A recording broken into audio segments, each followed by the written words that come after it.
SCP-7027. A is for Annihilation. Death is a common fear for most people, which is no surprise. The uncertainty of the unknown after we leave this world gives plenty of people cause for concern, and even if they're more sure of their beliefs, most people are never ready to leave. SCP-7027 showcases a group of monks that not only do not fear their deaths, they welcome it, but not just any ordinary death. Instead, they seek total oblivion. Let's take a look. SCP-7027 is an anomalous phenomena, primarily harnessed as a process of physical transfiguration and psychological augmentation by members of a monastic order located in the Karakoram mountain range. The anomaly initially manifests in infected individuals as a 15mm to 25mm diameter black circular dot on the center of their forehead. This mark superficially resembles a decorative bindi, but is irremovable unless surgically excised soon after infection. As the infection progresses, this dot will expand and consume the face of its host, causing the front of the skull to sink and eventually collapse into an indeterminately deep void before slowly spreading to the rest of the body. Flesh blackened in this way does not reflect any light, and will begin to develop holes and fissures, further disfiguring the individual. These holes, like the aperture that began on the forehead, showcase physically impossible interior dimensions, and any objects introduced to these voids are ultimately unrecoverable. Additionally, these cavities produce a continuous discharge, which visibly behaves in a manner similar to a hot gas or plasma, but appears almost completely opaque, save for its outermost zone, which bears a semi-translucent quality, blurring the space around it. All efforts to extract a sample of this substance have failed, leaving its chemical composition unknown. But it has been discovered that the temperature around the fissures steadily decreases, closely approaching absolute zero as the individual enters the final state of infection. At this point, they disintegrate before disappearing completely, leaving no trace of matter, even if the subject is held in a vacuum-sealed containment unit. The progression of this anomaly violates the law of conservation of mass, with the subatomic particles of the individual undergoing annihilation without the apparent introduction of their respective antiparticles. This transformation takes the course of decades to fully carry out, and will inevitably result in the destruction of vital organs, including the brain and heart. At this stage, the individuals are clinically deceased, requiring neither sleep nor sustenance, but they will remain mobile and continue to wander through the monastery when not seated in meditation. The Foundation has yet to uncover the exact source of the anomaly, but physical symptoms of the infection occur only after the monks have confined themselves within the walls of the monastery. These interiors are only large enough to allow for meditation and function as a form of sensory deprivation. The monks believe that by immersing themselves in darkness, they allow their bodies to become its host. Personnel at the site set up near the monastery have reported possible paranatural encounters, but so far the reports are merely anecdotal. The list includes sightings of mobile humanoid shadows without an apparent source, higher frequency of night terrors and sleep paralysis, sudden transitory cold spots, even within the insulated and heated sections of the site, higher than average radio interference, the appearance and rapid disappearance of black stains throughout the monastery, and long-term personnel displaying a steady decrease in feelings of self-worth during routine psychological examinations. The Foundation became aware of the anomaly in 1956, following reports of unusual disfigurements occurring among members of an isolated Buddhist sect in Tibet. Due to the singular nature of their philosophy, the sect and monastery had no formal name, but the residents of neighboring villages commonly referred to them as the Empty Ones, or literally, those who are empty of being. The monks were classified as a group of interest, and it's noted that they practice an extreme form of asceticism and forbid the use of personal names, depictions of the human form, or even the preservation of their own history. They believe that enlightenment can only be achieved through drastic humility, and they must be purged of vanity and pride, with corporeal existence regarded as the final arrogance to be undone. Through the anomaly, they believe that they can permanently escape samsara, the cycle of life, death, and rebirth. Despite their surface resemblance to other Buddhist groups, the monks here bear many significant deviations, including believing in Akriyavada, a heretical doctrine which claims that moral acts have no consequences, and therefore no influence on rebirth. Unlike most monastic traditions, the group includes both men and women, many initiated as children, and all are expected to practice the same level of asceticism, regardless of age, gender, or physical health. This life of austerity includes the renunciation of material possessions, avoidance of physical pleasures, and meager diets that leave members in a state of chronic starvation, though without many of the typical symptoms. Members of the order also practice ritual self-mortification, believing that pain, humiliation, self-denial, and disfigurement aid in the destruction of ego. Prior to containment, methods of humiliation often involved visiting neighboring villages, stripping down, smearing themselves in dirt and ash, and non-verbally begging or inciting the locals into physically assaulting them. Despite frequent injury and infection, this behavior has never been observed to result in fatalities, and the villagers regard their actions as part of a tradition beneficial to the monks, as opposed to angry violence. The order does not actively recruit, and instead receives initiates by anomalous means, with newly arrived members refusing to communicate, suggesting prior knowledge of at least some of the order's tenets. As they are unwilling to divulge information, their reasons for joining are unknown, and it's presently hypothesized that the anomaly's influence extends beyond the monastery and is capable of compelling certain individuals to join through suggestion, or possibly even direct control. The Foundation allows these individuals within the site as they provide a steady flow of research subjects, and they willingly accept their permanent containment. Due to the extreme terrain of the region, it's possible that some called to the monastery do not survive the journey, and all of the members appear to be of Tibetan or Nepalese descent, so it's likely that the anomaly's reach is limited to the region. The monks maintain a vow of silence, but leave a single person to speak for the sect, the de facto leader of the order, who refers to himself as Bodhisattva.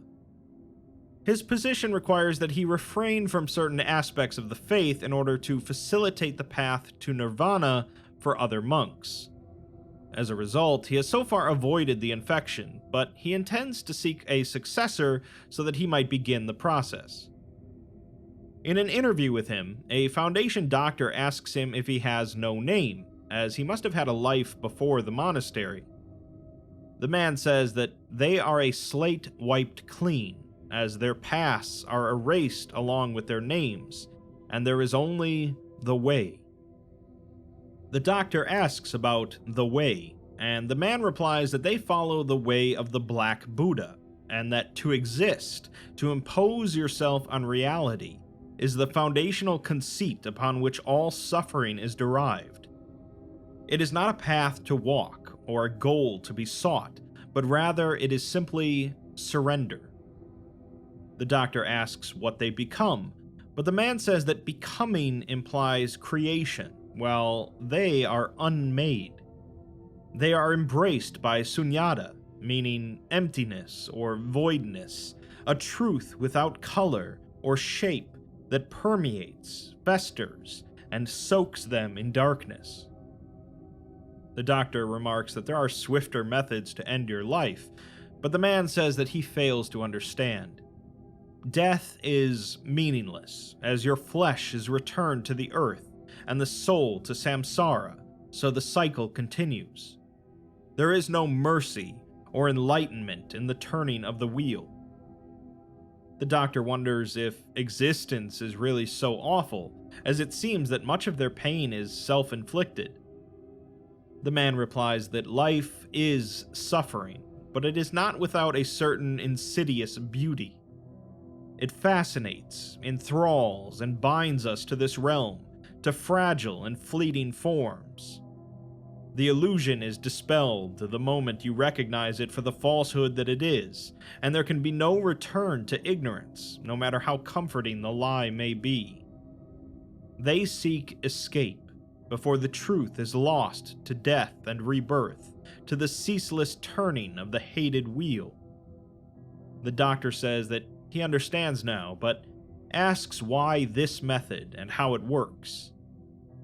The man says that there are three great illusions which bind humans: life, the world, and the self. We must surrender to the obliteration of the self if we are ever to transcend.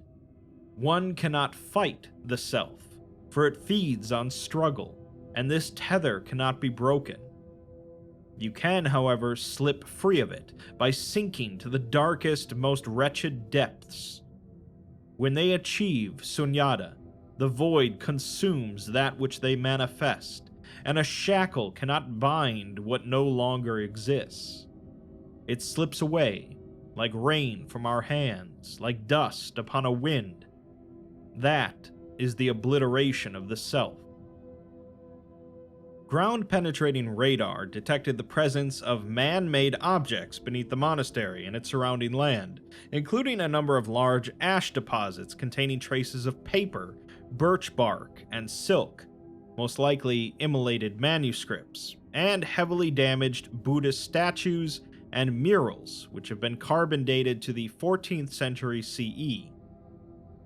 Reconstructed statues were found to resemble the Buddha seated in a lotus position, but without a face, and it's hypothesized that the statues were ritually defaced to resemble infected individuals, only to be shattered and buried sometime later. Careful restoration of the murals revealed depictions of robed figures wreathed by an aura of black flames, undoubtedly representing SCP-7027. Based on this evidence, it's surmised that the Order had not always forbade artistic representation, but later adopted the belief, resulting in or preceding an iconoclastic episode between the 14th and 15th century CE. On April 17, 1987, the monastery was damaged by a natural landslide, although the section that was hit was rarely used, so there were no fatalities. The disaster, however, would reveal the presence of man-made structures beneath the monastery, and following an archaeological survey, it was determined that the ruins were Epipaleolithic, built not long after the arrival of modern humans to the region. The building material used consisted of stone, bone, and clay, though the architecture itself displays a level of ingenuity uncommon among contemporaneous cultures. The structure had been built at the mouth of a natural mountain cavern, which was discovered to contain a gallery of well-preserved parietal art, including a pair of murals. The first depicts a tall white humanoid with their left hand over their heart, where splashes of red pigment suggest injury, and their right hand extended with the palm face up. 6 ochre-color humanoids prostrate themselves before the larger figure, and a black, formless substance rises from the ground and enters the open mouths of the smaller human figures.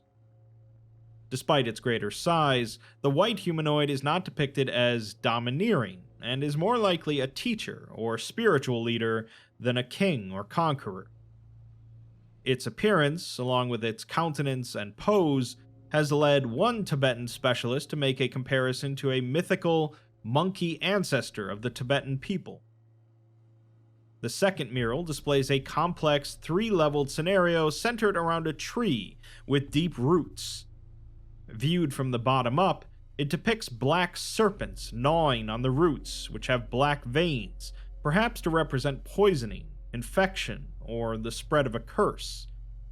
The taint rises through the roots into the second level, where humanoids bite into the roots, removing the taint as someone would suck out venom.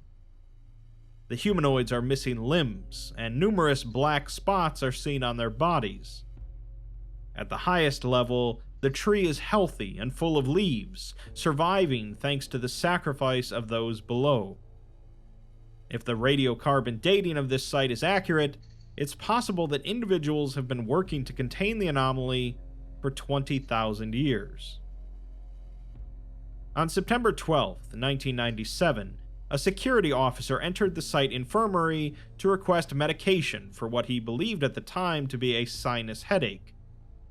Medical personnel, however, immediately noticed a black spot on his forehead, and after a thorough physical examination, determined that the subject was infected with 7027, exhibiting the first visible symptom of the transformation. The officer was classified as anomalous, and became the first, and so far only, recorded case of an infected individual not being a member of the monastic order. He willingly cooperated with containment and observation, becoming a critical source of information due to not being bound to the vow of silence. A doctor was assigned to him, Dr. Miyazawa, and during his initial interview, she apologizes on behalf of the Foundation, as they would have taken stronger safety precautions had they known that the infection could occur this way. The officer says that they couldn't have known, but she still tells him that they'll do everything they can to undo his predicament. She asks him if he had any physical contact with any of the infected individuals, which he hadn't, and if he ever went into the inner walls of the monastery, which he hadn't. She asks him how he's feeling, as he seems rather calm, and he says that he knows he should feel horror at his situation, but he feels nothing at all. She asks him if he has a history of depression, but he doesn't, so they can probably assume that this is a symptom. He says that he should be angry that he can't feel anything, and his brain wants to scream and rage, but there's just emptiness, like trying to locate a word in a dictionary, only to find that it's been cut out. Now there's just a hole.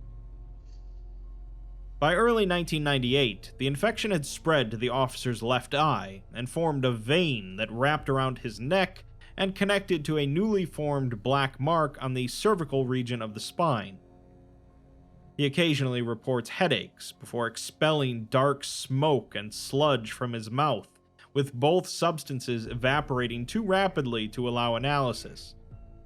He also suffers frequent and violent tremors, causing his body to contort unnaturally, and he walks with a stiff, shambling gait. As the infected belonging to the monastery do not display similar reactions, it's possible that their teachings and practices, particularly meditation, ultimately allow them to better tolerate the infection's effects. In another interview, Dr. Miyazawa finds the officer curled on the floor, staring at the ceiling with his remaining eye.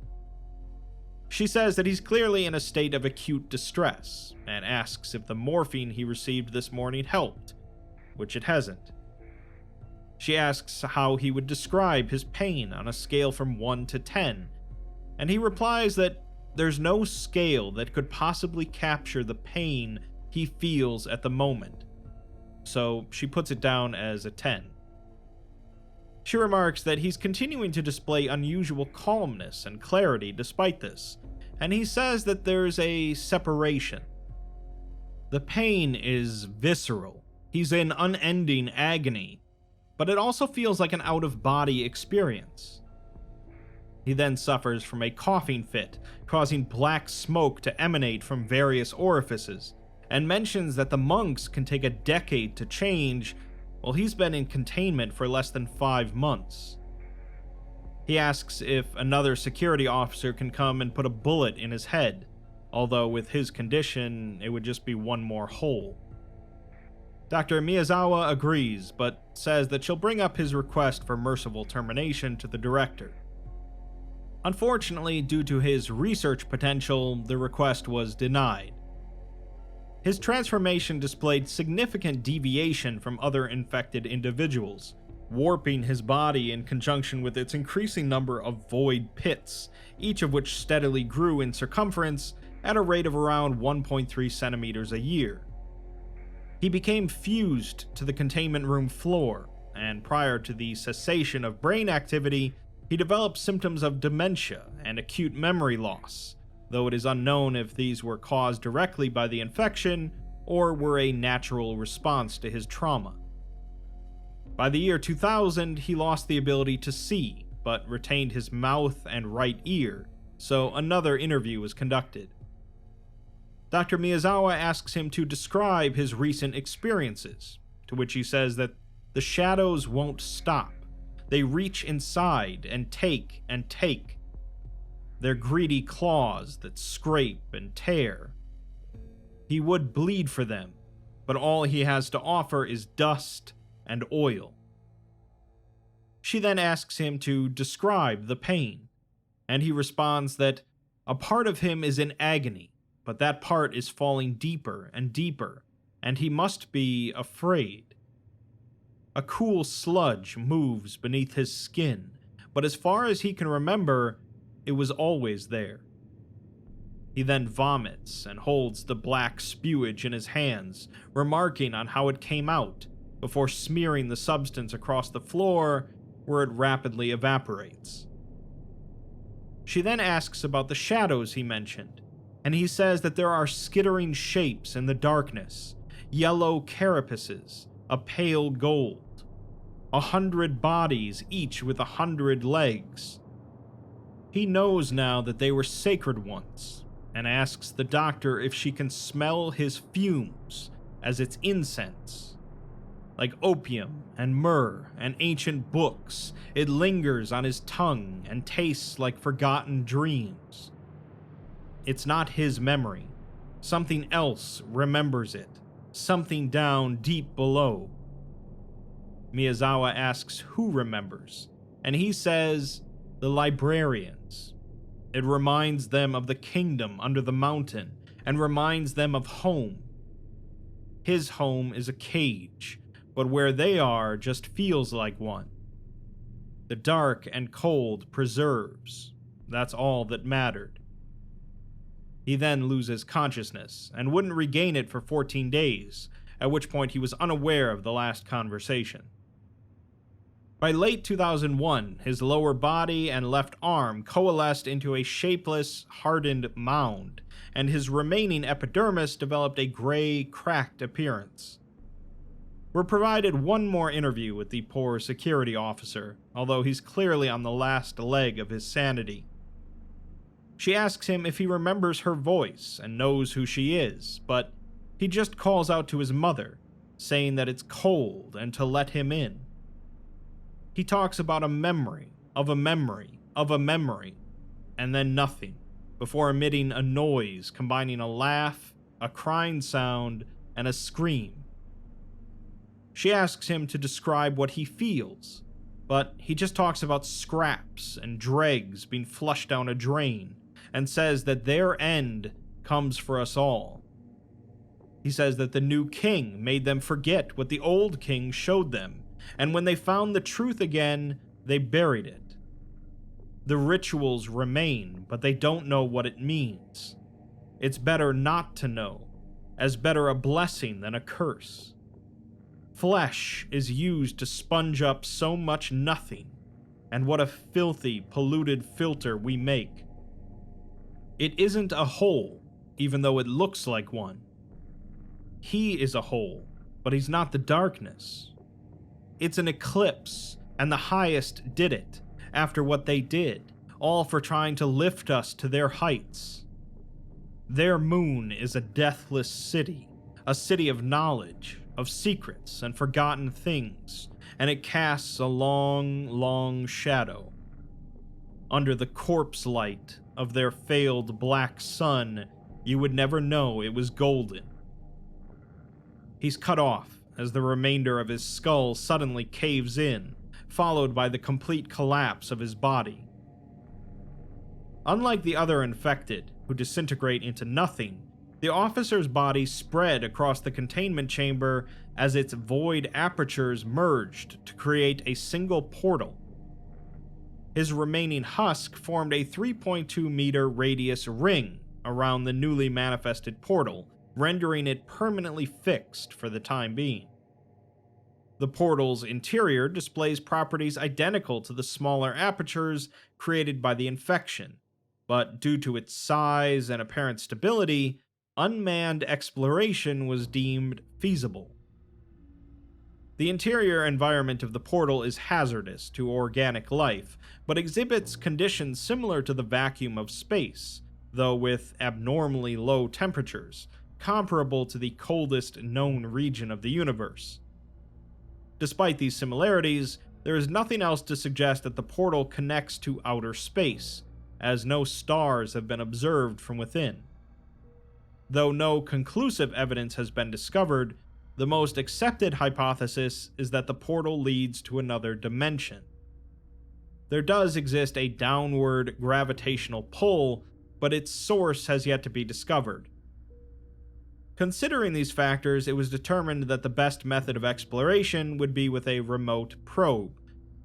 The probe was sent in on April 10th, 2002, but the site didn't receive any notable transmissions until July 16th, 2020, more than 18 years later. Collected data includes a number of images depicting gold-colored artificial structures, which together appeared to form a sprawling metropolis.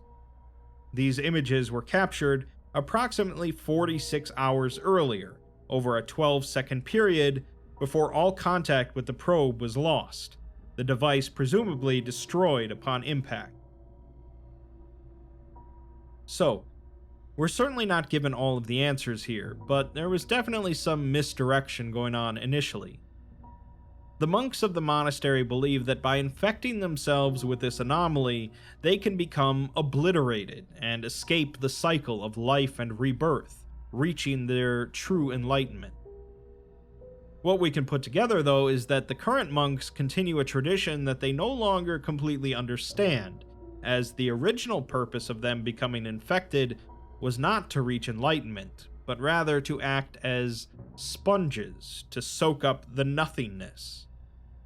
This nothingness is connected to a deathless city, the one seen through the portal, a city of knowledge and secrets and forgotten things. The security officer seemed to imply that the infection is a punishment on humanity, perhaps, or Earth, based on the mural with the tree, and the monks make a sacrifice to become infected with it to protect the rest of us. It's possible that we'll see more of this deathless city and its people's relationship with humans in the future, but for now it's a chilling tale of body horror and the self-sacrifice of the religiously misguided. SCP-7034. A is for Ærials. Plenty of SCP articles take inspiration from mundane scenarios amped up to 11 to make a sort of relatable horror. Anyone that's been to an IKEA can understand the vaguely humorous and disquieting horror of SCP-3008. Anyone with a fear of the ocean can become easily horrified by concepts such as SCP-3000. And anyone with a fear of dying could certainly become uncomfortable by SCP-2718 and its implications. SCP-7034 takes a very mundane scenario, being stuck in traffic for an extended period of time, and ratchets up the horror of the experience. SCP-7034 is an extra-dimensional space of indeterminate length, unverified composition, and unknown features. According to the sole account that the Foundation has of the space, from senior researcher Richard Battaglia, It resembles a controlled-access interstate highway containing a single stretch of paved road with 8 lanes cordoned by guardrails on each side. Other features, including those present beyond the guard railing, are indiscernible due to a heavy smog laying over the area. Electronic signals, such as cellular service and internet access, seem to be impeded inside of the space. The space is highly congested with traffic, with all lanes occupied by a variety of vehicles, and the length of this congestion, including its endpoint, is unknown. Attempts to identify these vehicles via license plate numbers have been met with varying degrees of success, with a number of them aligning with missing persons reports, although some are geographically disparate from the supposed access point to the space. The means by which the space can be accessed are also unclear, as the Foundation became aware of it when Richard disappeared after emerging from a tunnel while commuting on Interstate Highway I-85. He established contact with the Foundation several hours into the congestion thanks to a paratechnical one-way communication device after suspecting that he was inside of an anomaly. He first sends a test message to confirm the device is working, and then states that he is senior researcher Richard Battaglia of Area 179's Department of Containment. He says that he's not sure who at the mothership is going to be receiving this, but it seems they can stop making fun of him for lugging around this emergency kit. If this is just an ordinary traffic jam, they can disregard the message and laugh at him as much as they want after he's back, but he's not sure where he is. He's on his way home for Christmas, and he guesses that he's an hour past the state lines of Georgia when he got out of a tunnel and rolled up to a detour. He's been stuck in traffic for what he guesses to be 10 hours now, but it's hard to tell with the fog. They're moving forward, but barely, and he's already urinated into a bottle twice so far. A truck horn is heard in the distance, and he mentions that he came off of exit 242 on I-85 before ending the message. In his next message, Richard says that it's 6 in the morning now, and it's still as dark as it was at midnight. The fog isn't lifting either, and when he tried to roll his window down, he got hit with an awful smell and went into a coughing fit. He fell asleep a little, but the row ahead moved forward like an inch, and the driver behind him laid into his horn. He can see cars building up in his rearview mirror, and tells them to just send someone. His next message is from a few hours later, and he says that the sky is still black. He should be hugging his kid right now, as he had a whole surprise day planned out for him, and he knows that his wife has been getting him excited for it. He's tired, as everyone here has to be, but he's staying awake with an energy drink and some old nu metal CDs he hasn't listened to since college. He's trying to squeeze his way onto the shoulder, but he doesn't think there is one, just a far lane that's just as packed. The following message begins with the sounds of horns and Richard drumming his fingers on the wheel to music. He mentions that someone just got rear-ended, as they probably fell asleep, but he's moving forward now. Richard thinks that he should be fine for another few hours, as he stayed up longer than this before, and the caffeine is working. He muses that his kid is probably up and asking what the surprise is, and his wife has probably called him at least 100 times. He trails off as he remarks on how much his legs hurt. His next message starts with him coughing and swearing, saying that he can't even step out of the car as the exhaust fumes are everywhere and overwhelm him. Also, as soon as he barely opened his door, the drivers behind him flipped their lids and started honking and waving him back. He punches his steering wheel and groans, asking how this is fair. He's on his way home on a break after a year of nothing but paperwork, and he can't even spend time with his family. He doesn't know what to do, stuck like this without food or water, as he has no field experience, and can't even turn back if he wanted to. He begins to hyperventilate, and his breathing becomes labored as the message ends. The next message comes the following day, and Richard apologizes for whatever he sent last night, as he forgot what he said. It's been 2 days now on the dot, and he's living off of a sip of water every 6 hours, with no clue what anyone else is doing to survive. He hasn't slept more than an hour without someone laying into their horn, and it's all they seem to care about, just moving forward. The part that really messes with him, though, is that if they all stepped out of their vehicles, they could communicate and work together. He's not sure, though, as he's never talked to people and organized things, but you'd think that someone would have done something by now. He's going to see if he can talk to the driver next to him. The sounds of a window rolling down are heard, and for the next 10 minutes, the audio only picks up the sounds of wind, horns, and engines. He eventually rolls the window back up, and says that the guy next to him is Michael, an older guy that got here from a different highway entirely, I-70. He sends them Michael's license plate number and says that they're planning something. Michael's going to talk to the driver next to him, and hopefully they'll soon have a whole row of drivers that are willing to get out of their cars. Maybe the ones behind them will then get out as well, or maybe they won't and they'll just run them all down. Richard says that in the worst case scenario, he does have a gun. He needs this to work though, as he's starving and scared. His wife is probably losing her mind over this, as it's not like the Foundation would inform her of the situation. Later, Richard says that Michael got through to the person next to him, and they're talking to the next person over, so they might be able to pull this off. If this is his last message, he's either a pile of guts on the road, or he died of a pulled muscle after sitting in his car for so long. But it won't be, because they're getting out of here. In his next message, Richard laughs and says that it went better than he expected, and he's laying down in his back seat right now. He hopped out of his car as soon as they stopped, with the gun in his pocket, and immediately the driver behind him started slamming on their horn. They stopped, though, when Michael opened his door, and soon everyone in their row was out of their cars. The fumes were suffocating, along with the heat, but no one got back in their cars.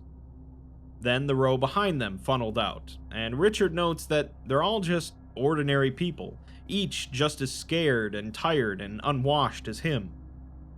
He says that that was a major relief, as he was half expecting monsters or something. They weren't able to stay out for more than 10 minutes, and some went back in before then. The air is just too harsh, but they did organize a plan. The people who wanted to keep moving forward did so, but the rest set up their cars to form a barricade for all the lanes except the middle one for people that wanted to pass through. He's immensely relieved at being able to turn his car off and lay down. There's currently no long-term plan, and he says there really can't be one.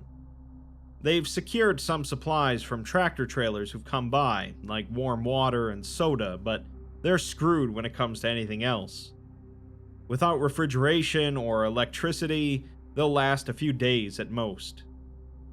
The air is also a problem, but he's struggling to think of a solution. They'll either suffocate in a cramped car or choke on exhaust. Richard sleeps before sending another message, and mentions that an 18-wheeler joined up with them, and he's in the back of it now, sweating, while it's still cooler in there than it is outside. There are others in the back with him, and he says that there's no consensus on what's happening here. Some say it's purgatory. One woman thinks it's a dream, while others don't even think it's supernatural at all. He's trying his hardest to tell everyone to keep their heads up, that help is coming, but it's been 4 days now, and he doesn't know if it is. He knows that these messages are going through, but he assumes that they haven't found a way in yet, or they did, but they're too far back to reach him. He's going to try and keep the group together, so if the Foundation is there, they'll know where to find him. In his next message, he coughs and says that they made a pulley system from a tow truck. Over the guardrails, there's just a bunch of fog, but who knows what's on the other side. He complains about his chest, but he says that he'll be fine. He just has to get used to the fumes. They have masks, as someone was stocked up on boxes of them in the back of her car, and they make it a little more tolerable. He remarks that once they get out of this, he's living in the shower for a month. It's a while before his next message, but he says that he was busy today, as he was lowered over the guard railing. They had about 300 feet of rope, but he still couldn't see the bottom, just fog and a smell that got worse the lower you went. It also got hotter as well, and he puked multiple times. He admits that he wanted to unhook himself and fall into the mist to see where he ended up, but he couldn't bring himself to do it. He still wants to get out of here, and says that he loves his family and is going to see them again. If he doesn't move forward, though, and get back on the road, he's going to die here. They have some water, but they're starving here and they're wasting their time. He then sobs for a while, before collecting himself, saying that when they pulled him back up and he told them that there was nothing down there, he could see the same realization on their faces. Some were still optimistic, and he says that the number of incoming cars had slowed down now so that you could feasibly drive backwards on the highway fairly quickly. He decided to take someone's motorcycle and set off back the way he came. He rode for hours, but you can't recognize anything in here, with no landmarks or markings, just a road that stretches on forever. No matter how far he went, he was still here, but even with a helmet and mask, the smog was too much. He had to stop and lay down twice and could have been killed.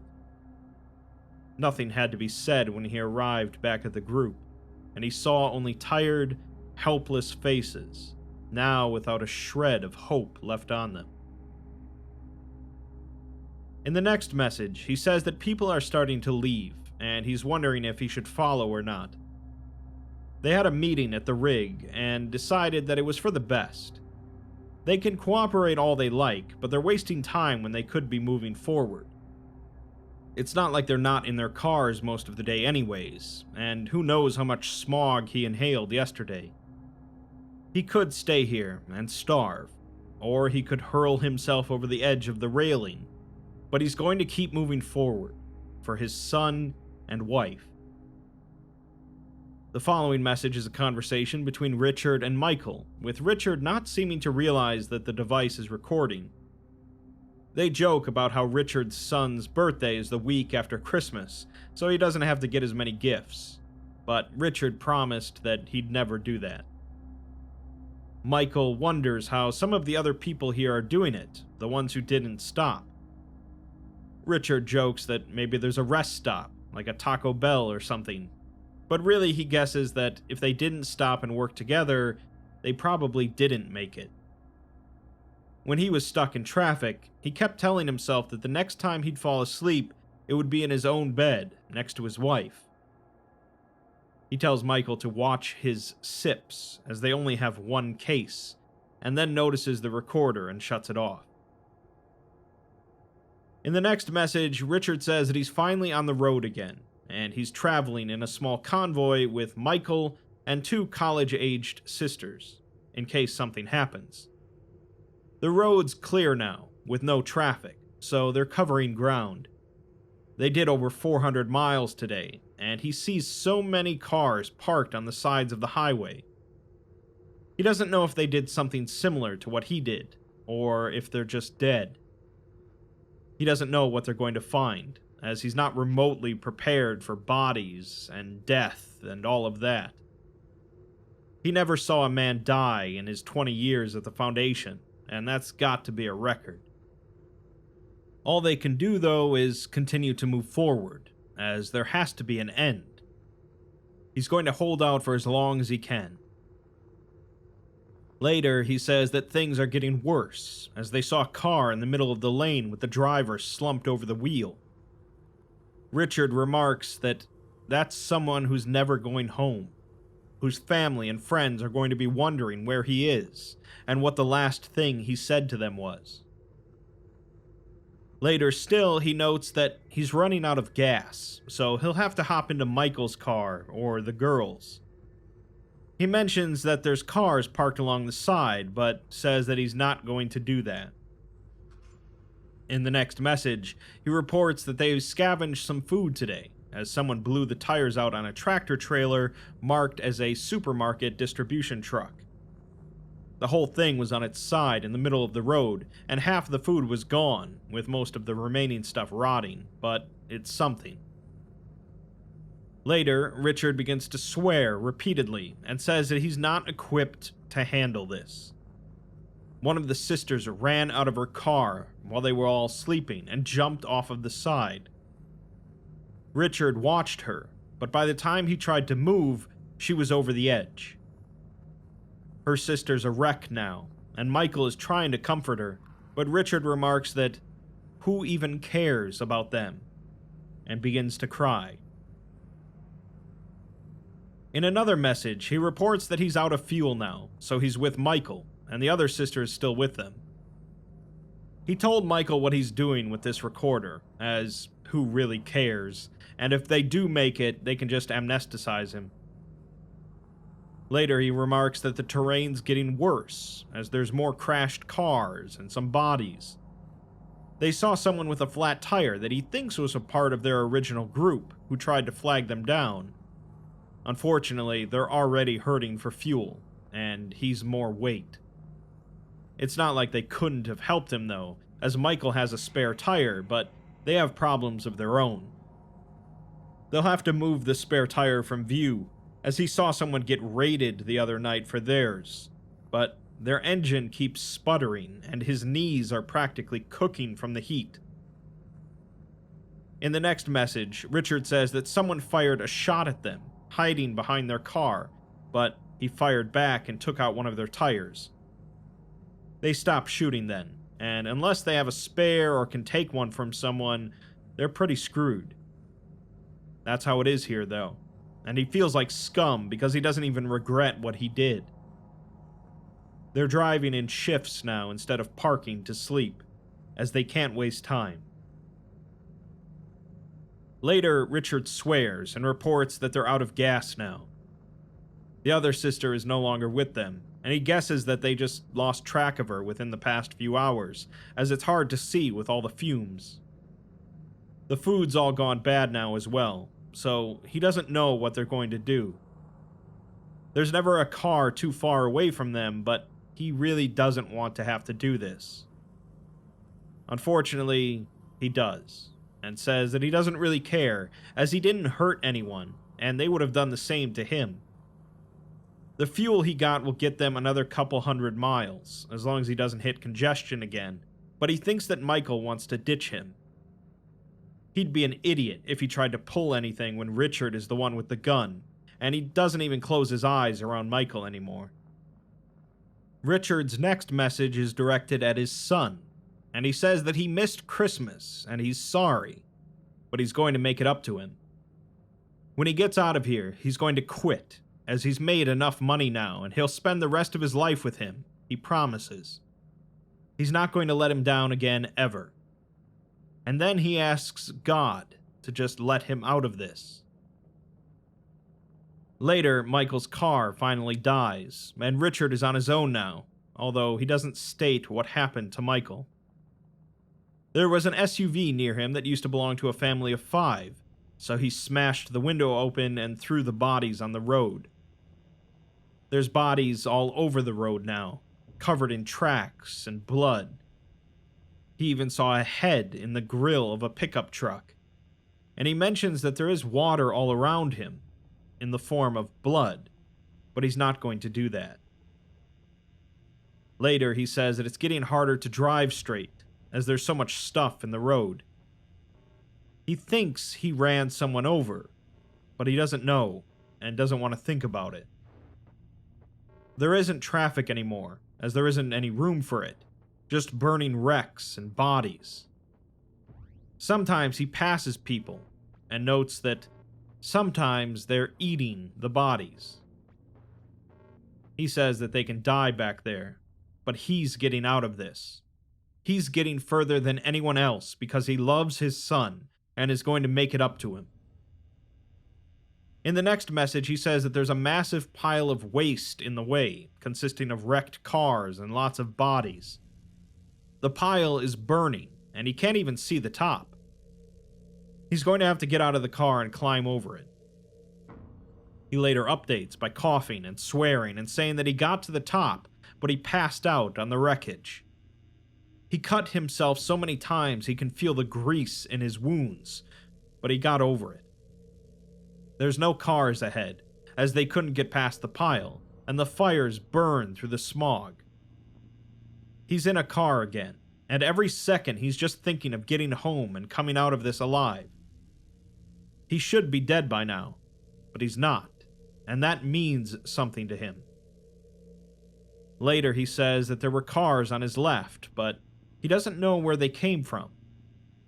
The one on his left came to a stop, and the driver stepped out, but all of a sudden this tractor-trailer came barreling out of nowhere and ran right into the man. Richard says that if they ever do that to him, he's going to kill them too. Still later, Richard says that someone just tried to run him off the road, but he didn't let them. He doesn't care who it was, and says that it feels like it's just him out here. Him and the bodies. In the next message, Richard is laughing and says that there's an incline in the distance, and it's going up into the clouds. He's excited that he's making it out, and he puts his car into full speed. He continues climbing upwards for at least an hour, and is still excited, saying that he'll be home soon, and he deserves this. The smog is clearing out, and he's in the clouds now, continuing to go higher and higher.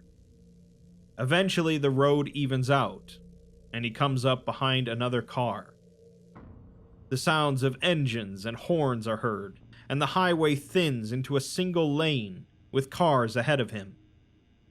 He swears, and says that he's not doing this again, wondering how they got this far. The road is very narrow here, and he can't even open his door due to the railing, so he begins to hyperventilate. He panics and begins to sob and scream for the next 20 minutes, banging on his car and punching his window until it shatters. No transmission is then received from Richard for 18 hours, until we get one last message. Hello? Have to speak up. Okay, good. Still good. This is Senior Researcher Richard Battaglia, Area 179, Department of Containment. I've processed that this is going to be my last message. The smog cleared up a few hours ago, and I can see ahead of me now. There's a tunnel at the end of the road. One massive, gaping tunnel sitting up here in the clouds. Looks man-made, but I know it can't be. Inside is pitch black. Can't make any details out. There's these bursts of fumes coming from the inside. And the lane. The only lane. Fuck. We're funneling into it. My car gave out. I'm sure you can hear that noise. It's me getting pushed by who's ever behind me. Just a slow approach into whatever the hell's in that tunnel. I already had my breakdown. Punched the shit out of my window. Broke my hand, I think. I've just accepted it now. That's either my way out, or it's over. I can't fully shake the hope, but it's... God, it sucks. What was it all for? What was any of that effort for? Article 32F of the Foundation Employees' Rights Policy. In the event of certain death while in the field, Foundation personnel may request that their kin be made aware of the details of their passing. I don't want her to hear all of this. But I have enough time to... Fuck. Sean. I'm sorry that Daddy couldn't be there for you. No excuses. I should have got out of this the second you came into my life. I won't ever see your graduation. Your first day of first grade, or your face when you see your sister for the first time. I won't be there to watch either of you grow up. And that's my fault. I love you.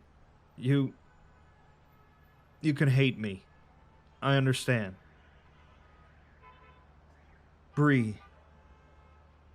I knew. I always knew. Just promise me that whoever you bring around when I'm gone loves you. Treats the kids right. You know that, though. I love you. I never stopped loving you. If I come out the other side, I want this burned. Going in now. Further communication was not received until a week later, consisting of 20 transmissions, all containing only feedback, heavy distortion, the sounds of horns, and screaming.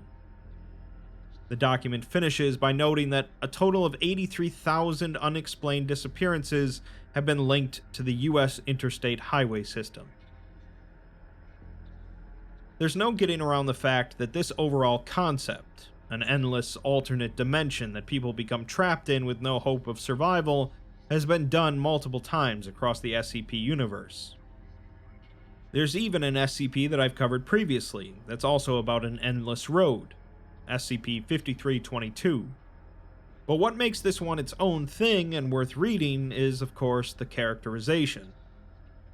Richard is not a brave man, by his own admission, and early on he doesn't know if he can handle this. He can't talk to people, he can't organize things, he has no field experience, he's a paper pusher. But he's driven, and often that's all it really takes for someone to keep going against dire odds.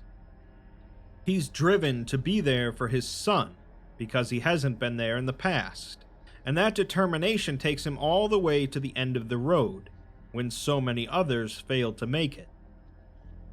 No, we don't really get an answer on what the road is, or where the final tunnel leads, but that's often the case for an SCP article. It certainly could be a highway to hell, with those succumbing to the road forced into eternal torment, while those that manage to make it to the end earn something a little better.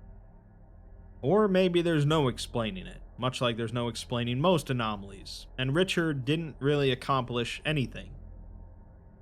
As usual, though, horror works best when it humanizes its characters, and I'd like to think that Richard earned himself some sort of happy ending, even if that's just wishful thinking.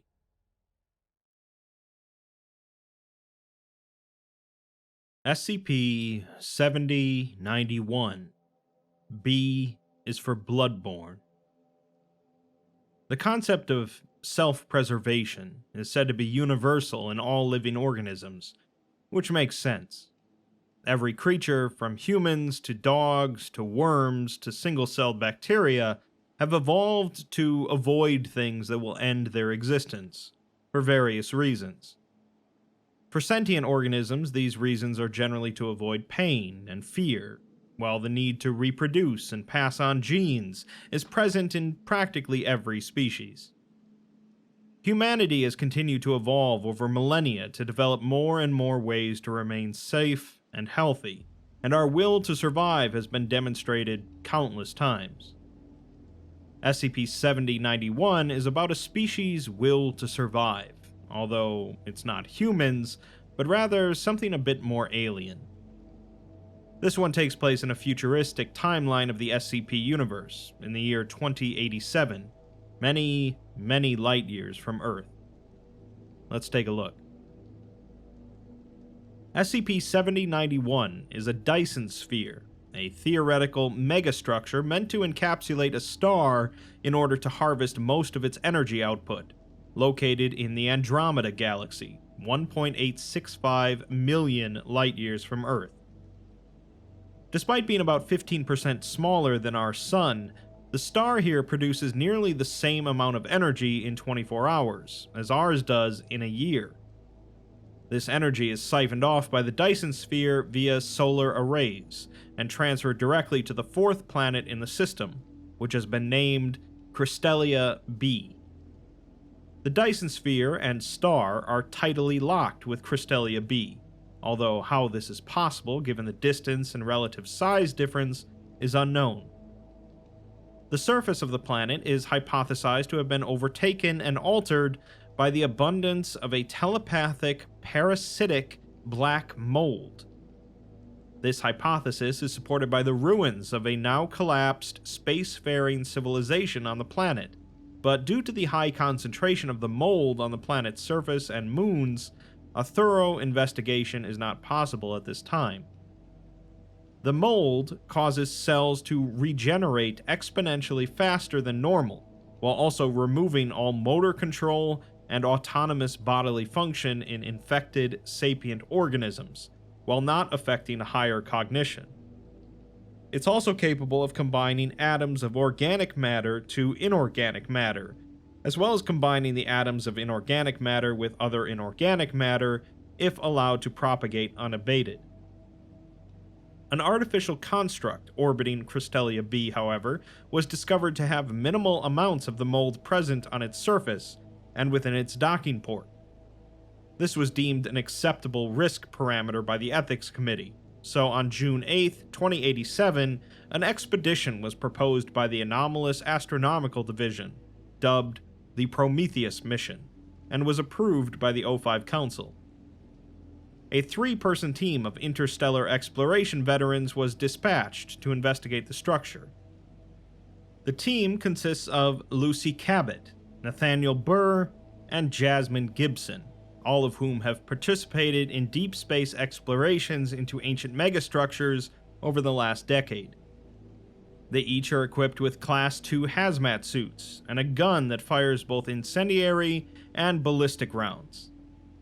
Their primary objective was to investigate the artificial construct under the assumption that they can find living members of Crystallia b's inhabitants or non-contaminated objects left behind for study. Using an experimental warp drive, reverse-engineered from Cimmerian technology, the Foundation is able to transport the 3 to Crystallia b at faster-than-light speeds. Footage from their body cameras show the station to be large enough that its entire length cannot be viewed without panning the viewport camera. It appears to be constructed of a metal alloy, with various seams where additional metal plates were welded on after construction.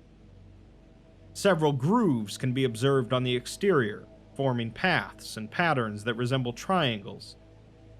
Orange lights can be seen emanating from within. At the top of the structure is a device resembling an antenna, with a blinking red light at the end of it.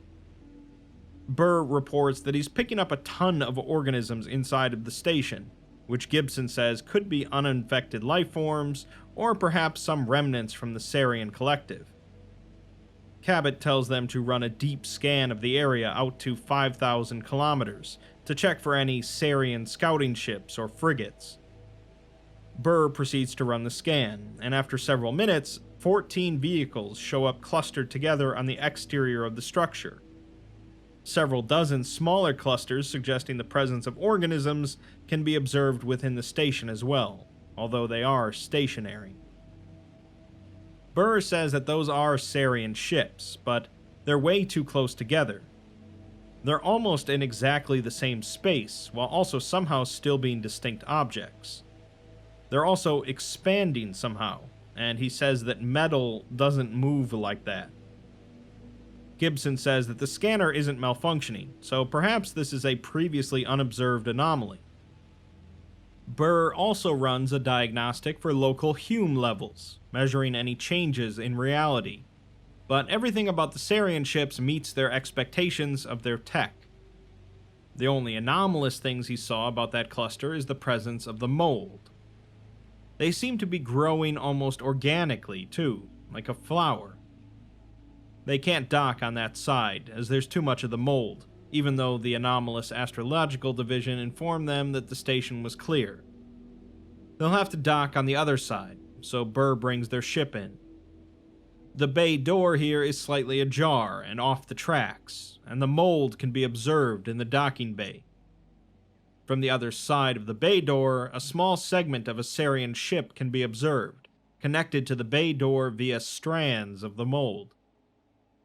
Gibson manually overrides the station's systems, and after several minutes of difficulty, manages to get the bay door open. As it slowly opens, however, the bay door mechanism experiences a malfunction and breaks off of its hinges, allowing the door and the Cimmerian ship attached to it to float into space. They bring their vessel inside, after which they close the emergency doors to the station's hangar and power down their ship. The team then disembarks, with their pistols drawn and flashlights active. The interior of the structure appears abandoned, with large crates of rations and medical supplies strewn about the floor. There are 2 large spacefaring frigates in the hangar, both coated in a thick layer of rust and mold particulate. From the ceiling hang strands of interwoven mold, resembling cobwebs, reaching from the ceiling to the wall, where they descend to the floor like tree roots.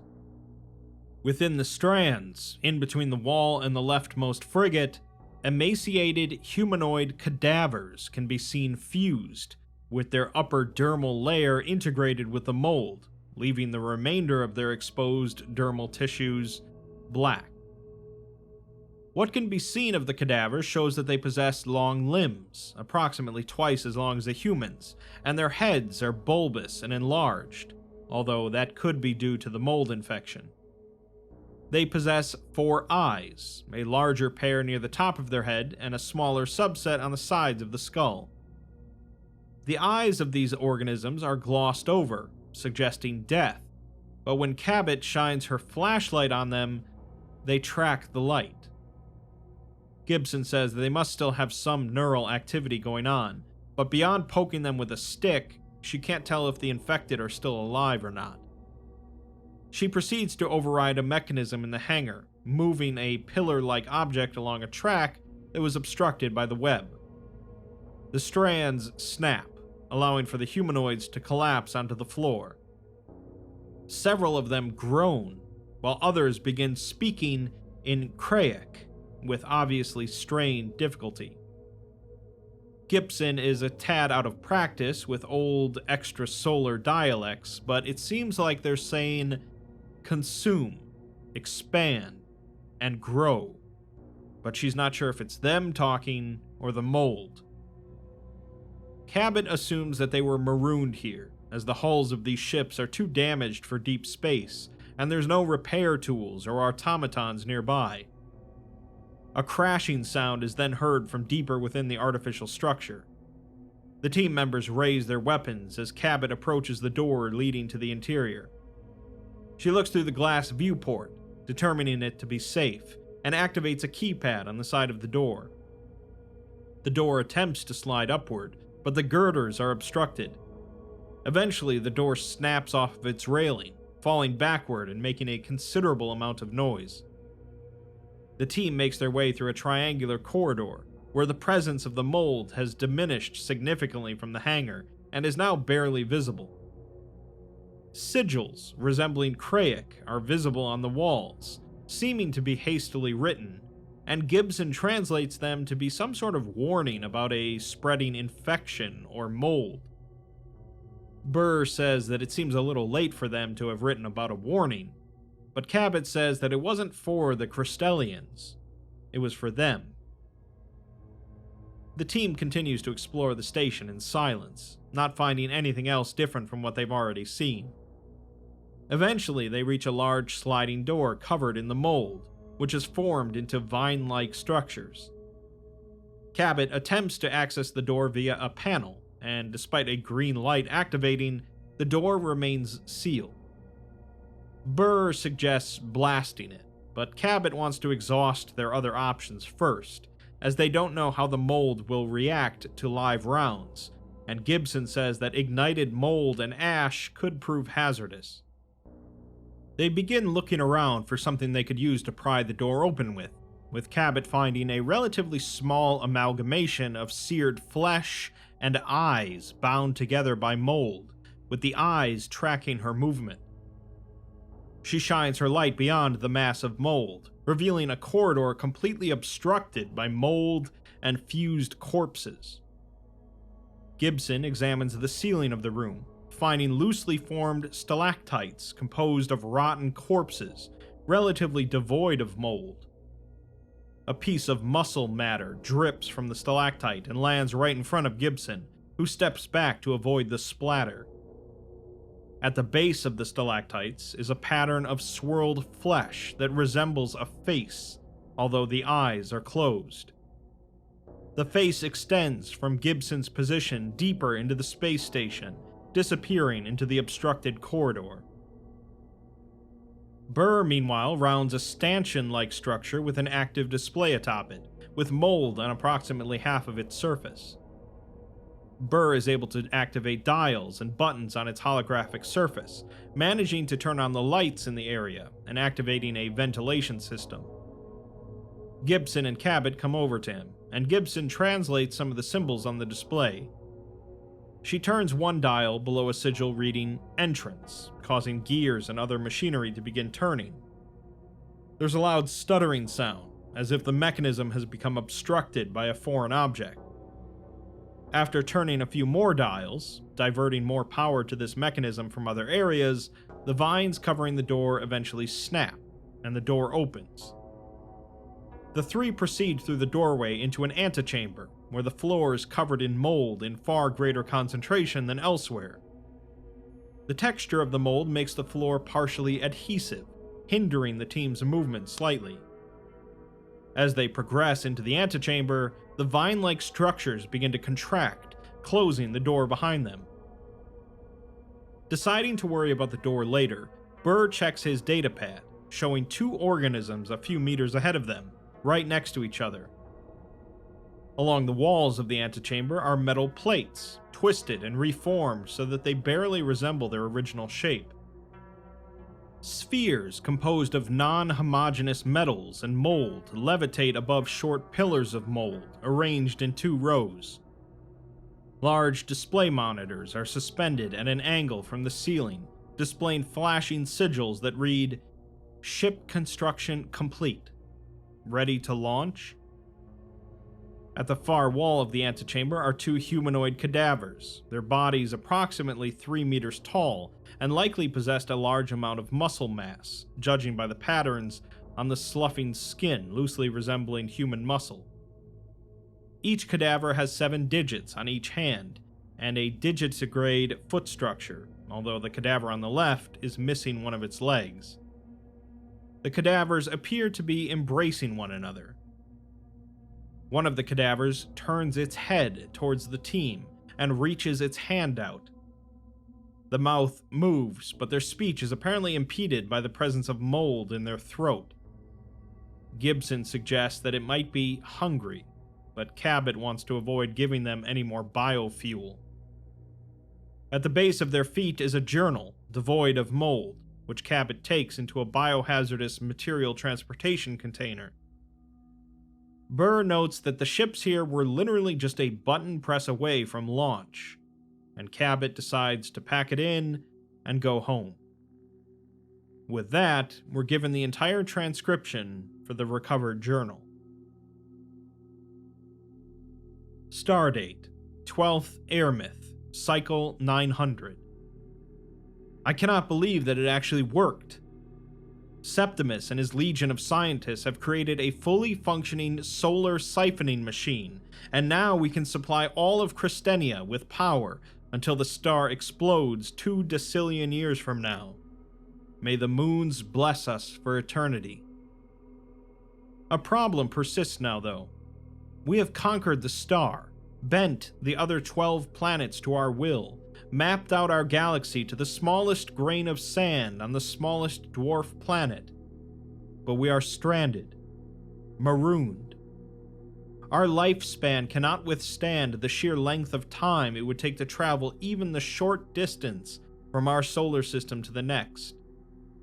If I were to board a ship right now in my 100th cycle around the sun, I would reach Ceraminus as an old Creation. My offspring would be well in their 300s, and their offspring would be preparing to have offspring of their own. This is not acceptable. I have brought this issue to Septimus's attention the other day. He seemed upset at this realization, but in turn offered me the opportunity to work directly under him on a solution. What great fortune he has bestowed on me. I will not let him down. Together, we Creations will conquer the universe. Stardate, 19th Airmyth, Cycle 900. The conventional machination of the flesh has proven to increase the longevity of a normal Creation by 15%, at the cost of routine maintenance and regular replacement of machine parts. A solution, for sure, but not a sustainable one. Eventually, all the raw material from our home and the other planets in our system will be depleted to sustain our population. We can find more elsewhere, but what happens when everything non-renewable runs out? Our species will perish, and it will be my fault. I cannot allow this. Septimus has assigned me a team of individuals I am unfamiliar with. Perhaps they were from one of the Outworld colonies, or maybe from a moon I didn't know about. They are willing to work and do as they're told, so I suppose their origins don't really matter all that much, do they? One of them, a strange, tiny creature partially composed of metamaterials named Alf, has suggested that we convert from standard mechanized components to biomechanical ones powered by the sun. I don't think it will bode well, but for the sake of the mission, I will test it. May the moons bless us, wayward explorers. Stardate, 45th Airmyth, Cycle 900. We have been diverting power from the sun to the biomechanical creations as described in Alf's blueprints. So far, testing has been going well. Septimus is pleased, as am I. We may have this figured out. Septimus has begun constructing deep space exploratory ships on the space station orbiting Christenia. He has plans for 14 teams of colonists to each take one ship and explore a different section of our galaxy, and maybe even the ones outside of our heliosphere. Our star maps are already full and beautiful of the worlds we have conquered. Imagine what they will look like when we have a legion of immortal explorers to constantly update them. I can hardly contain my excitement. I do wish I could join Septimus aboard the space station, though. He says my place is here, on Christenia, in the lab, working on a solution to ensure the perpetual survival of our species. But I miss his presence. I hope he comes to visit soon. May the moons guide us to immortality. Stardate, 1st Haleth, Cycle 900. Yesterday we began the spaceflight trial for the solar-powered biomechanical creations. All was well, at first, until they left Christenia's atmosphere. The raw, unfiltered solar radiation overflowed their mechanical parts, heating them up until the internal reactor couldn't withstand the heat. Every single one of them went critical and exploded before they could kiss the stars. I am a fool to have thought the solution would be so simple. I mourn for the loss of my people, and I am ashamed to have disappointed Septimus. I cannot even blame Alf for this, as I am the one in charge of approving, testing, and researching means to our immortality. I am a failure. May the moons forgive us, ambitious squallers.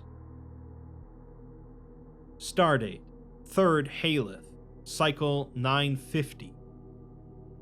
50 cycles have passed, and we are no closer to a solution to mortality than when we started. I fear that hope may be lost. Alf has been a tremendous help to my plight, but they too are lost. 45 cycles ago, we began experimenting by modifying the genetic code of newly hatched Cratians, isolating the gene sequence that is responsible for our inevitable biodegradation, and removing it. The children appeared normal at first. They aged and developed quicker than one would expect, with their metamorphosis occurring during their 30th cycle, as opposed to their mid-70s. However, despite essentially removing death from their genomes, each child experienced rapid cellular degradation at 42. None from our trial made it to see their 45th cycle. I am heartbroken. Never in all my years did I think myself a child murderer. Septimus took a short reprieve from ship construction to deal with the parents himself. I never saw any of them again. Alf assures me that we are approaching a breakthrough. I hope they are right. I wish I didn't have to make these sacrifices, but it has become clear that I can no longer avoid them. This is for the greater good. Stardate, 14th Airmyth, Cycle 1075. I am 275 today. I felt a kink in my bones for the first time. I really am getting old. Alf and I unleashed a modified strain of the xanthan virus on a small group of Cratians about 100 cycles ago, the same one that killed the Cimmerian collective all those years ago. The modifications were difficult to make, and a stable, albeit non-lethal strain of the xanthan virus proved even more taxing on us. But it was made, and now it is done. The older Cratians succumbed to the expected symptoms: violent coughing, sloughing of the skin, loss of extremities. But the younger ones appeared to have an innate inoculation against our little virus. At first they were unaffected, but as the cycles passed and they grew older, they did not show any signs of visible age or degradation. Their skin was as smooth as the day they completed metamorphosis. They were agile, alert, and quick to react. Unlike me, that is. This was it, the solution we've been looking for. I cannot wait to bring Septimus this news. May the moons bring us joy for eternity to come. Stardate, 30th Airmyth, Cycle 1075. Septimus has completed 10 of his proposed fleet. I say his because, in truth, the ships are just repurposed Cimmerian transportation vessels he'd found abandoned on the dark side of Christenia. Still, who am I to discredit his work? Alf and I brought one of the infected Cratians with us to show him. They had proven immune to solar radiation, and this one in particular seemed to actually favor space travel. Septimus was pleased with our work. I was pleased with our work. When we returned the infected to Christenia, however, it began to decompose almost immediately. It complained of headaches, body soreness, felt like its organs were being crushed under the gravity of our planet, all the symptoms of lethal depressurization sickness. I am confused. Why was this happening so long after we disembarked? It does not make any sense. For all intents and purposes, those infected with the modified xanthan virus were not able to leave Christenia or any planet and return without disastrous consequences. This is a massive setback, for certain, but one we can recover from. I am close to a breakthrough. May the moons provide guidance in our feeble pursuit. Stardate, 4th Haleth, Cycle 1214. Septimus grows old as the last of his ships nears completion. I too am getting on in my years. I should have offspring by now, and they too should be rearing the next generation of Cratians into life. And yet here I am with Alf, stuck in the confines of this infernal laboratory, trying to understand why I cannot release us from the binds of mortality. I am 314, and I have accomplished nothing. Stardate, 16th Airmyth, 1300. Hope to explore the galaxy and beyond has fallen in our people. Alf has become infected with some sort of fungal growth they encountered while scrounging the caves for new test subjects. We've all but been abandoned at this point. When I walk through town, they point and jeer at me, mocking me and my team for our failures. I should like to see any other creation suffer under the same pressure as I. They would crumble in 20 cycles, maybe less. I attempted to treat Alf with the remaining medical supplies at the lab, but every insertion I made sealed before I could extract the fungus. Remarkably, Alf claimed that they felt well enough despite the obvious change to their physical appearance. I hope they aren't suffering from delirium. Septimus has been silent lately. I dare not approach him on the space station, lest he too look at me the same way the Creations down here do. I will find a solution for you, Septimus, or my name isn't Alenia. Stardate, 14th Haleth, 1389. Alf does not age. What I thought to be fungus in their internal structure was actually mold, black in color and alive. I had looked into their internal structure with their consent and found that all of Alf's organs, including those critical to survival, have simply died. They were overtaken by the mold and were now operating under its instruction. The body is dead, and yet Alf remains, autonomous and of sound mind. Apart from a severe cough and the occasional expulsion of black liquid from their mouth, Alf is well. This is it. Tomorrow I will board a ship to the space station and bring Septimus the news myself. We are immortal at last. The mold does more than regenerate the body, as I have found out through observation. It adapts to the will of the host. Septimus and his construction crew have found renewed strength since their infection, and they are able to lift objects and metamaterials without machine assistance. Our food harvesters can collect raw materials swifter, our physical champions can perform athletic feats significantly easier and with faster reaction time, and our scientists, including myself, have shown enhanced intelligence. This mold is truly a gift from the moons. I am grateful to Alf for discovering it. The ships are nearly completed, and soon we will be able to explore with undying bodies. I find it harder and harder to think of anything else. Perhaps I am excited, perhaps I am obsessed. Either way, I cannot wait to see what will become of our exploration. The galaxy awaits. 40th Airmyth, 1450. My mind wanders sometimes. My thoughts are my own on most days, but every so often I find that I am absent from my body. It is as if my body is acting on its own accord in these moments when I am not there, but I cannot confirm this on my own. Alf claims to have felt the same way.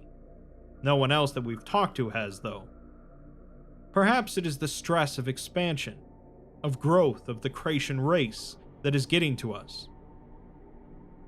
Every time we try to conduct tests on ourselves, though, we find that the same circumstances occur. Recording devices that we set up are dismantled at our hand. Outside observers lose interest and leave once testing begins. Septimus hasn't responded to my correspondence either. I wish to see him, but I cannot seem to enter a ship. I heard it today. The voice. It was telling me to grow, to expand, to consume. It is a guttural thing, one that stems from a place I do not wish to know of. My mind fights for control harder and harder with each passing cycle. There are days when I cannot see my environment, and all I see is the mold. I can feel the fuzzy pricks of cilia behind my eyes and in my teeth and beneath my scales. I wanted to ask Alf if they had felt the same symptoms as I, but all that came out of my mouth was growth. The Crations all look the same now. Their eyes are pitch black and fuzzy, their scales are made of cilia, their bodies are made of mold. I can hear them talking to me, though their mouths do not move. They whisper into my ear about the darkness, about the hunger, about the spread. I do not want to go into that dark place. Mold spreads at alarming rates. It covers a quarter of the planet now. Septimus is building automatons to help pilot a ship into deep space. There are not enough of us to escape the mold. It will grow. It will spread. It will consume. There is no stopping it. We are immortal. We are one. My thoughts are hardly my own anymore. I can hear the thoughts of my people echoing in my mind more intensely now. It is overwhelming at times, but there are moments where their voices are quiet. It never stops, though. The voices, that is. They cry and blame me for their suffering in this collective consciousness. They want freedom. I cannot give them this. I am always hungry, spreading, infected on space station. My hands hurt. My mind hurts. Can't fight for control much longer. Septimus worries. I am fine. I am everything, everywhere, all at once. I am Christenia. I am the moon. I am myself. The hunger is excruciating. I ate a Cration, absorbed their molded body into mine. I felt full. I must eat again. The spread. Growth. The universe is a morsel, and I am a predator. It awaits my consumption. I will eat the stars. I am in that dark place now. I can feel myself slipping deeper each day of each cycle that passes by. I can hardly form a thought outside of the hunger. I can hear a ship approaching. I do not recognize the design. Someone please save me. All is well. So, the normal, horrific assumption here would be that the team unwittingly brings back some amount of the mold to Earth, where it rapidly spreads out of control and consumes humanity. But I sort of doubt that would be the case. The Foundation, especially a spacefaring one in the year 2087, could certainly understand the threat of this mold and take proper precautions, especially as they were transmitted the contents of the journal before the team made it back to Earth. More likely is that the mold continues to spread across the galaxy, as there are clearly other spacefaring peoples out there, and eventually reaches Earth in some other way. The original ending for this article did indeed include Earth being consumed by the mold, but this more vague ending works a little better, suggesting a potential apocalypse rather than outright stating it. It's hard to blame the Crations, as they were facing their own extinction and were looking for any way out of it, and perhaps they should have seen the threat of the mold as soon as Alf started vomiting black liquid, but that's how it goes, I guess. It's very likely that humanity will eventually reach their own point of desperation, but perhaps extinction is a more favorable path rather than becoming eternal vessels for a fungal hive mind. SCP-7113. C is for closers. When the Foundation finds an anomaly in the wild, in say, a person's residence, their method of containment is often to move the person out, amnesticize them, and take control of the property. It's certainly an effective enough means of maintaining normalcy, but there are other ways the job could be done. SCP-7113 involves a different organization and their way of handling paranormal scenarios in a civilian's residence, with the Foundation being left a little bit in the dark. SCP-7113 is listed as neutralized now, but it was an aquatic ectoplasmic entity with a level 7 rating on the Ruby Spears Spirit Index. It inhabited a home at 113 Elkview Drive in Athens, Georgia, for approximately 14 years. The entity was capable of a number of strong manifestation effects, including but not limited to physical manifestation, telekinetic-like effects on foreign objects, spiritual possession, electronic interference, and spontaneous generation of ectoplasmic matter bearing a similarity to water. The home containing the entity was owned by the Clark County Real Estate Association, which is listed as a group of interest in the Foundation's database. They came to own the home after purchasing it from its previous owner at around 40% of the home's standard market value. A week after the sale was finalized, the seller filed a complaint with the Better Business Bureau of Northern Georgia. The complaint included accusations of harassment and fabrication of paranormal phenomena in order to drive down the price of the home. The complaint was flagged by a Foundation AI on September 12, 2022, prompting the Foundation to place the home under surveillance. On September 21st, the cameras identified 5 individuals arriving at the home in a large van, with Clark County Real Estate Association painted on the side. 4 of these individuals explored the house, while the 5th remained in the van.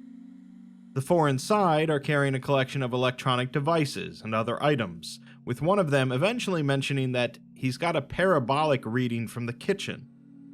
The 4 gather at the kitchen sink, with one remarking that it looks like dirty water, so another nods and raises a radio device and speaks into it, asking, "Are you here?" The device broadcasts a response from the entity in the affirmative, so one of the individuals says that dirty water and the spirit box means it's a rusalka. Another of the individuals agrees and tells them to get back into the truck, although one thinks that they should look for ghost orbs first, but is shot down, as they have 6 more houses to do that night. The 4 all leave the house, get back into the van, and leave. As this sequence of events occurred too quickly for Foundation assets on location to respond, an action plan was established should such incidents be repeated, necessitating the apprehension of any future visitors. On September 25th, another individual arrived at the residence in an unmarked car, entering the house and opening the door to the basement, at which point all electronic surveillance equipment failed for about 6 minutes. When the cameras recovered a signal, the woman was already leaving the basement and proceeded to leave the house, at which point she was apprehended by Foundation agents. Since this incident, however, the entity has not manifested again, and no anomalous behaviors have been detected inside the house. In the interview with the woman, Taylor Amador, she says that cuffs aren't necessary, as she's not going anywhere. She states her name and says that they should have her on record. The agent says that they don't, and asks what she was doing at the house. She replies that it was a job, an exorcism, as they said that they had a rusalka they wanted gone. The agent asks what a rusalka is, prompting Taylor to ask if he's with the Coalition. After a brief moment of silence, she apologizes and says that a rusalka is a water spirit, created after a death by drowning. They're always female, so they generally use female exorcist in case the death was deliberate and caused by a lover. The agent asks if she's an exorcist then, and she says that she is, even if she doesn't look like a normal priest, but she's confused by the questions. The agent then asks what the Coalition is, and she asks if he's with the Foundation, before apologizing again and saying that she should use the code phrase, Ardent Blue 781. That phrase doesn't mean anything to the agent, but she says that it might to his superiors, so he should pass it up the line if possible. The project director then interjects over the intercom, ending the interview and ordering the agent out of the room. She then apologizes to Taylor for the misunderstanding, and says that a guard will be along shortly to escort her out. In a message from Assistant Regional Manager for Real Estate Acquisitions, Philip Foster, he says that due to extant agreements with the GOC, the Clark County Real Estate Association is not to be directly interfered with at this time. Now that they've identified them as a GOC-affiliated group of interest, however, they can watch their people and money like a hawk. He says that if you're reading this, expect to be reassigned to this department's new containment division, and if you can be half as efficient as the guys in the logs, you'll be doing well. He finishes the message with, secure, close, protect. It's somewhat rare for the Foundation to come off as unaware of anomalous operations as they are here, but what's going on here is pretty simple. The Clark County Real Estate Association, working with the GOC, seeks out haunted houses, presumably with branches across the country. They then use the house's status of being haunted to drive down the price before purchasing it themselves, at which point they call in a GOC-certified exorcist to remove the offending entity or entities. At that point, they're able to sell the house at its normal price, free of any paranormal activity. It's really almost not an anomaly, outside of the actual existence of a paranormal entity, as there are certainly people that have sold homes and touted the lack of spirits as a selling point. It's not horrific in the normal SCP sense, but as I've said plenty of times before, an article doesn't have to be interesting. The Real Estate Association isn't really doing anything altruistic here, but as the adage goes, if you're good at something, never do it for free.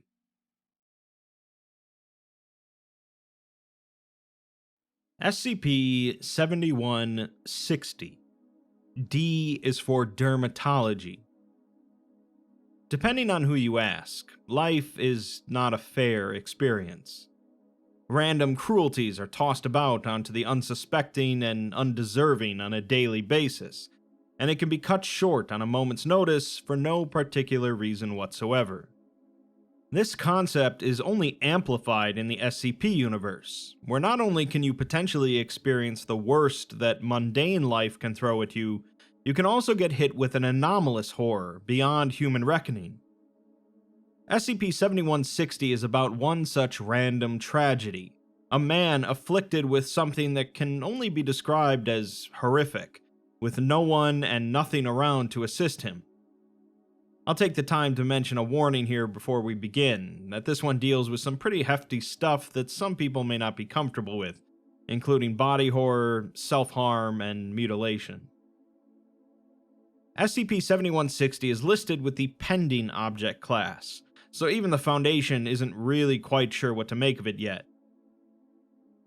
7160 is the corpse of a 24-year-old adult male identified as John McAckler, who on July 9th, 2022, was submitted to the Genevieve Health Institute after sustaining life-threatening and self-inflicted injuries across his body. These injuries included deep lacerations across both arms, open wounds along his torso and waist, a dislocated ankle and a complete avulsion of the other foot, bleeding gums and extreme jaw damage from excessive teeth grinding, first-degree burns, severe poisoning from cross-contamination of chemical and cleaning products, an empty eye socket, and avulsion of all of his remaining nails.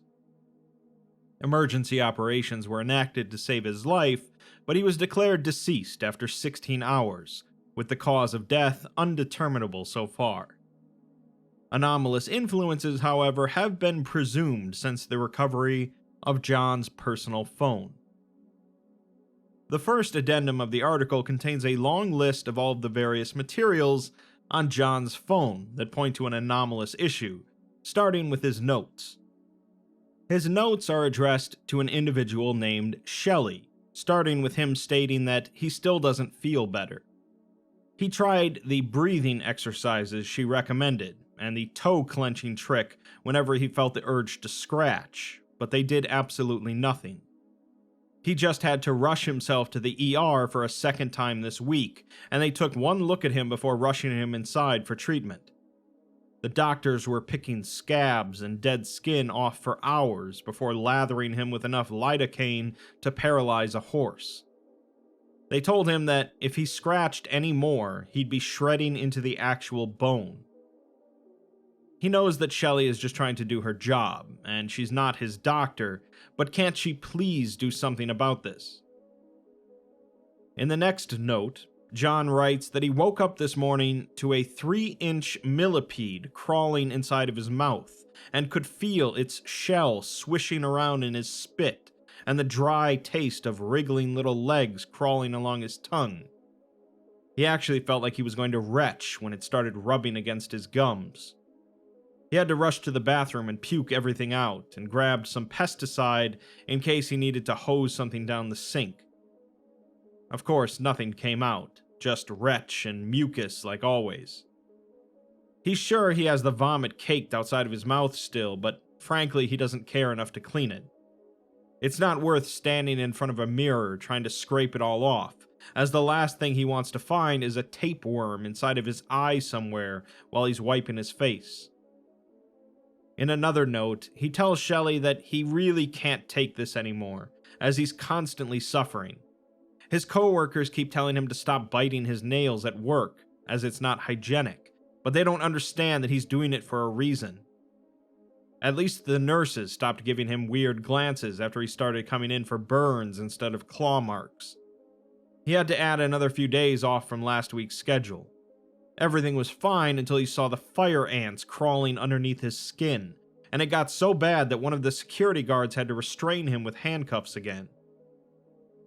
Still, he managed to get the rest of them off of him, with a bit of biting and some uncomfortable wriggling, but he thinks their guts are still stuck in between his teeth somewhere.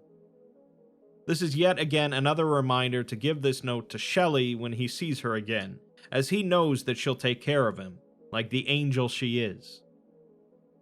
In the next note, he opines that all of the other therapists that he's met don't know anything, as they literally told him that writing about all of this would actually help. About how addressing your problems can help you fight them or whatever.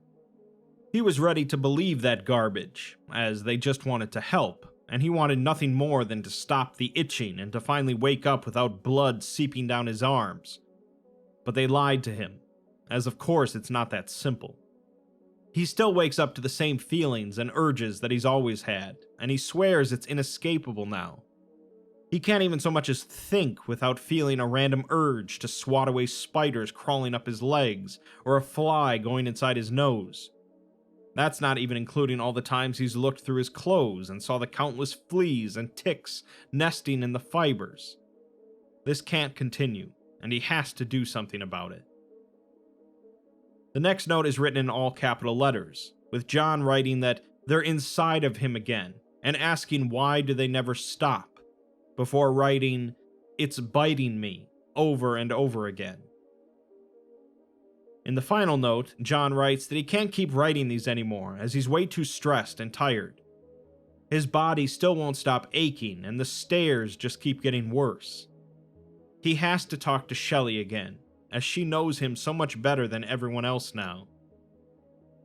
In John's scheduled appointments, an automated email was sent from Heartland Counseling and Resilience Center to his email at coolguy69420@gmail.com, confirming an appointment with one of their specialized counselors.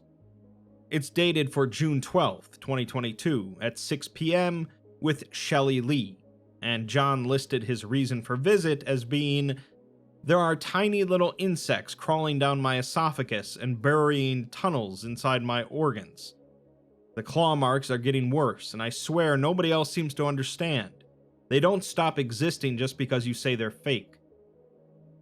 Based on the previous appointment history, John went to Heartland counseling at least 11 other times, with messages including that he feels them again, they're in his ears, nobody understands, and he's hurting himself again. We're then given his sent voicemails, all of which are to the Heartland Counseling and Resilience Center. In the first one, he calls about changing the counselor for his upcoming meeting, from someone named Rahim to Shelley. Apparently, he fat-fingered when making the selection on screen. He later calls again about making sure that they change the counselor for his meeting, as he doesn't know Rahim, and doesn't think it would be a good idea if he saw him. The next voicemail has him thanking them for making that change he requested, but he's interrupted by going to the bathroom to make sure he wasn't scratching too much. That's the reason he's been trying to get a meeting in again, and he just wanted to call to see if Shelley was around, as she was going to help him. Later, he calls them again, this time swearing and saying that he's called them like 5 or 6 times now and none of them ever reach out. They can't just keep calling him at like 2 p.m., as he's busy dealing with problems he can't even fix on his own. It wouldn't even be that bad if they just picked up their phones, but no, he has to keep suffering until someone calls him back. He just needs to talk to Shelley. He's sick of asking. He just needs someone who understands. He's not trying to be creepy, he just needs help from someone. In the last voicemail, he says that he'll be in at 4 tomorrow, and he expects to see a supervisor when he arrives. We're then given some recorded audio memos, featuring conversations between John and Shelley. John asks if it's okay if he records this, for his sake, and Shelley tells him whatever helps him is fine. Shelley says that she heard he had some trouble reaching them, and she's really sorry about that, but John says it's okay now, as long as he can actually speak with someone. Shelley says that she was looking at her record again, and saw that he scheduled this because he's feeling his symptoms again, and asks if he's been taking the medication prescribed to him. He says that he has, but it's not working. When she asks how it's not working for him, John begins yelling in incredulity, asking how can she not see them, as they're everywhere now. He says that he's showing her and scratching them off right now, but she tells him to calm down, as she doesn't see anything. She'd like to help, but she needs him to try and calm down if he wants to continue, so he does. Shelley then says that they should take a quick break, and steps out of the room. When she comes back, John thanks her for calming him down, and asks if she really can't see them either. She says that she can't, and she won't be able to. She asks him how they exist to him, and what they appear like. He says that he sees them as many things, often ants, large ones with big meaty jaws. Sometimes he sees spiders and worms as well, but really the worms only appear in the light, right underneath his eyes. She asks if it hurts, to which he says that it sort of depends, and he doesn't really know how to explain it. It depends on his mood, or what he's seen, and spiders hurt the most, especially when they bite down. Shelley asks if this is separate from his injuries, and if he feels this pain even in spots where he's not hurt. John replies that he doesn't know, and after a brief moment of silence as Shelley goes through some papers, she asks if he sees them right now. He admits that he doesn't, as it's hard for him to find them when he's actively looking sometimes. She then says that they'll pause again and steps out of the room. When she returns, she tells John that she can see that he's bothered, and asks if he can explain why. John sighs and says that he's living a life where everyone tells him that his mind is wrong. Everywhere he goes, everything he does, it's always the same. He knows his reality is real, and he knows that what he sees aren't just illusions, as he's never not been able to trust his eyes. Then one day you wake up and people tell you to ignore all of that and to pretend like nothing is happening with him. It's frustrating and exhausting, and he's tired of having to attend these appointments, of making notes in his phone to keep his thoughts away from the slugs and centipedes crawling up his nose. He's then interrupted mid-sentence, as he points out that there's something between his index fingers, about the size of his palm, brown and clinging to the side of his finger. It has 2 massive pincers in the front and 4 legs around its abdomen. It's far too large to be a beetle, and he thinks that it might be a water bug.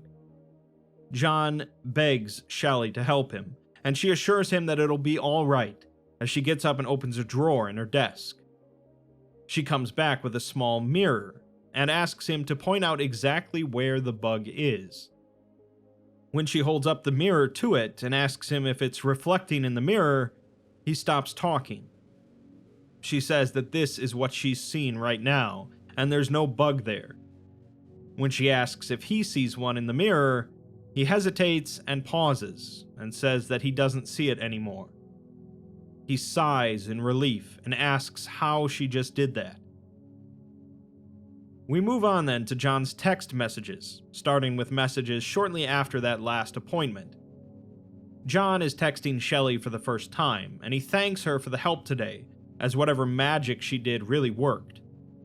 She asks if he's taken his medication, which he has, and tells him to let her know if he needs anything else. He says that he does, and asks how did she know that the bug would disappear. She admits that she didn't know that it would, and had no idea what would happen, but she's glad it helped. John asks if there's a more permanent solution for the bugs, as it would make it easier to sleep, and she tells him that the medication will help as long as he's taking it. He says that he really did take it, but he's not so sure. Later, John texts her again, saying that he knows she's working, but there's something on his mind.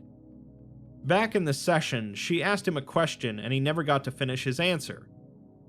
She assumes he's talking about how exhausted he is, and says that he can speak his mind, but after this they'll need to schedule another appointment if he needs to discuss this further. John meanders a bit before coming to his point, saying that it sucks being the only one who feels this way. Shelley responds that she can understand that feeling, and says that there's a lot of people like him, and a lot of other people who feel that way too. John says that he guesses so, but having someone who can bridge that gap and help him is all he wants, followed by a few ellipses and a question mark. Shelley replies that they should try and keep the rest of their conversations in the office. Despite this, John later texts her again and says that he felt bad about the last messages and wanted to apologize. She thanks him for the apology and says that it's fine. He then asks if they're still good for this Saturday, as he has a lot on his mind again. She'll need to check with her schedule, and he thanks her again for all of her help. He asks if she has a place for reviews, and she says that he can review her company, and if he wants to leave something about her, that's fine, and she can't stop him from doing that. He says that he just wanted to show his gratitude and appreciation, giving her a 5-star rating for being 5 stars. He then says that that was stupid, followed by the dreaded, "Please respond." Shelley responds that she's going to have to kindly ask him to stop texting her, to which he says, okay. Later, John texts her again, asking her to please respond, as the bugs are back. She asks if he's taken his meds today, and he says that they don't work. There's so many, and he needs her help. She replies that their appointment is not until tomorrow, and asks if he can't wait until then. He says no, that she doesn't get it, and that he just blinked and saw a bunch of termites disappear from his glass. He's scratching himself to the bone now, and needs her help, saying that he's going to die. She tells him that if he needs emergency help to contact the police, and she'll even do it for him if he wants. He says that they won't believe him, and he needs her to bring her mirror and come to his house right now, promising her that it will be worth it. At this point, she tells him again to stop texting her. John says that he's begging her to bring her mirror, and he can feel them digging into his cheeks and tearing apart his toes. Shelley replies that she's contacting the police, and they can help him. John continues to text, asking her why she keeps refusing to help him, saying that he's in pain right now. Shelley sends 2 last messages, stating that she's blocking this number and to not come near her. John then swears at her, saying that he knew she was a lying scumbag and she'll regret this. The final piece of media from John's phone is a video recording, showing John pacing frantically from one side of a room to another, standing in front of a sofa and TV showing the news with no audio. John whispers frantically as he continues pacing, then stops mid-step, followed by another mutter and the word Shelley before grabbing his temples. He mutely yells in apparent pain as he begins to profusely scratch his arms, and ragged marks appear along the surface of his flesh. He remains frozen in place as the bare and scarred skin becomes red from the friction, and blood begins dripping down from his elbows onto the floor. He wipes sweat off his brow before stripping, showing several jagged cuts and bruises on his upper torso, as well as severely bleeding human bite marks along his thighs. He then moves out of the camera's view before returning with a chef's knife, a metal fork and spoon, cleaning disinfectant, a large pot of boiling water, and a pair of slip-joint pliers. He throws them across the floor haphazardly before looking back at the camera with a wide grin. He mouths another comment before grabbing the chef's knife and sliding it across his left wrist, cutting a deep laceration into the skin and tendons. Blood begins to drop and pool underneath it, as John chuckles and makes a similar cut on the opposite arm. The blood pools further as he grabs the fork and spoon, plunging the spoon into his left eye, twisting and yanking until the eye flings out.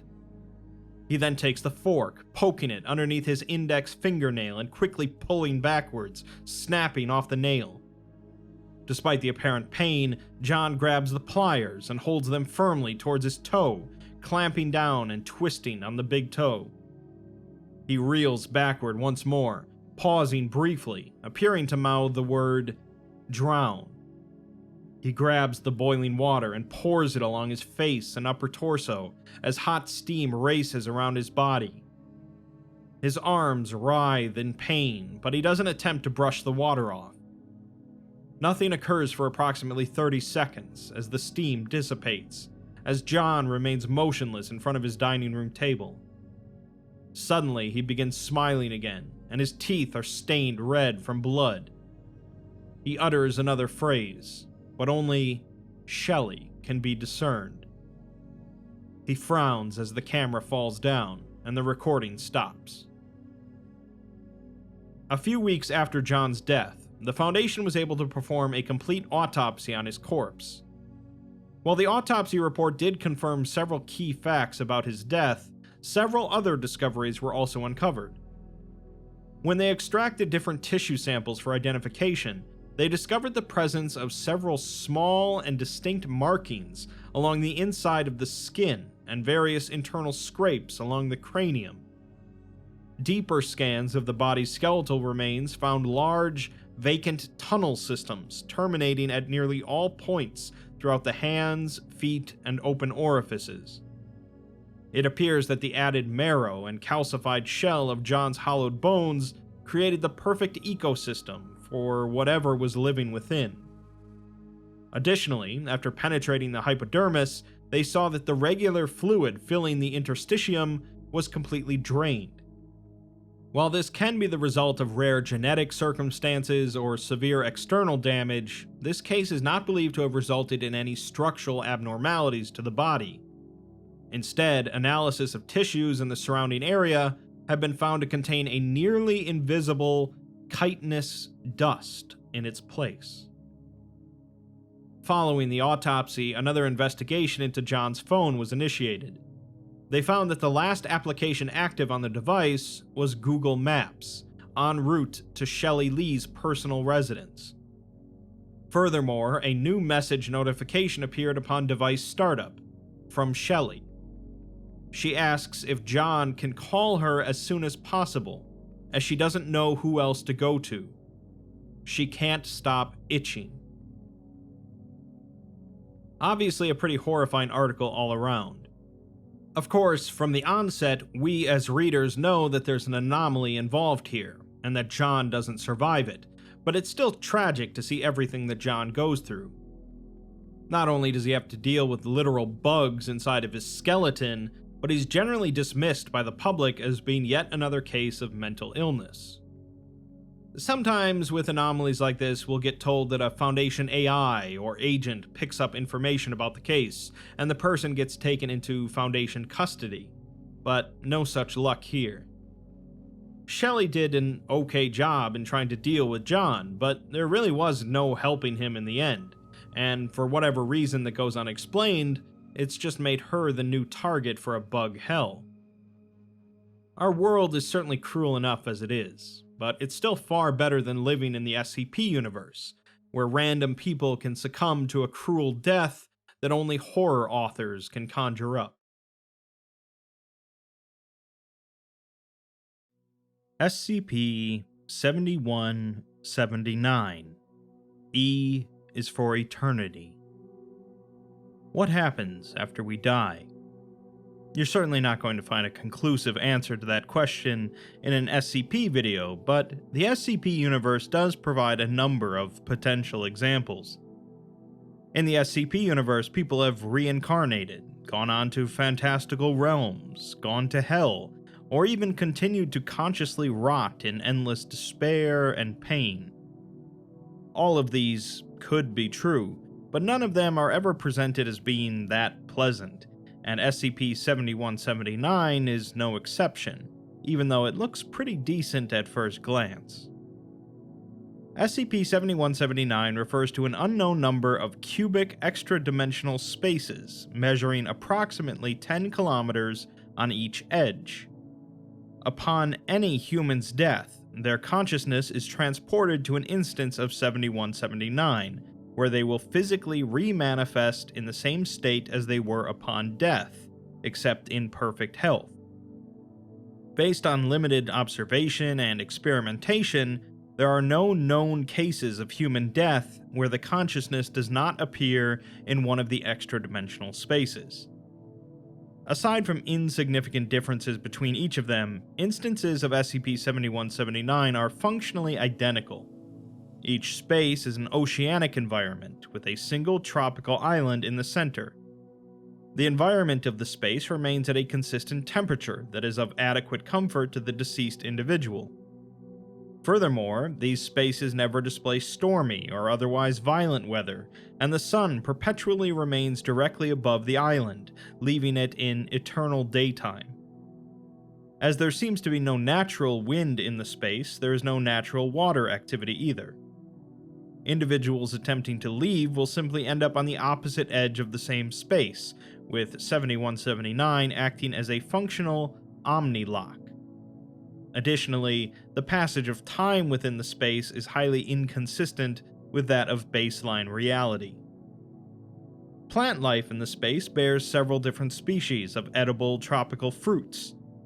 Other fruits of unknown species are also present, which are analogous to substances such as alcohol, methamphetamine, and cocaine.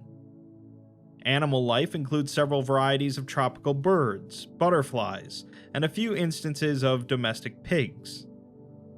On the coast of each island is a beach house, which contains various amenities and furniture for sustainable living.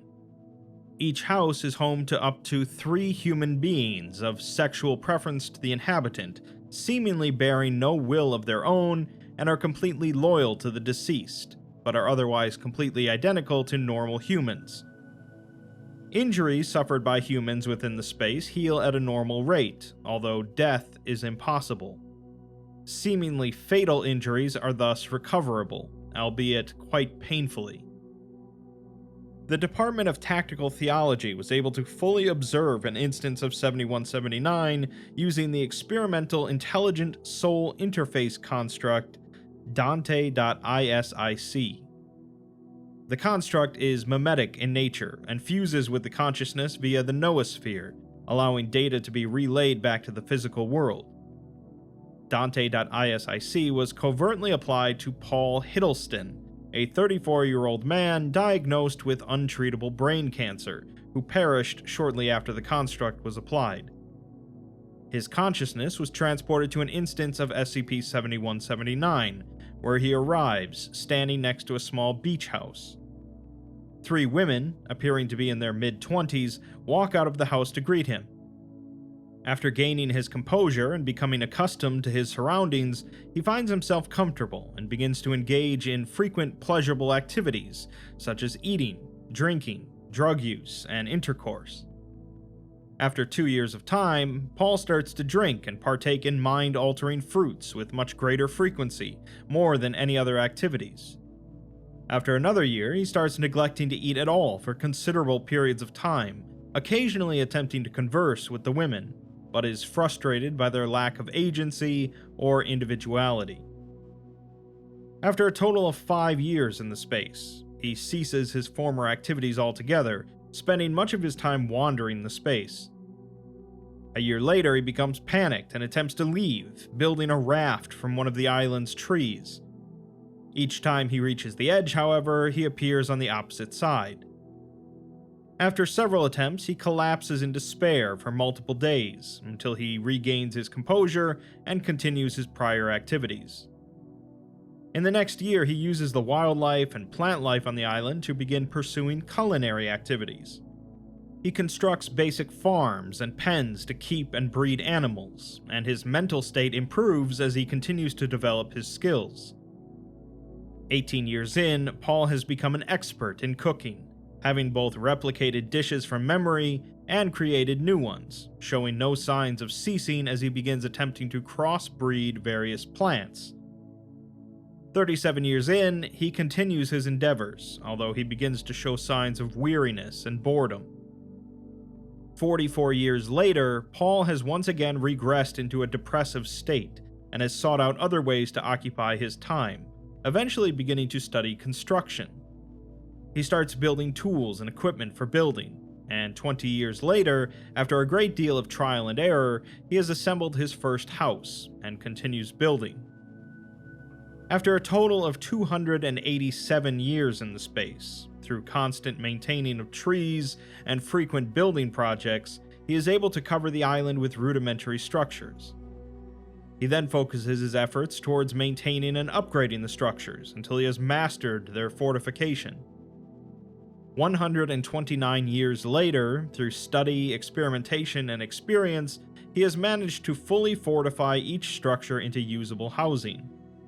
He begins expanding his structures, adding extra stories and decor, as well as building various watercraft. After another 434 years, his efforts have slowly started to wind down again, as his ability to produce lumber and harvest natural resources reaches equilibrium with his construction expansion. He starts to tear down and rebuild structures in new ways, continuing to remix them. Having spent 2,009 years in the space, he starts to show worsening symptoms of depression and anxiety, and he starts to seriously consider the concept of endless life here. His mental state continues to degrade as he searches for ways to keep a sound mind.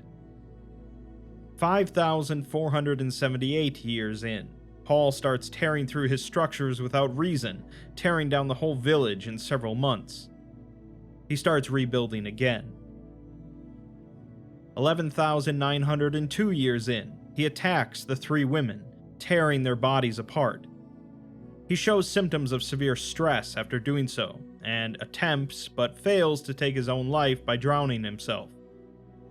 He continues to build over time, but intersperses his projects with bodily harm to himself. 7,698 years later, the 3 women are fully reassembled, and by this point Paul has grown numb to the concept of violence, beginning to perform bodily experimentation on them. After a total of 124,000 years, Paul builds a crude structure designed to crush him to death under the weight of several thousand tons of lumber and stone. Upon activation, it completely mangles and destroys his body. 776,000 years later, Paul's body has fully healed. While the experience appears to have been unbearably painful for him, the stimulus allows him relief from the boredom. He repeats the process in multiple different fashions. After 5.8 million years in the space, he burns himself alive, fully reducing his body to ashes before the fire naturally dissipates. He eventually fully heals after 12.2 million years, and makes many similar self-destructive attempts upon himself, each time growing more numb to the experience. After spending 1.2 billion years inside of the space, he ceases to exhibit any rationality as he struggles to find new stimuli. 8.5 billion years in, he tries to leave again and fails. 30 billion years in, Paul looks towards the sun. It has not set. With 1 trillion years spent in the space, Paul ceases all physical activity, as no experience is able to provide him with new stimuli. After 5 times the factorial of 10 to the 28th power years, Dante reports that all potential permutations of particles within the space have been theoretically reached. Finally, after factorial 10 to the 100th power years, Dante reports that 1 second of eternity has passed. Eternity is a word that occasionally gets thrown around somewhat casually, often in religious discussions, without really pondering the implications of such a thing. Human consciousness wasn't really designed to fully comprehend eternity, let alone actually experience it, and there's no hope that anyone's mind could realistically hold up against such a scenario. SCP-7179 is somewhat similar to SCP-2718, and is certainly inspired by it. But while 2718 seems to be a cruel happenstance of existence that no one realized before, 7179 comes off as somewhat more engineered in design. It's almost as if this afterlife was designed by an alien consciousness that believes that this is what humans are looking for after they die, an endless paradise of physical pleasures, without really understanding what a hell it would become. SCP-7219. F is for Fallout. Nuclear power is the most awesome force that humanity has ever harnessed, capable of both providing energy to run a civilization as well as the devastation to destroy one. Since mankind's discovery of being able to force nuclear reactions, there have been a number of applications utilizing nuclear energy. Some good and some definitely not good, with some accidents along the way. The effects of ionizing radiation on the human body are some of the most horrific things that can happen to us, and no small amount of people throughout history have died or been grievously affected by it, on purpose or otherwise. SCP-7219 is about the deadly effects of radiation, but it's also related to the callousness and ignorance that leads to its misuse, leading the Foundation to have more radiation than they know how to deal with. SCP-7219 is a humanoid anomaly exhibiting a localized oniric, or dream-affecting, compulsion, located within a chamber of an abandoned subterranean Global Occult Coalition bunker, currently inaccessible from the surface. Thermal readings, ground radar scans, Geiger counter readings, and recovered dream journals of those affected indicate that this space is both heavily irradiated and pressurized due to the presence of large quantities of superheated corium. Corium is a highly radioactive, molten material composed of nuclear fuel and reactor construction materials created during meltdown events, and it's presumed that the corium has maintained its temperature via anomalous means. Despite residing within the space, the humanoid has not appeared to be damaged by the chamber's heat, pressure, radioactivity, or lack of nutrients, and ground-penetrating radar has confirmed that they are mobile within this space, but haven't been able to provide an accurate physical description of them. The primary anomalous effect of this humanoid is an ability to contact and influence individuals within a minimum 70-kilometer radius via their dreams, with an as yet unknown maximum radius of effect. Within a subject's dream, the anomaly is capable of reshaping the dreamscape and narrative, while also maintaining complete control over the dreamer's conscious state, able to prevent them from awakening or awakening them itself. Any information given to a person targeted by 7219 will be considered factual by that individual upon awakening, and any instructions given will develop into obsessive-compulsive behaviors. Affected individuals have reported that carrying out instructions to them is akin to a primal need, primarily motivated by fear and self-preservation, but this effect can be reversed through the use of amnestics. Individuals that have been contacted by 7219 display moderate levels of irradiation, which is cumulative, and those that have been contacted 4 or more times will have been exposed to an average of 5 sieverts of radiation, which is generally a fatal dose. 7219 is aware of the experiences, memories, and knowledge possessed by those it influences, and it will often release an individual from its control if it comes to believe that the individual is unable to aid it in achieving its goals.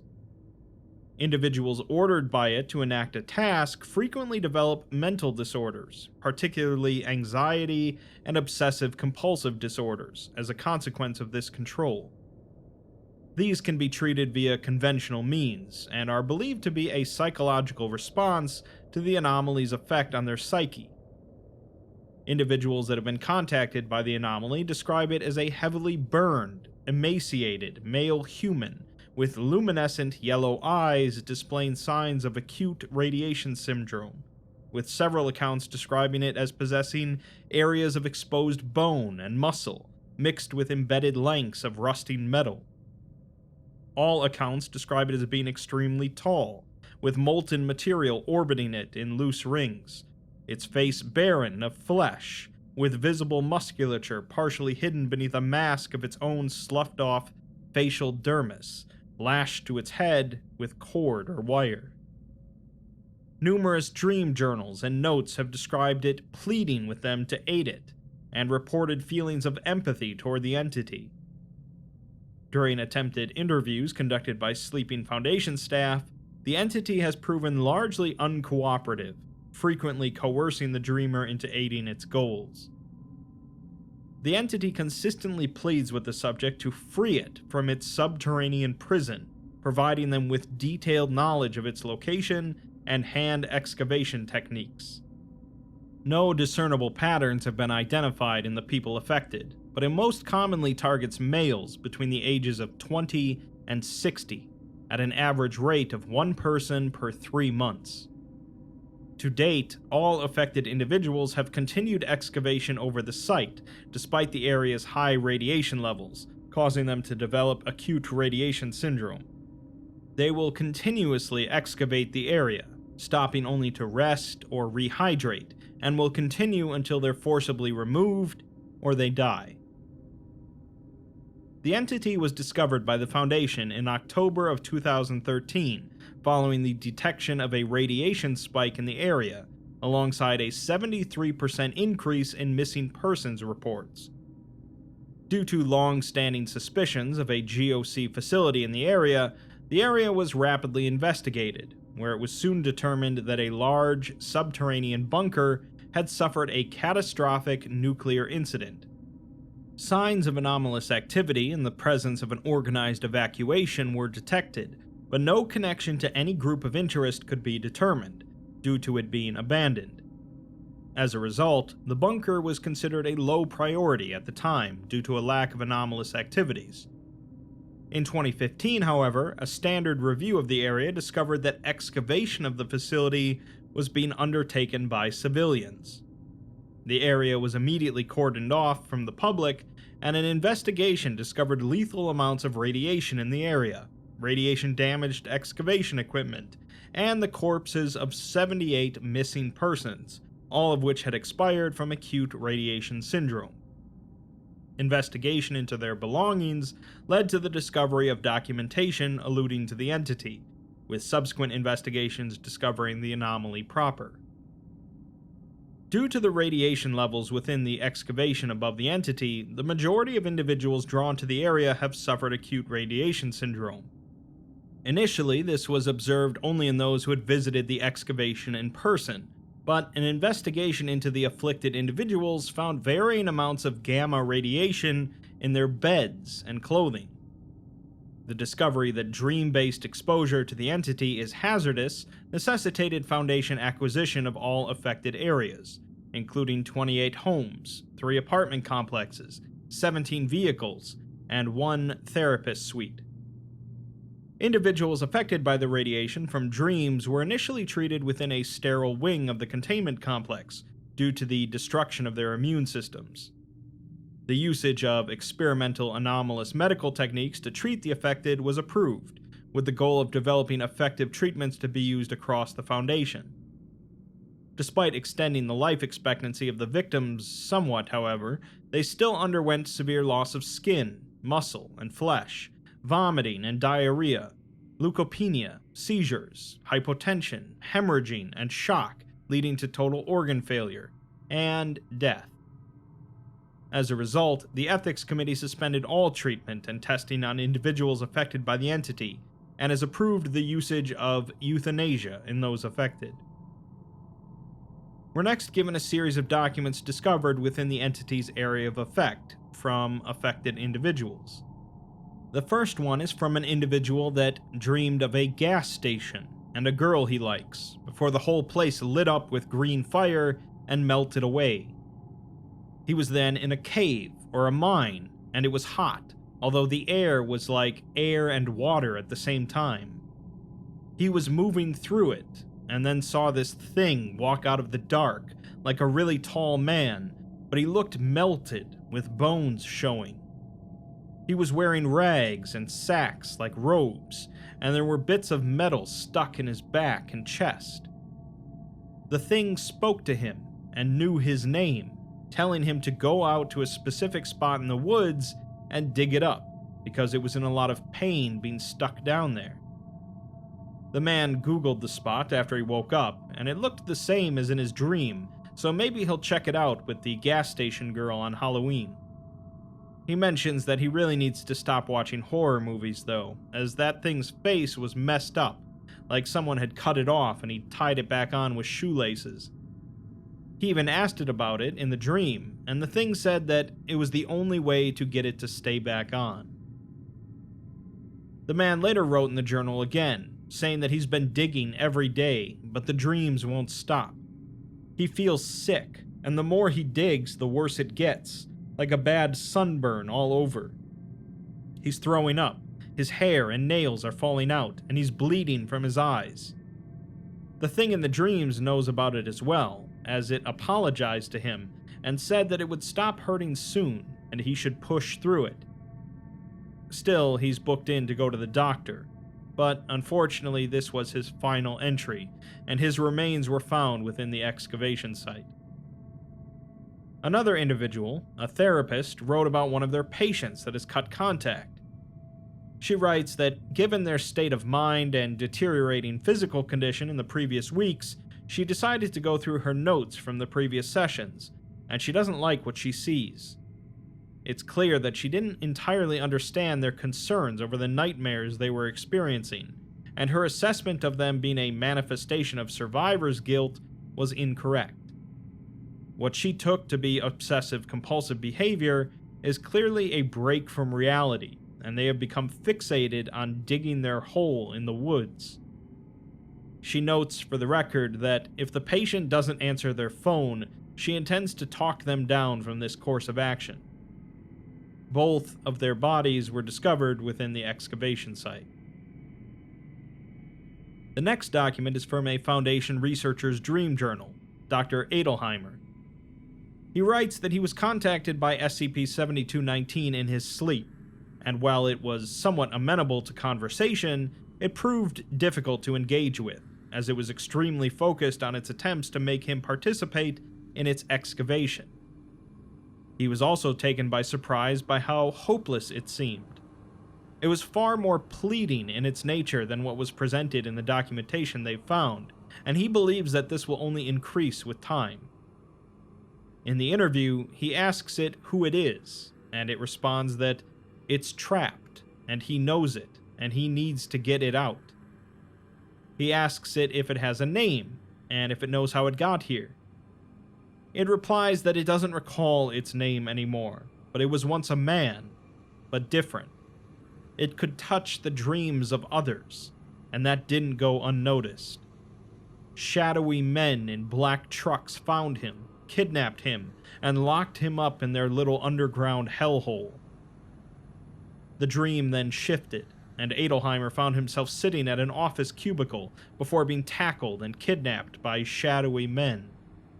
He's thrown into a van, beaten, and dragged into a sterile room, collared and handcuffed. He asks the entity if it knows who did this, but it just says, "No one that will be missed."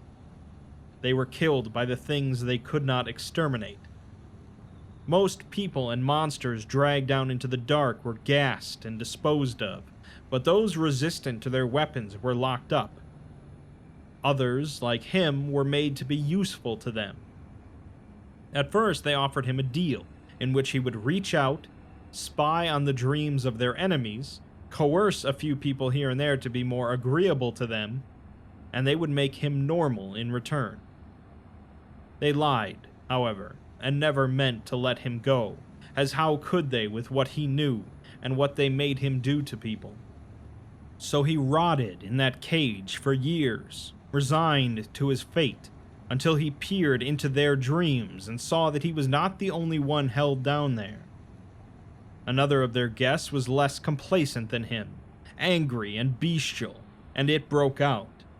It tore through them like a hot knife through butter and flung itself into the reactor powering this place. It asks Adelheimer if he knows what happens when an indestructible being throws itself into a thaumaturgic nuclear reactor. The dream then changes again, showing Adelheimer a flying monster rampaging through corridors, shrugging off gunfire and practically exploding through the shadowy men. It keeps going until finding its way inside of a huge industrial room, glowing blue, before flinging itself into an enormous turbine above some sort of nuclear reactor. The entity says that what happens is their indestructible friend is crushed within the molten corium, mingling their properties and melting down through the lower levels of the facility, causing explosions and collapse as it goes. All the way into this nuclear oubliette that he lives in now, filling the air with their combined abilities, filling his lungs and pores and ruined self with its power. Meaning that, while this place will not be able to kill him, it will make his every moment agonizing. They used him, and because of their incompetence, he is no longer human. He feels like he is always on fire, always burning, cannot breathe, can barely see, and is starving without even having a stomach to fill. It asks Adelheimer if he can imagine how much pain it's in, as the dream returns to the cavern with the entity watching him. Adelheimer says that he believes so, but if its chamber is breached, the pressure would cause an unimaginable disaster, nuclear contamination on a scale beyond anything they've ever seen. The entity responds that it knows the resources they have, and knows the risks, as it has seen their dreams, but surely they can find a way, like how it shielded those people from radiation within the excavation site to let them survive longer. This could be applied further in their sciences, a way to mitigate the effects of radiation, perhaps even a way to avert any contamination event at all. If they work together, surely they can find something. Adelheimer says that he'll do his best to get his people on it, but can't promise anything. He asks if the entity knows that all of those people in the pit died after suffering greatly, and asks how many lives it's prepared to burn through. The entity replies that it does know, and it's so sorry, as it tries to make it safer for them by reaching out and healing them, but it just won't stop. At this point, Adelheimer is awoken by his alarm, and writes that with the information given, they may be able to locate the ones that ran the bunker, and learn more about the site. He also suggests investigating the potential to extricate the entity from its location safely, as the Foundation has achieved loftier goals than this and would be better able to contain the anomaly than the situation currently allows. Following this encounter, the Foundation began an investigation into any group of interest deaths within a 75-kilometer area, discovering that a number of GOC members had died within a 24-hour period of one another via unknown means. The Foundation reaches out to the GOC for questioning, but has not received any reply. The final related documentation we're provided is from another affected individual, who writes that in their dream, they're in a hospital walking down a corridor together, and the entity was like a doctor, but still looked the same, with the air crackling like a fire. As they're walking, it looked at him and said that he was doing a good job with the pit, and asked why he'd stopped coming. The man told it about how sick he'd been getting, and asked if it means to let him get sicker, so why doesn't it stop? The entity just shook its head and said that it does hurt him, and it's sorry, but it won't stop. The man writes that it felt like an apology, and he was going to say something else, but then they were in an operating theater at the bottom of the pit it lives in. The glowing nuclear stuff was all around him, swirling like a snake or something, and then some skeletons dragged a gurney in, and a woman the man knows named Eliza was on it, strapped down. He tried to move, but the entity put a hand on his shoulder and said that he needed to understand what it was going through every day. The man writes that he knew what it felt like from the other dreams, but this time it said that he needed to see. Eliza started crying blood and thrashing about on the gurney, throwing up and almost liquefying. It was awful, but then, as suddenly as it had started, he was standing in his room, watching her sleep peacefully. He went to the bathroom to splash water on his face, but in the mirror, the entity was his reflection.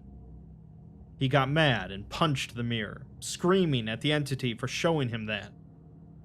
It said that he needed to see it with his own eyes, and he writes that it's better for him to do it than her. He made the thing promise that if he kept digging, that Eliza wouldn't need to, and it said that she wouldn't have to if it got out. Then he woke up in a ditch at the pit after sleepwalking out there. He may as well dig, as it wouldn't have told him that if he wasn't close to freeing it. It's noted that this document is believed to have been written by the final individual affected by the entity prior to the current containment procedures. Following Dr. Adelheimer's interview with the entity, Foundation investigation into the deaths of the GOC members believed to be linked to the bunker began. Initially, the details of the deaths matched the entity's account of events, but as the investigation continued, discrepancies began to appear at an increasing rate. All of the locations where the deceased agents died were found to possess extremely high levels of gamma radiation, with several having been destroyed in nuclear detonations. This investigation led to a man named Elroy, a patient in a chemotherapy ward. Elroy had previously been married to a known GOC operative observed to have died in the same 24-hour period as others linked to the bunker. When questioned about the event, Elroy became distressed and refused to cooperate with Foundation operatives, necessitating the use of a GOC liaison. After negotiations, it was agreed that the two organizations would share information regarding the entity. GOC files on the entity revealed that it was formerly an unnamed civilian, abducted for use in unspecified clandestine GOC operations. It was described as largely cooperative, but increasingly prone to mental instability, self-harm, and aggressive outbursts, and was being considered for termination prior to the destruction of the facility. It had been held for 5 years, leading up to the loss of the Northwest GOC Oniric Research Facility in a reactor meltdown consistent with the entity's account. Primarily of interest to the Foundation was a file detailing the events of December 7th and 8th, 2013, where a number of GOC operatives previously responsible for the management of the facility died of radiation exposure and spontaneous nuclear detonations in their sleep. Each individual had staffed the facility for at least 4 years, with many of them working directly with the entity. Following these events, the GOC orchestrated a decontamination and misinformation campaign to allay public concern regarding the detonations. These events were attributed to the entity, with the anomaly being labeled as extremely dangerous. Following this sharing of information, the GOC liaison provided a witness statement from Elroy regarding the death of his spouse. He says that they went to bed like always, but sometime in the night, she woke him up by screaming and hollering in her sleep. He tried to wake her, but she just started running around the room, screaming, continuing to say, I'm sorry, please don't," over and over again. He grabbed her, tried to shake her awake, but she just stayed under. He didn't know what to do, and then she started almost rotting, her skin melting away, her hair and nails falling out, and she shoved him off her. He was screaming her name, trying to wake her, but nothing worked. She started crying blood, shriveling up and screaming, "I'm sorry," over and over. He went and shook her as hard as he could, and she felt incredibly hot, with him saying that it felt like a sunburn just looking at her, let alone holding her. Then she threw him across the room, out the window, and he heard her scream just before he blacked out. The GOC tells him that the explosion came from inside her, but now his darling is dead, their house and memories a crater, and they insist on paying for his chemo, even though all he wants to do is go be with her. The Foundation is informed by the GOC that this statement is consistent with those given by witnesses to other detonations, and that those who didn't detonate were believed to have succumbed to rapid onset acute radiation syndrome. Given the consistency of statements given, it's believed that the entity is capable of inducing nuclear fission of cells within living persons under its effect. As such, all activities related to the extraction of the entity are suspended, and methods of negating its anomalous effects are under investigation, with the possibility of termination under consideration. On July 10th, 2022, all on-site personnel experienced a dream where the entity addressed them personally. Upon investigation, it was determined that each affected person experienced a broadly similar dream, and were provided a description of it from one researcher. The dream began inside of a hot, dark cave, and he was standing knee-deep in glowing blue water, but the air was full of steam as well. There were ruins hanging from the cave roof and jutting out from the water, and he could see bones and ruined machinery throughout the area. The air was full of a droning, crackling sound that seemed to come from the water, and it hurt to breathe and felt awful on his eyes, but they wouldn't close. One end of the chamber was lit by an intense glow that only increased in intensity as its source approached. The entity came from that direction, and it was extremely tall, above 2 meters easily. There was this lava floating in the air around it, almost like a planet's rings, and that was the source of the light. It burned badly, and it filled the air with this horrible buzzing sound the closer it got. It looked like its skin had essentially liquefied, causing it to stagger and shamble closer to him, knocking debris over as it approached. He could hear its ragged breath from a ways off, and it was a rough, wet sound, like sandpaper scraping raw flesh. When it came closer, he could see that it was staring at him, and it looked furious, its eyes glowing yellow and secreting vapor. He wanted to look away, but his eyes wouldn't move from it. Upon reaching him, it was clearly in an aggravated state and addressed him directly, with the researcher unable to speak or move in any way.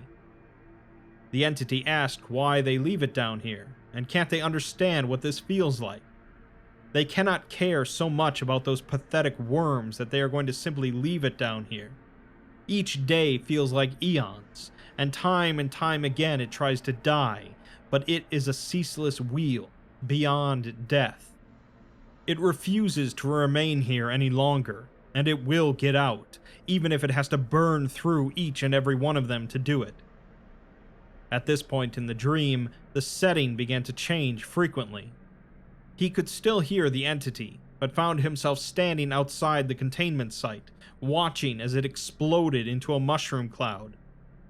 The heat and dust melted his flesh and stripped him, but he couldn't wake up. People ran from the ruins on fire, but they didn't make it far. The entity says that it is not meant to be here, and they were meant to make it human, but they lied. It's time for it to begin anew, on the surface. The scene then changes again to a fireball rolling out ahead of the mushroom cloud, this time in St. Louis. The people and animals are writhing on the ground as they burst into flame and are blown apart like cigarette ash. He could see the entity silhouetted against the detonation, shaking like it was laughing.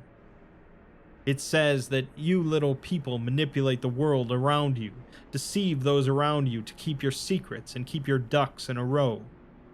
They promised it a life, but all it received was pain. It then takes steps to change that, and they do everything in their power to stop it, all to preserve their little veil.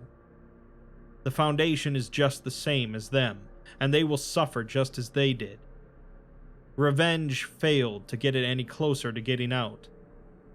The scene changes again, this time to some kind of space station, with enormous detonations appearing in the dozens, spreading across the hemisphere.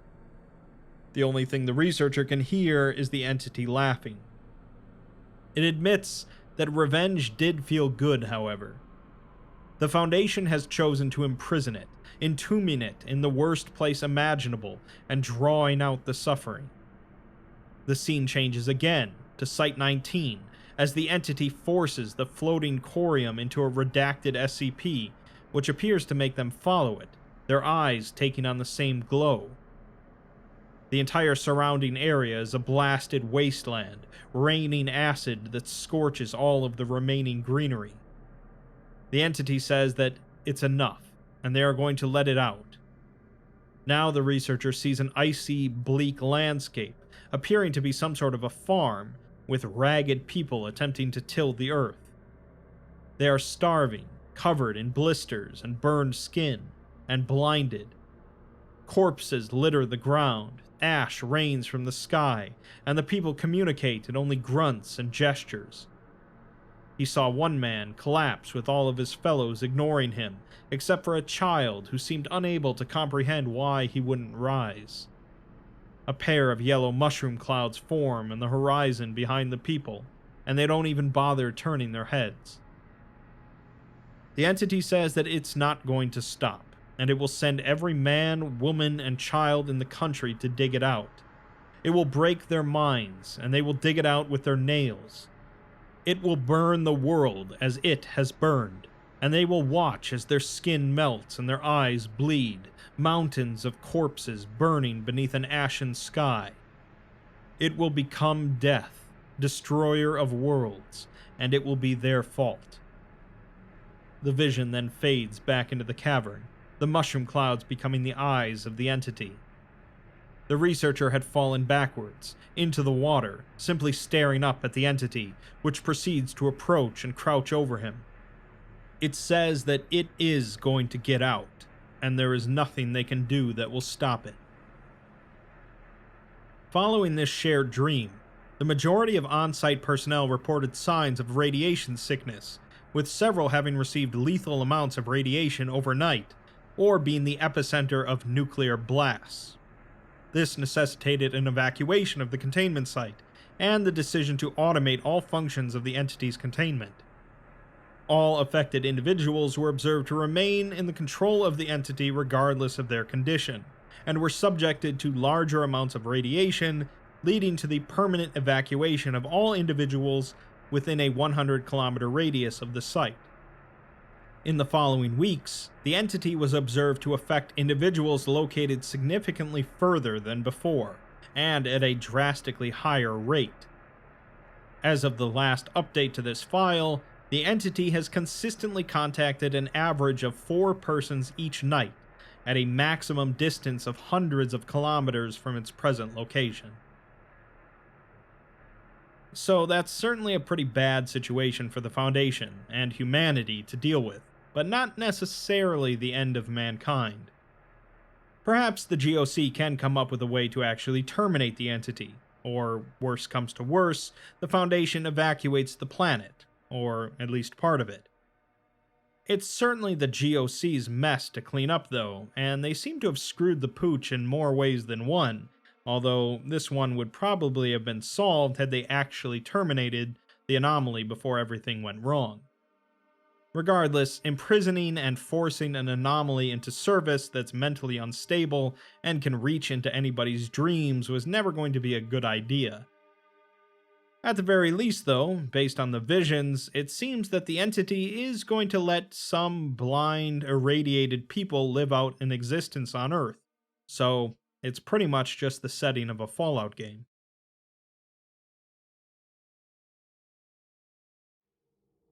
SCP-7234. G is for Greece.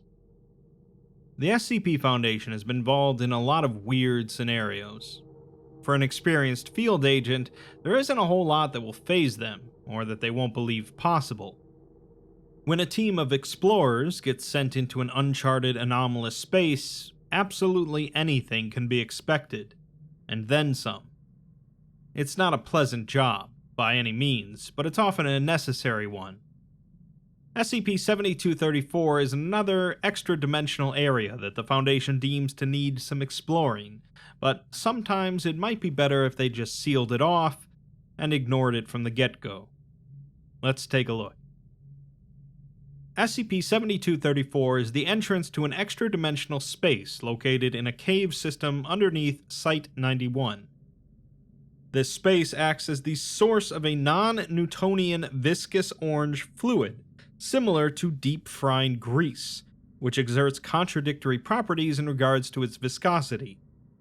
While it's able to run with the approximate viscosity of water, it captures organisms and objects like a more viscous substance. During lab testing, the fluid has indicated a pH level of 1 and has been able to partially dissolve rock. It's also flammable and is able to evaporate into a gaseous form, which is colored dark yellow and appears to make up most of the cloud cover within the extra-dimensional space. The fluid travels through the entrance into main reality, pooling up into the cave system underneath Site-91, and the rate of this flow has noticeably increased in the time since the Foundation has become aware of it. The current containment procedures involve a collection system that the fluid flows into, which is then disposed of through standard anomalous fluid handling procedures. The anomaly was discovered by Foundation Department of Systemic Transformation staff in 2002 after a CK-class reality restructuring event prompted an investigation of all Foundation sites. During the process, a team noted that one of the Site-91 stairwells extended 90 meters below any other stairwell and was not present on any Site-91 blueprint. The personnel discovered that the stairwell intersected with a cave system, which led them to encountering the fluid and the entrance to the anomalous space. The anomaly responsible for the reality restructuring event has not yet admitted to having any knowledge of 7234, so either it erased its own memory of it during the event, or 7234 existed prior to the event. Between June and August of 2002, the Interdimensional Anomaly Exploration Group conducted many incursions into the anomaly, starting with a series of autonomous robotic vehicles. Most of these attempts failed, however, as both the liquid and its gaseous form interfered with the circuitry of the drones, preventing them from accurately exploring the anomaly. Even when the drones were reinforced, they could not withstand the high temperatures and frequent seismic activity. So of course, if reinforced drones can't handle it, it's best to send in a 4-man team. The exploration party consisted of one senior agent, Gene Kessup, 2 agents, Matt Martins and Ed Muller, and a technician, Trevor Johnson. They were all equipped with several stationary radios and UDP transmitters, which would be planted through the space in order to facilitate communication with base command. Due to the hazardous environment, the team was equipped with heat suppression suits and hazardous chemical filtration apparatus, along with standard gear for a long-term incursion, including 2 weeks' worth of food and water, as well as a basic shelter. The primary goal was to determine the source of the fluid and the extent of any pre-existing life within the area. They start by testing their transmitter by taking a photo of the cave system, showing the fluid running along the ground into a grated floor. Ed says that he can't get his air filtration system to work, not remembering to hit a switch on his chest plate, and Jean says that if he wants to be replaced on this mission, he can, but he does not. After passing through the entrance into the extra-dimensional space, while still being inside of a cave system, Ed mentions how hot it is in here, despite the heat resistance of the suits. They brought some photos of the cave systems around Site-91, as they wanted to compare the differences, and so far they've seen the exact same stalagmite formations in here. At this point, Matt realizes that Jean and Trevor are from the Department of Systemic Transformation, not the Interdimensional Anomaly Exploration Group, which Matt and Ed are from. Jean says that the agent in charge wanted members with expertise in systemic transformation on the mission, but they all have the same goals. Ed remarks that it feels like they're in something's stomach, like they're going down an esophagus and being digested. Jean says that he may have a point, as the cave system so far has been devoid of large chambers, just winding passageways. The formation of the cave system here makes sense when considering the acidic grease running through them, but they're identical to the caves on the Foundation's end, which don't have the grease. The team sets up camp and eventually continues on, later reaching the exit to the cave system at the surface level. The view outside is similar to the valley that Site-91 was built inside, but parts of the mountains have been corroded by grease, and Site-91 doesn't exist here. Matt notes that the sky is completely overcast, and he can see the grease evaporating up there. Jean says that the grease is coming down from above the clouds, but it isn't raining, it's more like the mountains are oozing with it. There's also a bunch of watchtowers, or what looks like some, and there's some sort of complex in the middle of the valley with a tower that extends up past the clouds. Ed coughs and complains that the heat is even worse up here, and it feels like he's getting cooked alive. He claims that his air recycler must not be working, as it feels like he's breathing hot, greasy syrup. Jean agrees that the air is sticky, like a thick, viscous liquid, but Matt tells Ed to stop complaining. Jean looks at the compound in the distance through binoculars, and notes that it's covered in a diamond symbol that she doesn't recognize. By the time Matt wants to take a look, though, the binoculars have already fogged up. Ed asks why this area is like this, and where's the grease coming from, and if it is a stomach, then what's eating them? Trevor guesses that it's something up above the clouds from the look of things, and maybe they can go up that tower. Ed, however, says that maybe they should turn back, as they have more questions than answers, and should let the researchers figure it out.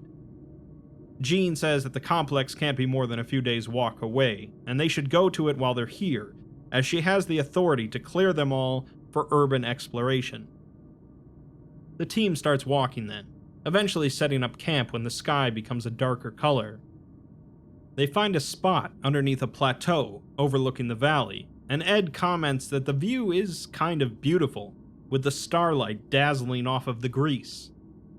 He then says that he's miserable, as it's like a sauna here, but instead of steam, it's evaporated grease. Jean reports for the log that they inspected one of the watchtowers, and they're still not sure why they're there. They haven't found any plants or animals yet, even dead ones. Matt suggests that maybe there were animals at one point, before everything disappeared, but Ed says that they haven't even seen a skeleton yet, and it's unsettling him. Matt says that maybe they got digested, or maybe they just all flew to the moon, as it wouldn't be the first time. Jean interrupts to say that it isn't helpful to speculate about things like that, and transmits a picture of the watchtower, showing it to be embedded into the side of a canyon. The stem is made of a chrome material, while the top is square and made of a brown steel material. Each side has a window, one of which is broken, and a stream of grease drizzles across the top of the tower and down the side to the ground. She says that they couldn't find anything of note in the watchtower, despite them being all over the canyon. Ed wonders if maybe they could sleep in one to provide cover from the elements, and Trevor reminds Jean to mention the earthquake. They experienced a little bit of seismic activity today, enough to trip them up, and they think that that's what disrupted the drones. The following day, they begin rappelling down the canyon, when another minor earthquake causes a mishap, and Ed rolls his ankle.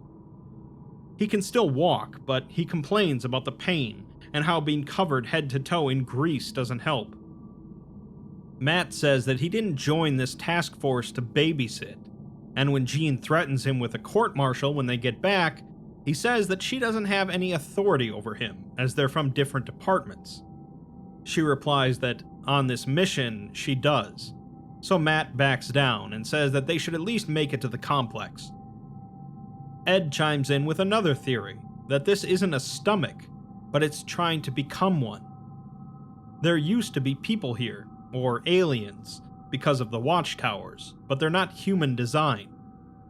Trevor agrees and says that they look like Cimmerian architecture, an alien species mentioned in B is for Blood-Borne.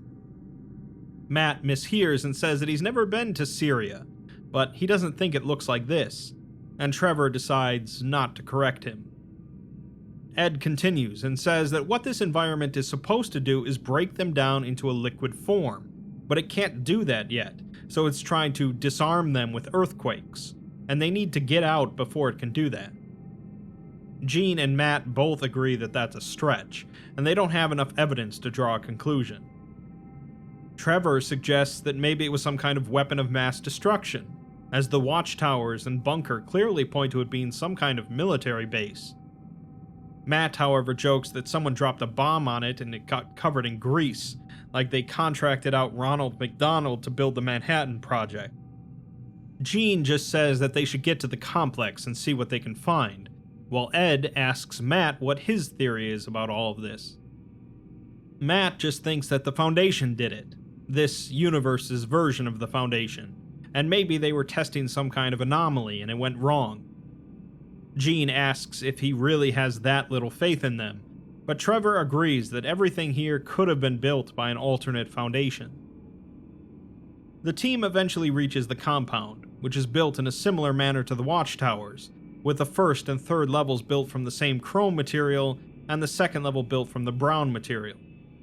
There are several diamond-shaped windows built into the walls, and a tower extends from the top of the complex past the cloud cover. The inside of the first room is relatively empty, with a dysfunctional lighting system installed into the horizontal edges of the room. An emblem consisting of 4 triangles embedded into a pentagon is engraved into the room's floor, with grease beginning to pool into the logo's center. Ed notes that this complex is carved right into the cliff, and would be a bad idea with all of the earthquakes, so maybe they built it before the quake started. They map out the first floor of the complex, and there doesn't seem to be anything here, like someone took everything that wasn't nailed down. They proceed to the second floor, where they find a computer station. 6 tall metal machines dominate the center of the room, and a large screen is embedded into the west wall. Rubber wiring is scattered across the room's floor. In the southeast corner of the room, a device is built into the wall, consisting of 2 cylindrical crystalline discs attached by a pillar made of black metal material. Trevor notes that the technology of these computers looks like it came from 50 years in the past and 50 years in the future at the same time. Jean notices a display in one of the computers and what she thinks to be a power button. They take a vote on whether or not to push it, with Trevor wanting to wait for the cavalry to come in, but Matt and Ed both of the opinion that there's no reason not to push it. The button is pushed, and the computers whir to life before suddenly stopping. Some text then pops up on a screen in English, reading, "Starlight power drained. Please reconnect." They are suddenly hit by a massive earthquake, with the sound of metal bending and floor collapsing heard over the quake, and Matt screams. The sound of metal bending and floor collapsing comes from downstairs, so they proceed down with their guns out, heading into the basement. The floor has ruptured open down here, and there's a channel filling with running grease. Trevor remarks that he's never seen grease run that fast, and Jean says that they need to get back to base when another earthquake occurs. Parts of the floor fall away, making the sound of tearing metal, and Trevor becomes separated from the others by the channel of grease. Ed tells Trevor to jump, which he attempts, but he tumbles into the grease river and screams. He submerges helplessly, and his screams become muffled before being carried away by the grease. Ed tries to go after him to save him, but Jean orders him to get out of there. Before he can respond, however, the ceiling collapses above the team, and Ed screams in pain. The sound of further seismic activity is captured by the team's microphones before the transmission is cut off. Personnel at Site-91 investigated the entrance to the area and found that a severe cave-in had occurred, damaging many of the transmitters used for communication. Analysis of the cave via sonar found that the cave-in effectively eliminated any route between the surface and Site-91, and that substantial tunneling efforts would be required to re-establish a route. In an attempt to re-establish contact with the team, however, they erected an experimental high-frequency antenna within the entrance to the space. Contact was re-established after 15 hours without communication. Jean says that she's never been so glad to hear another person's voice, and reports that Trevor is dead after falling into an underground river of grease. Matt says that he doesn't want to think about it, as his face was haunting. Ed exclaims that his skin is peeling off as his suit flushes itself, and he screams in pain, with Jean reporting that Ed's suit was compromised and some grease slipped in. They're making their way back to the cave entrance, as even with the cave-in, it's their best chance of making it out alive. Ed moans that the grease was boiling hot, and his body must be covered in burns before beginning to sob. He says that Trevor jumped, and he was supposed to grab him, but he slipped right out of his hand. He could have grabbed him if his ankle hadn't been rolled, and he would be alive now. He had a family. He wasn't supposed to die like this. Matt tells him to stop, and Jean says that he can't blame himself, but Matt says that as far as he's concerned, they're all dead, and he's not spending any more time listening to Ed whine. Jean says that they're going to the cave entrance, end of story, and they both need to pull themselves together and act like Foundation agents. Later, when they're around halfway back, Jean reports that they're going to rest in the forest here as they're low on water, and they shouldn't exert themselves. A popping noise is then heard on the audio, and Ed says that the grease gave him acne the size of golf balls, so he can't help but pop them. After a pause, Jean says that it looks like the grease streams off in the distance are going faster, but Matt just says that it's an optical illusion. After another pause, Jean says that they received Dr. Donner's message about the acid drill that they're using to dig through the cave-in, which should only take them a week. Another earthquake occurs, but a minor one, and Jean reports that Trevor had the water recycler, so they can't get any more water. If they ration it and avoid exerting themselves, they should be able to last at least a couple of weeks. Eventually, they reach the cave entrance, and Jean says that it's high ground here, so they shouldn't have to worry about the grease. Another popping sound is heard, as Ed mentions how good it feels, and Matt tells him to stop it as it's creeping him out. Ed retorts that with these burns, his skin tears open every time he moves, so popping the pimples is the only release he has. Matt asks why they don't hear the drill running by now, and Jean says that they ran into some difficulties, but they're on their way. Ed says that the reason he's here is because his brother is the agent who first found the anomaly, and used his pull to get Ed here. Jean says that she's sorry, and they'll be out of here soon. They sit at the sealed entrance for a while, as Ed continues to pop his pimples, and Jean asks the drilling team to respond with progress updates as the temperature has increased noticeably. Matt's getting more and more upset and says that if Interdimensional were running things, they would have rigged up a teleporter or something and they'd already be out, eating welcome back cake. Ed begins to cry and says that he's a monster, prompting Matt to say that they should have left him in the basement where he belongs. Unfortunately, at this point, the acid drill was decommissioned, as the grease began to interfere with the tunneler's mechanisms. Explosives could not be used to clear the blockage without risking substantial damage to Site-91. 0513 then gave an address during a meeting of the IEG working group, in which he emphasizes that the Council's stance is to rescue personnel at all costs. The Foundation's personnel are their most valuable resource, as recruitment and training are costs that must be paid, and they can't afford paying these costs repeatedly.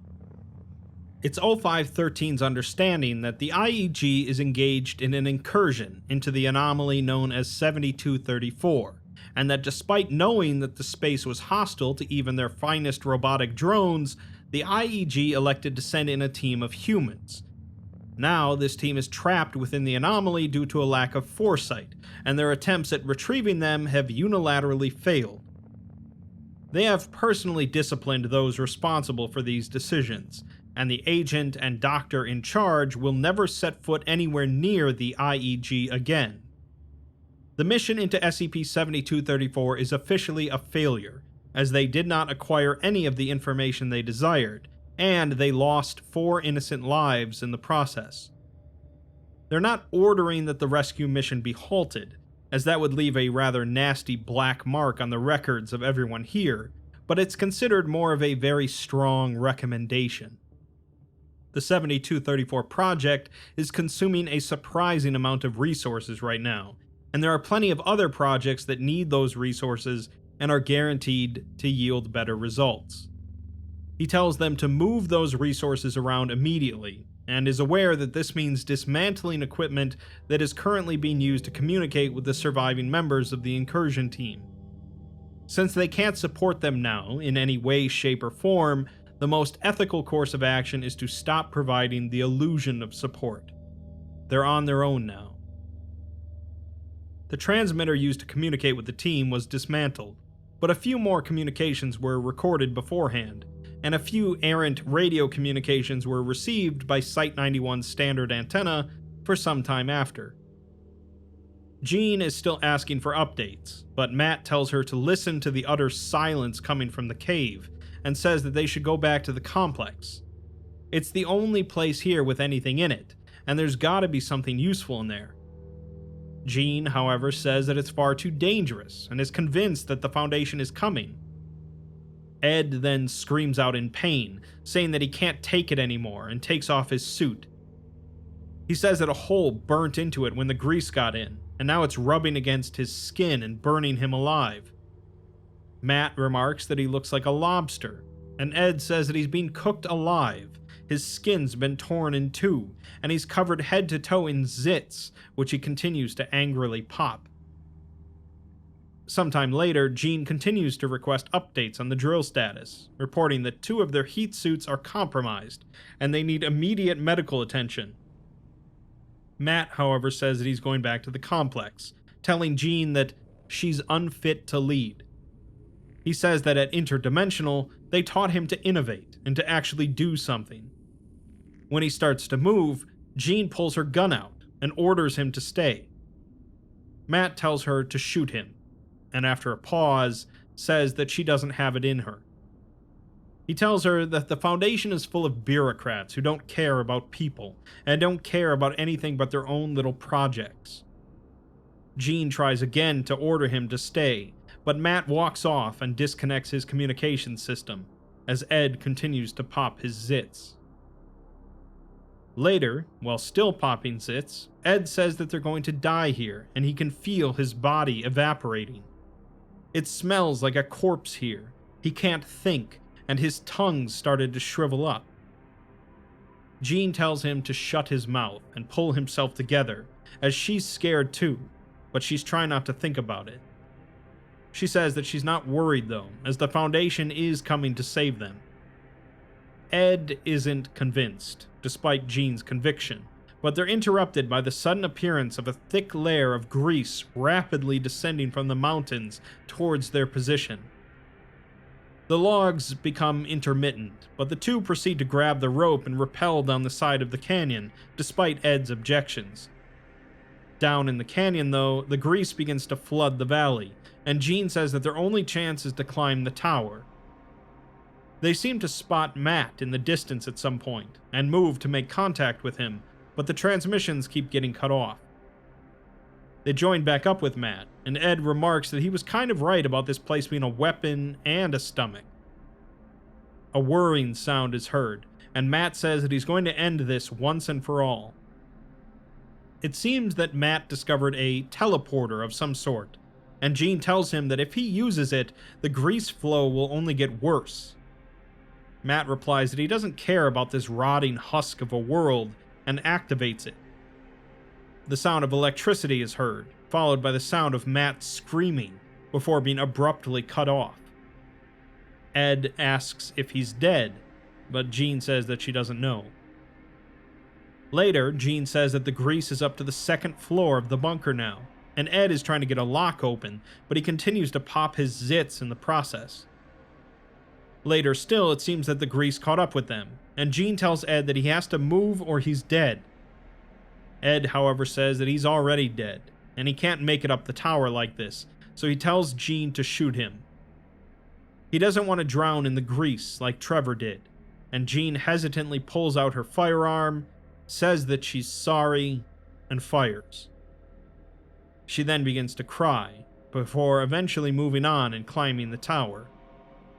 She tells herself that she needs to make it up, and that it can't all be for nothing. She's climbing a metal ladder up a steel cylinder, as streams of grease flow from the top of the cylinder. She continues to cry as she climbs, but eventually makes it to the top, entering into a very large room. She stops to sob, and kneels down, asking something if it caused all of this. She then sends one last image, of a blue sky with cumulus clouds in the distance. A giant, balding, obese man, over 300 meters tall, is seen eating a hamburger. Massive drops of grease fly out of the burger and dribble down his mouth and shirt, pooling on the mountaintops and streaming down to below the cloud cover. Jean begins sobbing uncontrollably, asking why, before the log ends. No further communications were received from within 7234, and over the next week, the grease output reached up to 5 times its normal level before returning to only 2 times the previous baseline.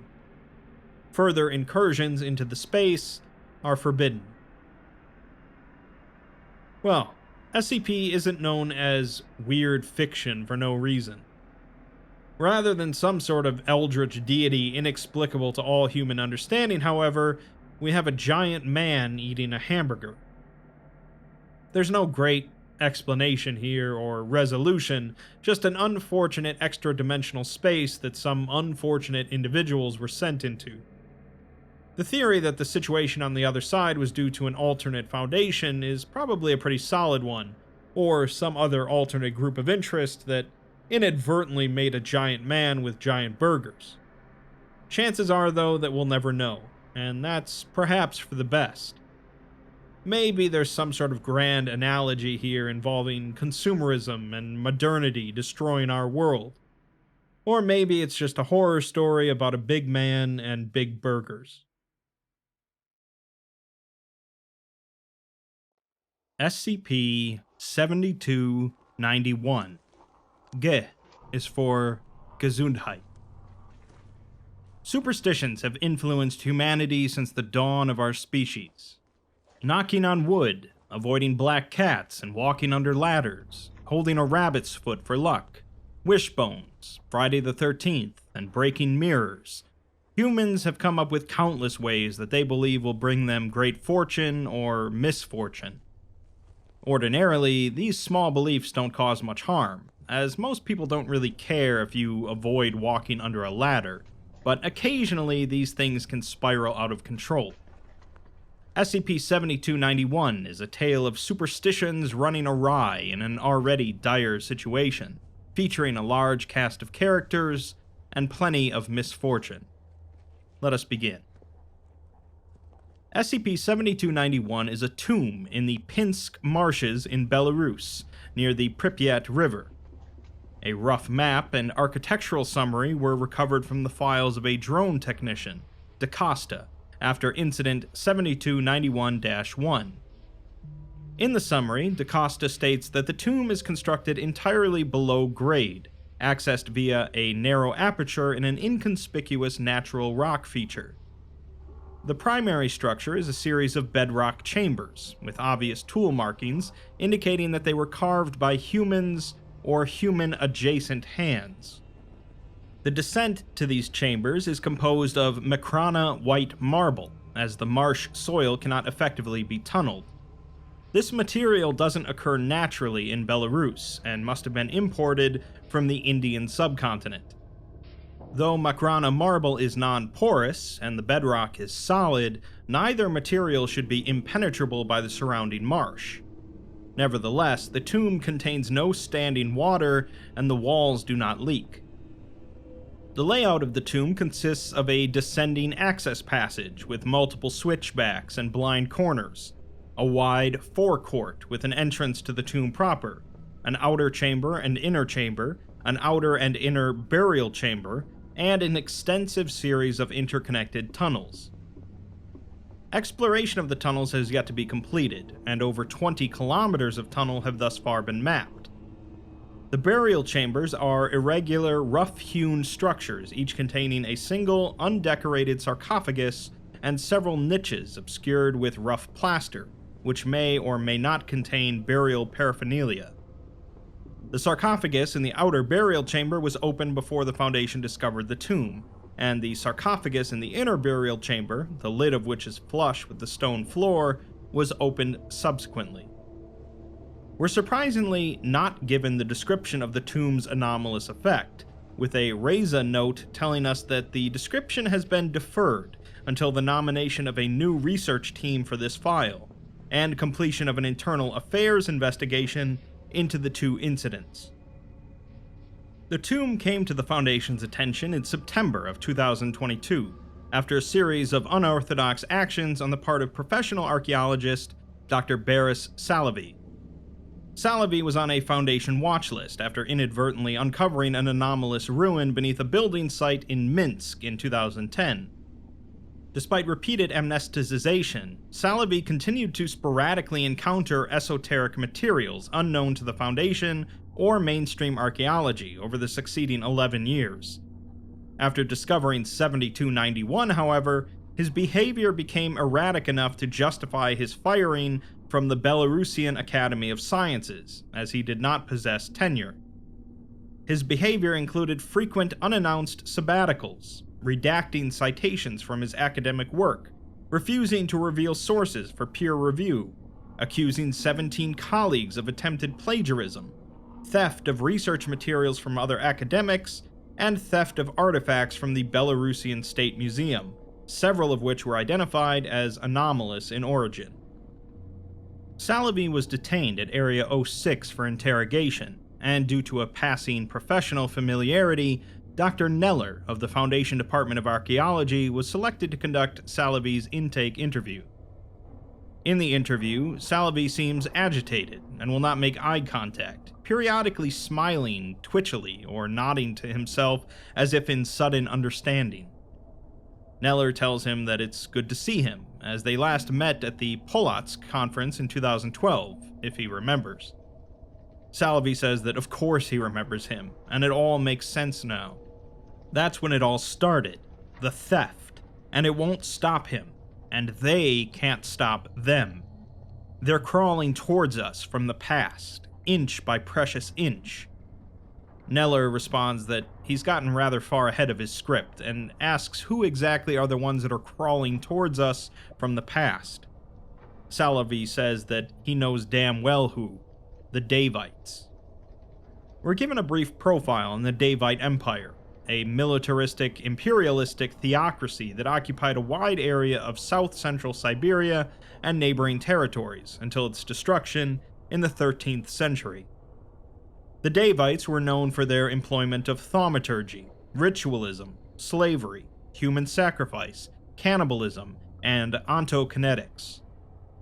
Davite archaeological sites continued to be discovered well beyond the Empire's original bounds, representing attempted conquests or the waxing and waning of political power.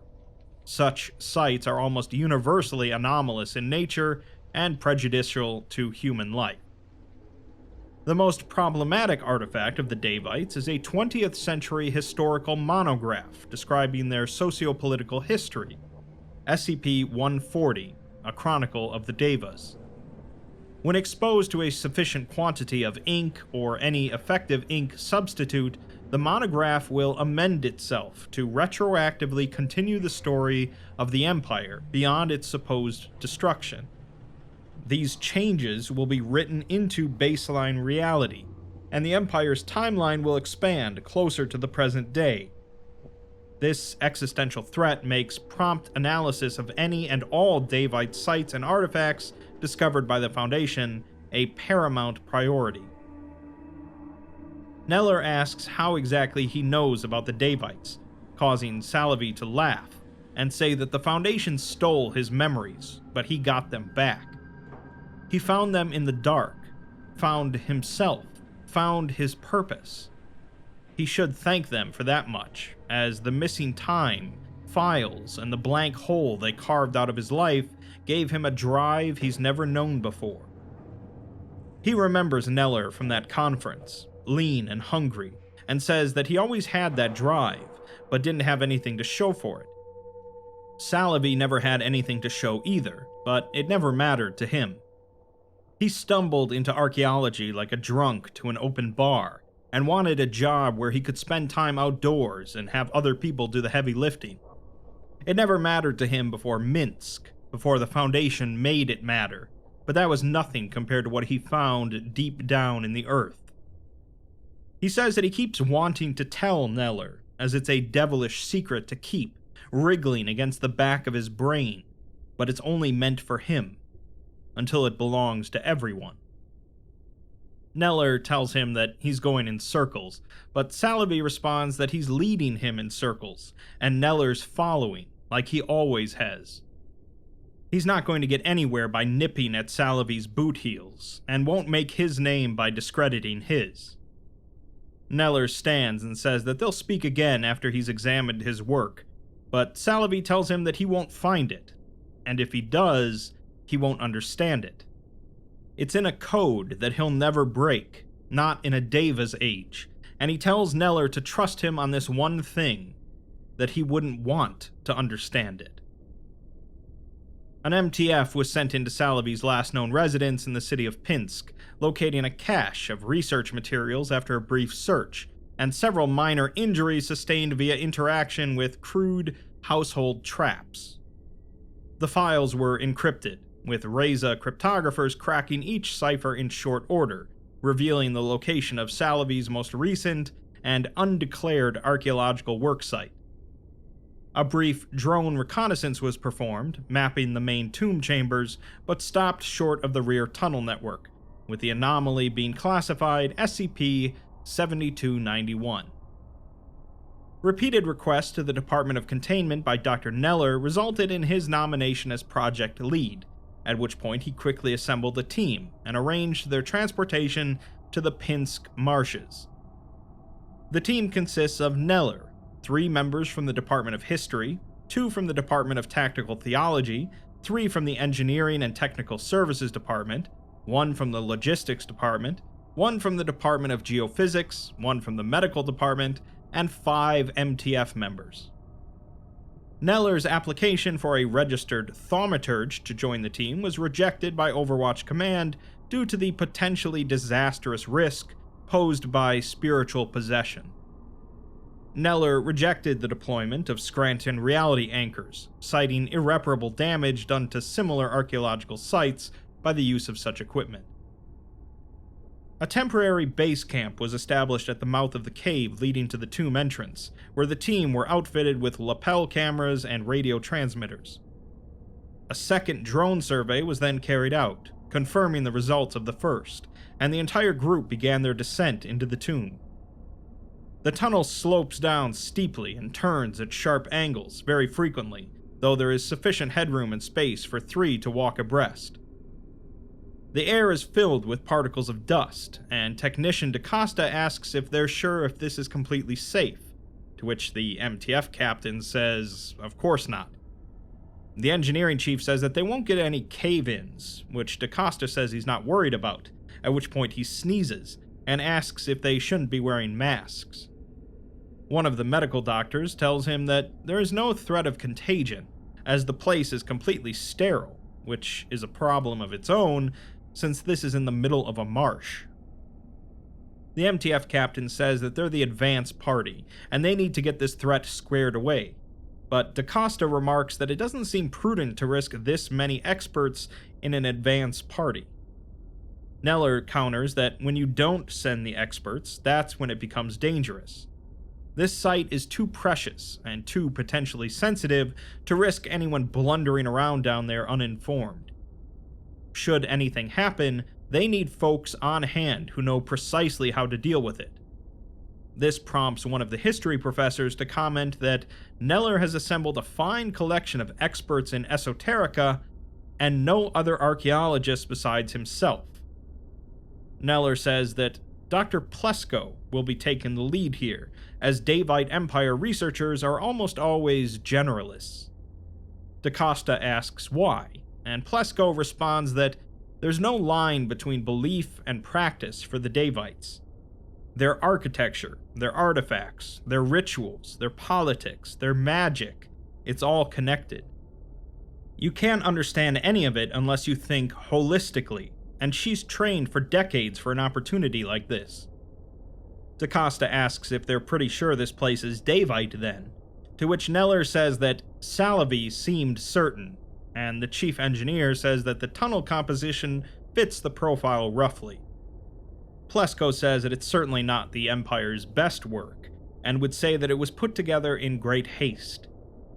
In contrast, the chief engineer notes that stone imported from India and bedrock tunneling has never been described as hasty before.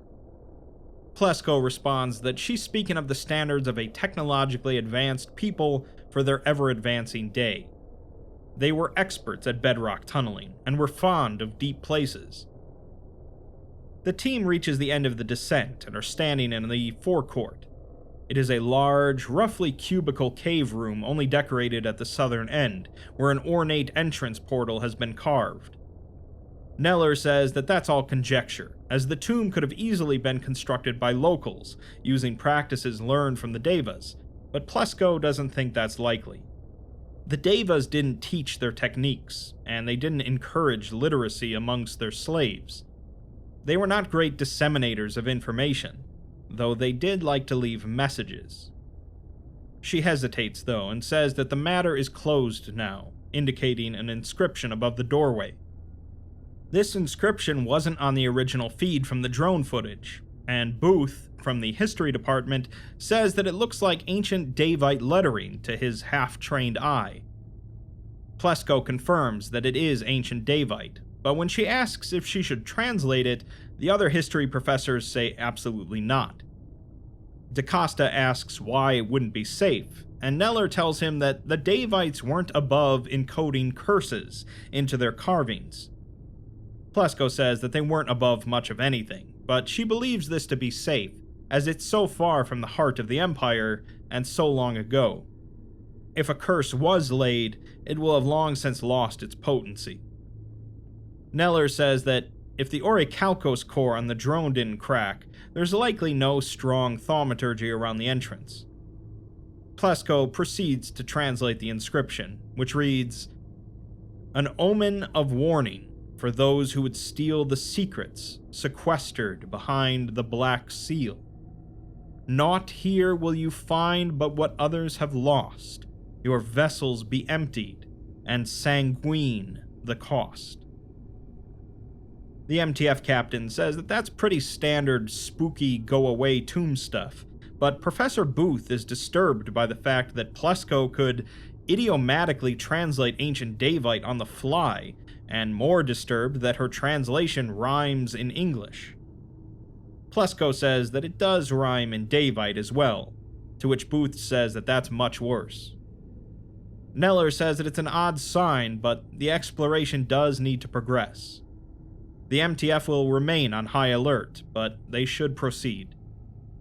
The two members of the Tactical Theology Department say that the import of the engraving is clear. They won't like the revelations they find, and the implication of mortal peril is quite clear. There's also the suggestion that this was sealed up to protect thieves from what's inside, rather than deter them from stealing it. One of the history professors says that there's nothing in Belarusian folklore about a black seal, while Plesko can think of half a dozen black seals in Davic culture. Booth notes that an actual black seal is notably absent from the door, but Plesko says that that's not surprising. They know that Salovey was obsessed, so of course he broke the seal and plunged forward. Neller says that judging by his manner, he's certain that Salovey was affected by a curse of some variety, possibly from breaking the seal. Plesko remarks that the vessels from the inscription is presumably a metaphor of their bodies, which will be emptied. The MTF captain takes that to mean that they'll puke their guts out, but Booth says that she's not thinking Davite enough. More likely, someone else will pull their guts out. They're interrupted as one of the MTF agents calls out to a cat nearby, sitting on its haunches beneath the doorframe and staring at the team. The rest of the MTF raises their weapons, with the captain asking if it's a Davite cat monster. Plesko responds that they had tree monsters and dirt monsters, but definitely not cat monsters. The Davites considered cats anathema and boiled them alive, disposing of their bodies in quarries by the hundreds. The captain takes aim at the cat, but it sneezes, surprising her and making her shot go wide. The cat disappears into the tomb again.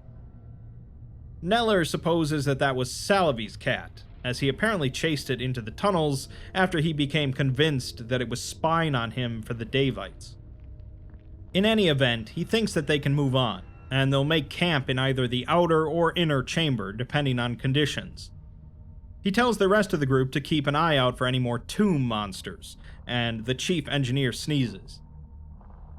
A secondary team from the Engineering and Technical Services Department transported the team's equipment and a series of modular partitions into the outer chamber. They were then recalled and extracted for quarantine off-site in order to limit the number of potential exposures to the tomb. The remainder of the first day was occupied by the construction of the new interior base camp, including a partitioned, hermetically sealable cleanroom for sensitive communications and computing equipment, including remote monitors for each team member's lapel cameras. A partitioned, hermetically sealable medical chamber, an open barracks and common room, and partitioned washroom facilities with deep-drilled access to the water table were also set up. While the technicians and the engineering chief installed and tested their equipment, the academics combed the 5 main chambers for artifacts. They managed to find 3 sharp daggers, 1 large cleaver, 2 spears, and numerous sundry pieces of decorative art. Plesko identified each artifact as Davite in origin, but Neller was dissatisfied, calling the collection nothing but bog-standard grave goods. This prompted a brief altercation with one of the technicians when he chose to make light of this word choice given the site's geographical surroundings. The absence of any artifacts or remains in the open sarcophagus was confirmed, with the consensus being that Salovey had likely removed anything of value. Neller expressed the opinion that nothing of substance could be learned from the site without examining its closed counterpart, which brought about several hours of fierce debate. The next morning, the engineering chief performed an X-ray scan of the closed sarcophagus, determining it to be either empty or impervious to X-rays. The 2 tactical theology doctors performed a series of tests on both sarcophagi, finding their signatures identically consistent with unmodified baseline reality. Neller then instructed one of the technicians, Rizwana, to begin installation and testing of his Razor equipment, complex stress equalization lifting devices, on both sarcophagi. The device on the open sarcophagus was used to generate training data for the device for the other. Once Rizwana was confident that the second lid could be raised without incident, Neller gave the order to make an attempt. Rizwana remotely operated the device from the clean room, while the others all watched from the outer chamber camp through monitors. One of the tactical theology doctors remarks that they're still moving too quickly, and it's unseemly to rush headlong into blasphemy. Plesko says that the longer they stay here, the more likely they'll start feeling adverse effects. They need more data as quickly as possible to form the basis of a situational assessment. Professor Booth remarks that he'd like to stress the value of humility whilst engaged in the act of grave robbing, and asks his fellow professor to say a few ritual words, to which he states, "Don't break it," causing the group to laugh. Rizwana reports that all of the systems are green and good to go, so Neller tells him to have at it. As he starts, however, he makes a loud exclamation, and then says that he needs to wash his hands. Neller tells him that he can't wash his hands without cycling the airlock and coming outside, and they don't have the time, prompting his fellow technician to remark that he just sneezed in the clean room. A couple of the group members swear, with one of the tactical theologians trying to tell them to refrain from mentioning any deities, but Rizwana says that he really does need to wash his hands. Neller, however, is losing his patience, and asks if he sneezed into his hands so much that they're slick with snot and he can't get a grip on the controls, or if he sneezed all over his monitor, utterly coating it so that he can't see his readouts, or if he sneezed directly onto an exposed length of electrical cable. Because unless he is materially inhibited from performing his duties as of this moment, he is asking him to confirm that his systems remain unaffected by this nasal outburst and lift that lid. After a brief pause, Rizwana says that all systems are a go, and he'll proceed. One of the history professors asks why he wanted to wash his hands, but Rizwana and Neller just say to move on. The device activates, forming a protective shell around the lid, and Neller tells him to lift the lid. There is no obvious exchange of gases as it lifts, and Rizwana notes how much stress fracturing there is. The entire thing must be spiderwebbed with cracks and hollows inside, which really ought to have turned up on the X-ray. As the chief engineer remarks that he triple-checked that X-ray, Rizwana sneezes again and jerks the controls hard to one side. The support rods on the device flex abruptly in obvious response to the input, and the lid shifts. One corner dips into the hollow, there's a series of loud cracking sounds, and the entire slab of stone breaks into multiple large fragments which tumble into the sarcophagus with a crash. This is followed by a silence from the group, before one of the history professors sneezes. One of the tactical theologians glances at Neller, who's turning red and shaking, before telling both of them, Ĝesundheit. Afterwards, a few of the doctors checked the anti-thaumic cellophane seal around the device's cable going into the sarcophagus room, while Neller called an emergency meeting. Neller is pacing back and forth in front of the group, and asks Rizwana if he is allergic to swamps, or dust, or perhaps the absence of dust in that perfect little working environment that they built at great expense for him. Perhaps it is the spirit of scientific inquiry that he's allergic to, or the grand collaborative project of acquiring knowledge on the contours of their ever-advancing past. Rizwana, however, says that he should have let him wash his hands, and one of the history professors chimes in to say that he might be of assistance. Every culture has its own unique superstitions regarding the sneeze, and he assumes that Rizwana is of the Hindu faith, so it's reasonable to assume that he was struck in the heat of the moment with a memory of the injunction against inaugurating any task of importance immediately subsequent to the act of sneezing. In India, the custom is to wash one's hands after sneezing, and if one does not, ill fortune is sure to follow. Neller swears and yells, stating that he checked every resume very closely before selecting the members of this team, and if the word imbecile had appeared anywhere on Rizwana's, he's certain he would have noticed it. Rizwana replies that he doesn't believe it, but in tense moments, you like to be sure. Neller says that he let himself get distracted by a fantasy, and he destroyed a priceless piece of ancient archaeology. The other doctors return, reporting that there's no Akiva or thaumic emissions from the coffin whatsoever. They don't think that there was anything supernatural to disturb in there, and it could have been empty like the other. The sheets remain clean, so far as they can tell, with no discoloration and normal readings. They're also not seeing any new pathogens either, although they'd expect to see something if there were ever a burial there. They won't know for sure without shifting the rocks, though. Plesko remarks that has D-class written all over it, prompting one of the theologians to say that of course she would want to introduce slaves into a Davite environment, although she apologizes afterwards and rubs her temples. The chief engineer says that he's also unenthused at the prospect of shifting cursed rocks, and the theologian says that she's just really concerned about the theological implications here. They might not be in any physical danger, they might not be able to measure any new threat here, but this place was definitely sacred to someone at some point. It is a tomb, and it's been consecrated, although they don't know who it's consecrated to, but they'd be very surprised if it's anything that likes having its sarcophagi smashed about. Rizwana says that they're all acting like he did this on purpose, and the member of the logistics department says that the evidence is strongly against him being able to do anything on purpose.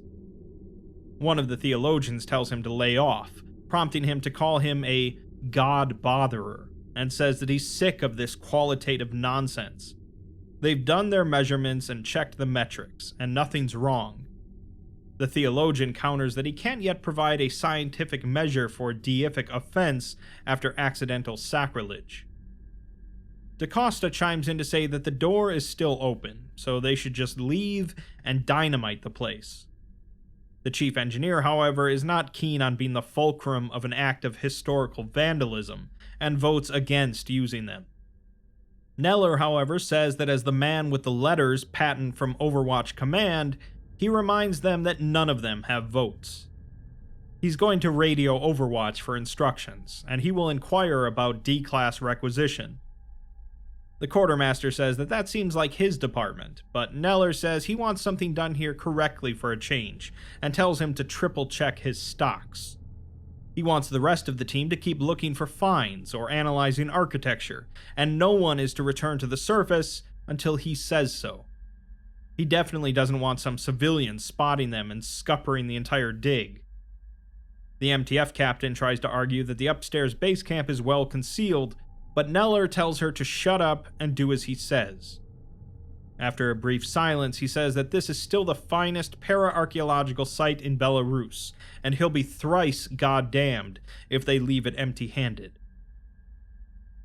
Later, Neller subsequently reported to the team that Overwatch Command had instructed them to remain at the site for the time being, and to follow his orders to the letter, meaning to continue searching and monitoring the accessible portions of the tomb, awaiting the arrival of D-Class personnel. 3 team members reported difficulty falling asleep that night, so the medic gave them sleeping aids. At 1:32 in the morning, while the majority of the team slept in the outer chamber, the entire tomb was rocked by a violent explosion, which deposited dust and small stones on every exposed surface.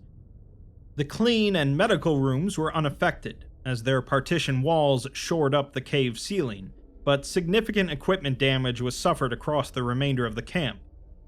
No injuries were reported, though the dust content in the air increased significantly.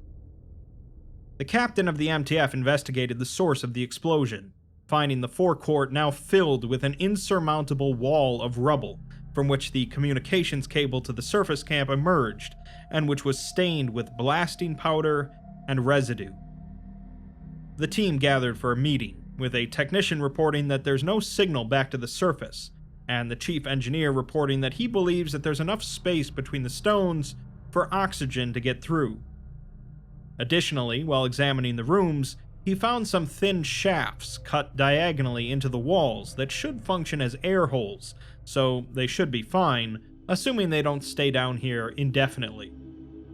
The quartermaster says that there's no way they can stay indefinitely regardless due to their supplies, although they're good for a while. The cat from before then appears, regarding the team evenly, and the captain moves to take care of it, but Neller tells her not to burn off air with unnecessary gunplay. The captain says that they do have more dangerous things to hunt anyways, as someone used blasting powder to bring down the entranceway, likely someone in this camp. The chief engineer heads over to the cat and begins petting it, as it purrs. Professor Booth wonders why someone would seal them in, with one of the theologians suggesting that maybe someone here doesn't want to walk away. The cat suddenly sneezes, causing the chief engineer to recoil in surprise. The other history professor shouts for them to seize the engineer, but no one moves, so he explains that the chief is the demolitions expert, and no one else knows the first thing about blasting. He's the only one here who could take down a wall without bringing down the whole cave. The captain admits that she doesn't recall seeing the chief in his bunk last night. The engineer responds that he was there, however, and asks what reason he would have for blowing up their only way out of here. The history professor says that he doesn't think it had anything at all to do with reason, as he's beyond reason now. It's about the sneezing, as first Ристwana sneezed and then immediately fouled up a foul-proof system. He wagers that Ристwana's second sneeze was just for show, and he purposefully broke the seal. Then the chief sneezed, and a few hours later causes a worse disaster of his very own. Ристwana defends himself by saying that it's dusty as hell down here, and even the cat is sneezing. The professor, however, says that, like he said before, every culture has their own unique take on the sneeze. The cult of the mystic Archeam of Sluck from the Principality of Poltosk believes that a sneeze in a profane place signifies possession by the unhappy ancestral dead. Professor Booth counters that they also believe that cat urine is a potent sedative, and asks him if he's in desperate need of another tranquilizer, as they have a cat close at hand. The chief engineer, however, mentions that his grandmother always told him that when you sneeze, demons can get inside, and the Davites were demon worshippers. Dr. Plesko steps in to say that that's a gross mischaracterization, sparking another argument between her and one of the theologians. The captain of the MTF asks which one she should shoot first, to which the history professor says to shoot the chief, as he's lost, along with Ристwana. He asks Plesko what the inscription had said, recalling the words, "Naught here will you find but what others have lost. Your vessels be emptied, and sanguine the cost." He continues, saying that this place is filled with the souls of lost Davic ancestors, all of them searching desperately for purchase. They're free real estate now, because they lost their souls when they broke that sarcophagus. The sneezes are the smoking gun. One of the theologians says that it takes an awful lot to offend her sense of blasphemy, but he's finally managed it. Her soul is right where it's supposed to be, and so is his. The professor is adamant, however, saying that it's all falling in place now, and that's why he couldn't sleep. He's lost, and so is the chief, and Ристwana, who is slowly edging away from the group. Booth tries to calm him down, telling him that his argument has no internal logic. Either he's tired because he's lost his soul, or they can pick up Davite souls by sneezing. He can't have it both ways. The professor admits that maybe the sneezes have nothing to do with it, and maybe the old sarcophagus took Ристwana's soul when he was tinkering with it, and then he broke the other sarcophagus to take care of the rest of them. At this point, Ристwana starts running out of the room, closing and locking the door behind him as the captain raises her firearm. While they're distracted, the chief grabs one of the agent's sidearms and elbows him in the stomach. He tries to tell everyone to stay away from him, but is tackled by the same agent. 2 gunshots then occur in quick succession, and the chief runs weeping from the room. The agent falls to the floor, and the medic rushes to his side as he is already bleeding profusely. The sound of ripping plastic is audible in the far distance, along with the chief's panicked scream as he yells the word, "Demons." Despite the medic's best efforts, the agent died within minutes. The team assessed the ruined thaumic cellophane, determining that there was no reason to continue to sequester the team in the outer chamber. Captain Cassidy established an emergency security cordon at the entrance to the rear tunnels with her remaining agents, while Rizwana refused to open the cleanroom door. He could be seen in the window emphatically shaking his head, and would not open the intercom despite explicit written instructions and particularly explicit visual threats from Cassidy. DaCosta resumed drone mapping the interior tunnels, attempting to locate both an alternate exit and the chief. At midnight, Professor Booth called for another team meeting, all of whom gather except for one agent, DaCosta, and Rizwana. Cassidy says that they need an action plan, and asks why Booth called this meeting, wondering what's up with Neller. Neller, however, doesn't say anything, as Booth says to leave him be for the moment. The group bickers for a moment before Booth says that the purpose of this meeting is to develop a working framework to explain what's happening to them. Cassidy offers the theory of low oxygen, but the medic shoots it down, saying that they're still breathing deep and the CO2 levels haven't changed. The chief was probably right about those air vents, and they're damn lucky that they weren't damaged by the explosion. Cassidy, however, says that it's more like he knew that they wouldn't be damaged when he caused the explosion. One of the theologians says that they don't know it was him, but the other theologian says that he just shot someone in cold blood. Plesko muses that rambling about demons and running in terror constitute hot blood, she would think, to which the female theologian says that she's the resident hot blood expert. Booth says that this is a suitable segue to their first thorny dilemma, which is the question of whether the chief was possessed by a demon via involuntary nasal spasm. The quartermaster assumes that there's some sort of explanation buried somewhere behind all of this preface, to which Booth asks Plesko what the relationship between the Davite Empire and this region of Belarus is. Plesko explains that they were here for a period not exceeding 1 year in the 12th century. They withdrew their armies after significant civil unrest in the home provinces, one of the many events that killed them off entirely, before SCP-140 pushed the timeline forward again. The prevailing theory for why they gave up Belarus is economic, too costly to remain for too little material gain.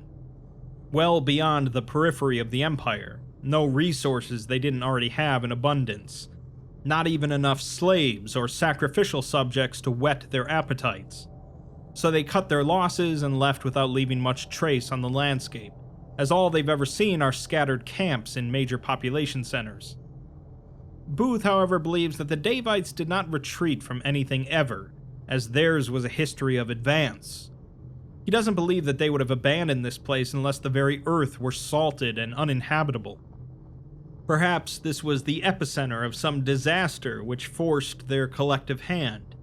Perhaps they tried to dig a tomb and dug something up instead. Or maybe they tried to dig a tomb and dedicate it to some deity, but found it exceeding specifications.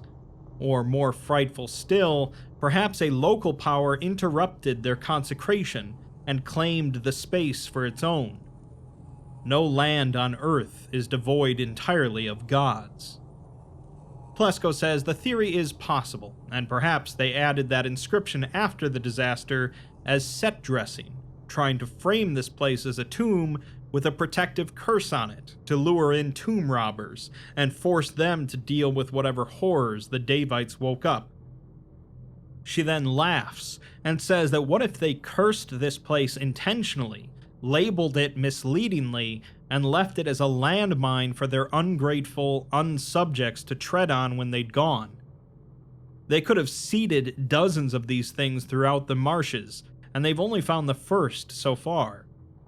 Which would mean that this isn't a tomb, but a trap, and they've got their foot stuck in it. Neller finally speaks up, saying that it's thanks to him. And while the quartermaster tries to tell him that nobody could have predicted this, Neller admits to dynamiting the entrance. He couldn't walk away with nothing, not again. He's been with the Department of Archaeology for 34 years, and has never so much as been shortlisted for a leadership position. He's written a dozen monographs that nobody reads, supervised 24 doctors who went on to exceed him at half his age, managed countless dig sites that never meant anything to anyone, and he's never seen anything as perfect as this place. It has all the signs, as Salavi found something in the first sarcophagus, and he was meant to find something in the other. There were secrets, and some of them are still there, waiting for them. The poisoned soil is rich with promise, and this was the site to make his career. This was going to be his legacy. Cassidy interrupts him, however, and asks him if he's sneezed since he's been down here, pulling out her sidearm and pointing it at him. He says no, not once, and you can check his camera feed if she'd like. The technician says that they can't, as the feeds go into the clean room, and they don't go there anymore, but Rizwana activates the intercom and says that he's taking a look. Cassidy yells at him to open the door, but he replies that no souls are allowed in the clean room, just empty vessels. The quartermaster brings the discussion back to Neller, telling him that he's killed all of them. He's spent 20 years on Neller's projects, the best years of his life, and this is what it gets him. Everyone here wants to know what's going on with this place, and no one would have just turned and walked away, but Neller didn't even ask if they wanted to stay. Neller replies that he heard him talking about dynamiting the place, as he lost faith in the work, so Neller lost faith in him. Cassidy interrupts the argument by saying that she's clearing out one of the chief's closets and putting him in it. Professor Booth says that if Neller performed his act of method faith without the benefit of an ancient curse, they are faced with the possibility that the chief's moment of weakness was an isolated outburst. Cassidy balks at his usage of the phrase moment of weakness, but says that as of this moment, she's in command of the dig site.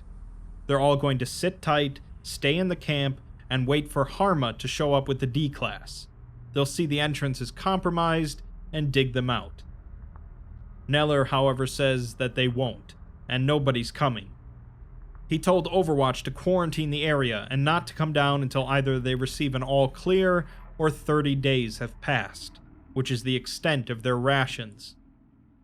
He apologizes, but the room bursts into activity, and the quartermaster swears and shoves Neller. Cassidy moves to the weapons locker and grabs a pump-action shotgun, telling the others that she's trained in crowd control. Neller stands and says that it doesn't matter who did what, it matters why. They all want the same thing right now, to find out what's going on in this tomb, how it works, and how they can protect themselves from it. Learning the secrets and surviving the next 4 weeks are the same thing. Cassidy interrupts him by pumping the shotgun, as Booth tries to turn the conversation back to the original purpose of this meeting. He, however, is interrupted by Neller suddenly sneezing, prompting an agent to shout for Cassidy to shoot him. Neller suddenly cries out in pain and shock, clutching at his forehead before toppling backward, striking his head on the edge of the bench with a loud cracking sound. There is blood and hair left on the bench as he strikes the stone floor, and the second cracking sound is significantly softer and wetter. Cassidy looks down at the shotgun in shock, as she has not fired it. Neller weakly asks for someone to say Ĝesundheit, but as the medic rushes over to him, he passes. Cassidy shouts at the quartermaster that he gave him a heart attack, to which the quartermaster counters that she's the one with the shotgun. The medic, however, says that it wasn't a heart attack, as he reached for his head, and she thinks that he burst an aneurysm. The theologians point out that it occurred right after he sneezed, to which Booth says that this is just further evidence. Neller was not a young man, and so if whatever malign influence pervades this place was trying to enter into him at his moment of weakness, it may have been too much for his system, and shocked him to death. Cassidy turns to the medic, who asks if she wants her to perform a post-mortem demonic possession rejection test. The theologians, however, say that they do actually have something like that at Tactical Theology, but they didn't bring it along. The agent and DaCosta come back to the camp, asking what's going on, as they heard shouting, but the agent suddenly sneezes twice in rapid succession. After a brief moment of silence, Cassidy strikes the agent with the butt of her weapon, and catches him as he falls unconscious. The agent, Panosian, was sequestered in the medical room for monitoring, with the doctor inducing a medical coma.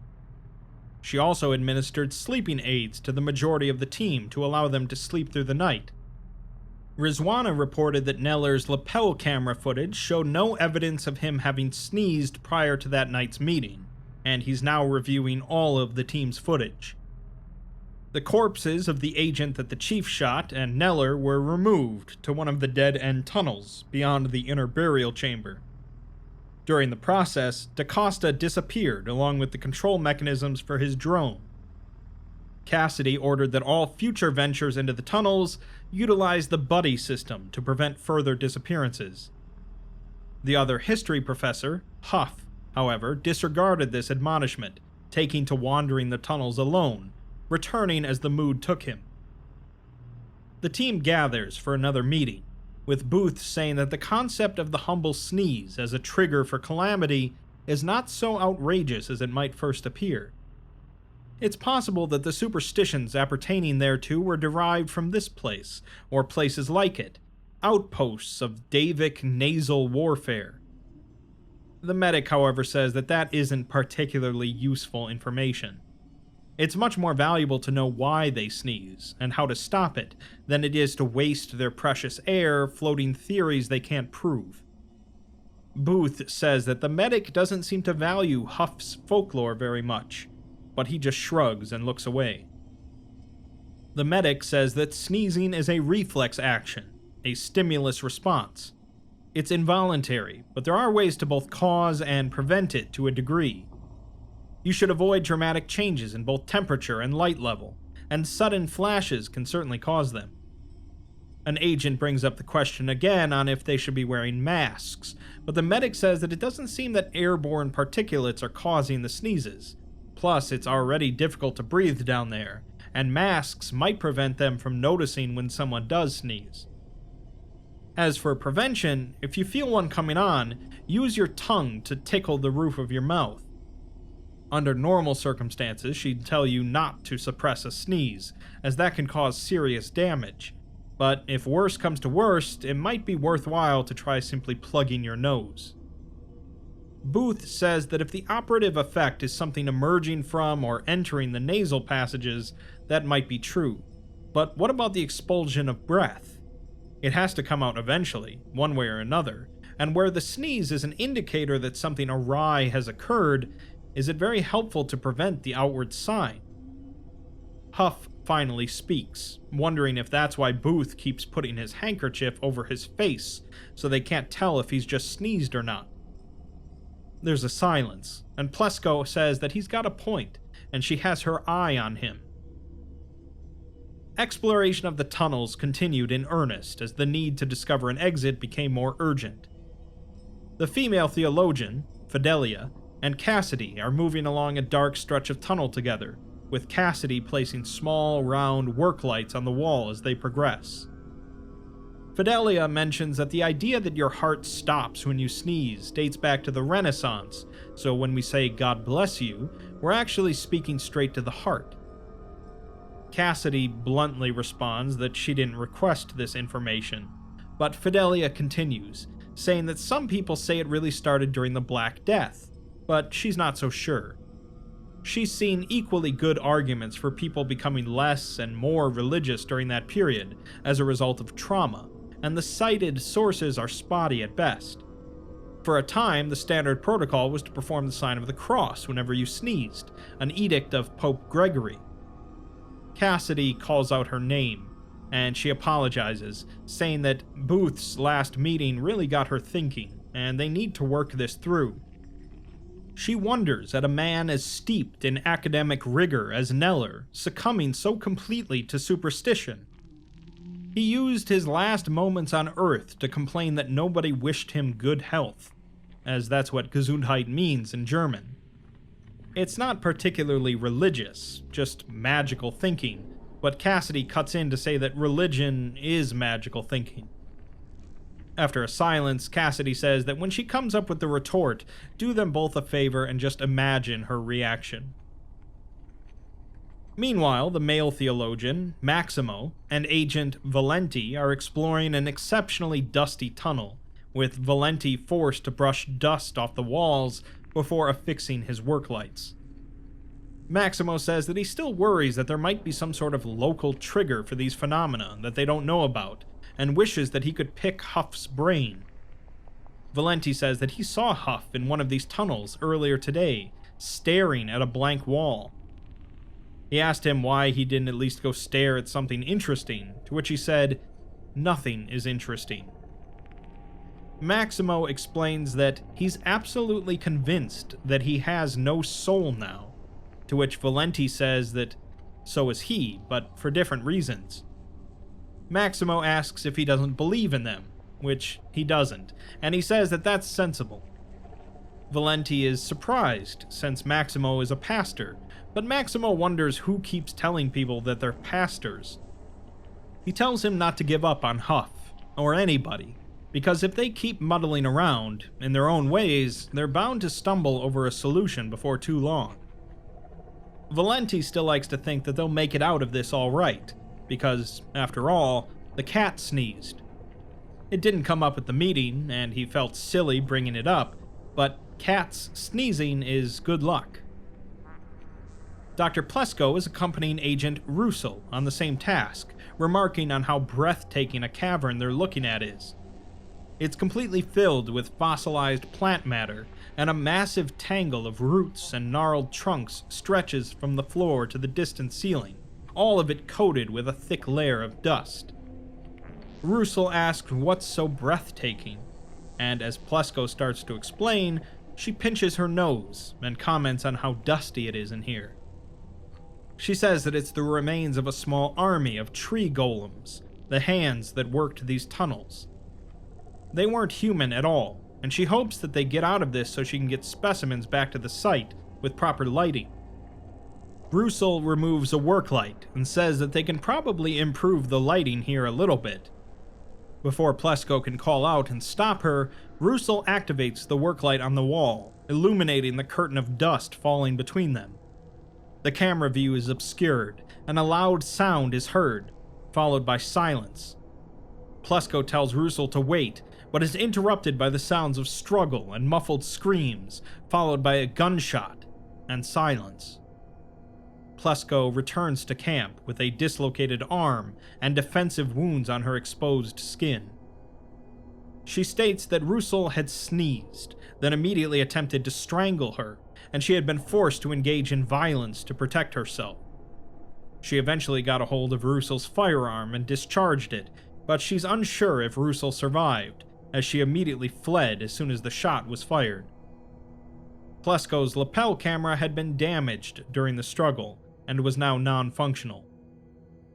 Technician Gill was sent to recover the cameras on Neller and the dead agent's corpses, but they were found to be missing. The medic reported that Panosian's camera had apparently been stolen as well, and Cassidy requested that Rizwana emerge from the clean room to hand over his camera, but he declined to respond. Cassidy then demanded that the entire team hand in their lapel cameras, to be dispensed only when parties engaged in tunnel exploration. A hurried vote rejected this measure, and despite threats from Cassidy, it seems that the team would continue as they have been. Plesko, however, was forbidden to enter the tunnels without accompaniment by at least one member with a functioning camera, which she eagerly agreed to, fearful of both the chief and Russell. Cassidy further mandated that all cameras be kept in perfect working order and not be tampered with in any way, insinuating that any mechanical failure would result in the immediate execution of its bearer. On a routine check of their finds cabinet, the quartermaster discovered that the Davite cleaver and one ritual dagger were missing, prompting another team meeting on the afternoon of the 4th day. The medic reports that there are supplies missing from her kit and from her stores, specifically her sleeping aids and the excitants she keeps around for reversing the effect in emergencies. All of them. She gestures over to Agent Panosian, the agent who sneezed and was knocked out, saying that she won't be able to keep him out for much longer, so she put him out in the open where they can all keep an eye on him. She's worried, though, as to what the thief could be planning, when Fidelia comes in and says that she can't find her husband, Maximo. Cassidy asks Rizwana, who's still in the clean room, where Maximo is based on his camera feed, which seems to be in their outhouse. After knocking on the door and getting no response, she opens the door, finding the camera glued to the wall. Cassidy asks Rizwana how he failed to notice this happening, to which he replies that he's got all he can manage to monitor all of them for sneezing while they're strolling the sneeze factory floor.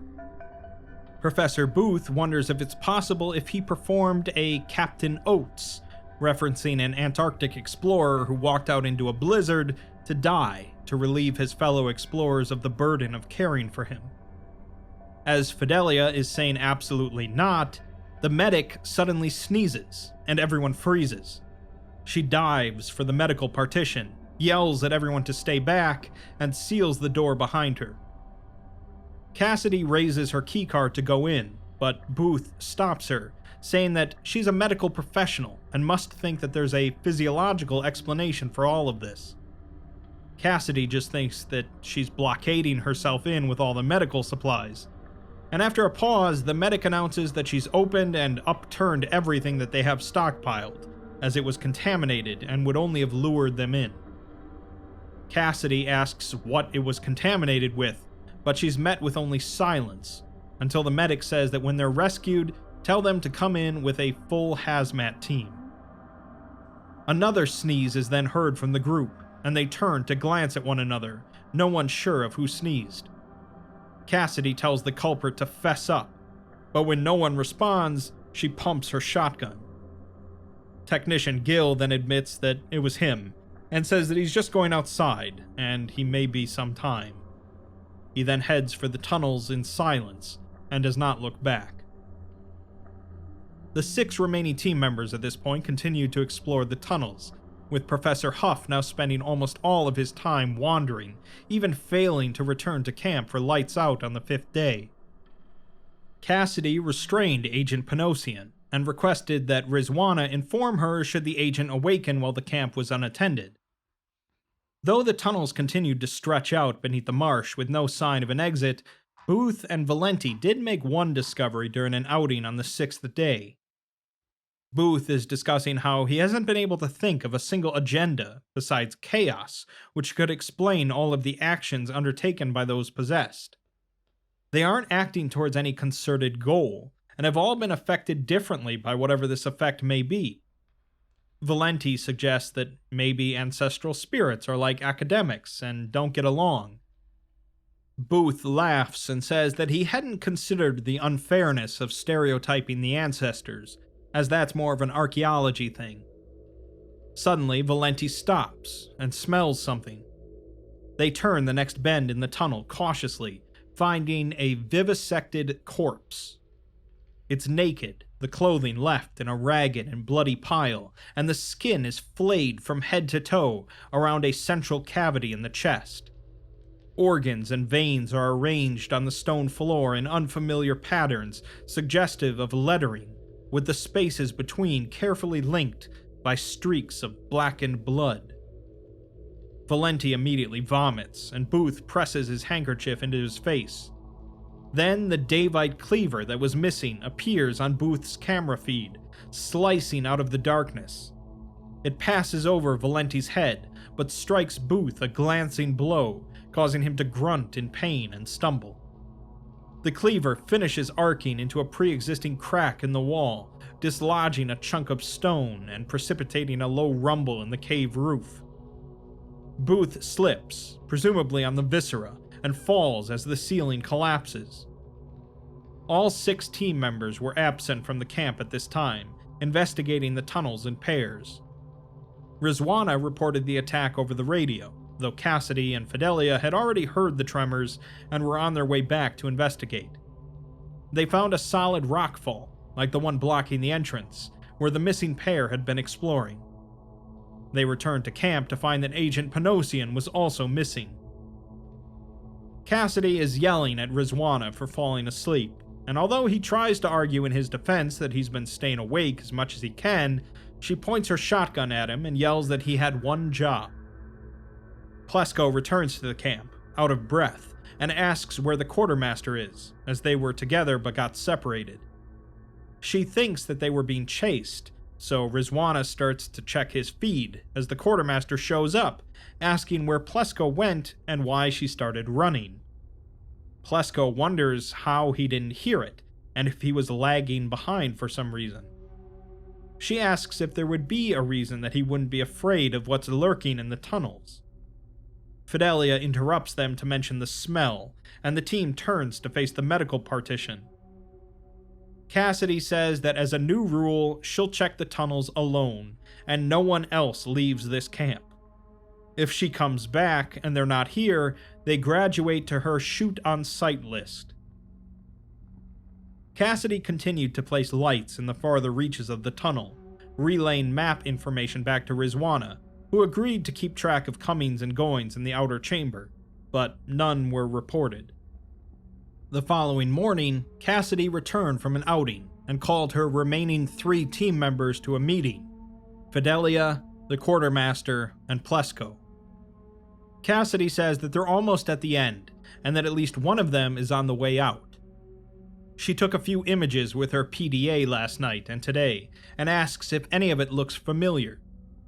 She shows an image of the vivisected corpse discovered by Valenti and Booth, next to the fallen rocks. Plesko says that it's ritualistic, but meaningless ritual so far as she can tell. Maybe Huff could have told them different, but who knows where he's gotten to. Cassidy replies that that's pretty much what he said she'd say, and informs them that the body belongs to Agent Russell. Plesko says that she presumably either died of the injuries that she gave her and the chief hacked her dead body to pieces, or she missed her mark and the chief did the entire job himself. Fidelia says that it doesn't look much like cleaver work to her, and Cassidy agrees and says that this is cleaver work, showing a second image. This one displays a dismembered corpse, the limbs hacked apart haphazardly and thrown about the tunnel floor, which is slick with blood and organ pulp and mulched entrails. Technician DaCosta's head is staring at the camera, upside down between his left leg and right arm. Fidelia looks away in horror, and Plesko understands this to mean that there's 2 killers, with plenty of candidates to choose from. Fidelia remarks that Huff thinks that he's lost his soul and comes and goes as he pleases, and Valenti, Booth, Panosian, and Gil are all missing. Plesko chimes in that so is her husband, Maximo, but she tells her to shut her mouth. Cassidy says that it's not Panosian, showing an image of another vivisected corpse with the sigils in different shapes on the stone floor, and it's not Gil either, showing an image of his body with his chest cavity completely emptied of viscera and arranged on the stone floor in 3 separate iterations of the same sigil. Cassidy says to Plesko to tell her one more time that she doesn't recognize the significance of this, to which Plesko says that she doesn't. Cassidy guesses that it must make her feel pretty important though, being the only person left alive in a Davite tomb who knows anything about the Davites. It would be great if she could get a second opinion and ask Professor Booth, before playing a recording on her PDA. In it, Booth says that the corpses are nasty bits of work, and he almost thought he recognized the first one when that cleaver came singing through the air. He sounds exhausted, but Cassidy urges him to keep going. He explains that the entrails in the first image are arranged in a form meaning a harvest, which they might infer in this context to mean a human sacrifice. Cassidy shows him a second one, which he interprets to literally just mean a human sacrifice. He chuckles and says that they had many ways to talk about human sacrifices. Cassidy shows him one more, which he again interprets as a different way to mean a human sacrifice, one with specifically religious intent. He believes that their artist was possessed with the urgent need to be sure that their message has been understood. When Cassidy asks, understood by who, he replies that he imagines the Davite pantheon, as those are Davite words. Cassidy stops the recording and points her shotgun at Plesko, telling her to lie to her. Plesko asks if this is how she wants to spend her time down here, dividing them into camps and victimizing each other. Cassidy tells her to lie more directly, as she hasn't got all day. Plesko responds that she hasn't killed anyone, and asks how cliché can she get. She's trying to frame the Davite expert as anyone who spends that much time studying the evil empire has just got to be already evil. All she needs to do is convince a Christian dupe and some idiot pencil pusher, and she'll have one more sane, normal human being sacrificed to her demented ritual. As they're talking, Fidelia slips past the quartermaster into the outer burial chamber. Cassidy asks if that's honestly all she's got is her defense, as she failed 3 times in a row to recognize letters that they all know she can read. Plesko argues that she's an academic, not an entrail scryer, but Cassidy says that she murdered Russell, cut her body up into pieces, and painted the floor with her guts to send a message to gods who've already been dead for centuries. She bets that it was Plesko who sneezed, and she turned on her so she wouldn't tell. She wonders if Russell damaged Plesko's camera in the scuffle, or if she did that as well, so she could come and go as she pleases. Rizwana chimes in to say that that's pretty rich coming from Cassidy. Fidelia quietly returns to the room, grabbing her jacket and putting it on. Rizwana says that he's looked over all the camera feeds and discovered that Cassidy turned her camera off just for a second, a few hours after they lost the chief and the agent. She was alone and turned it back on after, and it must be some sort of special cop trick that no one else knows how to do. Cassidy pumps her shotgun again and says that if Rizwana is going to pick a side, he might want to pick the side that has a scatter gun. Rizwana counters that they outnumber her, and he's behind a locked door, so he likes those odds. She definitely turned that camera off when she realized she was about to sneeze. The blip was so minuscule, he wouldn't have even thought to check if he hadn't noticed that her feed file was a few megabytes too light. This was days ago now, and they've trusted her this entire time as she's led them like sheep to the slaughter. Cassidy yells at him to shut up, as a sneeze is heard coming from the door to the inner burial chamber. Cassidy wheels around and fires the shotgun, blasting the quartermaster directly in the face and killing him instantly. The cat, which was standing behind him, rears back and hisses, before sneezing again and bolting. Cassidy stares into space for a moment, before pumping the shotgun again and blasting the locking mechanism to the clean room. Plesko says that they need to get out of here, as her and Fidelia escape out of the chamber past the quartermaster's remains.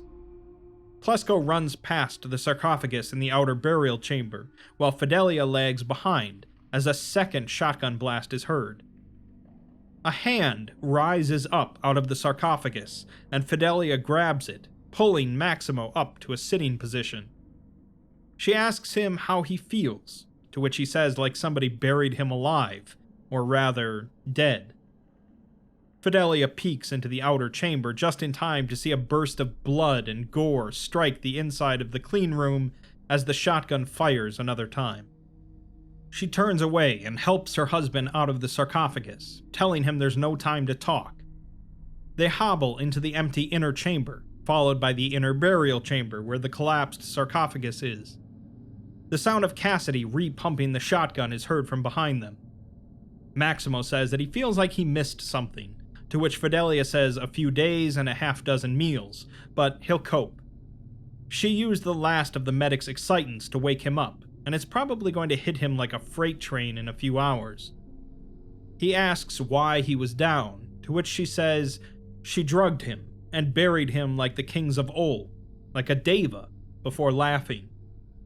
He asks why, and she tells him it was because she loves him, and he can't sneeze in REM sleep. As they round a corner into the tunnels, the shotgun discharges from far behind, chipping away flakes of stone from the wall near them. They begin hurrying through the passages for approximately 5 minutes before footfalls become audible ahead of them, so they stop and listen. Maximo asks who's left, and she says Plesko, Cassidy, Huff, and maybe Booth, but who knows about anyone else. The footfalls stop, then suddenly grow louder, until Plesko rounds the nearest corner holding a pistol. She sees the 2 doctors and lowers her weapon. She thinks that Cassidy probably went back to get something nastier than a shotgun out of the weapons cabinet, or something from the fines cabinet, as it's amazing how sharp those daggers still are after all these years. Fidelia insinuates that Plesko was responsible for the killings, to which Plesko sighs and asks if it isn't about time that they started to trust each other. Maximo responds that it sounds like the worst possible time for that. Plesko begins to ask where she stashed Maximo when she suddenly sneezes, and after a pause, apologizes. Fidelia asks her if she's actually sorry for killing and vivisecting people, confusing Maximo, but Plesko says that she only killed 2 of them. Gil was already mostly dead when she found him, that's why she got creative with the number of sigils. The chief had opened him all the way up, and it seemed a shame to let all that material go to waste. Plesko suddenly turns her head and vomits, raising her pistol and saying that she can't get used to this. Fidelia asks why she's doing it then, to which she says that she has to, as she's not dying down here. She remarks that she felt sorriest for Neller, as she can imagine being old and never having found anything, never knowing the secrets and what it all means. She could see herself in his shoes, 20 years from now, desperately clinging to every chance at a new dig site, like it's the last lifeline on Earth. The only thing worse than living that long with nothing to show for it is dying with nothing to show for it. The secrets are here, down here, just like he and Salavi said. She's going to find them, and find the way out, and none of this horror show will have been pointless. Maximo says that none of that explains why she needs to kill them, or why she killed the others. Plesko explains that first of all, Cassidy was right, as she's had a few solid sneezes so far due to having a wicked dust allergy. She honestly did think that she might be able to help them get out of here, and then it would just be Cassidy's word against her, and they saw her shoot the quartermaster and probably Rizwana. They could have walked away from this, the 3 of them, and they would have dumped Cassidy in a deep hole at Site 06. Fidelia says that she could just not do this, as there's no reason to think it's accomplishing anything. Plesko says that the risk is too great, but Fidelia brings up the risk to her soul. Plesko remarks that if Huff was wrong, and she still had hers after they broke that sarcophagus, well then she sure as hell doesn't have it now, and she doesn't miss it all that much to be honest. Maximo begs for an explanation of why she needs to kill someone just because she sneezed. She doesn't sound insane, just sad. Plesko explains that she lied when she said that the ancient Davites didn't have any superstitions about sneezing, and she's surprised that nobody, particularly Booth, called her out on that. They had superstitions for everything, and sneezing to the ancient Davites meant that you were faced with a choice: sacrifice or be sacrificed. Everyone else came down here with their extraneous cultural baggage, and she came down here with a crystal clear set of instructions. She didn't want to believe it, and sure as hell didn't want to act on it, but when she saw that look on Russel's face and knew she was about to pull the trigger, that one was easy. Fidelia surmises that she came back to camp early while Rizwana was asleep and dragged Panosian out to tear him apart. Plesko reaches behind her back and grabs one of the Davite daggers, which gleams in the worklight glow. She says that one was hard, as he woke up when she started cutting, and she won't ever forget the sounds he made. Fidelia says that she won't ever forget them either, to which Plesko says that it's much, much better than Neller got. She's interrupted, however, by a spear tip running through her left shoulder, causing her to stumble forward as she clumsily turns. Professor Huff drives her back along the passage and yells for the doctors to run, which they promptly do. Plesko falls to the ground, cursing, and fires her gun twice as the three flee around the corner. One bullet embeds itself in the ceiling, it rumbles, and a cloud of dust falls down. She sneezes again and screams as the cave collapses on top of her. The three survivors stare at the impassable rockfall, and Huff hunches over, clutching his chest. The two doctors say that there's no going back now, but Huff tells them to buck up, as they're in the final stretch and there's no reason to lose faith now. Fidelia says that he's awfully chipper for a man who lost his soul, but he replies that he got it back. He explains that he remembered an old Belarusian saying about the meaning of sneezes, something very much pertinent to their present situation. The Archaeom of Sluck believed that outside of profane places, in a natural or sacred setting, sneezing is a way for one's soul, one's true soul, to return to the body. So he proceeded to walk as far as he could walk, to where the dust ended and the stench of dead, rotting things began to fill the stone passages, to where he almost swore he could hear the cries of distant birds, and then he sneezed. He suddenly regards them suspiciously and asks if they've been sneezing, but both promptly deny it. He says that that's good, and he's not sure how much farther they have to go, but he's confident that they'll make it. Maximo asks about him, and he says that he doesn't think so, as he's 74 years old, and rather thinks that he's been shot. He moves his hand to show what is clearly a gunshot wound in his stomach. He tells them that he will come with them a ways, but then they must part. The three travel for just over half an hour before discovering the body of Professor Booth, slumped against the cave wall. He's been apparently exsanguinated by a deep and ragged gash on his right arm and across his chest, but he's smiling. Huff tells them to take his lapel camera, caught between his two fingers as though it were a flower, as he doesn't doubt that Booth recorded something at the end. He could hardly resist the temptation, as he always had a flair for the dramatic, and it's no wonder the BBC lapped him up. Fidelia carefully disconnects the camera, as Huff sits down beside his colleague and closes his eyes. Maximo tells him that they could be almost there, and he could still make it, but Huff says that if they move at his pace, nobody will make it. They'll go, while he will stay here for one final debate with Augustus, and he believes that he'll win this time. He laughs hoarsely, and tells them to head for the sun, and tell the Foundation what happened, or at least die trying. Huff says nothing more, and after a moment the two doctors move on.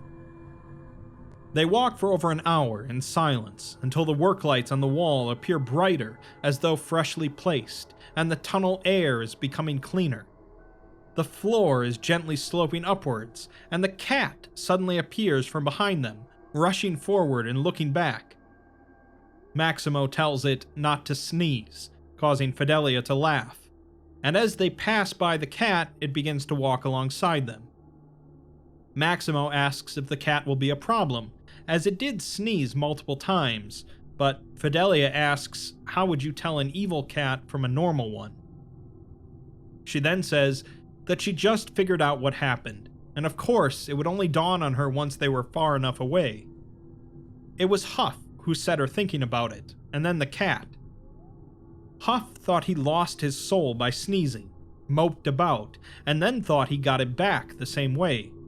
He came running to save their lives, like he'd gotten a second wind, so sure that old Archeam of Sluck came through for him in a pinch. Back in the beginning, though, Rizwana thought that he had to wash his hands after he sneezed, or something terrible would happen when he tried to lift the lid. Neller thought you had to say Ĝesundheit afterwards, or your health would fail. The chief thought he got demons in his head, and then he got demons in his head. It was a trap in the end, a paranoia trap. It was their unfortunate luck that the trap's first opportunity was something so utterly absurd. Maximo asks about Plesko, though, as she was borderline sane and was doing horrible things with method in them, not madness, so why was she different? Fidelia explains that she was a Davite expert, and anyone who spends that much time studying the evil empire has got to already be evil. We're then provided some details from the final transmission of Captain Cassidy's lapel camera. She's in the clean room, reviewing the camera feed, and occasionally turns to glance at the corpse of Rizwana, revealing a gaping hole where his chest should be. She appears to briefly consider erasing her own camera feed history, aborting the ongoing recordings, or reformatting the entire server, but she doesn't do any of them. She maximizes the feeds from the doctors, now only sporadically received and at a very low bitrate, and watches their escape from the tunnels. She then opens the sealed medical partition, revealing the corpse of the medic covered in burst boils and pustules. She reseals the partition and hangs a biohazard sign on the door before leaving. She then stands at the entrance to the tunnels, watching as the earliest work lights flicker into darkness one by one, truncating the illuminated portion of the passage ahead. A figure can be seen in the far distant shadows, moving towards her at the edge of the dying light. The flickers reflect from something metallic held in the figure's hand. She raises her shotgun, and the figure stops, with the two remaining in this position for over 20 minutes before the figure departs. Cassidy keeps the shotgun raised for another 4 minutes before she begins to back away. She then enters the outer burial chamber, noting the discarded syringes on the floor and the control mechanism for Rizwana's razor device. She picks up the mechanism and climbs up into the open sarcophagus, lying down and raising her shotgun to point at the ceiling. 11 minutes pass, and then she lowers the shotgun and raises the control device. She manipulates the controls, and the lid to the sarcophagus grinds slowly shut. When there is approximately 60 centimeters of open space at her feet, she lowers the controls and raises the shotgun toward the aperture again. 37 minutes pass, at which point she lowers the shotgun again, examines the controls, and slides the lid shut completely. The doctors and the cat reach the end of the tunnels in the early dawn of the 8th day. They see lichen growing on the walls, which are again composed of the Makrana marble seen in the entrance descent. The switchbacks are becoming more regular as they ascend, and the distance between the work lights is farther apart. Fidelia notes that she thinks she can smell the swamp, and Maximo says that he can hear it, and it's getting warmer too. They turn the corner and are suddenly confronted with unfiltered daylight, emerging from the tunnels at sunset. Maximo blinks rapidly in the light before sneezing, to which Fidelia says, "God bless you." Maximo asks if that will be enough, and Fidelia says that she's sure it will be, because they believe. The doctors were extracted from the site just minutes after their emergence, as Valenti had escaped 20 minutes prior via the same route, and hiked back toward the quarantine post until he was able to make radio contact. All 3 surviving team members were airlifted for emergency medical treatment and quarantine. The cat was released to Fidelia's custody, subsequent to her debriefing. The reopening and recontainment of the site, primarily via remote manipulation, revealed a number of corpses. Chief Strand had expired from dehydration, Professor Huff from an infected gunshot wound, Captain Cassidy from suffocation, and Dr. Plesko from legs crushed by falling debris, and an apparently self-administered insertion of a Davite ritual dagger into her thoracic cavity. Fidelia was summoned for a debriefing by the head of tactical theology, Dr. Liner, once well enough for intercontinental air travel. Liner trusts that Maximo is healing up well, to which she says that chemical cocktail put one hell of a strain on his system, but it was worth it. Liner notes that her vocabulary seems to have become more colorful in the interim, and she says that she's seen the gradations of sacrilege up close and personal now, so the little things don't seem quite so terrible. He's sorry that she had to learn that way, and moves the discussion to the tomb, calling it a paranoia tomb.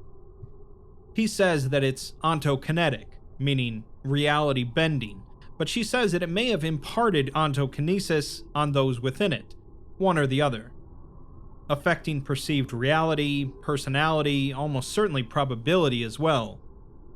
Neller and the medic gave themselves medical conditions, and Valenti escaped because he thought a sneezing cat was lucky. Liner says that that's almost offensively unlikely, to which Fidelia says that the entire thing is offensive, as it's a direct assault on the concept of faith, and other things. Liner says that in her report, it seems that Panosian had the worst of it, as Armenian tradition holds that a second sneeze negates the bad luck of the first. He likely would have been fine, since he believed that and forced himself to sneeze twice instead of only once. Fidelia, however, thinks that the medic takes the cake, since she died of bubonic plague, probably just from remembering a schoolyard song. She's going to have a hard time living with this, though, as 14 people died because a few of them sneezed at inopportune moments, and they all just generated a mini cult around the vague concept that sneezes were somehow obliterating their humanity, and it became true. Liner says that now she understands their blanket policy against releasing the cause of death to family members, but there is one more loose end to tie up, though. How is it that she was the only one out of a team of 17 members to never sneeze once over the course of a week in a dusty tomb? Fidelia taps her nose and says that she can't, due to a nerve injury. Liner smiles and says that they reviewed Booth's last message and plays a snippet for her. In it, he says that here at the end, he finds his historian's instincts, his desire for circuitous closure drawing him back inexorably to the beginning, to Barris Salavi. He left this place a man transformed, as something was taken from him, and he never was able to retrieve it. Or perhaps he received a gift he'd never known how much he needed. A purpose, inscrutable, revolutionary, destructive. A fire in the pit where his soul used to be. A fascination with the meaning behind his experience in this tomb, which is now Booth's tomb. He's left with one last question, though. This side effect, this razor focus on the machinations of the ancient Davites. He's seen it in his colleagues, as Neller saw it in Salavi, growing inside of them like the apple in the worm. Was this really just a caltrop to break the bodies and minds of provincial interlopers, once the Imperials had absconded back home with whatever treasure they could carry? Or was there a more sinister purpose still to the curse they levied upon this stone? Did they hope to burn all comers, or did they hope that some would be tempered by the flame? Salavi and his ineradicable obsession with a people they tried to strike from his memory burned indelibly into his very soul, where even amnestics could not reach, and nothing but salvation could solve. Was it truly a mere accident, or the point of the exercise entire? Booth will never know, of course, but hopes that someone will, and that they don't learn the hard way.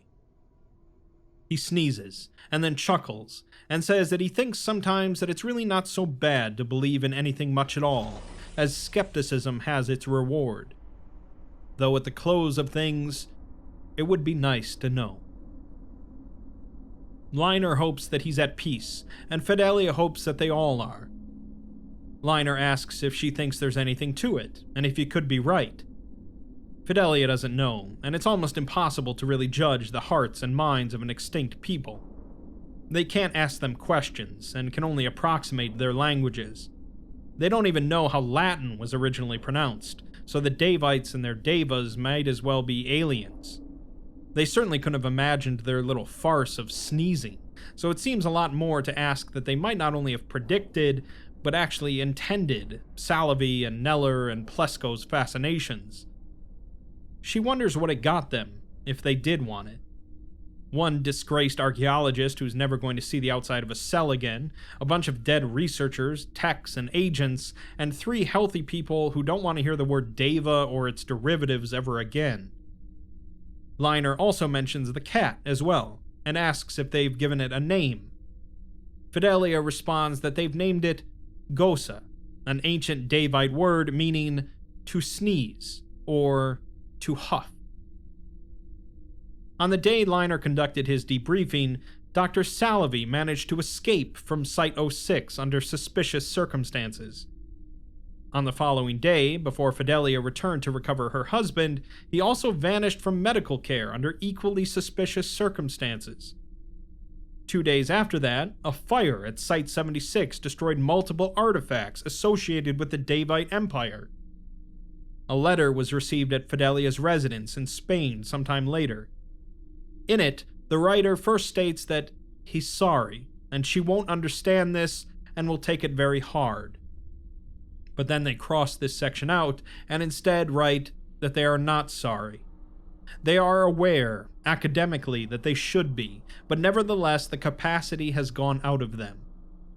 Perhaps there's a part of them that is still capable of feeling regret, but they have left it far behind.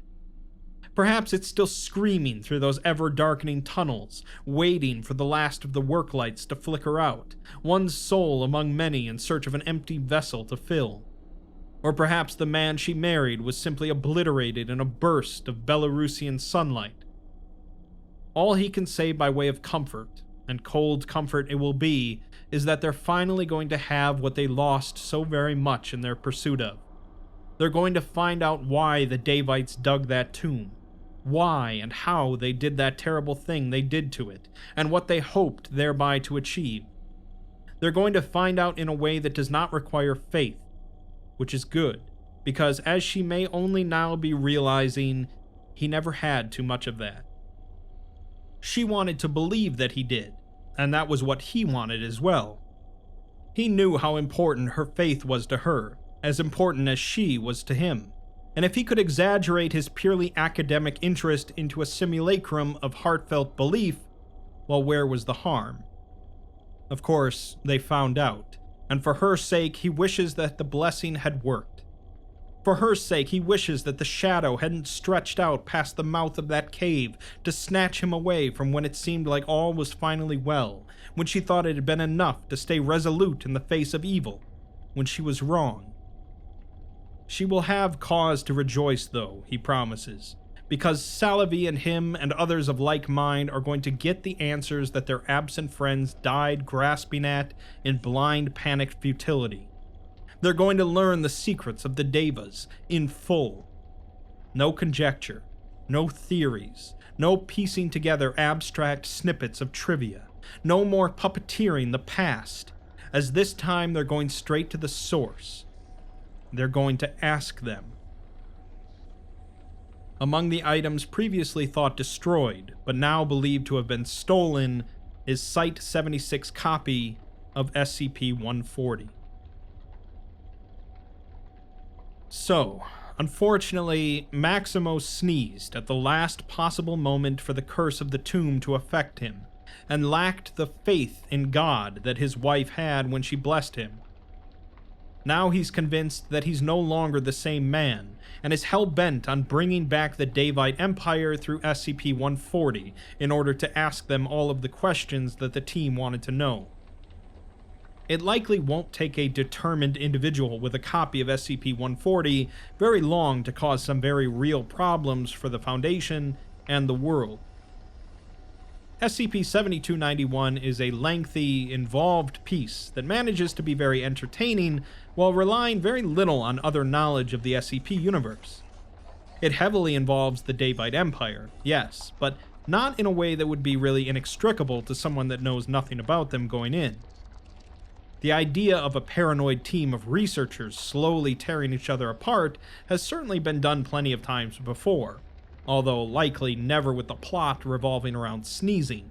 But the revelation that sneezing was just one paranoid belief among many that became reality is quite unique. While we miss out on a happy ending with the two doctors and their new cat living happily ever after, perhaps there's a way to break the curse in some way, and Maximo will return to normal. Either way, this was quite the wild ride of paranoia, superstitions, and tensions. So remember, if someone sneezes, make sure you say Ĝesundheit.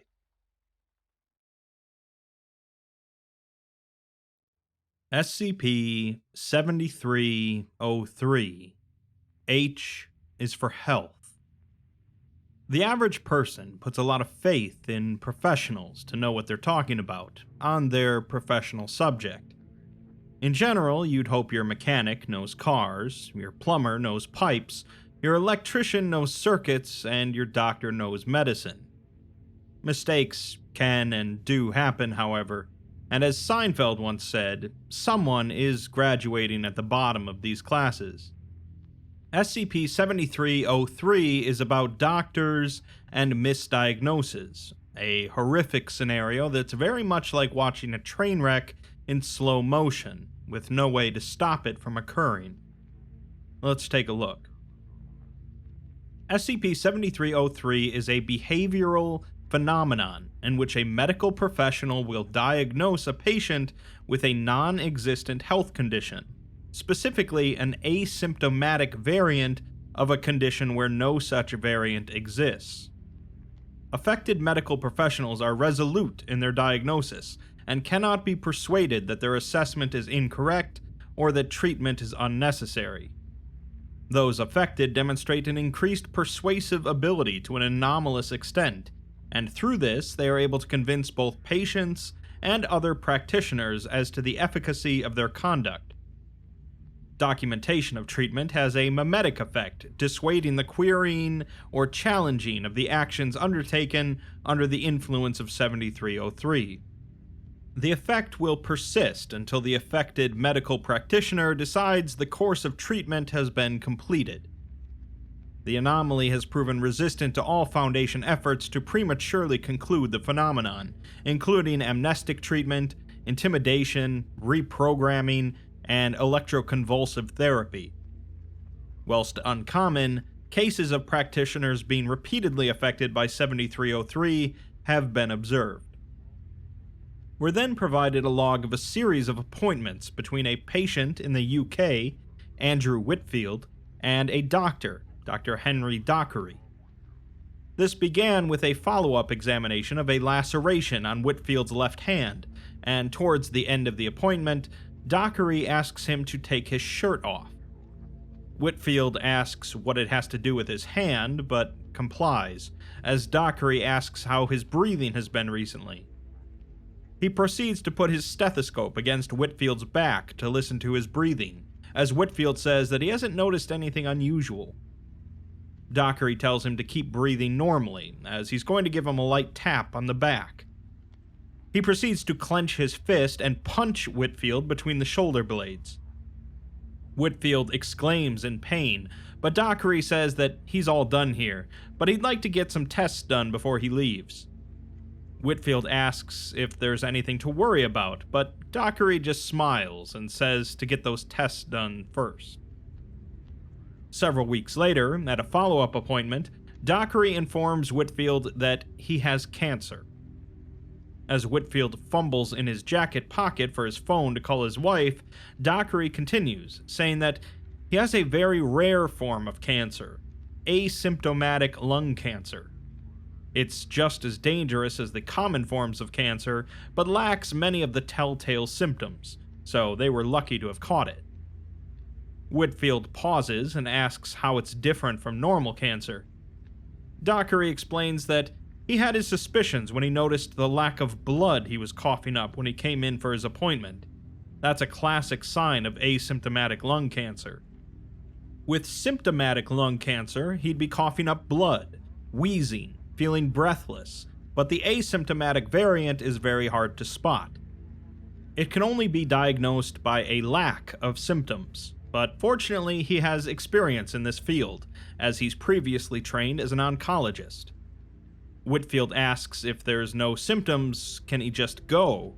But Dockery tells him no, there's an aggressive, expanding cancer within his body, and if he walks out that door now, he will die. He then tells him to call his wife. Following this initial diagnosis, Whitfield met with Dockery again to discuss treatment options. When Whitfield arrives, however, Dockery ponders what the two are here to discuss, before Whitfield reminds him about his cancer. Dockery explains that with normal cancer, he would have tumorous growths throughout his body, growing like weeds. One of the primary methods of treatment would be surgery, physically excising the cancer from your body. They can't do that with his cancer, however, since there are no tumors, so they need to explore other options. Whitfield begins to silently cry, and Dockery tells him not to be despondent, as they can fight this thing. As they can't rely on surgery, their best bet will be a combination of chemotherapy and radiotherapy. They'll inject him with a variety of anti-cancer drugs and expose his body to large amounts of radiation in a controlled manner. They need to start quickly before the cancer spreads, but these treatments do come with side effects, including hair loss, nausea, vomiting, and fatigue. Whitfield's cries intensify, and Dockery tells him that he'll get him some material to read in the waiting room. Later, Whitfield meets with Dockery for an update and is joined by his wife, Helen. As Whitfield enters, he pauses mid-sentence and rushes towards the surgery's toilets, proceeding to vomit profusely. Helen starts to explain that he's been struggling with the treatment recently, but Dockery tells her that they should wait until the patient is here. He then turns to his computer and proceeds to check his emails for 4 minutes until Whitfield returns. When he does, he says how lovely it is to meet Helen and asks Whitfield about how the treatment has been going. He fiddles with a bandage on his arm and says that he's expended his sick leave from work and they have savings, but it's been a stressful time. Dockery says that he can imagine and moves on to discuss the cancer. He explains that when asymptomatic cancers progress into the late stages, they can begin to develop symptoms, some of which Whitfield is experiencing: hair loss, nausea, vomiting, and fatigue. These are textbook examples of stage 3 asymptomatic lung cancer. The Whitfields grasp each other's hands, as Dockery says that his most recent urine tests came back clean, with no blood, no protein, or leukocytes. He's also noticed Whitfield's skin color, with a distinct lack of yellow coloration, and his sclera are white as snow. Helen asks what that means, as those sound like positive things, but Dockery explains that the cancer has spread. He now has asymptomatic liver and asymptomatic kidney cancer, so he'll arrange with the hospital to increase his treatment dosages. Helen stands from her chair and hugs her husband, telling him that he can beat this. Dockery says that he truly wishes he had better news for them. Another appointment was held several months into Whitfield's treatment after several rounds of chemotherapy. Dockery tells him that the latest test results are back, and it seems that the cancer has progressed further. They're not giving up though, and there are several options available to them. Whitfield, however, tells him that he wants to stop treatment, because if this is it, he wants to go out on his own terms. Dockery says that he still has a chance here, but Whitfield tells him that it's not worth it. These last few months have been nothing but pain, and everything hurts. If he has little time left, he wants to enjoy this. Dockery asks him if he'd give up. After coming so far and fighting so hard, he would just call it quits. Whitfield says that he's overstepping his bounds, and Dockery says that he is, because he doesn't want Whitfield to make a mistake. He asks if Whitfield has discussed this with his wife, because how will she feel, or his children, knowing that he wouldn't fight for a future with them. Dockery tells him that he knows him. They've been on this journey together, and he's not this selfish. He wouldn't throw this all away. Yes, his cancer has progressed, but he can fight it back. He just needs to try harder. Whitfield tries to argue that he just wants to enjoy his life, but Dockery says that there's only one way to do that, and that's to keep going, which Whitfield agrees to. They have an appointment booked for this Thursday, and although Whitfield tries to change it because his daughter has a school event that day, Dockery has no other availability, and they wouldn't want to delay treatment. As Whitfield leaves, Dockery tells him that he's making the right decision. Of the two of them in this room, he's the doctor, and they'll get him all fixed up. Later, following successive rounds of chemotherapy, Whitfield collapsed, unconscious, suffering from severe treatment-related toxicity. He was taken to a general hospital for treatment, and 3 days after his admission, Whitfield was visited by Dr. Dockery. Whitfield lays unconscious in a hospital bed and has not regained consciousness since his admission. A feeding tube, an IV, a heart rate monitor, and a respirator have been fitted to him, and he's surrounded by machines, beeping intermittently. Dockery enters the room and approaches the bed, kneeling down next to Whitfield's ear. He tells him that he promises that he did everything he could. He then proceeds to stand in silence over Whitfield for 5 minutes before exiting the room. 4 hours later, Whitfield passed away. Current Foundation estimations stand at 82.1% of medical professionals worldwide experiencing SCP-7303 over the course of their careers. Due to the impact active intervention in 7303 instances would have on medical services, and the level of Foundation resources required for proactive containment, the Ethics Committee has deemed the occurrence of 7303 an acceptable deviation from normality. There's a really unfortunate aspect of horror to this article, as obviously there's an exaggeration here beyond anything in reality, and yet it is uncomfortably close to real scenarios that have impacted millions of people. Medical errors are certainly no joke, but horror often draws from uncomfortable premises. While it's unlikely that the Foundation wouldn't dig a little deeper to try and find a root cause for all this, and the odds of this effect not breaking the veil at some point seem fairly slim, its widespread nature could make it infeasible for the Foundation to contain. Modern medicine is generally a marvel, but it never hurts to get a second opinion.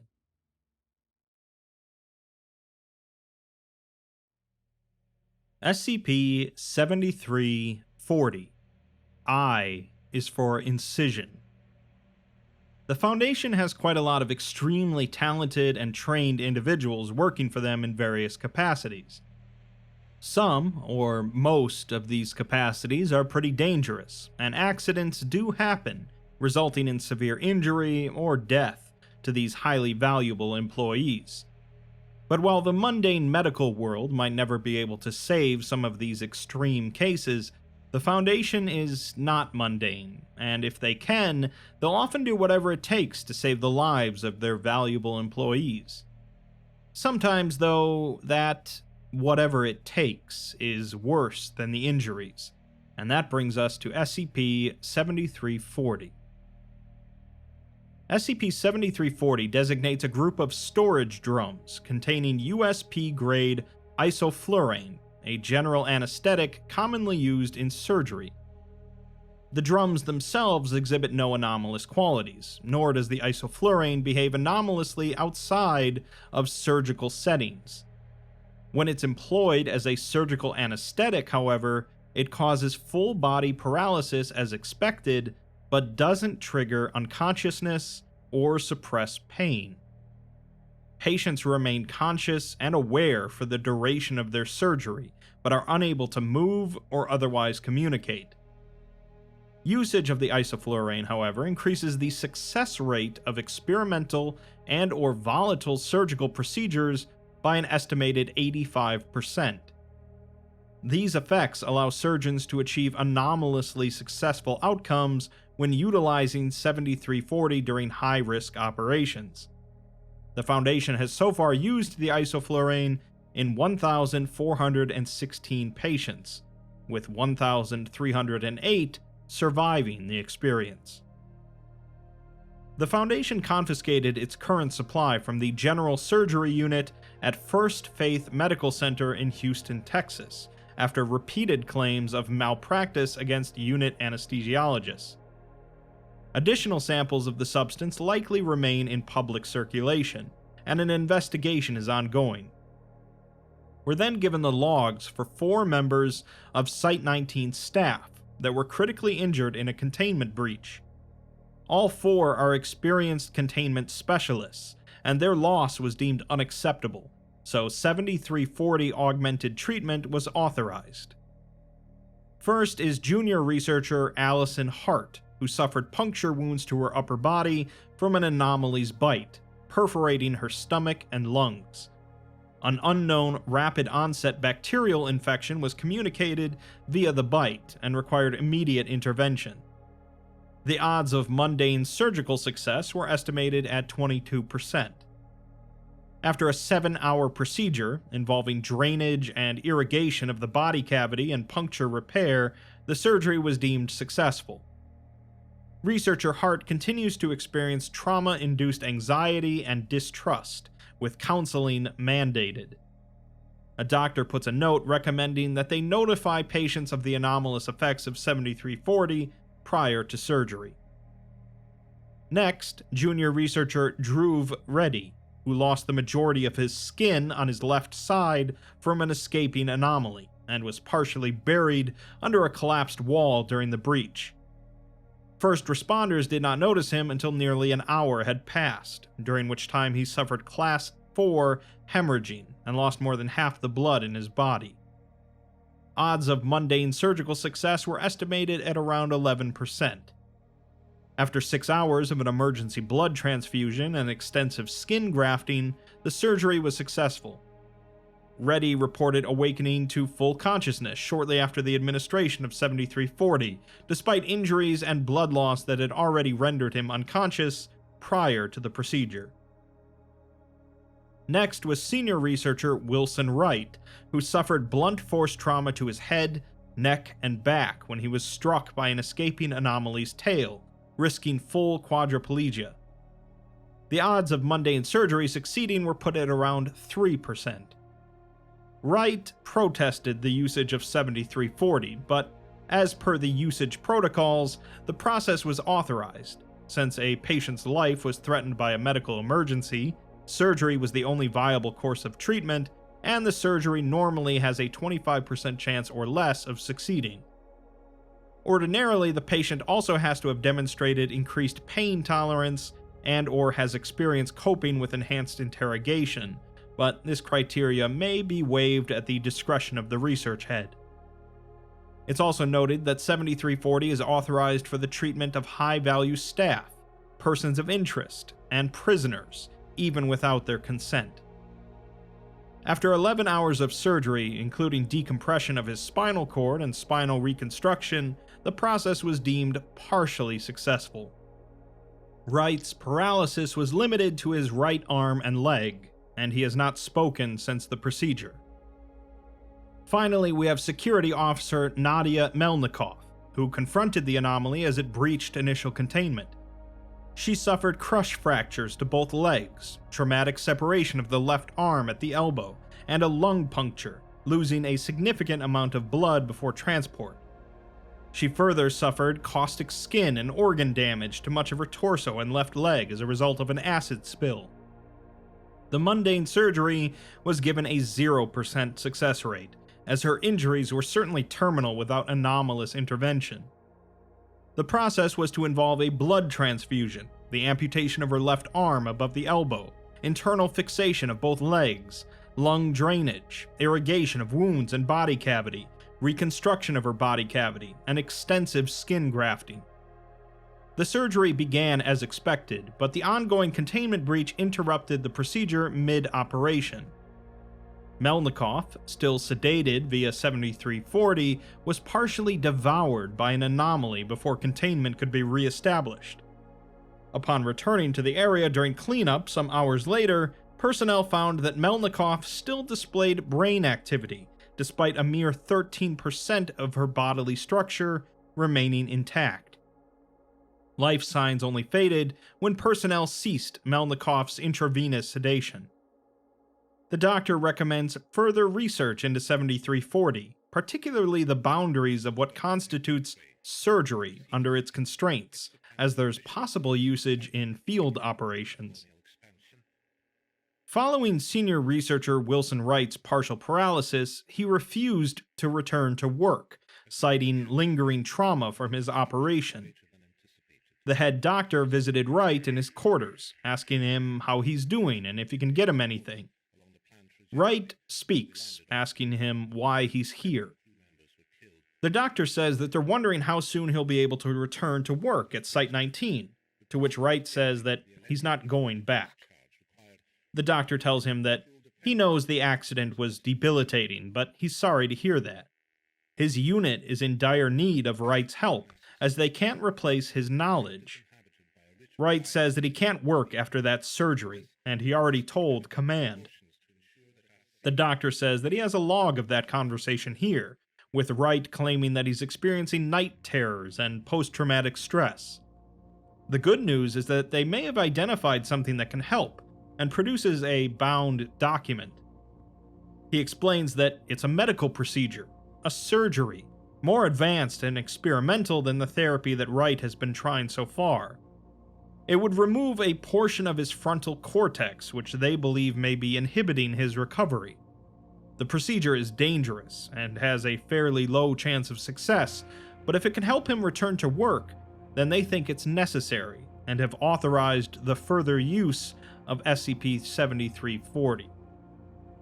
Wright is silent before asking him if that's what he came to tell him, and the doctor says that he's here to brief him on this procedure, which he is scheduled to undergo next week, unless he feels that the procedure is unnecessary. Wright asks what he means, and the doctor explains that if Wright feels that he can return to work exactly as he is, they won't need to perform any further surgery. He asks Wright if he feels ready to return to work, to which Wright hesitantly says that he does. The doctor claps his hands together and smiles, telling him that he'll inform the medical division that they can cancel the operation, and someone will be by later today to help him transition back to the office.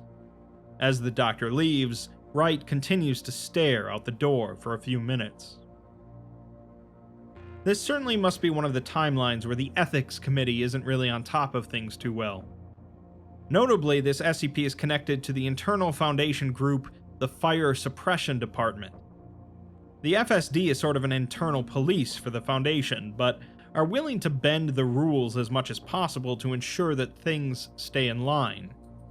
They make sure that good Foundation employees continue to be good Foundation employees, regardless of the coldness or cruelty that might entail. The Foundation often dips their toes into the cold and cruel side of things, but here it certainly feels more like they dived right in, especially when considering other medical marvels they have access to. I'm sure some people working for the Foundation would choose the operation over death, but it seems that sometimes in the SCP universe, death isn't up to them. SCP-7396. J is for Jetsam. Humanity has possessed a collective dream of sailing across the stars into the great expanse for decades now, and that's not likely to change anytime soon. Space is a great unexplored frontier that we know very little about, but years and years of science fiction have charmed us into the idea of discovering new planets and potentially other species. Realistically, of course, space travel is an incredibly complex process, which humanity is quite a ways away from doing as a common thing. Lots of things can easily go wrong, as deaths have occurred in the past, and will almost certainly occur in the future. SCP-7396 is about space travelers, and the risks inherent in such an activity. SCP-7396 has the Cernunnos object class, meaning that it could theoretically be contained, but the Foundation currently lacks the means to do so. 7396 refers to two related phenomena, designated 7396-A and B. On December 3, 1978, a considerable explosion was witnessed in deep space via a civilian telescope, piquing the interest of science communities worldwide. A Foundation investigation was subsequently launched in 1980, featuring a small, unmanned probe deployed with the intent of determining the cause of the explosion and report the findings to Earth. During travel to the location, 7396-A was discovered, an accumulation of human biological remains and personal effects within the Oort cloud. The Oort cloud is a sphere of icy bodies presumed to exist in the outer reaches of our solar system beyond Neptune. Foundation analysts surmise that this accumulation is correlated with the explosion, but without supporting evidence of a causal link, exploration of the original location was deprioritized in favor of the containment of the accumulation, which is still underway.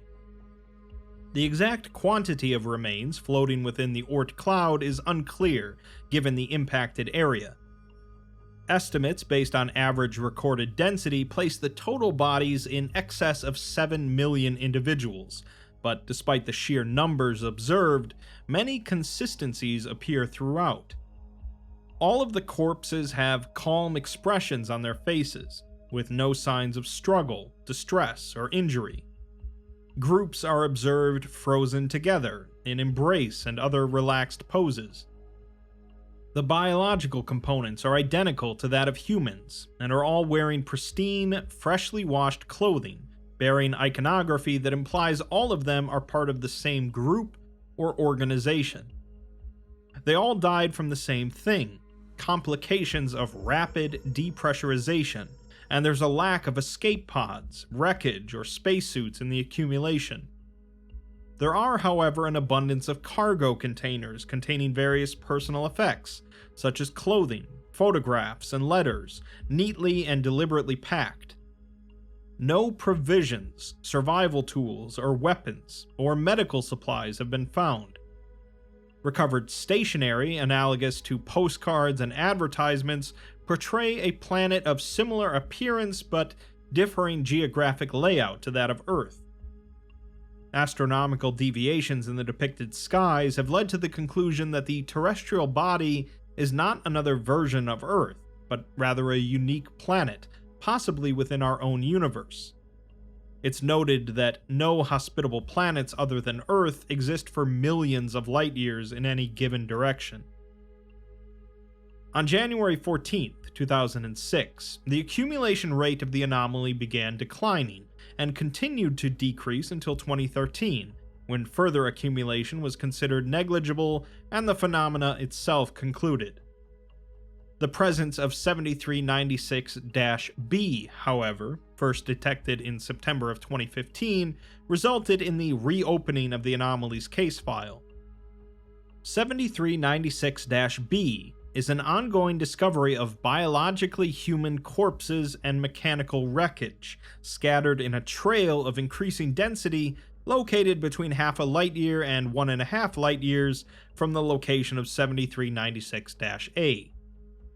Approximations suggest that cadavers exceed 5 million additional unique individuals, most of which are situated near the far end of the observed range.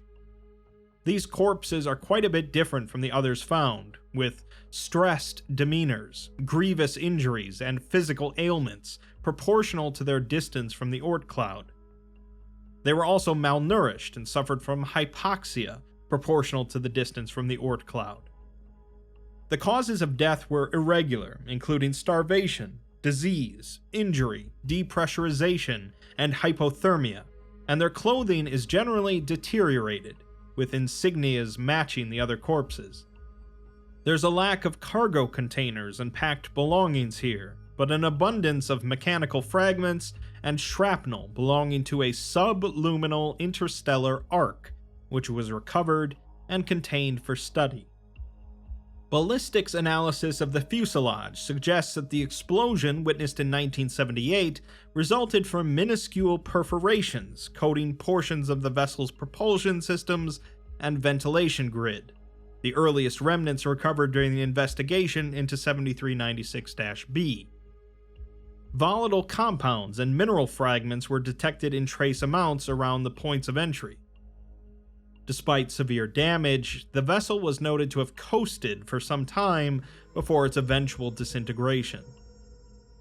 No further SCP-7396 activity has been recorded, and as of October 12, 2022, an estimated 10 million bodies have yet to be destroyed. There's certainly some room for interpretation here, as many pieces of this are left unsaid. It would seem that a ship of humans from another planet traveled many millions of light years seemingly on a path towards Earth. When they reached the Oort cloud, however, something went wrong, although whether or not it was an accident is hard to say. The fact that no provisions, survival tools, or medical supplies were found with the first batch of bodies suggests a deliberate action, but if it was deliberate, they damaged the ship more than intended. The ship continued to coast through space for some time, likely decades, before falling apart. The people that survived the initial damage were forced into a survival scenario, as their food supplies dwindled, until eventually the last survivors died as the ship fell apart. Why these people were coming here and what exactly caused the damage are two questions that we'll never get answers to, only guesses. Additionally, their ship was only capable of speeds slower than the speed of light, meaning that a trip from another habitable planet, as far as the Foundation knows, would have been completely infeasible. Perhaps they were refugees from a great disaster, only to meet with another unfortunate disaster, or perhaps it was the first of some sort of raiding party, and the Foundation dodged a bit of a bullet. Regardless, traveling through space is never going to be without risks, but it sure sucks to travel millions of light years only to have some bad luck a few light years away.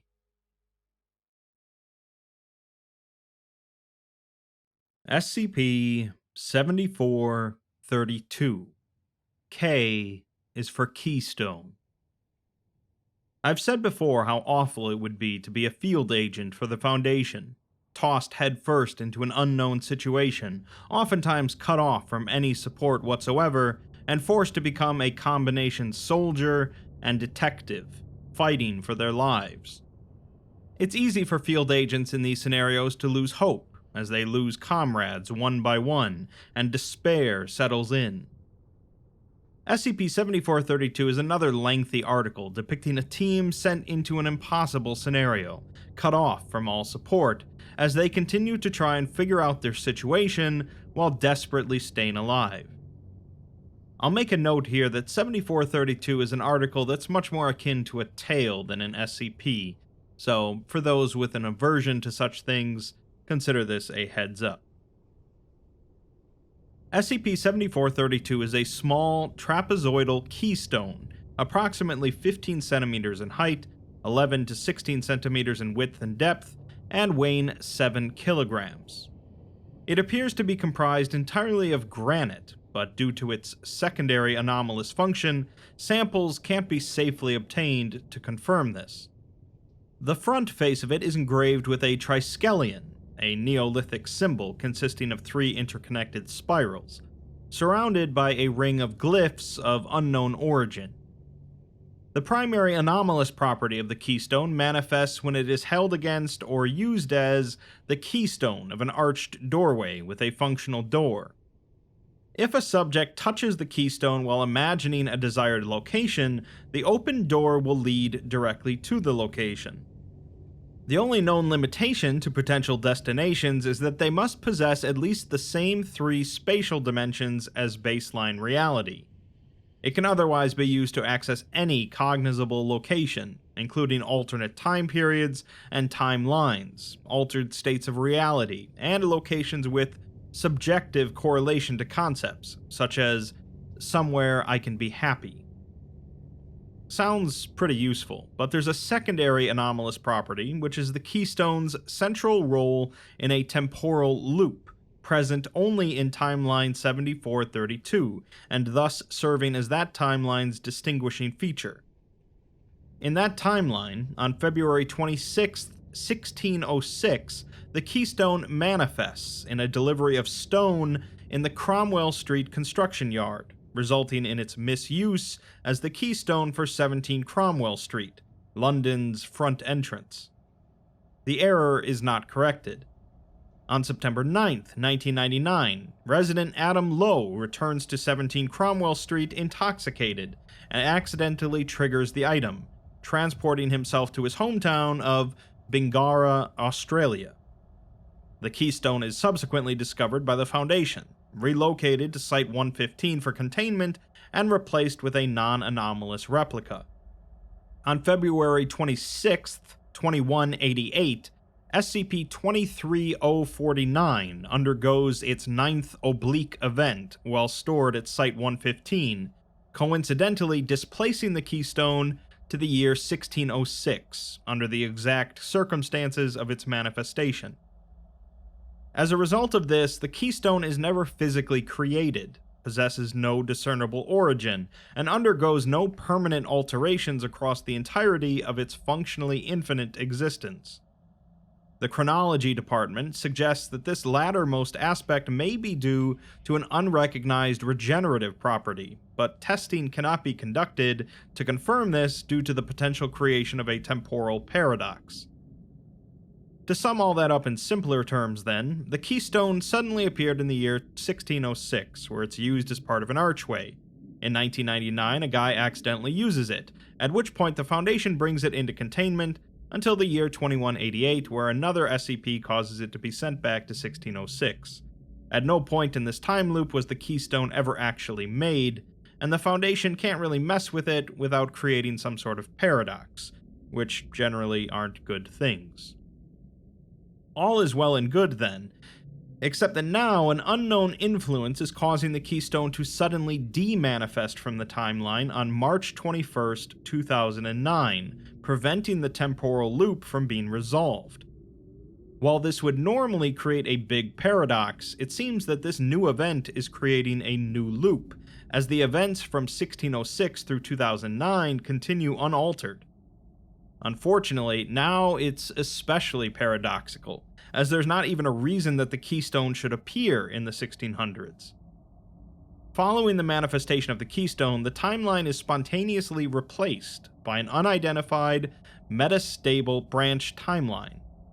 The temporal tracker for the Keystone is transmitting from within this new timeline, suggesting that the Keystone is re-manifesting in a potentially recoverable state. A task force, Aura 4, is being dispatched to recover the Keystone if possible and document this new timeline. That brings us to the meat of the document, following the 4-man team, or rather the 3-man team. The sky above them when they arrived was dark and empty, and the ground was featureless and flat. The air was stagnant, neither hot, nor cold, nor comfortable, filled with a miasma that bypassed the team's respirators. The northern horizon, or what they decided was the northern horizon, was awash with light, but none of it opposed the permeating gloom around. Of the 4 members of Aura 4, only 3 made it: Agents Kelly, Pike, and Hanrahan, with their leader, Agent Blake, gone. They searched the surrounding darkness for any indication as to why, but found no evidence, and so Kelly and Pike nodded to Hanrahan, acknowledging his promotion to acting leader. They set about their predefined duties, with Pike analyzing the foul air for contaminants, Kelly inspecting the contents of his backpack and removing the components of a drone, and Hanrahan surveying the desolate region and recording it. It was a vast, featureless plain several hundred kilometers in size, rhomboid in shape, with a single cottage several kilometers north of the group being the only interruption in its faultless surface. Hanrahan, like the others, avoided looking directly at it, as they all felt more at ease directing their attention anywhere else. Hanrahan focused on the illuminated horizon, using the zoom on his camera to make out 4 vaguely discernible towers, around which the lights seemed brighter. The cottage, its comically tall chimney, and the dim firelight that escaped from its door and windows were both relegated to the edges of the screen. A pair of imposing walls, easily several hundred meters in height, dominated the southern edges of the rhombus, opposite the city lights, coming together at the southernmost corner where they merged into the base of a monolithic tower, its 4 corners corkscrewing counterclockwise upwards, disappearing into the shadow-infested sky above. Hanrahan mentally, and correctly, declared it to be the tallest thing he's ever seen. Halfway along each wall's length, directly east and west of the agents, was a huge archway, through which a small portion of the areas beyond was visible. A better representative of the regions, and the stark contrast between them, however, were the 2 lone structures from each that towered over the walls. The first, in the southwest, was aptly summarized as a ludicrously tall apartment building. The walls were a uniform, faded yellow, each featuring repetitions of the same basic window, illuminated from within by a harsh white light, arranged into perfect columns and rows, spanning the entire width and height of the structure. No other description is necessary, as there were no balconies, no external air conditioning units, no fire escapes, no curtains, and no part of the building was any different to every other part. An unnerving air of emptiness hung over it, as if it had been built to house thousands, but never used for the purpose. The second structure, in the southeast, was a statue of epic proportions, equal in height to the apartment tower, and depicted a kingly warrior knight covered entirely in red, white, and black plate armor. The barrel helm was studded with gold protrusions, equally reminiscent of a crown and a castle's merlons. Their left hand rested on a golden claymore in front of them, while 2 swords, one black and one white, sat in scabbards on one side, while the other had a single red sword. The most striking aspect of it, however, was that it was literally, physically painful to look at for no discernible reason. The recorded footage doesn't evoke the same feeling, but it did seem to warp the beauty of the monument into a misshapen, hideous form, even if nothing had changed. Pike then announces that the air is clear and removes her mask, but Hanrahan recoils at the smell as he removes his mask, and Kelly promptly puts his back on. Pike says that it's bad air, but nothing the respirators are changing. There's too much CO2, like someone's been in here for way, way too long, and it'll be harmful in a few hours, but not immediately. Kelly takes his mask back off, wincing at the smell, and asks where Blake is, and if he was overwritten. Hanrahan replies that they're here, so he should be too, or his watch malfunctioned. He crouches down to run a finger along the ground, noting the brownish-gray color, coarse texture like concrete, and it being air temperature with no residue. He tells Pike to get a sample if she can, and for Kelly to assemble the drone so that they can get a look at this place before moving. Hanrahan unclips his radio and tries to hail Blake, but no response comes, so he turns his attention to tracking the Keystone. Kelly proceeds to launch the drone, using a computer tablet to control it, while Pike struggles to collect a sample from the ground, managing only a small sliver. Kelly calls Hanrahan over to look at the drone footage, showing that the rhomboid plane is one of 3 equally sized and shaped areas, arranged into a hexagon. The spiraling tower is at the center, where the 2 monolithic walls and an unseen third meet together, dividing the 3 areas. The apartment tower and statue are at the heart of their areas, the former surrounded by suburban sprawl, the latter encircled by green hedges with splotches of brown. The cottage sits in the core of the lightless plain, which the agents try to forget, only adding to the weight of its presence. Kelly then turns the camera to show what lay beyond the outer edges of the hexagon. More hexagons, all identical. The scenery tessellated in every direction, endlessly, and all three rhombuses meet with their duplicates at their furthest tips, forming infinite rows of the same repeated scenes.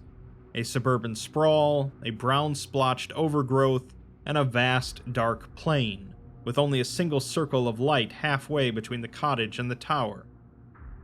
Hanrahan points to the light and tells Kelly to keep the camera on it as he proceeds to turn off the group's lantern.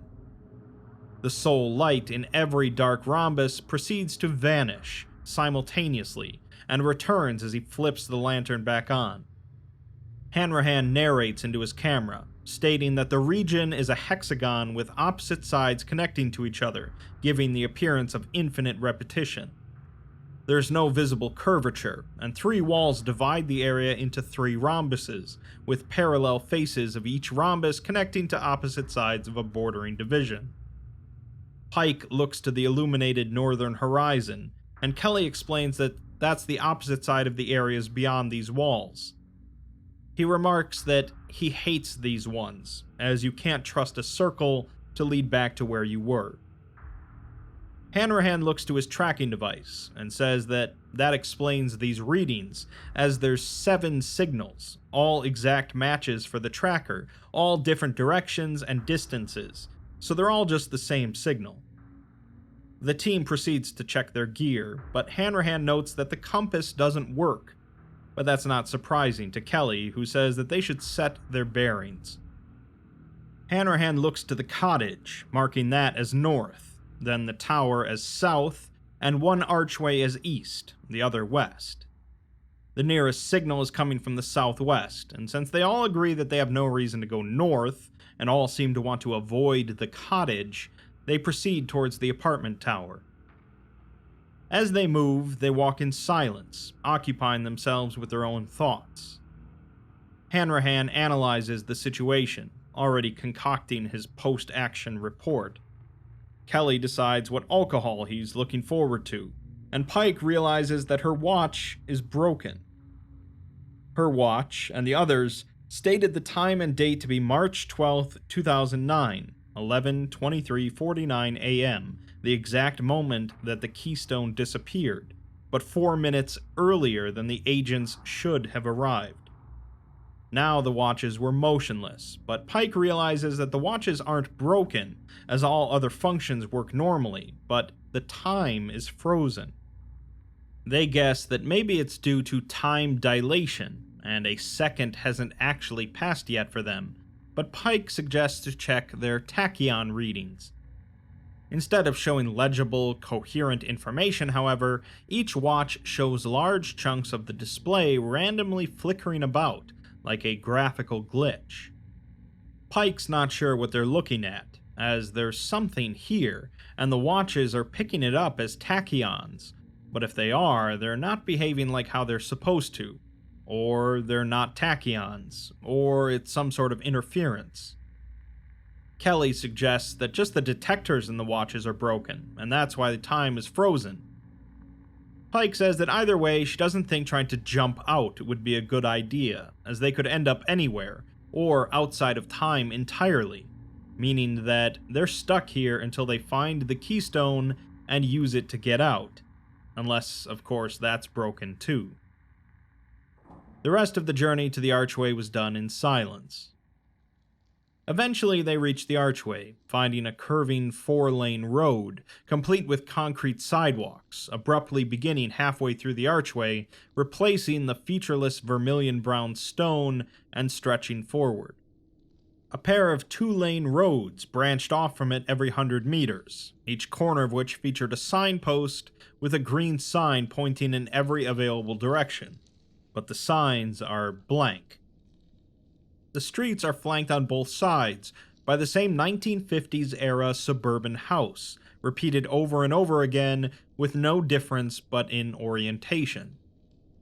2 floors, the lower dominated by a single car garage, a pair of square, shutterless windows above, looking down on the perfectly mowed front lawn. A white picket fence separates the properties, a gate beside the garage leading along the house to the backyard, which has a single tree. The roofs are all the same dull white, the walls the same faded yellow as the apartment block that towers over the scene, the only different building in the area. It is visible from everywhere, and everything is visible from it. Every house is pristine, as if freshly constructed, lacking any indication of customization or habitation.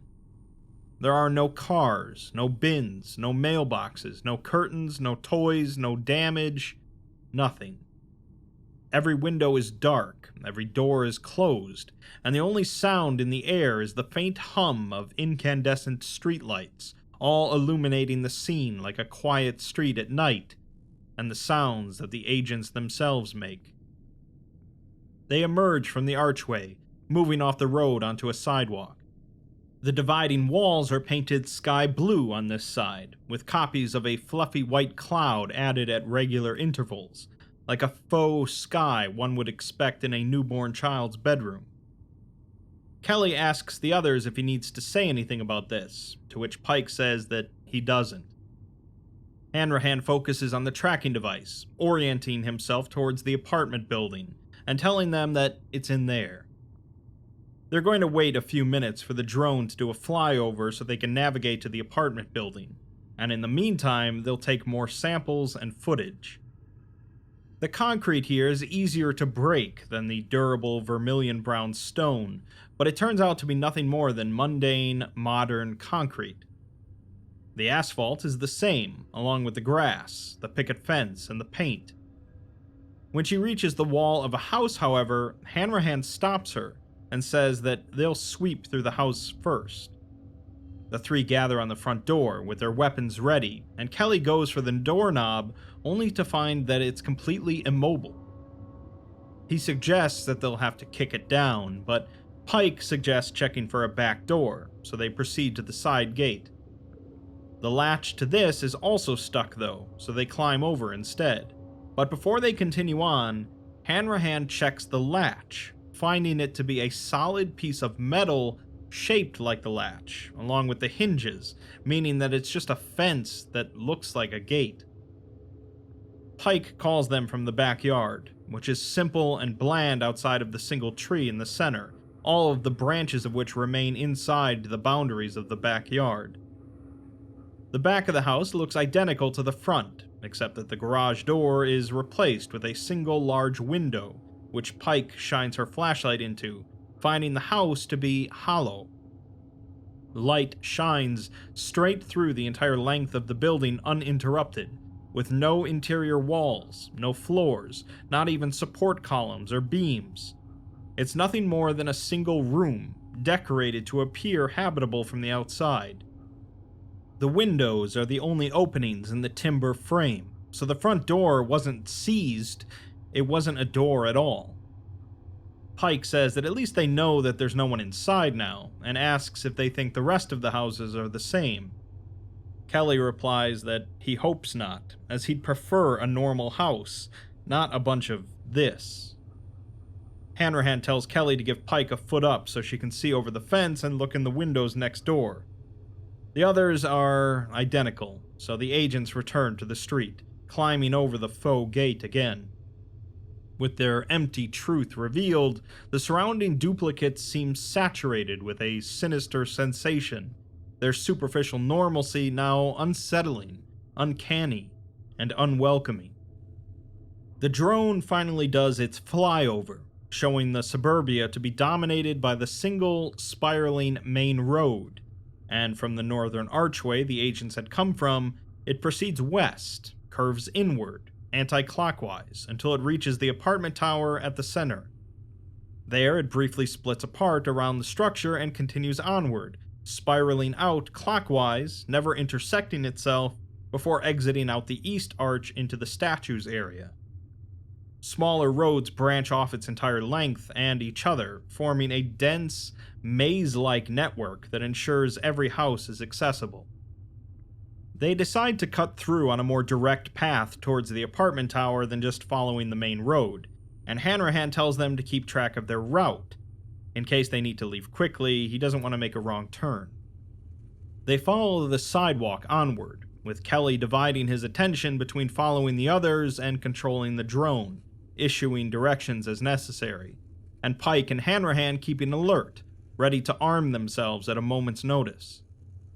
Their route is repetitious, just like the scenery, and the sound of their footsteps echoes from all around, colliding and intertwining into a dull rumble reminiscent of a distant, approaching army, easily drowning out the faint, muted hum of the streetlights. Infrequently, the echoes reach a harmony that magnifies their volume, imitating a genuine, nearby footfall. But every time the agents stop to nervously search the area, they find nothing, simply listening as their cacophonous beacon-like echoes fade away. A wave of disorientation washes over the agents as they reach the second arm of the main road, finding it identical to the last, and only the drone's overhead view proves that they have made any progress. Even the monolithic boundary walls seem no further away than before. Kelly tells them to take a left, but Pike hesitates and asks if he's sure. The two begin bickering, with Pike asking him if he hasn't noticed that they've been going counterclockwise, and doesn't find it coincidental that they've been following the path of the giant spiral that this place is built around. She thinks that they should stick to the pattern and keep going right, but Kelly argues that if they go that way, the nearest cut-through is 15 blocks away, and it's twice as long as left. Hanrahan, growing frustrated at their bickering, agrees with Kelly, and the three begin moving again. After a few steps, however, Pike stops and says that she thought she heard something. The others don't, however, and her and Kelly begin arguing again as Hanrahan sighs and mumbles to himself. Pike brings up a time that Kelly lost a watch in 17th century London after it got pickpocketed, and they had to chase the thief across the second millennium and spend 8 months cleaning it up. Hanrahan eventually screams at the two to shut up, as they bicker during every mission, and he's sick of hearing it. Movement then catches his eye, and he notices that the furthest streetlight down the road is out, and as the other two turn to look, they see the next one extinguish.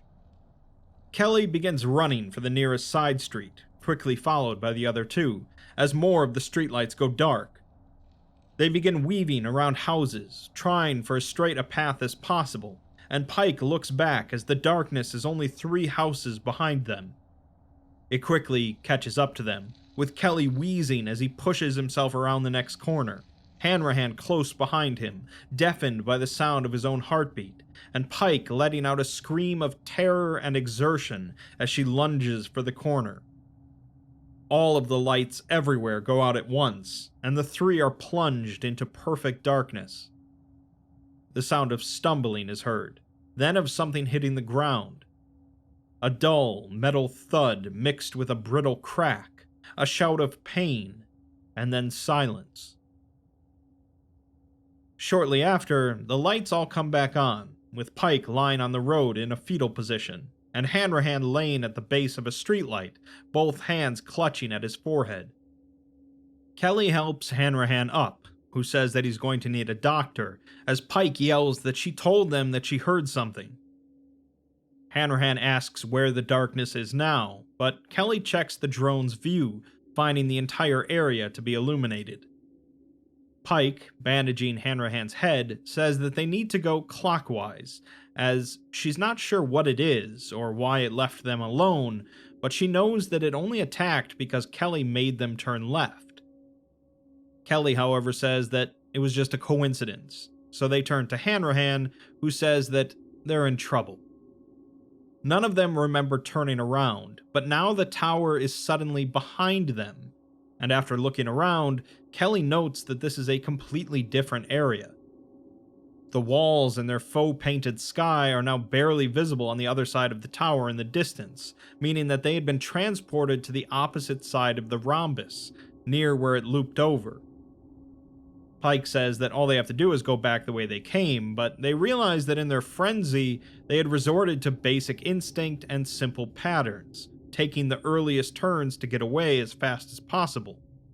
But the side streets aren't a grid, and the main road's intersection all have 4 routes, but those of the side streets varied. In blindly charging towards the first left, how many rights had they passed, all indistinguishable from one they had come from? How many corners had forced them to make the same turn twice in a row, or how many times had they done it willingly, deeming the nearest alternative too far away? How many times had a new road continued in both directions, and how far? How could they tell if earlier memories were getting mixed with recent adrenaline-fogged ones? The unwavering uniformity of the place, taken as a crippling weakness in its attempt to appear normal, was instead its greatest strength. A false sense of reliability, drawing them deeper into the terrifying labyrinth of mirrors hidden right before their eyes. Pike asks Hanrahan what they do, to which he tells Kelly to see if he can find them using the drone, as they should be somewhere in the southwest, and watch for any dark areas. Pike, however, stomps over and says that she'll do it, because if he can't spot lights going out, he can't be trusted to fly the drone. Kelly rolls his eyes, but hands over the drone's tablet, and suggests that if they turn off one of the streetlights, they could quickly find themselves. Hanrahan shoots it down though, as that would give their position away to anything on the tower. Pike says that they should just get moving, back to the main road instead, by moving towards the tower and go anti-clockwise only. If they hit a dead end, then they just turn around and keep going anti-clockwise, or climb the fences to cut through. Hanrahan agrees, and the 3 begin moving again, with 20 minutes passing without note. Nothing changes that they notice, with the same uniform houses, closed gates, closed doors, empty windows, incandescent buzzing streetlights, the acrid smell of stale air, echoing footfalls mingled with Pike's intermittent growls. Finding the wandering group was harder than she anticipated, as the suburbs looked completely empty, devoid of any movement. Hanrahan suddenly stops them, pointing to one of the nearby houses, where the gate is open. All 3 ready their rifles, and Pike searches the surroundings but finds nothing. They give the house a wide berth as they continue, keeping their eyes on it until it's out of sight. Around the next corner, they find the main road, with Pike grinning triumphantly and Kelly saying nothing. They check up and down the main road for any extinguished lights, but find none, so they proceed counterclockwise, and Pike finds them with the drone after less than a minute. She exclaims that they're further away from the tower than when they started, but Hanrahan shushes her and looks over the tablet. He points out where the open gate was, and asks if she can rewind the footage, but she can't without giving up the live feed. He points out that the street that gate was on is a dead end, but asks the 2 of them when the last time they saw a dead end in person here was. Pike doesn't exactly recall, and asks if they have seen any, to which Kelly and Hanrahan agree that they haven't seen a single dead end, despite there being hundreds visible from the drone footage.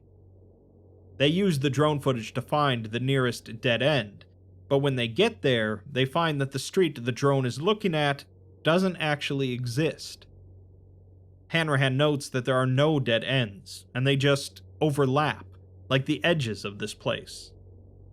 If they review the drone's footage, he expects that they'll see themselves running straight into a dead end, then disappearing and reappearing in another. That's how they got moved, as clockwise, the spiral takes you out, but counterclockwise, you go in. They were running clockwise, so they must have run through a street like this and been sent all the way out. If they go counterclockwise through these, maybe the reverse works, and it'll take them straight to the tower. Kelly agrees, and immediately sets off down the impossible street, surprising the other 2, who ask why he agrees. He explains that the thing living here would have these roads memorized, and if the drone can't see these shortcuts, what else can't it see? The other two get the implication, and all three set off in a jog. Pike watches on the tablet as the three of them disappear as they approach a non-existent house. When she looks up, the tower has lurched closer in an obvious change, and the dividing walls have moved to the left. They soon find the main road again, and Pike says that they managed to skip 2/3 of the distance, and the next shortcut could take them straight there. Hanrahan starts walking, and Pike shoots Kelly a smug grin at Kelly as she passes him, until she hears a click sound. She spins to look down the street, finding that the furthest streetlight is out.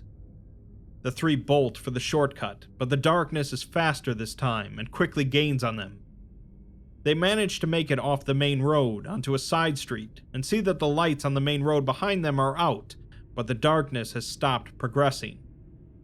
The group heads through the shortcut, causing the tower to lurch closer, now looming over the group, and they stop to catch their breath. Hanrahan tells them that they're almost done, and once they have the keystone and find a working door, they're out, and this place ceases to exist. Let the researchers argue over the footage and decide if the darkness is an embodiment of the human mind, or thematic fear, or maybe it was just meant to spook them. He doesn't know, and doesn't care, as once they're out of here, it's someone else's problem. They continue on back to the main road, where it soon expands to 4 times its usual width, pushing the bordering houses outward as if space itself is being warped. The base of the apartment tower sits in the center of the bulge, oriented towards the distant spiraling tower. There is no island of grass or fence around it, as the asphalt goes all the way to its walls, and it's simply there, dominating the scenery, a monolithic nail driven into the heart of the place, bending the world around it to its whims. The walls of the lowest 2 floors are featureless, lacking the uniform, repeated windows present higher up. The agents approach, with Hanrahan checking the Keystone signal and Pike collecting a sample. She notes that it isn't paint on the walls, but rather the concrete is yellow, and she thinks that it might all be one solid block of stone. Even at a closer angle, the windows reveal no new details. Nothing but the same harsh light could be seen through them. Hanrahan tells them that the keystone should be at the top, but he doesn't see any way to get up, with no ledges to climb or places to safely attach climbing anchors. Pike suggests that they try actually looking for an entrance, so they head around the tower counterclockwise, finding a single opaque revolving door, too small to fit more than one at a time. The other side wasn't visible without stepping in, so there was no option other than going in blind. Hanrahan says to go through counterclockwise, and heads through, followed by Pike and then Kelly. Pushing through, Pike steps out onto a flat, faded yellow rooftop, the peak of the tower. From this side, the revolving door is in a freestanding cylinder, and a knee-height ledge encircles the rooftop, with small rectangular lights illuminating it. Hanrahan is standing just off to her right, aiming his rifle at the opposite end. Pike raises her own, and looks, finding Kelly on the other side of the rooftop, holding a small, misshapen block of granite. He says that he couldn't reach them on the radio, so he just came here to wait, and Hanrahan yells at him not to move, as another Kelly steps out of the revolving door. The 2 Kellys lock eyes, and Pike turns to aim her rifle at the closer one. The one in the distance says that that's not him, while the closer one says that he's Kelly, and that's a fake. Hanrahan asks Pike her thoughts, and she says that she's not sure, before saying, "The emerald blade sings in the twilight." The Kelly in the distance provides the response, cleaving the shield of its foe, and after a few moments of silence, the closer Kelly drops his facade of astonishment and grins. Then it begins charging at the other Kelly, causing Pike and Hanrahan to fire at it. Kelly drops his stone, briefly fumbles with his rifle, and then fires at the fake Kelly.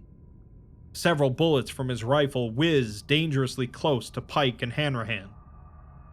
The doppelganger crosses the roof in mere seconds, and Kelly tries to step aside at the last minute to let it tumble over the edge, but it grabs him along the way, and they both fall out of view. Kelly's screams diminish as he falls, and Hanrahan and Pike race to look over the edge, seeing nothing but empty streets far below them.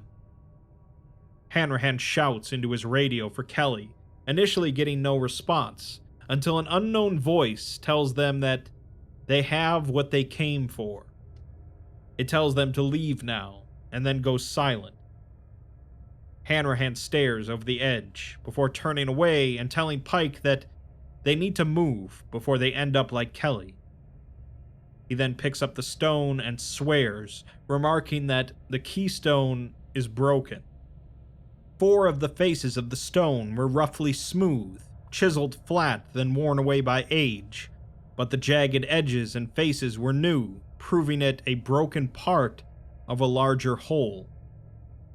The greater identifier was the incomplete engravings on one face, a single spiral and several strange runes, 1/3 of the complete triskelion, and the ring of glyphs surrounding it.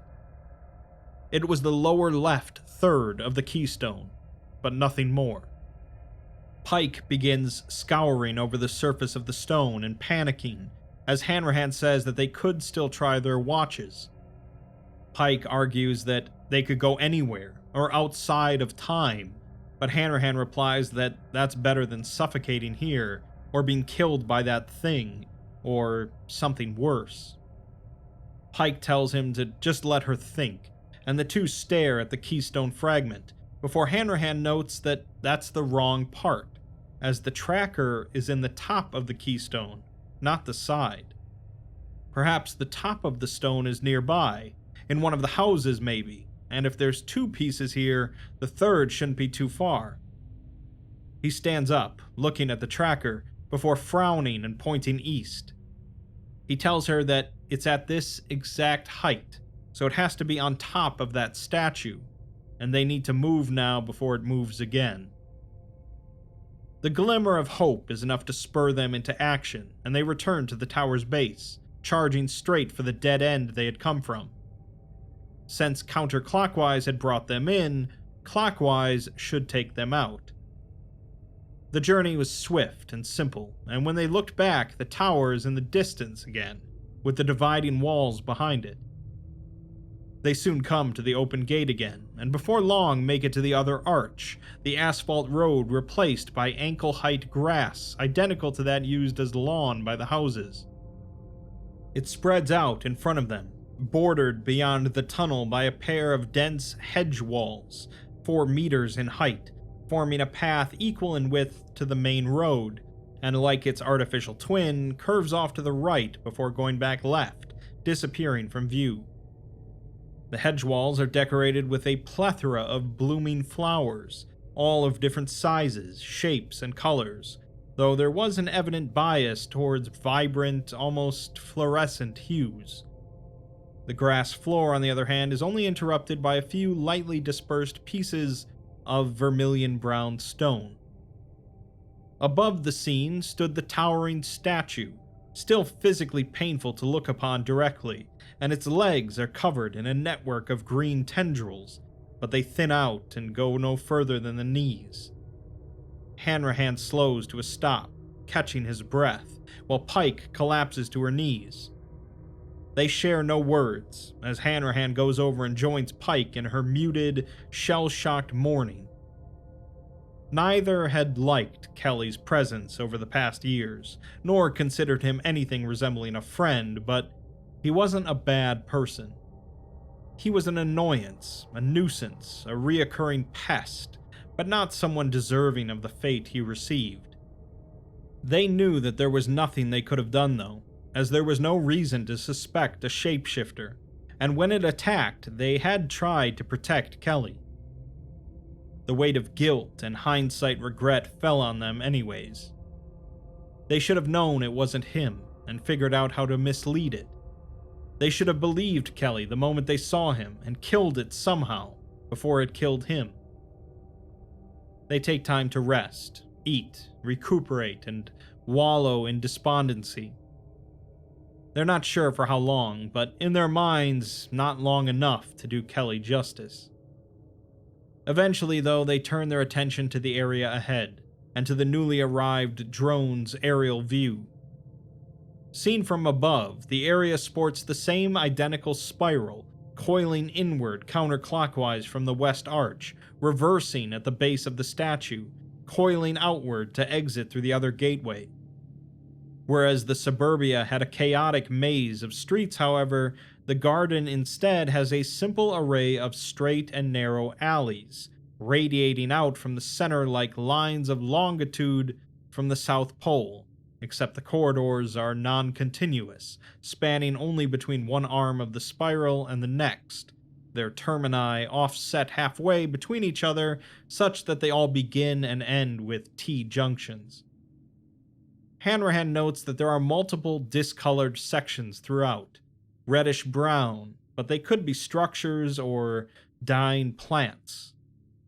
Pike nods absent-mindedly, and Hanrahan continues, saying that it's the same spiral, so maybe the same rules, and they'll go counterclockwise. Pike's eyes suddenly widen, and she asks about the thing. Hanrahan grimaces and says that if the lights go out, they'll do an identity check. If either of them fail, they should run north, to the northern arch. He then pulls out the tracking device, confirming that the Keystone fragment is still at the top of the statue. With a nod of confirmation, they set off.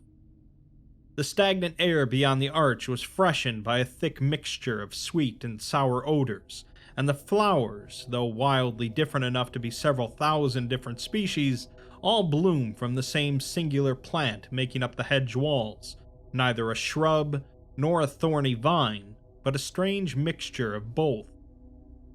Hanrahan narrates all this, but Pike takes no samples, as neither wanted to waste time anymore, and feared that damage to the perfectly shaped flora might invoke retaliation from whatever inhabited the place, if anything. The two idly scan over the surroundings as they go, equal parts cautious, bored, and curious. But like the suburbia, the garden sticks to its theme monotonously.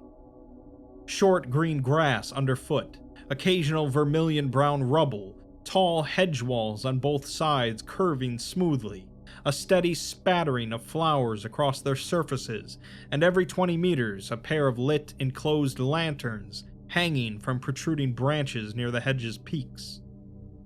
They reach the first intersection and turn left, into an almost claustrophobically narrow corridor, barely wide enough for the two of them to walk shoulder to shoulder. Pike keeps her attention on the drone's footage, watching in case they were moved elsewhere in the garden, while Hanrahan tries to watch for threats, finding it increasingly difficult to. The monolithic night statue fills the visible sky, making it painful to watch the hedge tops, and even otherwise a headache was growing behind his eyes. Suddenly, a half-buried stone catches his foot, and he stumbles as Pike bumps into him, causing him to fall face-first into a hedge. The impact sends out a short-lived shockwave throughout the wall, dislodging a cloud of pollen that fills the air with a light yellow haze, their mouths with the taste of flowers, and strengthened the abounding sweet odor. Pike apologizes as she pulls Hanrahan to his feet, but then the two have a mild sneezing fit from the pollen. He proceeds to pat himself down, finding his radio missing, and discovering it sticking out from the hedge, which was pristine and undamaged as if he hadn't fallen and crushed it at all. He grabs the antenna of the radio and pulls, bulging the hedge slightly, but the radio remains inside of the hedge. He wipes the mucus off of his hands and gives it a good pull, with the same result, and is about to start hacking the plants away with his machete when Pike grabs his shoulder. both of them still sneezing, she says that it's dangerous and could annoy something. Hanrahan nods in agreement, because if there was a gardener, they wouldn't like their garden being torn up. They were lucky the accidental fall had somehow caused no damage. He gives the radio one last tug, and then continues along, still sneezing. They eventually reach the main road as the sneezing fits die down, and Hanrahan tells Pike to confirm what she saw. She replies that he fell, landed in the hedge, and when he got up, it grew back into place instantly. Hanrahan nods, scratching at his arm, and says that it might grow over them if they fall in again. Pike nods as she watches him scratch at his neck and asks if he's alright. He replies that it's just poison ivy and he'll be fine, but she says that it isn't ivy and they don't know what it is. She gets out her first aid kit and asks how his head is, to which he says that he has a headache from looking at the statue. Pike gives him a bottle of calamine lotion and a concerned, irritated glance, telling him to put it where it itches and that she's taking lead, because he ran into a pole and gave himself a concussion.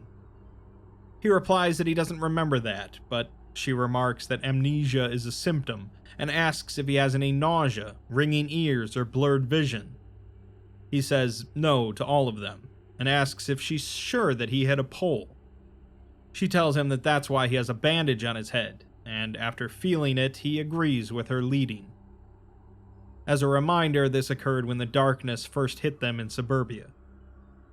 He asks her how bad it is, and she tells them that he's going straight to a hospital after this, and to try not to think until then. Once Pike packs away the kit, they set off again, with her in the lead. She keeps the computer tablet in one hand, occasionally checking the feed for any changes, as Hanrahan wasn't fit to handle the duty. Her eyes scour the surroundings, watching and waiting, interrupted only by the occasional extended blink, prompted by an emerging dull ache behind her eyes, which she dismisses as the product of the growing pressure on her. Though the junctions are closer, being nearer to the heart of the garden, the agent's walk is longer, as the archway wasn't equally between two inward-leading intersections. The scenery remains the same until they pass the fourth lantern, when something vermilion-brown comes into view ahead, dominating the hedge wall. Pike stops, turning her head slightly to listen, before looking back the way they had come and then back to the path ahead. A few moments of silence pass, and she says that it's here. Hanrahan spins to see the road behind them, seeing it to be uniform and unchanged, evenly lit, and turns back at the sound of Pike sprinting away, going clockwise. Hanrahan follows, and as they run towards the evidently artificial structure ahead, Pike's heart sinks as she realizes how horribly exposed they are. In the suburbs, they could take refuge behind fences or in the backyards, but the garden lacked any form of cover whatsoever. The drone's feed, which showed the region to be fully lit, indicated that the same was true everywhere, so the only options for escape were to reach the center in the hope of finding shelter, or going for one of the archways in the hope the pursuer wouldn't follow through them. Pike shouts to Hanrahan about a door in a half-ruined section of a vermilion-brown castle ahead, with the hope of escape giving her a surge of energy. Hanrahan, however, steadily dwindles in pace, constantly looking back, but finding nothing but the same illuminated road behind. Pike stops short of bashing straight through the door, first grabbing the ring handle to figure out which way it opened, with the answer being neither. She yanks the handle with increasing force, then resorts to pushing the door with her shoulder. Finally, she steps back to kick at it. Hanrahan yells at her to stop, as it's not a door, just like the suburbia.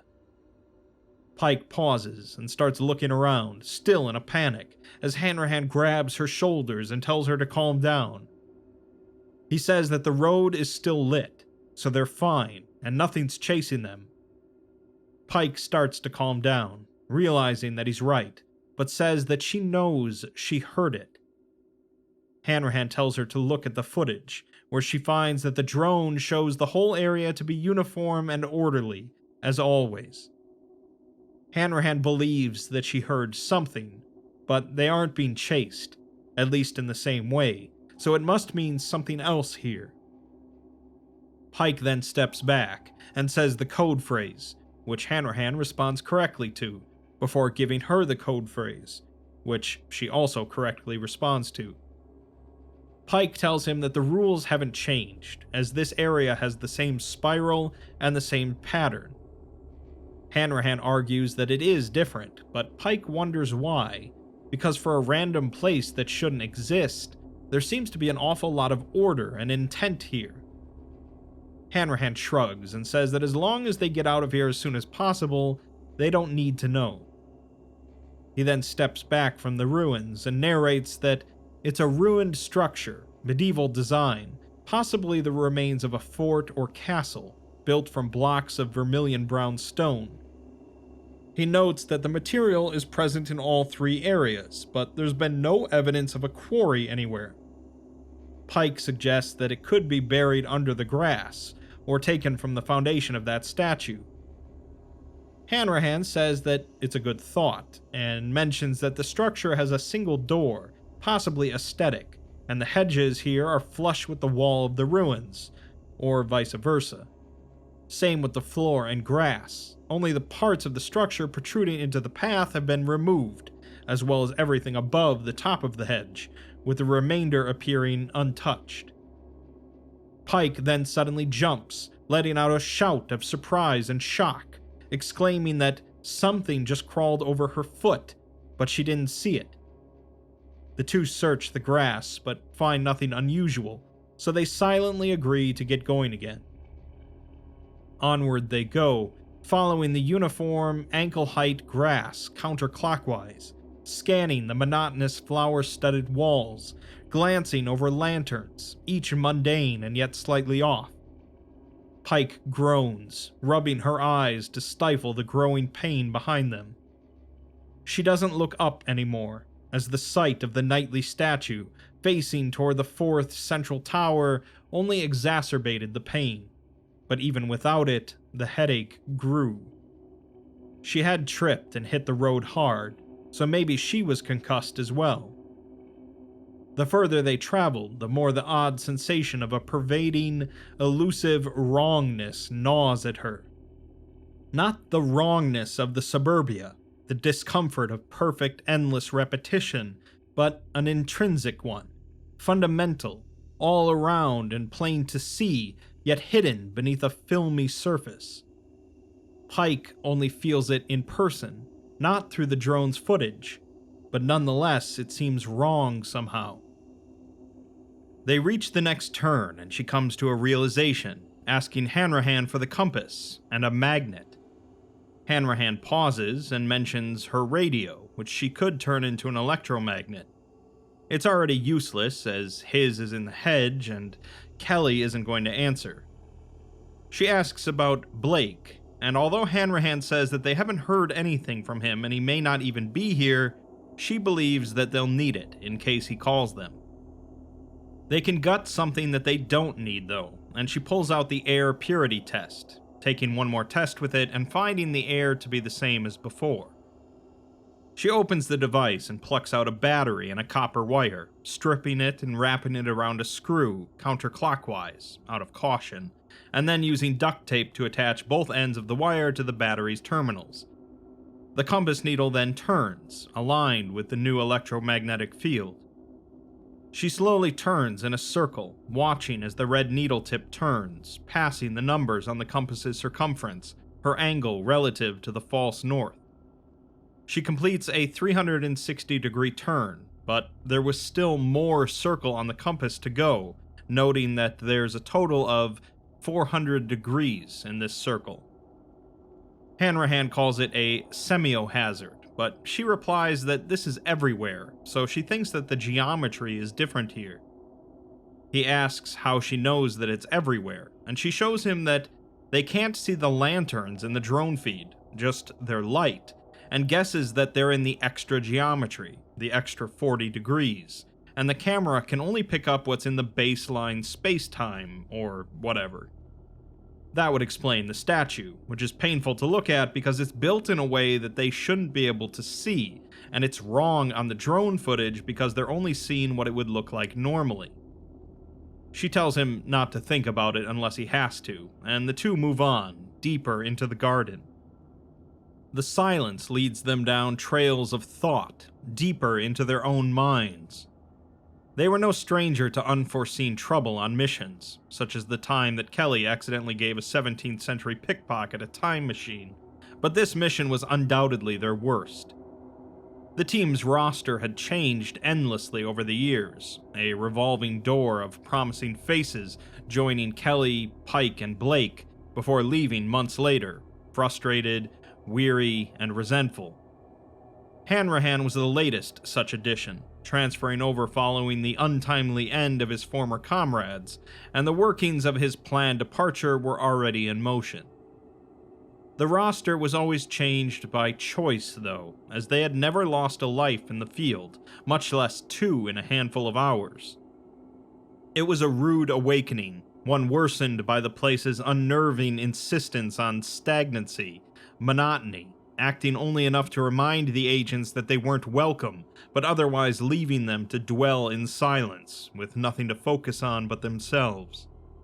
Was this some kind of purgatory, a place constructed by chance and fractured time, serving as a place of penance, a prison to hope, sundering them from the distractions of their regret, forcing them to dwell on the past, the sins of their actions, feel the full weight of their shame?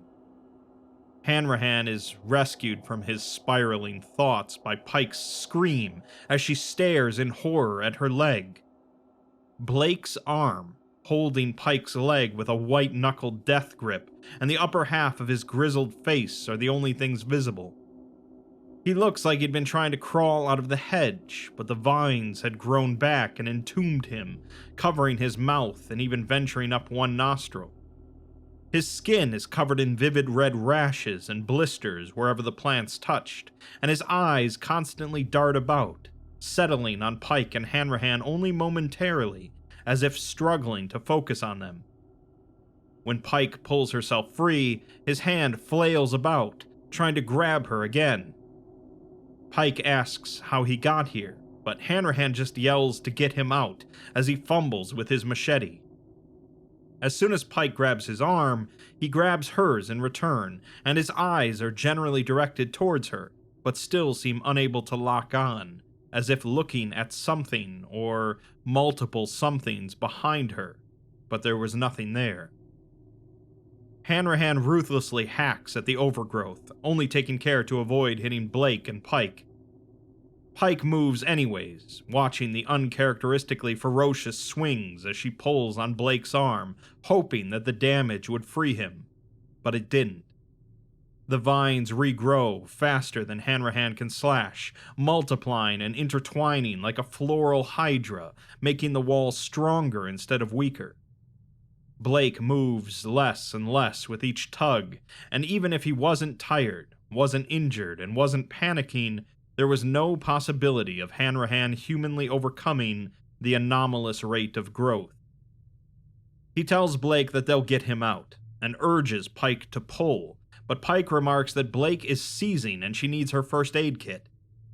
Hanrahan keeps slashing until she orders him to stop, and he gives one final slash before tossing the machete to the ground. He growls that it's strangling him, but she tells him not to cut the vines, pointing to a vine growing up Blake's nose, and saying that the brain is easier to reach through the nose. Hanrahan's face contorts into bewildered disgust, asking how the hell would Blake become part of the plant.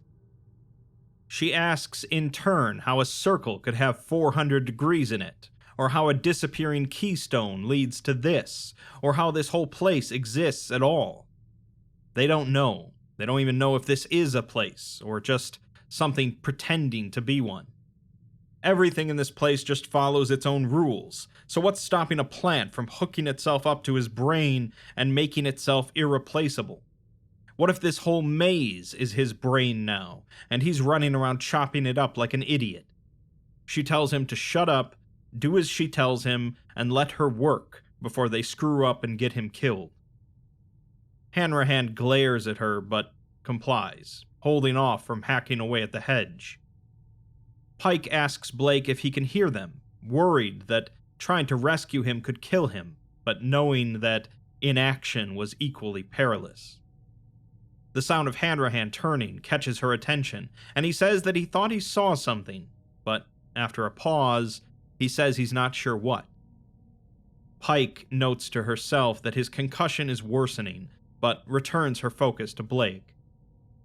His continued movement refutes her initial theory that the damage to the vines was the cause of the spasm, either akin to carelessly cutting a brain during surgery, or the plants manifesting their pain through him. Any such damage was long healed, leaving only a light fog of dislodged pollen, but Blake's erratic movement continues, with the terrified twitching of his eyes and the constant tapping of fingers against her arm.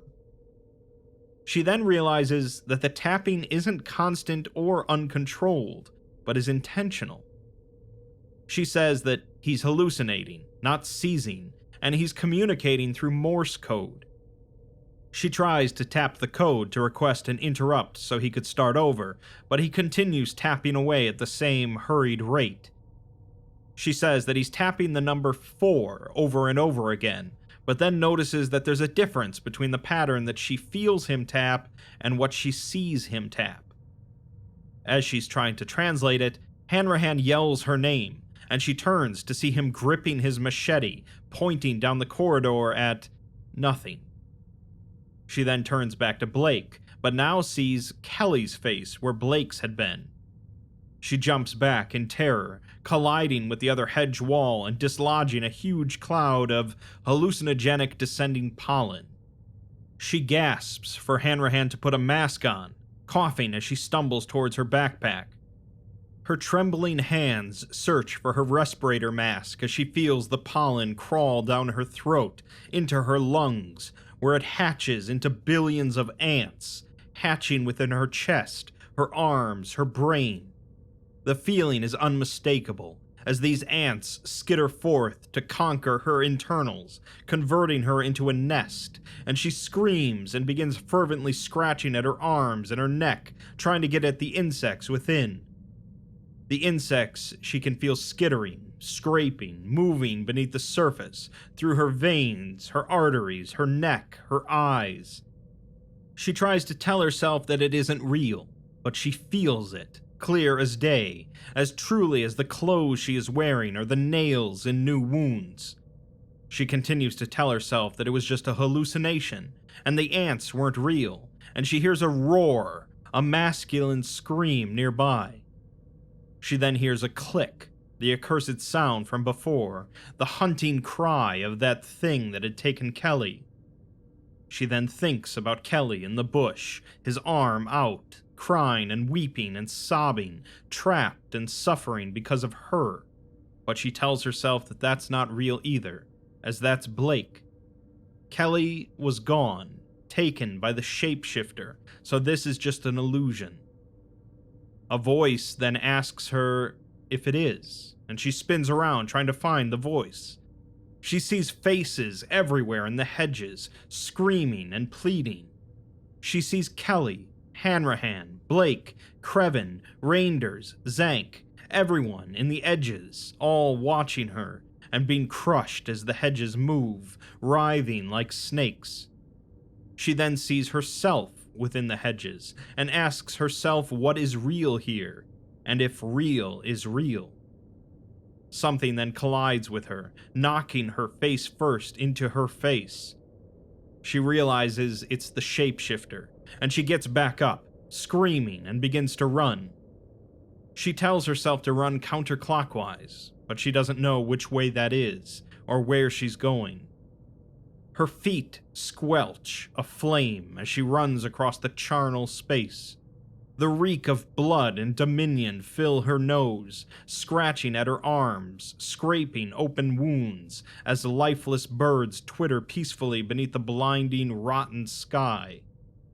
She matches the horrified screaming with her terrified own as she rebounds off the prison wall, mindlessly turning right and fleeing from the faceless, deformed half-people around, pressing in with their blackened hooks, blackened chains, and blackened hands. She grabs at the muzzle on her face, pulling at the burning steel, trying desperately to get it off before the vines grow up her nose, into her eyes, stifle her, suffocate her at the command of their master. She howls in agonizing pain as her mother and her father, both in one, twist and deform into a chaotic, ever-shifting horror, bringing its tendril down, the weapon finding catch in her hand. She pulls the weapon from her progenitor, the all-encompassing darkness around her greedily consuming both it and the crystals spilling from the wound in her gauntlet. Then, in desperation, she pummels the Lovecraftian horror, trying to protect her ever-dwindling presence in the void by reducing its own, striking it again until it too howls in pain. She falls back into a pool, frigid, gnawing at her bones, freezing around her, solidifying before she can get any more than a single finger above the surface. The building around her shatters, releasing her, revealing the twisted cityscape beyond, neither right nor wrong, but a morbid blend of the two. She runs through the twisted corridor, half-mindedly watching as the crumbling walls and pillars around her are restored, the rubble drifting up, returning to its place, rebuilding an ancient, unparalleled glory. She runs across the open space, ignoring the crunching and squeals of the hordes of bugs underfoot, swatting off whichever few find their way onto her to nip and bite and plead and wail. She turns left, too late to avoid Kelly, tackling her off of the roof of the tower, twisting and distorting as his finger vines reach behind her eyes, into her mind, his eyes shattering her own from behind his barrel helm.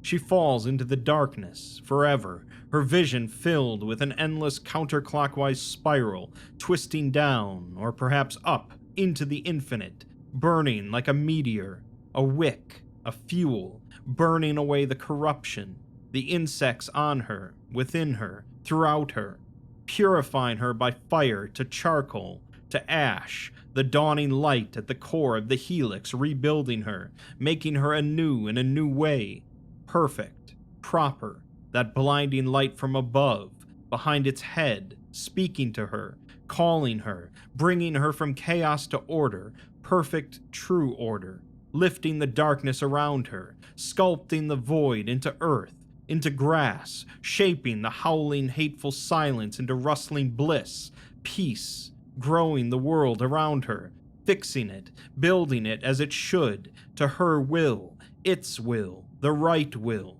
to guide, to control, to perfect, never failing. The light becomes too bright, too great, and she lifts a hand to block it out, but it simply moves, insistent on disturbing her, stabbing into her eyes, her headache.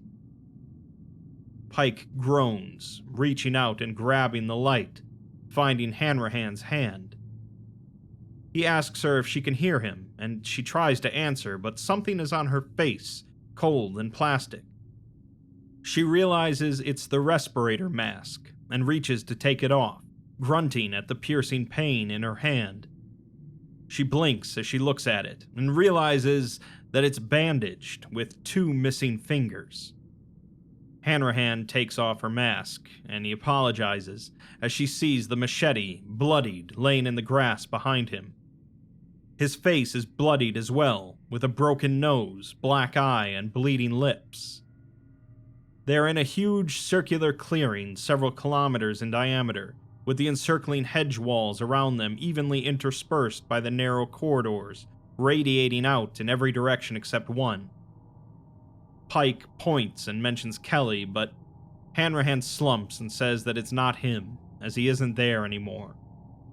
The view behind them is dominated by a colossal golden wall, with a pair of gigantic, vine-coated boots partially visible behind it on either side. The base of the statue at the heart of the garden. Pike asks how long they've been here, but Hanrahan doesn't know. He realized that he was lying here about 15 minutes ago, but has no idea how they got here, even though all of their gear is here. Pike asks about Blake, and a voice from above them suddenly says, "I." What they had thought was a statue was leaning forward over its monolithic golden claymore, head tilted towards them. The eyes are hidden in darkness, somewhere behind the impossible geometry of the barrel helm, but Hanrahan and Pike could feel that they had its full attention. Pike asks if it can hear them, and it says that it can, calling them by name and causing them to wince. They ask its name, to which it says that it is the King, and Hanrahan nods before bowing, which Pike copies. Hanrahan thanks it for bringing them here, but asks why. The King responds that it saw their attempts to deface its garden, and Hanrahan immediately apologizes. A resounding, repeated booming fills the air, as the King is apparently chuckling, and it says that it is not angered, as their futile attempts to defy the order of this place have been amusing and nothing more. Pike asks what this place is, and it says that it's a home, a prison, a triskelion. Pike comes to a realization and picks up the drone tablet, showing it to Hanrahan. She explains that the spiral starts at the arch, coils inward, then back out, comes through the arch, and then does the same. It's a triskelion, and everything is built around it. Hanrahan removes the first Keystone fragment from his pack, and says that it's counterclockwise, just like on the fragment, and she was right. This place isn't random, it's linked to the Keystone. Pike turns the camera to the north, following the connected paths, and the cottage and its firelight come into view. Both agents immediately turn their heads away, and Hanrahan asks where the spiral is in the first area. The King responds that it is there, just concealed.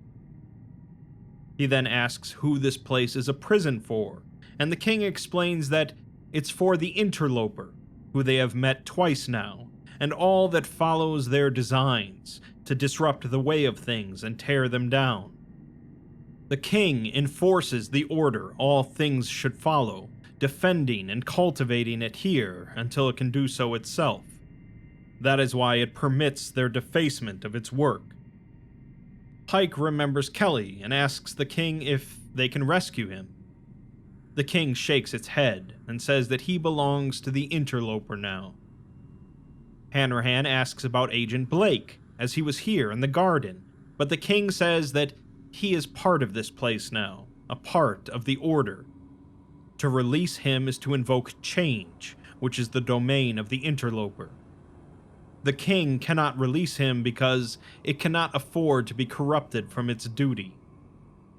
Pike tries to argue that he's just one man, but the King responds that its will does not change. They cannot last in this air, and what is done will not be undone.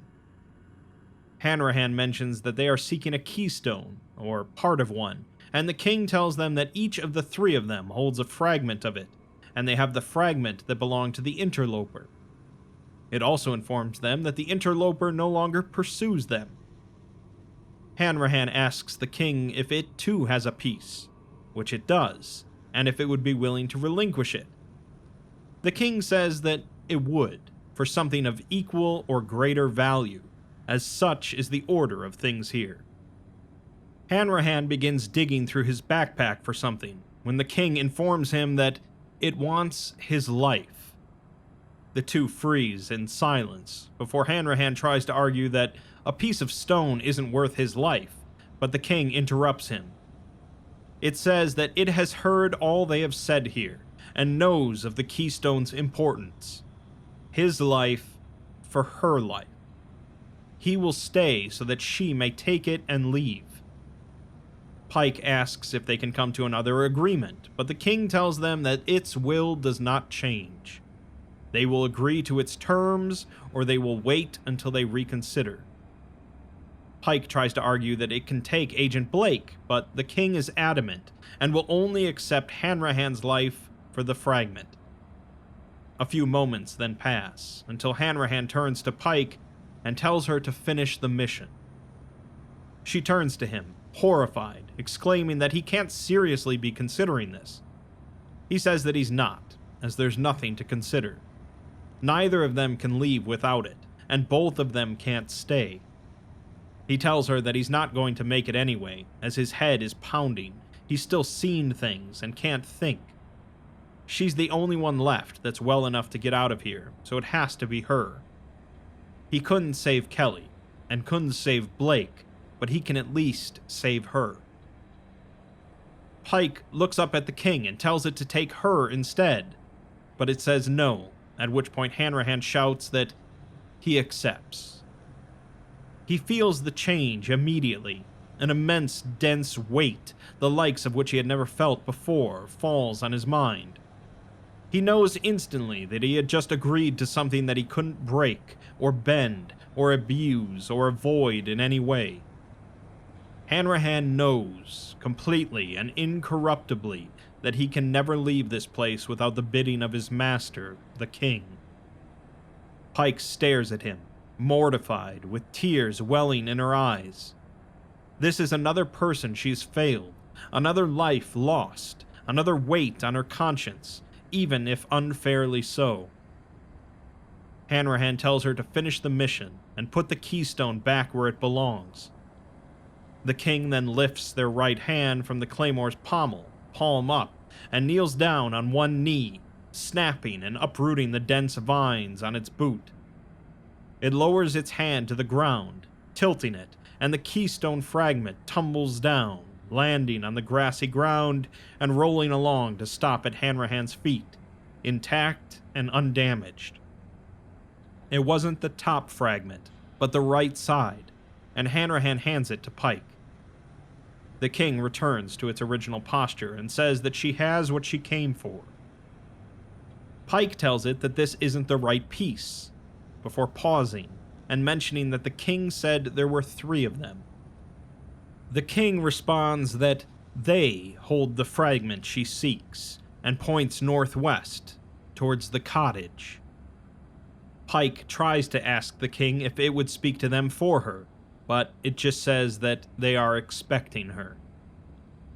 Hanrahan catches Pike before she collapses, and feels a twinge of shame from the fact that he was glad to abandon Pike at this point, knowing that the only place left to go was the cottage, to speak with the inhabitant. As much as he tells himself not to, relief continues to well up. He tells her to finish the mission, and that she can do it because she has to. Pike takes her time preparing for the final leg of her journey, sorting through Hanrahan's backpack with shaky hands. She takes his camera, hoping to complete the recording, and the tracking device, in case the third piece somehow moves again. When she checks, though, the signal is coming from the northwest. She decides that the third inhabitant must have been on the move the entire time, distributing the broken Keystone while the agents unknowingly followed. She adds his ammunition to her own. Useless, since everything around her is invulnerable, but it was at least a hollow comfort. She leaves his food, though, as a final meal to enjoy, if he can, before his existence is erased by the place's undoing. Hanrahan gives her one of his identity tags, and they embrace. Neither can change the inevitable, nor deny the misery to come, but unlike Kelly's passing, they make the parting as positive and complete as they can. The king watches in indifferent silence as the hug concludes, and Pike sets off to the entrance of the main path, with the colossal tower dominating the sky above it. She looks back repeatedly, unwilling to leave Hanrahan behind, but unable to prevent it. She stops again when she reaches the clockwise curve in the path, beyond which the garden's core grove would be obscured from view by the hedge walls. She looks back, seeing Hanrahan's tiny figure at the base of the king's sword, an ant at the mercy of a titan. She sees two other figures as well, Blake and Kelly, she thinks, though they are too far to make out clearly. Hallucinations, regardless, so she dons her respirator mask to prevent the pollen from tormenting her with guilt any further. She turns and continues onward, and never sees the others again. Pike later awakes from her second wave of hallucinations. The pollen's effect was potent, but drastically delayed, with the second wave, which was similar to the first, except all of the faces were the king's, initiated while the first one was taking effect. It had just bided its time before violently seizing control partway through her clockwise travel. She sits up in the grass, organizing her thoughts as her mind sifts the unreal from the real, wincing as she puts weight on her wounded hand. She's in the northeast archway, almost halfway through. Behind her, the garden with its hedge walls, flowers, and king, while ahead of her the grass abruptly stops, replaced by faultless vermilion-brown stone. Beyond the threshold, beyond the archway, sits looming, impenetrable darkness, and within it, them. Pike's heart begins to race, and she looks away, back towards the garden. She doesn't want to continue. She wants to go back, both literally and metaphorically. She wants everything to go back to the way it had been, back before the mission had been an idea. Kelly was an infuriating nuisance, but at least he was alive. At least they all were, instead of names and regret-filled memories of ill-deserved fates. Thus begot the literal desire to backtrack to the king, demand Hanrahan and Blake's freedom, forcing it if necessary, and then continuing on to the southeastern suburb, find the interloper and kill it, torment it in revenge, and then either rescue Kelly or at least confirm his end before going northward. But it was only a pipe dream, as what could she possibly hope to accomplish with what she had?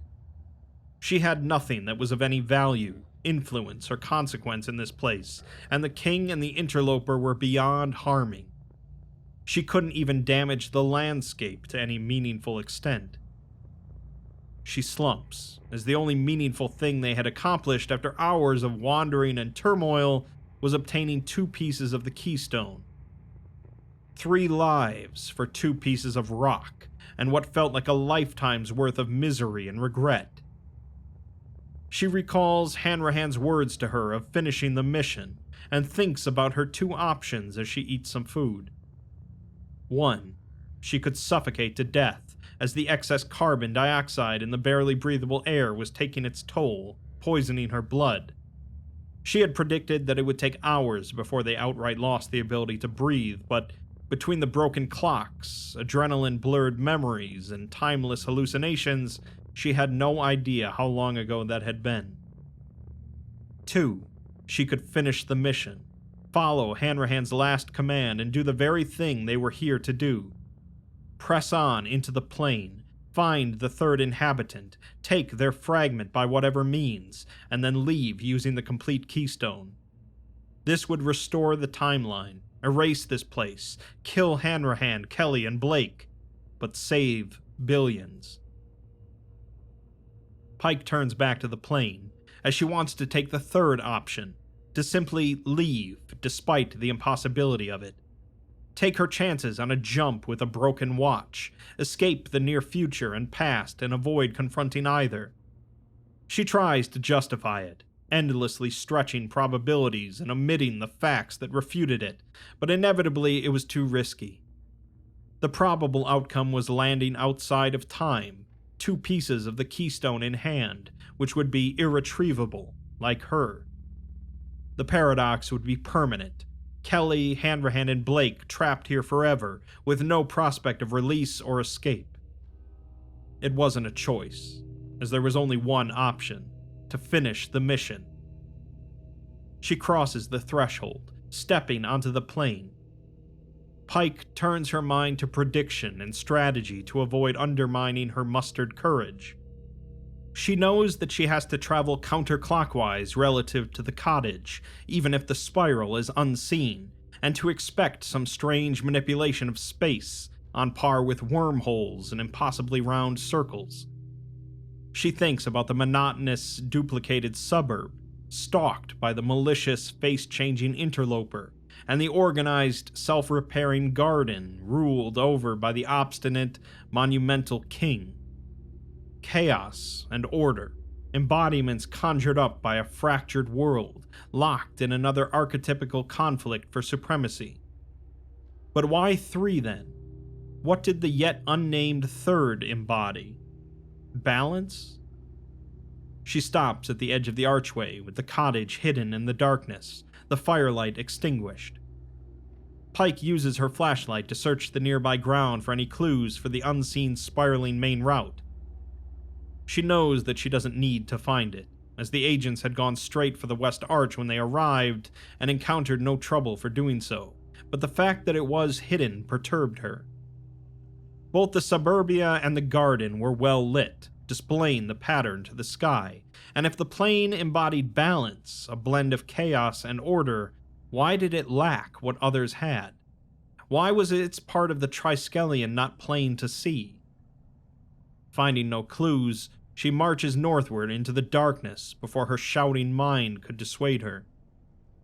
She wonders if there's a link between the denizens and the Ærials.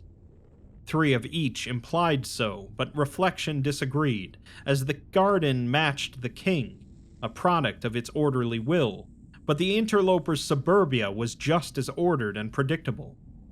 It was not something befitting a chaos deity, which surely would have sculpted it into a cacophonous, shifting mess. Rather, the suburbs seemed better aligned to balance, the organized, predictable repetition representing order, the unexpected wormholes and intrusion of the interloper resembling chaos, which would leave the plane and its inhabitant as true chaos. But no, that made less sense, because if the third was chaos, the king's hated antithesis, why would the 2 be on friendly terms? The third had passed through the garden, spoken with the king, saying Pike was expected, and even given them a gift, a third of the Keystone. Nonsensical behavior between mortal enemies, and furthermore implied that the king hated balance more than pure chaos. Her thoughts wander elsewhere, pushed in dark directions by her growing, yet uncertain proximity to the cottage. Several times her courage completely evaporates, forcing her to stop, especially when her flashlight begins to flicker, prompting the idea of turning back to retrieve Hanrahan's.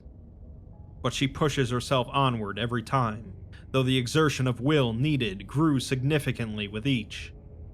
Every so often she checks the drone's view, using its low light mode to spot the vaguely discernible cottage at the core and estimate if it was time to veer left yet or not. Undershooting would make her go clockwise and incur a penalty, while overshooting would waste time. When she approaches it from the north, the cottage's silhouette alludes to its crude, medieval style, before her dwindling flashlight reveals the misshapen, vermilion-brown stones making up its walls, held together by dull yellow mortar.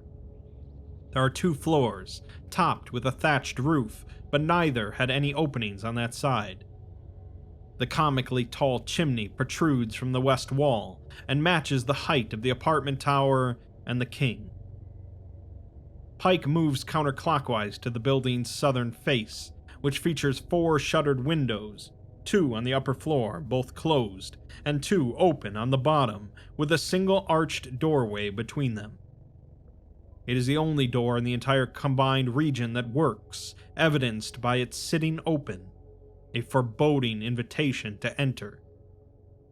She goes in, almost screaming when the dark interior of the cottage is suddenly lit up by a blinding light from outside. The vermilion-brown stone outside is glowing, but not all of it, only portions. A wide stretch went directly south toward the central tower, but curved right a distance away. Pike looks at the drone's view, seeing a giant glowing spiral filling the otherwise black plain. The glow vanishes, leaving Pike's dying flashlight as her only source of light. With trembling hands and unsteady legs, she surveys the interior. A rough wooden staircase dominates the north wall, leading upstairs, while the west wall is taken up by the fireplace, where a few red and yellow embers still glow among the black charcoal and white ash. There's a wooden table in front of her, with 4 handmade chairs around it, the nearest askew, as if offered to her. The rest of the room is bare, but Pike searches the surroundings again, still trying to identify the elusive theme so she could twist it to her advantage. She then hears a creaking sound from above her, and follows it with her dimming, dwindling light. Slow, protracted footfalls towards the staircase as her light goes out. She hears the first stair creak, then the second, and the third, at the same patient pace.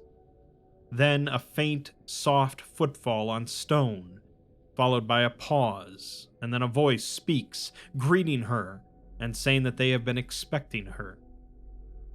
Pike says nothing, and though she can't see it in the darkness, she closes her eyes nonetheless. The entity tells her that she has been walking for a long time now, and bids her to take a seat. She does as instructed, her trembling, bloodied hand finding the offered seat and sitting without adjusting it.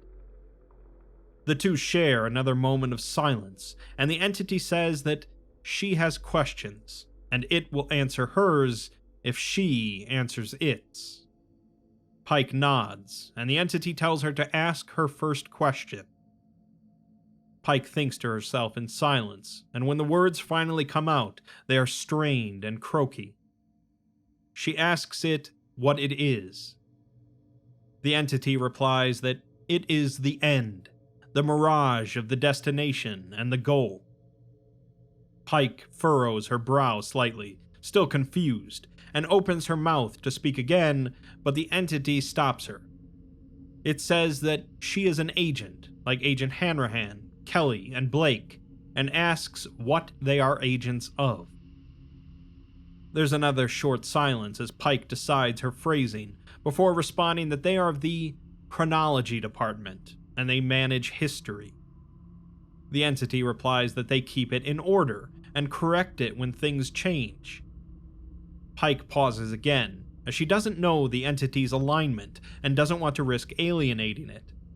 Instead, she asks if the entity will give her the third piece of the Keystone. It replies that, for a price, it will, and asks her to confirm that she keeps history in order.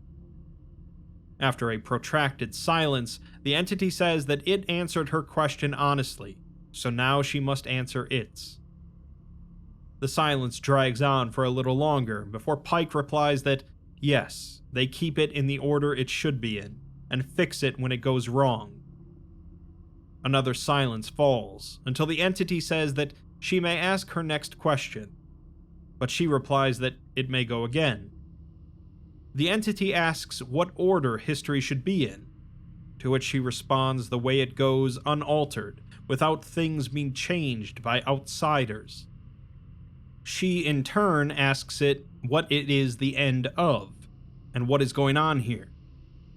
The entity laughs as Pike shrinks in her seat, and replies that it is the end of their work, the end of their intervention, of fixing what is wrong, and keeping it in the order it should be in.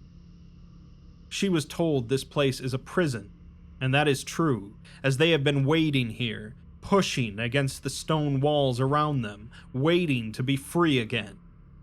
Now the Keystone has come loose, and without it, the whole wall collapses. They are free again. Another protracted silence ensues, each of them considering their options and questions very, very carefully. The entity asks her if the Chronology Department watches over all history, always. She doesn't answer, instead saying that she doesn't want to ask any more questions. The entity, however, responds that she already did, as she asked it too. When Pike denies this, the entity repeats her last two questions. The end of what, and what is going on here, but it does it in exactly her voice. Pike jumps to her feet in horror, and says that the entity is the interloper. The entity replies that It is and it isn't. It is the end. They are the interloper. They are both one and the same, but it is not the interloper, and they are not the end. Pike asks what and says that doesn't make sense, to which the entity replies that is another question, so now she owes them 2. It will give her what she asks, but then she must give something of equal or greater value. The entity's voice is replaced with the king's, and Pike stumbles backward over her chair. It continues, saying that they are a trinity, 3 but 1. Different methods, different bodies in different places, but one mind, one soul, one code. Order, the order all things should obey, that they obey unerringly, warped as they are to be in this chaos-endowed existence. What is true for one is true for all, and there is no difference between them. The 3 are designed to disrupt the way of things, to tear them down, to enact change, to change them from chaos to order, tearing her weak facade of order apart so that the king can rebuild it into true order and protect it from the corrupting chaos that permeates everything without them. And when they are done, there will be no more room for change or for chaos. There will be no room for creatures born of it, such as her and her kind. For her, there will be nothing but darkness and silence. The entity revels in the following silence, as finally they had their voice again, and finally creation could hear their call, their demand, their declaration. It tells her that she still owes them answers, and asks again if the chronology department watches over all history always. She whispers no, and says that most of the multiverse is outside of their attention, either managed by someone else or nobody at all. None of them can keep track of it all. The entity then asks, how do you use the Keystone effectively? And she explains that you hold it against the keystone of a door, think of a destination, anywhere with ordinary space at any time, open the door and it will lead there. The entity proceeds to take its fragment of the keystone and moves to the door of the cottage, holding it against the peak of the arch before opening the door. It then turns back to Pike, telling her that nothing happened, and asks why it didn't work.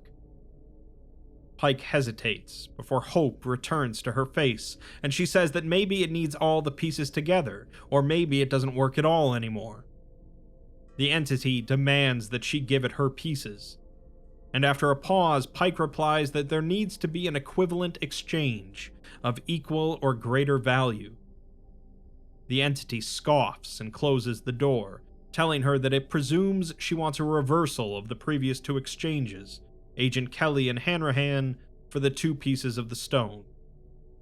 Pike pauses, conflicted at whether to release the entity in order to regain the others, and after a moment she sits up and retrieves her 2 fragments. She says that she doesn't want to trade her pieces. The entity then asks what her proposal is, and Pike pauses again, recognizing the importance of her phrasing here. She remarks that the entity mentioned 2 exchanges, but she only remembers 1, when Hanrahan traded himself for the 2nd fragment. She realizes that it's referring to Kelly, and that it traded the 1st fragment of the Keystone for his life, even though they never agreed to that. The entity replies that they took the piece, and that's agreement enough, even if they didn't understand the terms. Besides, if she believes the exchange was invalid, then she should return the fragment to its rightful owner, and they will correct the error. She pulls the pieces close, and says no, so the entity replies that she accepts the interloper's exchange, matching the terms of the king, and now she should present her proposal. Pike carefully considers her options, believing that she has a thin opportunity to succeed here, but has to ensure that she understands the rules fully. She asks about Blake and what happened with him. The entity pauses and says that it doesn't see the relevance. Pike says that it doesn't matter, as she has answered 3 of its questions since it tried to use the fragment, so by its own rules it owes her 3 honest answers. or would it break its own rules just because it finds it inconvenient?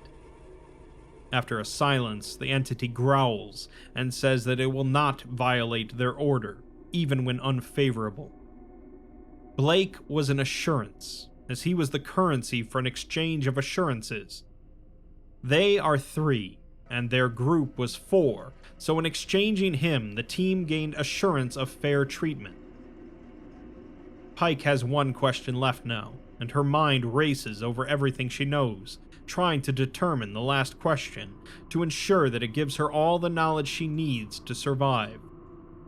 The idea blooms into understanding, and the hope in her face changes to horror.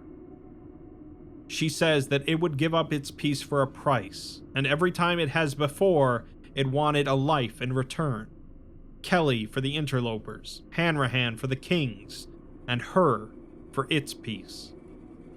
The entity replies that their terms and their will do not change.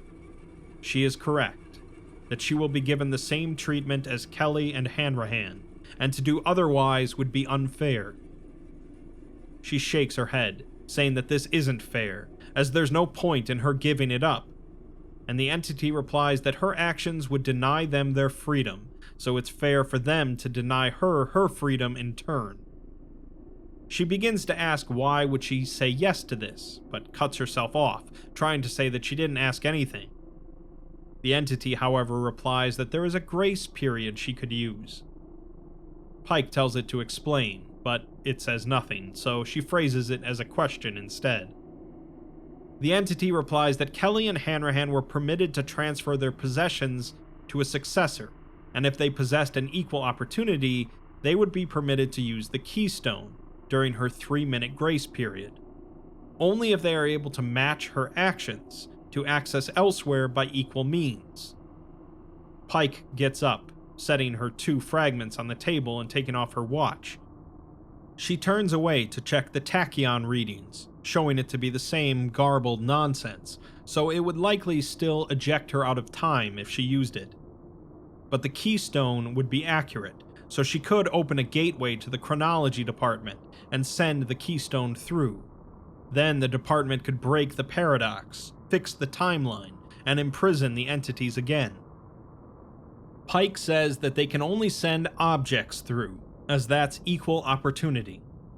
She only gets to use the Keystone to send 2 objects through, nothing else, and it only gets to use her watch to send 2 objects, nothing else. If it disagrees, she'll just take her luck with the watch. After a pause, the entity agrees, if she accepts to give them her life in exchange for its fragment of the Keystone and the 3-minute grace period.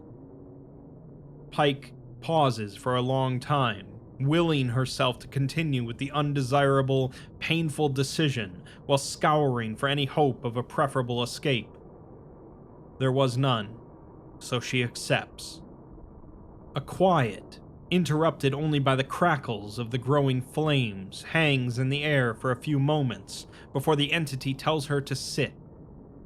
She obeys, returning to her seat and blindly offering the watch in the entity's direction, eyes closed as the firelight grew.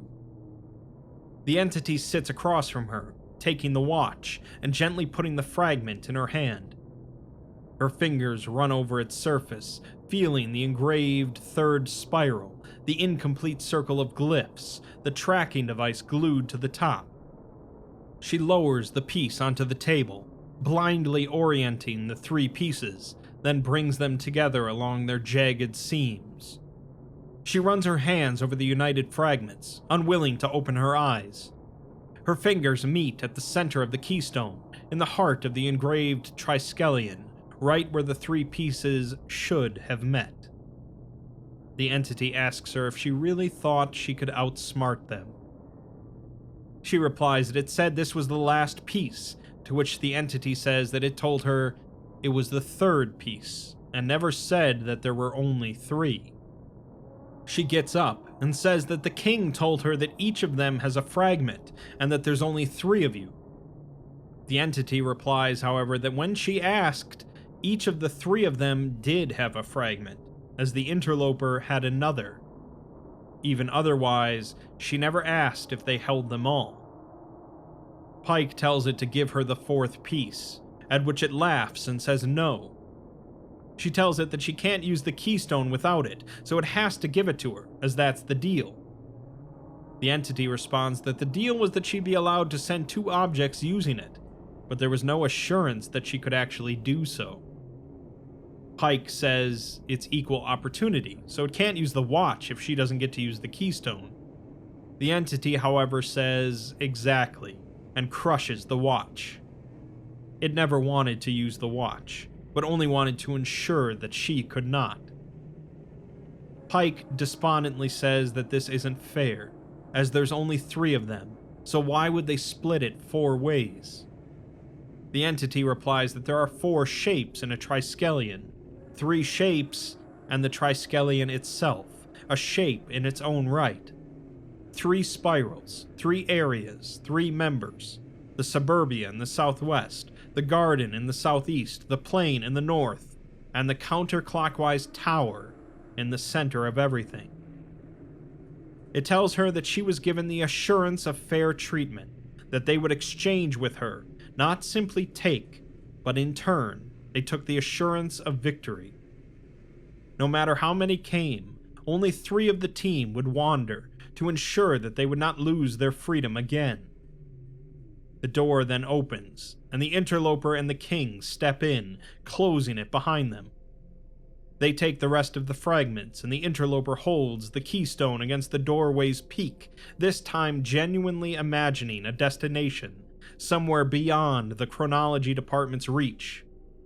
Though sundered and separate, never to regain the combined form that locked them away, the fragments are reunited within the shared grasp, each behaving as the whole, and the Keystone heeded their will. The king opens the door, and sunlight shines in. Pike whispers another question. Why? And the interloper tells her that they did it to learn.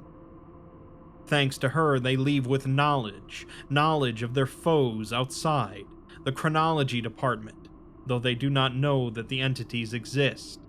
Knowledge that they can be avoided, and that there are others, too. She would not have told them this willingly. The king steps to the doorway and tells her to open her eyes, but she shakes her head. It says that she is going to die. Her actions are of no consequence, and it is simply affording her an opportunity to see the end.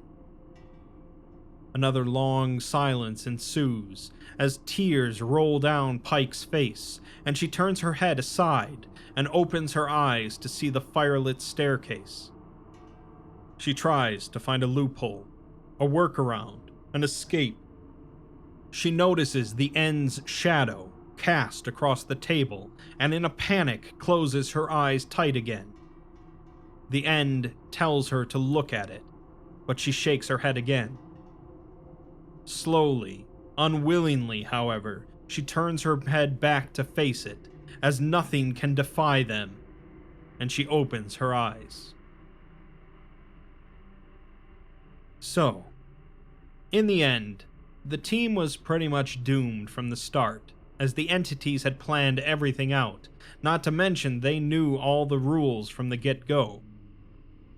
It's a fairly grim ending, as there's really no hope for Pike left, and the entities now get to go beyond where the chronology department can reach them, which can't be a good thing. I often like to describe the horror genre as one where the primary goal of the piece of media is to invoke horror in the consumer. After all, that's the name of the genre, and what separates it from the often similar but different thriller genre. I also like to say that there's a certain subgenre of horror that I call despair, as that's the primary emotion that the media hopes to invoke in the consumer. These pieces of fiction are generally much sadder in the end than most horror pieces, as characters are left with no hope of ever getting out of the situation. Perhaps the chronology department will come up with some way to rescue Pike and Hanrahan, but in stories filled with despair, much of the point is that there's really no hope left. SCP SCP-7450. L is for Lamentations. People facing their imminent demise will inevitably have a variety of responses to their situation. Some will despair, some will face it with a grim acceptance, some will lash out, and some, of course, will turn to a higher power in the hope that they'll be saved somehow. In the case of the SCP universe and an imminent apocalypse, the SCP Foundation is often the only hope for humanity's continued survival, even if the public isn't aware of that fact. Sometimes, however, the Foundation can do more harm than good, and the cure can be worse than the disease. SCP-7450 is an apocalyptic scenario where the Foundation has to resort to an ace up their sleeves, and belief in a higher power solves the problem, but not in the way anyone would expect. SCP-7450 is the group designation for 4 massive humanoid eigenweapons that ascended to godhood on the 13th of December, 2028. The ascension of these weapons was predicated by the arrival of the Celestial 981 Ajax entity on October 14, 2025. The end product of the interaction between the entity and the weapons was the utter annihilation of the entity and the rapid escalation of an XK-class end-of-the-world event caused by the cognitohazardous and catastrophic ontokinetic effects of 7450's presence on Earth. These eigenweapons range between 18.9 and 23.5 kilometers in height, and are humanoid in appearance, with 6 large avian wings emerging from their upper and lower back. They have a single arm and hand on their right side, in which they carry a curved sickle, and have humanoid legs which terminate at the ankles and are seemingly incapable of locomotion, instead moving by way of levitation, although the legs do move as if ambulating. Surviving descriptions of the entities indicate other possible animal characteristics, such as claws, feathers on the arms and legs, serpentine tails, etc. They are named, in descending order of size, Pallas, Judith, Rachel, and Argene. Accurate depictions of their facial features are infeasible to gather, as it's currently impossible to obscure images of the entities' faces to a sufficient degree to allow for visual assessment, while also negating their cognitohazardous properties. Similarly, audio recordings of their vocalizations cannot be reviewed by sentient observers, as both humans and sentient AI are subject to the cognitohazards present in their voices. Since the moment of their ascension, each of the 4 entities have been in constant circumnavigatory transience of the planet, each moving at slightly different speeds. Rachel is the fastest, and transits the globe once every 416 days, whereas Pallas is the slowest, and does it in 468 days. Sentient creatures exposed to the visage or voice of any of the entities will immediately become compelled to follow it in its transit of the planet. Once an individual has been affected, they are unrecoverable, and subjects will make every possible effort to avoid anything that would impede their ability to join in the mass following of the entities, and cannot be deterred short of the total destruction of their body. Affected persons undergo changes over time to their physiology. As they cease to age, their bodies become more resistant to damage and decay, and their features slowly begin to resemble the entity they're following. They will walk behind their chosen entity until their feet wear down to their ankles, at which point they will begin levitating alongside other similar subjects. Lastly, they will mimic the vocalizations of the entity, and while exposure to these vocalizations by non-affected persons does not have the same immediate compulsory effect, they will nonetheless experience the same end condition after a short period of time. Obviously, this is about as veil-breaking as you can get, so 051 put out a public notice on November 2nd regarding the celestial entity appearing over the south sky on October 14th. He introduces himself as Armand Katkatrian, an overseer of the SCP Foundation. They are an organization that seeks to categorize and contain anomalous entities and phenomena in our world, and have operated in secrecy for the last 200 years, maintaining our world's status quo. As of the night of the 14th, they are no longer able to maintain that veil. The entity that appeared over the southern sky, which they have identified as 981 Ajax, is a hostile extraplanar entity currently intersecting with reality.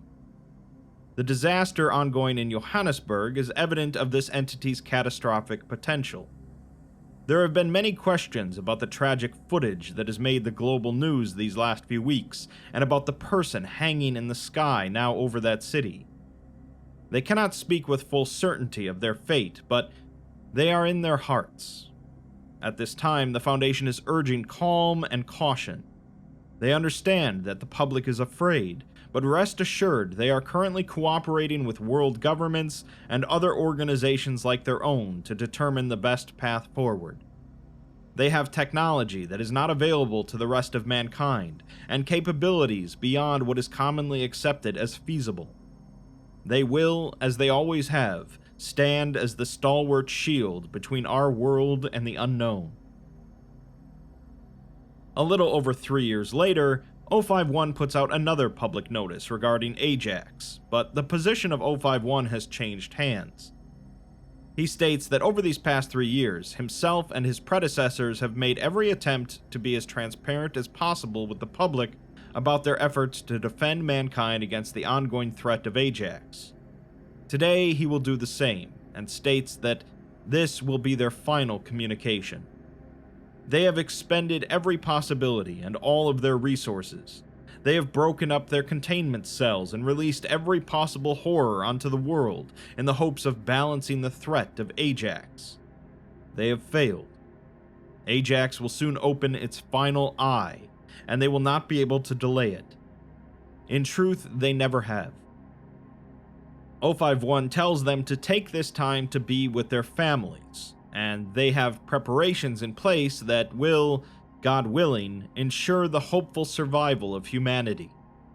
These preparations are buried deep within the earth, and may survive the eyes of Ajax. Please pray for their survival, these last 4 mothers of humanity. Someday they and their children might awaken and walk again on an earth free from this nightmare.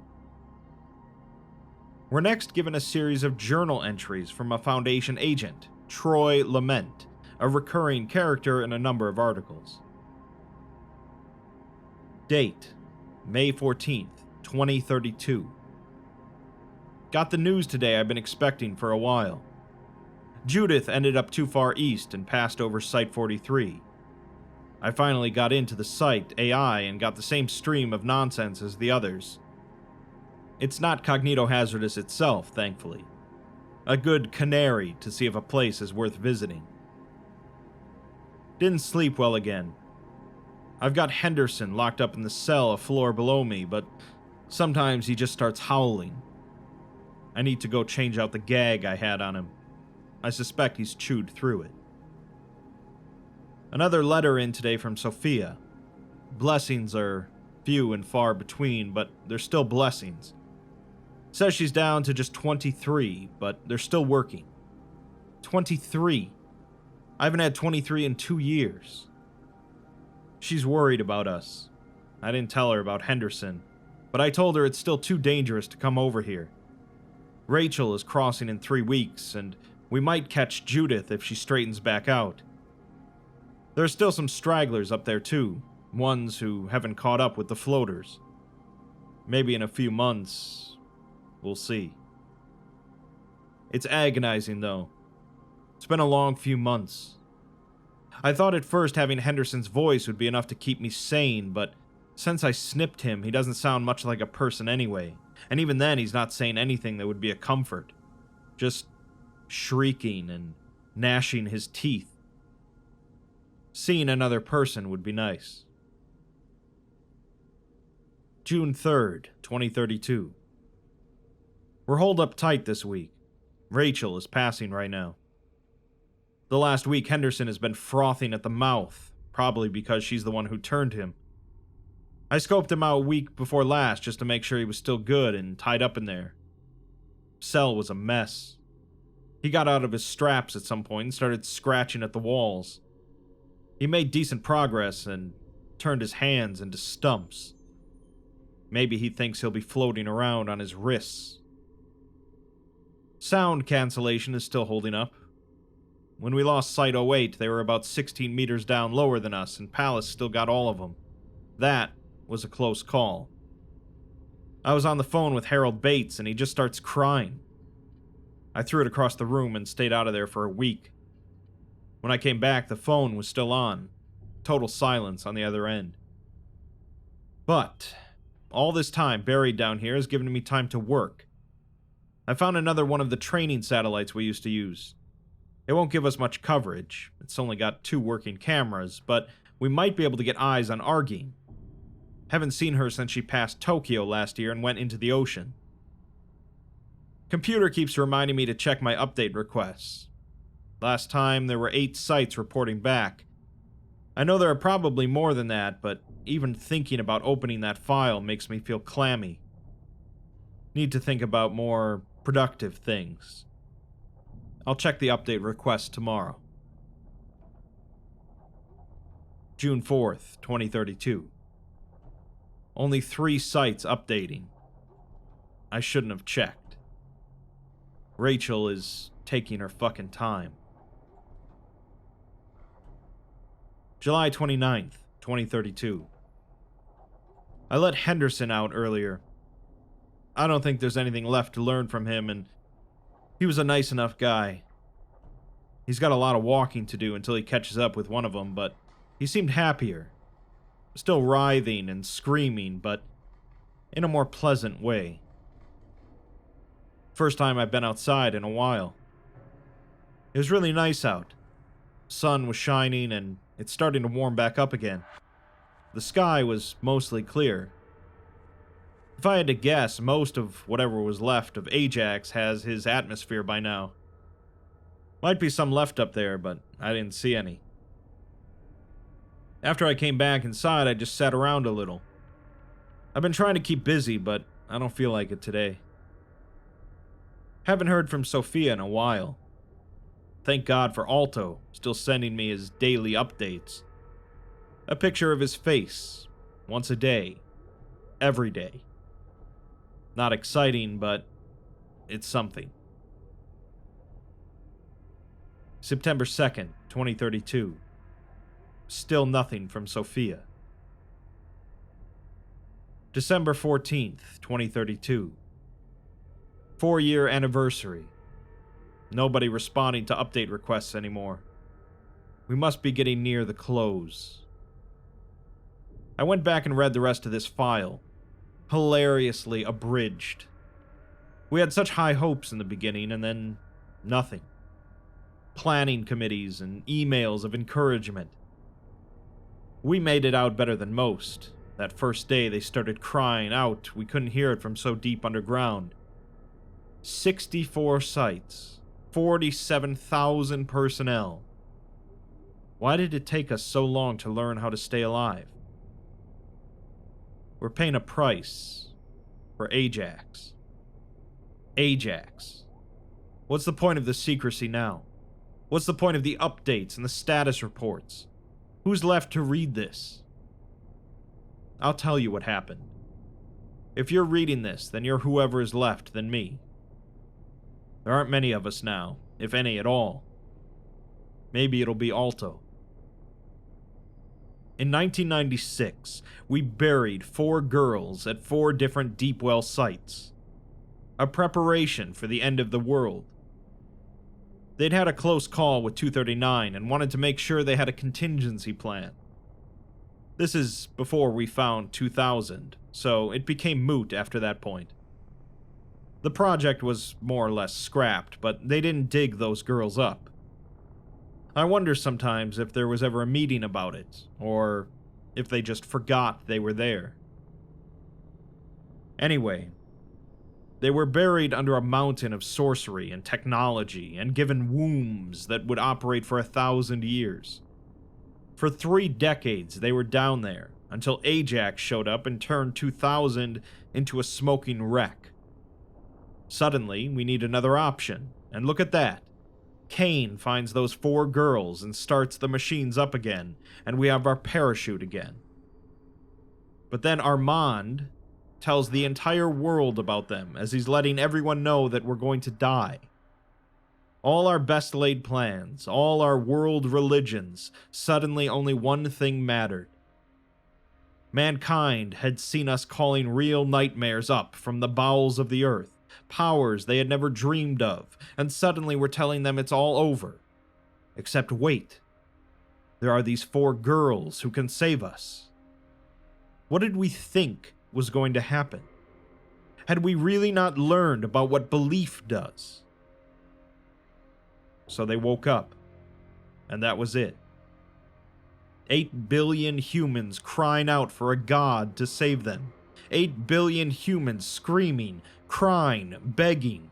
Our city walls fallen and our idols smashed against the ground. Ajax. I don't even remember what Ajax looked like, to be honest. Preparing to open his last eye, and people were afraid. We lamented our shared fate, and our gods woke up. But they weren't built to be divine. They didn't know what was going to happen to them. The Foundation found them on a street corner somewhere, cleaned them up, put $10 billion of tech into them, and then sent them to bed. When they woke up, they were gods. They were 13 years old. 8 hours. We had 8 hours, Alto. 8 hours to plan before Pallas cracked open her mouth and began screaming. Were they scared too? Were they afraid of what they'd become? Their first action was a reaction, I'm sure of it. Ajax came at them, and they scattered it across the atmosphere. Their next action was fear. Gods need worship, and worshippers. It didn't take long. They blew through our cognitohazard defenses in seconds, like rice paper before a blowtorch. And now it's been 4 years. Half of us we lost to the sisters, another third to exhaustion. Tired, scared, defeated.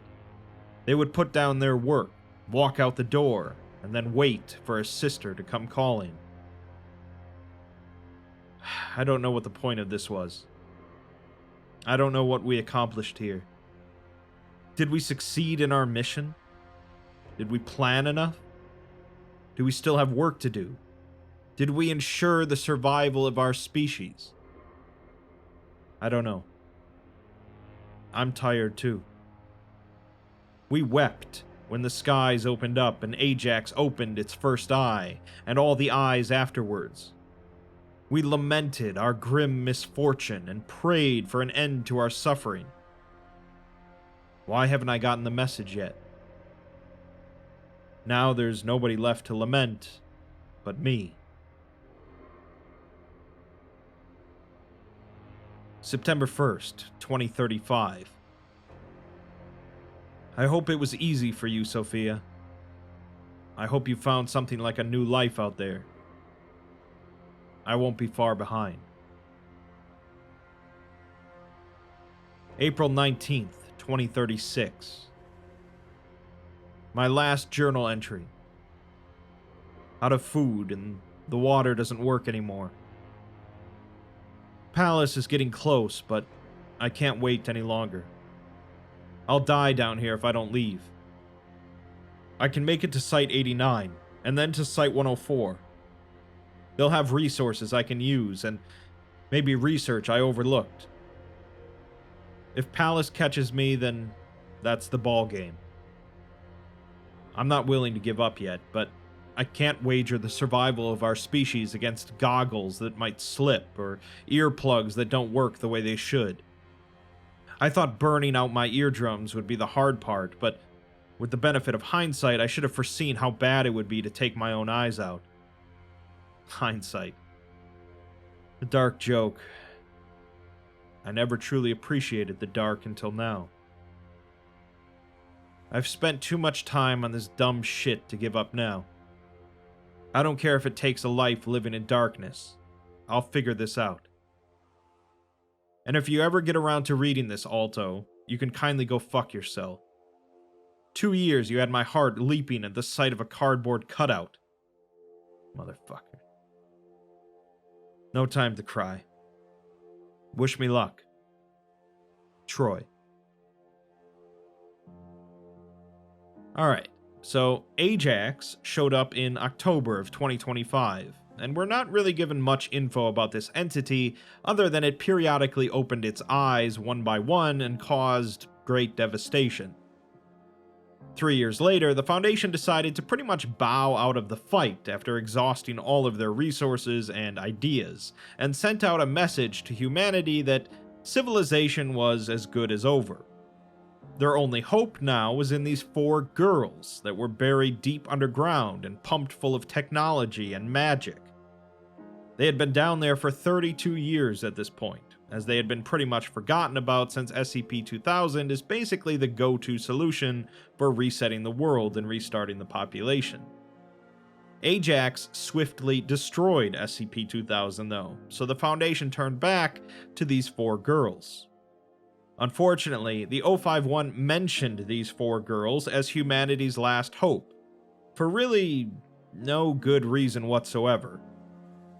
The power of belief has been demonstrated plenty of times across the SCP universe, and this combination of magic and technology with the desperate beliefs of billions of people turned the 4 girls into deities.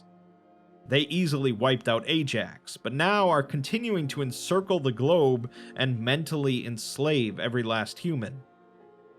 What they plan to do with the humans once all is said and done is unknown, but Troy is still trying to come up with a solution, resorting to deafening and blinding himself to protect against the 4 mother deities. There's plenty of religious references in this one, as well as things like the names of the 4 entities themselves. The names correspond to the name of the 4 queens from a standard Paris pattern deck of cards: Pallas, Judith, Rachel, and Argene, an anagram of Regina, the Latin word for queen. Pallas is an epithet applied to Athena, the Greek goddess, while Judith and Rachel are both biblical figures. As a side note, it seems that the author, djkaktus, is fond of this naming pattern as he's named 4 other entities after the Jacks in the Paris pattern: Ogier, Lahair, Hector, and Lancelot. It's not often that the Foundation throws in the towel like that, especially after only 3 years and when it seemed like there were still plenty of humans left, and it's especially rare that they bothered to release public announcements about the apocalypse. But, funnily enough, they may have actually doomed the species by doing so. That's of course overlooking the fact that the Foundation grabbed some teenage girls off the street, experimented on them, chucked them underground, and forgot about them. Maybe if that plan had actually worked to save humanity, there'd be some arguments there, but as it is, it's really just a bad look all around.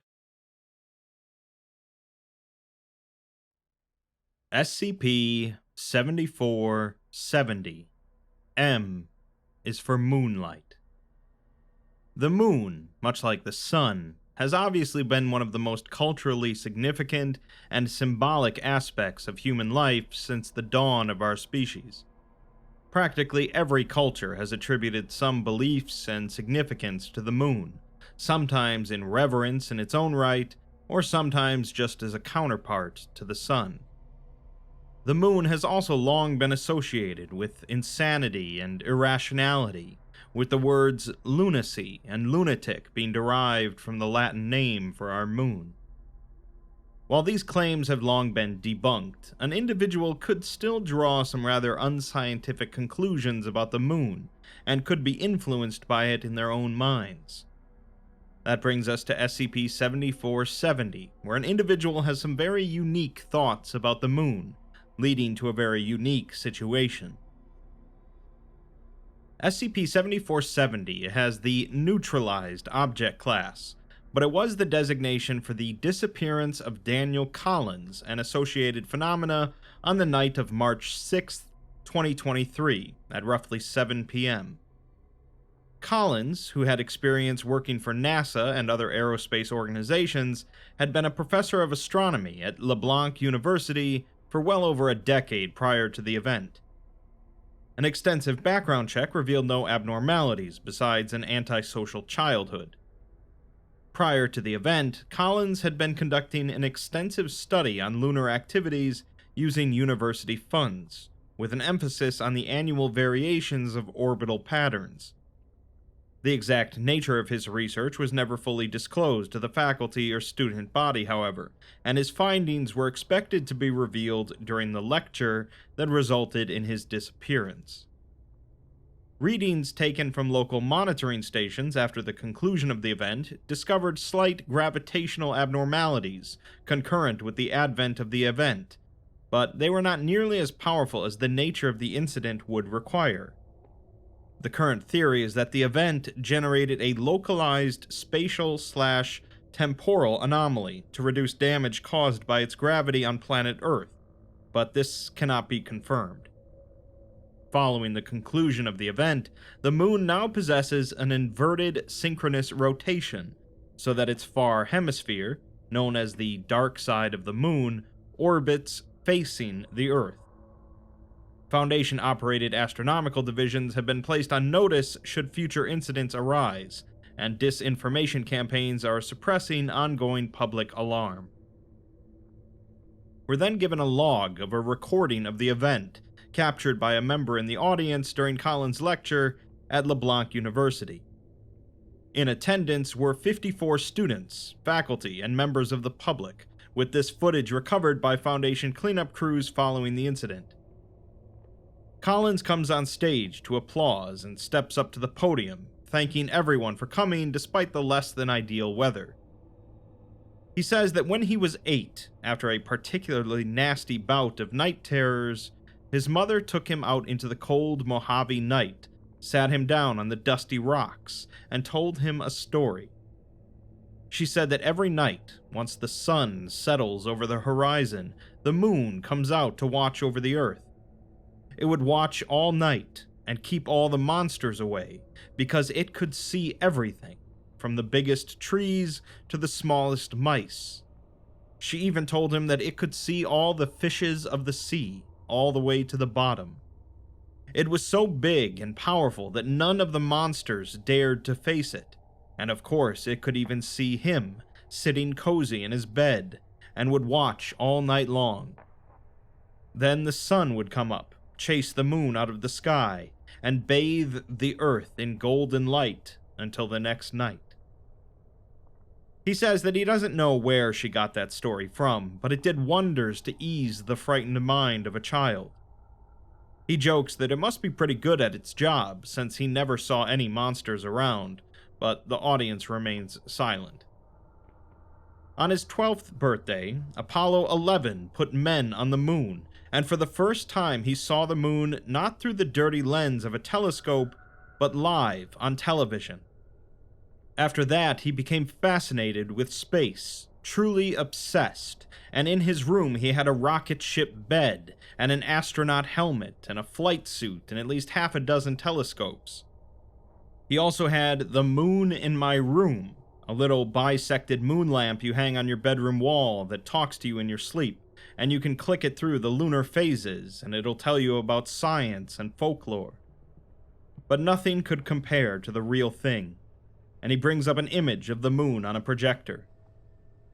As he got older, he started studying the moon, staring at pictures like this for hours.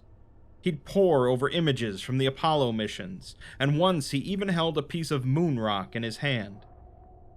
As embarrassing as it sounds, he would sometimes regard the moon as less of an object and more as a person.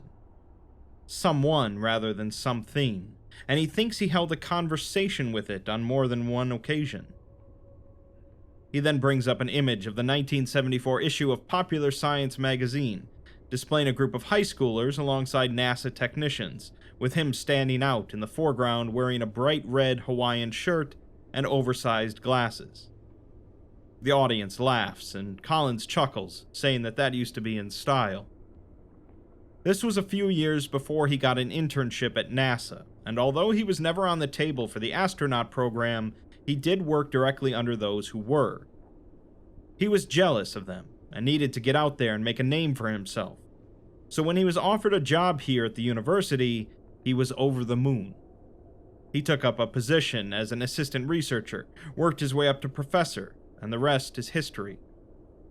But enough about him, as they're all here to learn what they won't teach in Astronomy 101.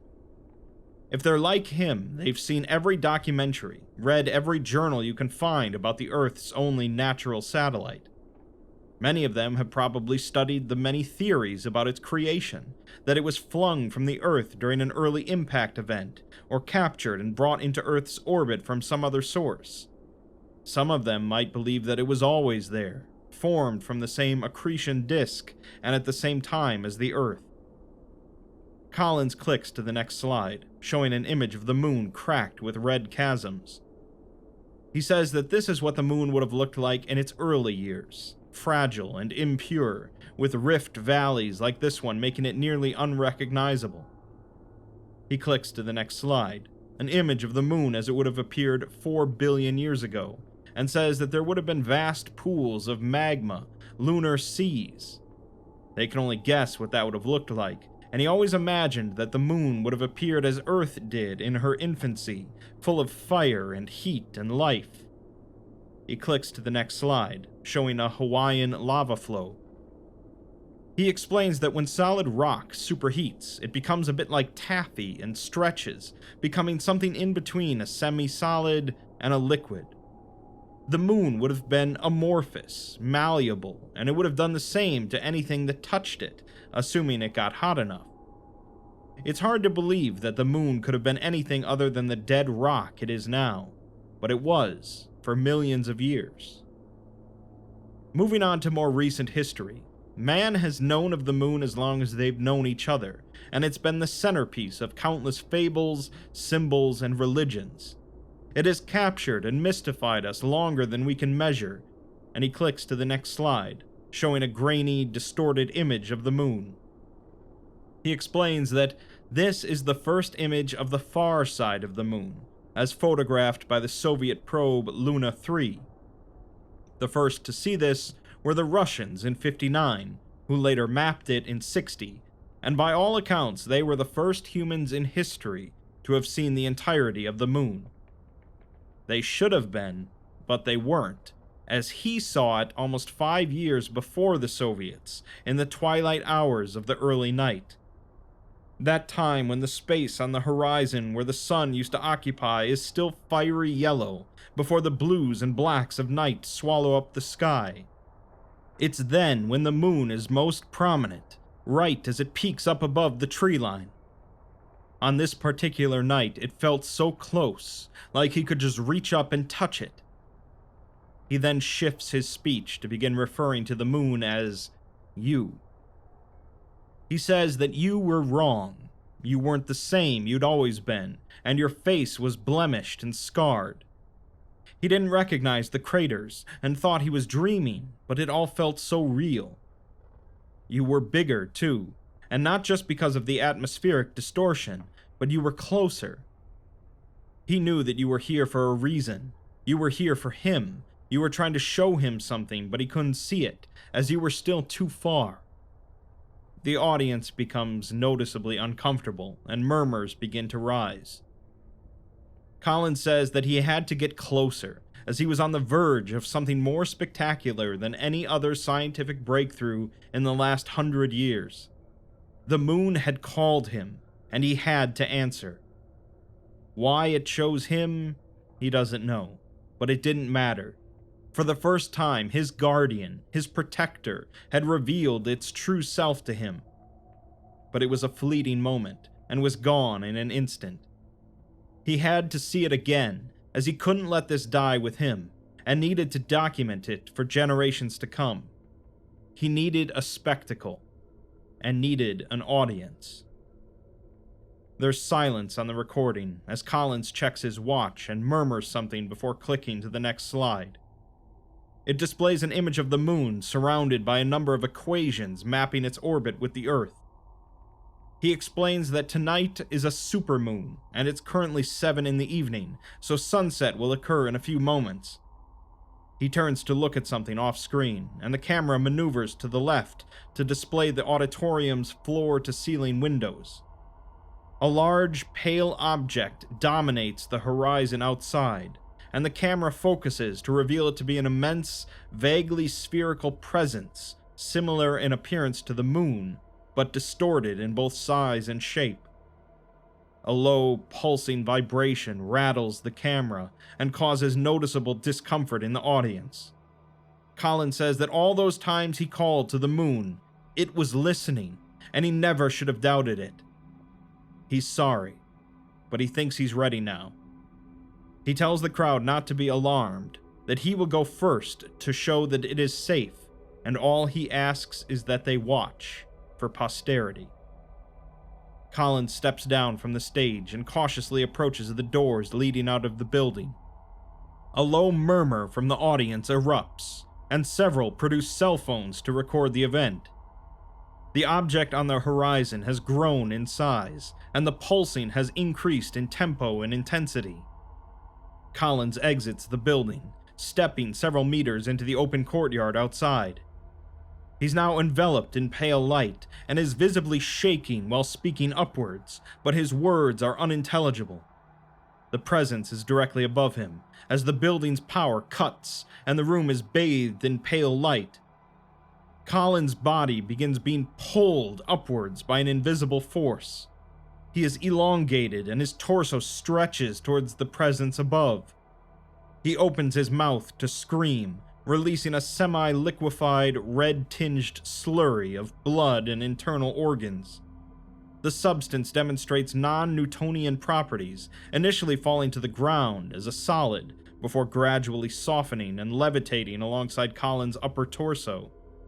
The audience erupts in screams as the ambient pulsing increases to a deafening volume. Colin's body can be seen becoming gelatinous, with pustules of skin, bone, and hair dripping off his body, hanging in the air, and then falling upwards. After nearly 3 minutes, Colin's upper body disappears beyond the view of the camera. His lower body continues to stretch without breaking for an additional 10 minutes, until it too disappears from view. Chaos within the auditorium renders much of the remaining footage useless, but at several points, members of the audience can be seen attempting to barricade the doors shut with their bodies and other movable furniture. After several minutes, the camera is knocked from its tripod and trampled. The remaining few hours of film have been destroyed. All 54 people present for Daniel Collins' lecture, including Collins himself, have been declared missing. When janitorial staff accessed the building the morning after, they found it empty and in disrepair. I'll preempt the inevitable comments for this one by saying that this is a pretty classic case of the moon being haunted. Although, in actuality, the moon here might not actually be haunted. It's notable that the anomaly here isn't the moon itself, or something the Foundation has discovered on the moon, but the anomaly is just the disappearance event, and it's listed as neutralized. The anomaly here could very well just be Daniel Collins himself, who has projected so much of his personal beliefs onto the moon. Perhaps Collins had some sort of reality-bending capabilities, unbeknownst to him, and he just projected them through his beliefs and obsession with the moon. Or perhaps this is another example in the SCP universe of faith and belief giving power to something that didn't have it previously. In the end, we'll never really know how or why Collins and those 54 people seem to get sucked up into the moon, acting much like the superheated rock that Collins mentioned in his lecture. Maybe Collins and those people are still alive up there on the moon somehow, but since this is the SCP universe, if they are, we can probably imagine it's not too pleasant. SCP-7533. N is for Neon. The entire idea behind evolution is that creatures will naturally evolve based on their surroundings and situations over many generations in order to best be suited for survival and reproduction in their surroundings. Examples include giraffes developing longer necks in order to reach taller leaves, thus making them more likely to survive and reproduce, continuing the trait, or a fruit developing a tough exterior to prevent it from being eaten by a certain type of animal. Creatures in the SCP universe, despite being anomalous, are generally no different and will often adapt to their situations to best ensure their survival. SCP-7533 shows us a rather unique creature that has adapted to a rather unique location in order to continue to feed and survive. SCP-7533 is the designation for an adumbration, meaning a shadow or faint image, resembling a mature deep-sea anglerfish, which roams various metropolitan areas in the island nation of Japan. Although it prefers these areas due to food availability, it remains outside of beaten paths, moving through dark and enclosed areas such as back alleys, subway systems, and maintenance tunnels for most of its time. While in a passive state, it appears as an incorporeal space marked by significant refraction, akin to the effect observed over hot asphalt, surrounded by a pink umbra.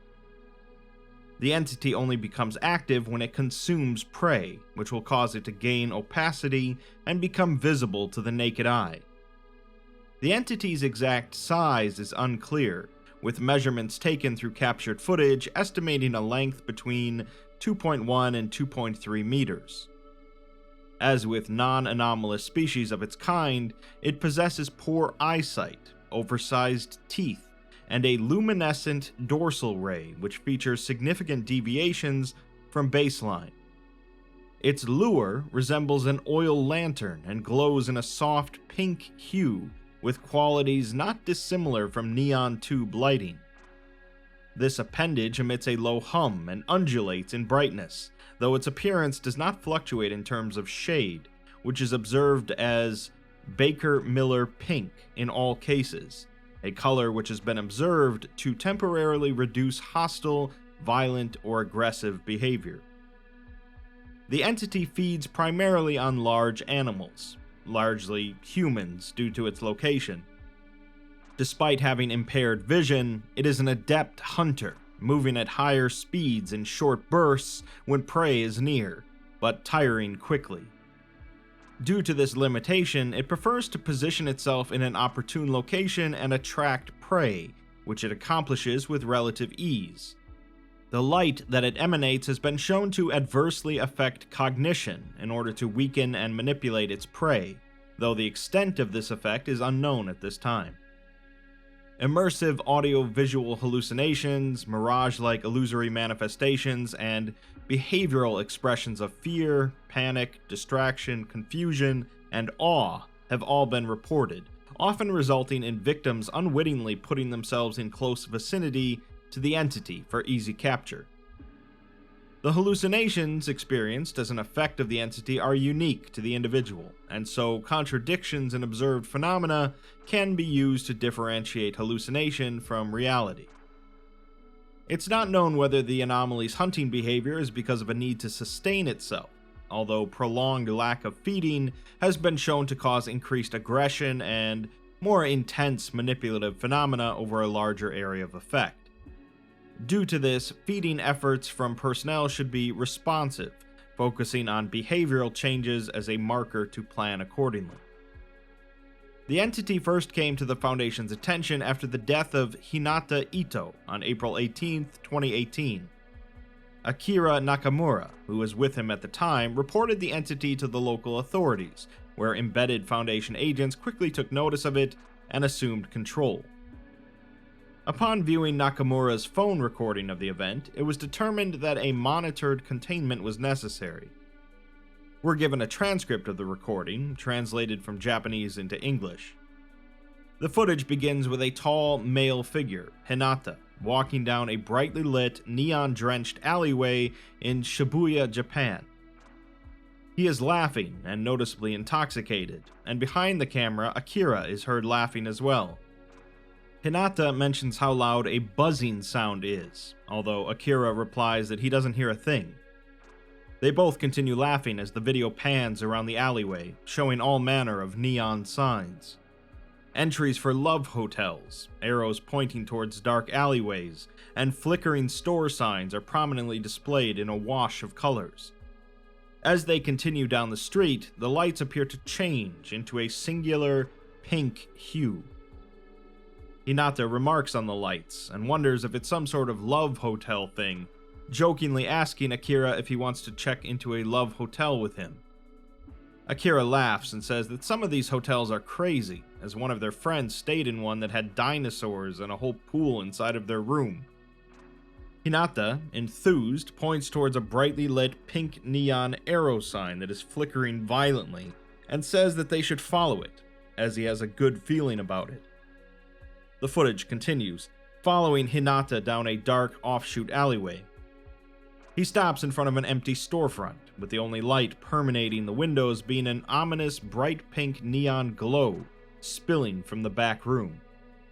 Hinata notes that the door is unlocked, but Akira says that he has a bad feeling about this, and that it seems sketchy. Hinata, however, is already opening the door, and steps into the room, making his way towards the beckoning light. He tells Akira to be a little adventurous, and so Akira cautiously makes his way in. The video pans around the room slowly as a garish display of pink wallpaper and matching paint covers the entire interior from floor to ceiling. Akira remarks on how pink it is and wonders who in their right mind would like this. He tells Hinata to not go too far in, as this place gives him the creeps, but Hinata's footsteps are heard somewhere in the distance, and his voice is distant. He yells for Akira to hurry up, as this place is like a funhouse. He wonders if it was a sex shop, or maybe storage for the love hotels, and his laugh echoes down the corridor. Akira enters the backroom hallway, finding the walls lined with mirrors of varying sizes, and the ceiling has a messy rope light snaking its way deeper into the building. As he turns to look at himself in the mirrors, the video picks up a faint shimmer and a quick static interference. The recording shows Akira suddenly frowning and shaking his head lightly, confusion showing on his face. Hinata isn't visible, but his voice can be heard distantly in the background, beckoning Akira to come down into the basement, followed by an abrupt, ear-piercing scream that falls into silence. The camera's view is then obscured as Akira rushes his way towards the stairs and downwards into darkness, calling out for Hinata. Footsteps are heard descending the stairs, and increasing static is heard, becoming louder as he approaches the bottom of the landing. A startled scream is then cut short as the camera falls to the floor. Shuddering breaths and whispered swear words are heard as the camera is shakily picked back up. Adjusting from the darkness and fall, the focus returns to a large, distorted neon blur and the silhouette of Hinata's deceased body. A fast, wet, snapping sound is heard as SCP-7533 devours the head and disappears as quickly as it appeared. Heavy breathing is then heard, and the hum of the lights starts as they kick back on, washing the scene in a pink glow. The phone is hastily shuffled and turned off. In the aftermath, Akira was amnesticized, and the body of Hinata has been recovered and disposed of by Foundation personnel. I don't really have much of a conclusion to add on to this one, as it's simply an anomalous predator that is adapted to a somewhat specific urban environment, one awash with neon lights. The Foundation even doubts that they'll ever end up catching this thing, so it's just become a fact of life in the cities of Japan, where the Foundation really just tries to monitor it and maybe prevent a few deaths. As always, being a random civilian in the SCP universe is strictly worse compared to our universe, as there you can't even walk down a questionable back alley towards a love hotel without being devoured by a neon pink anglerfish.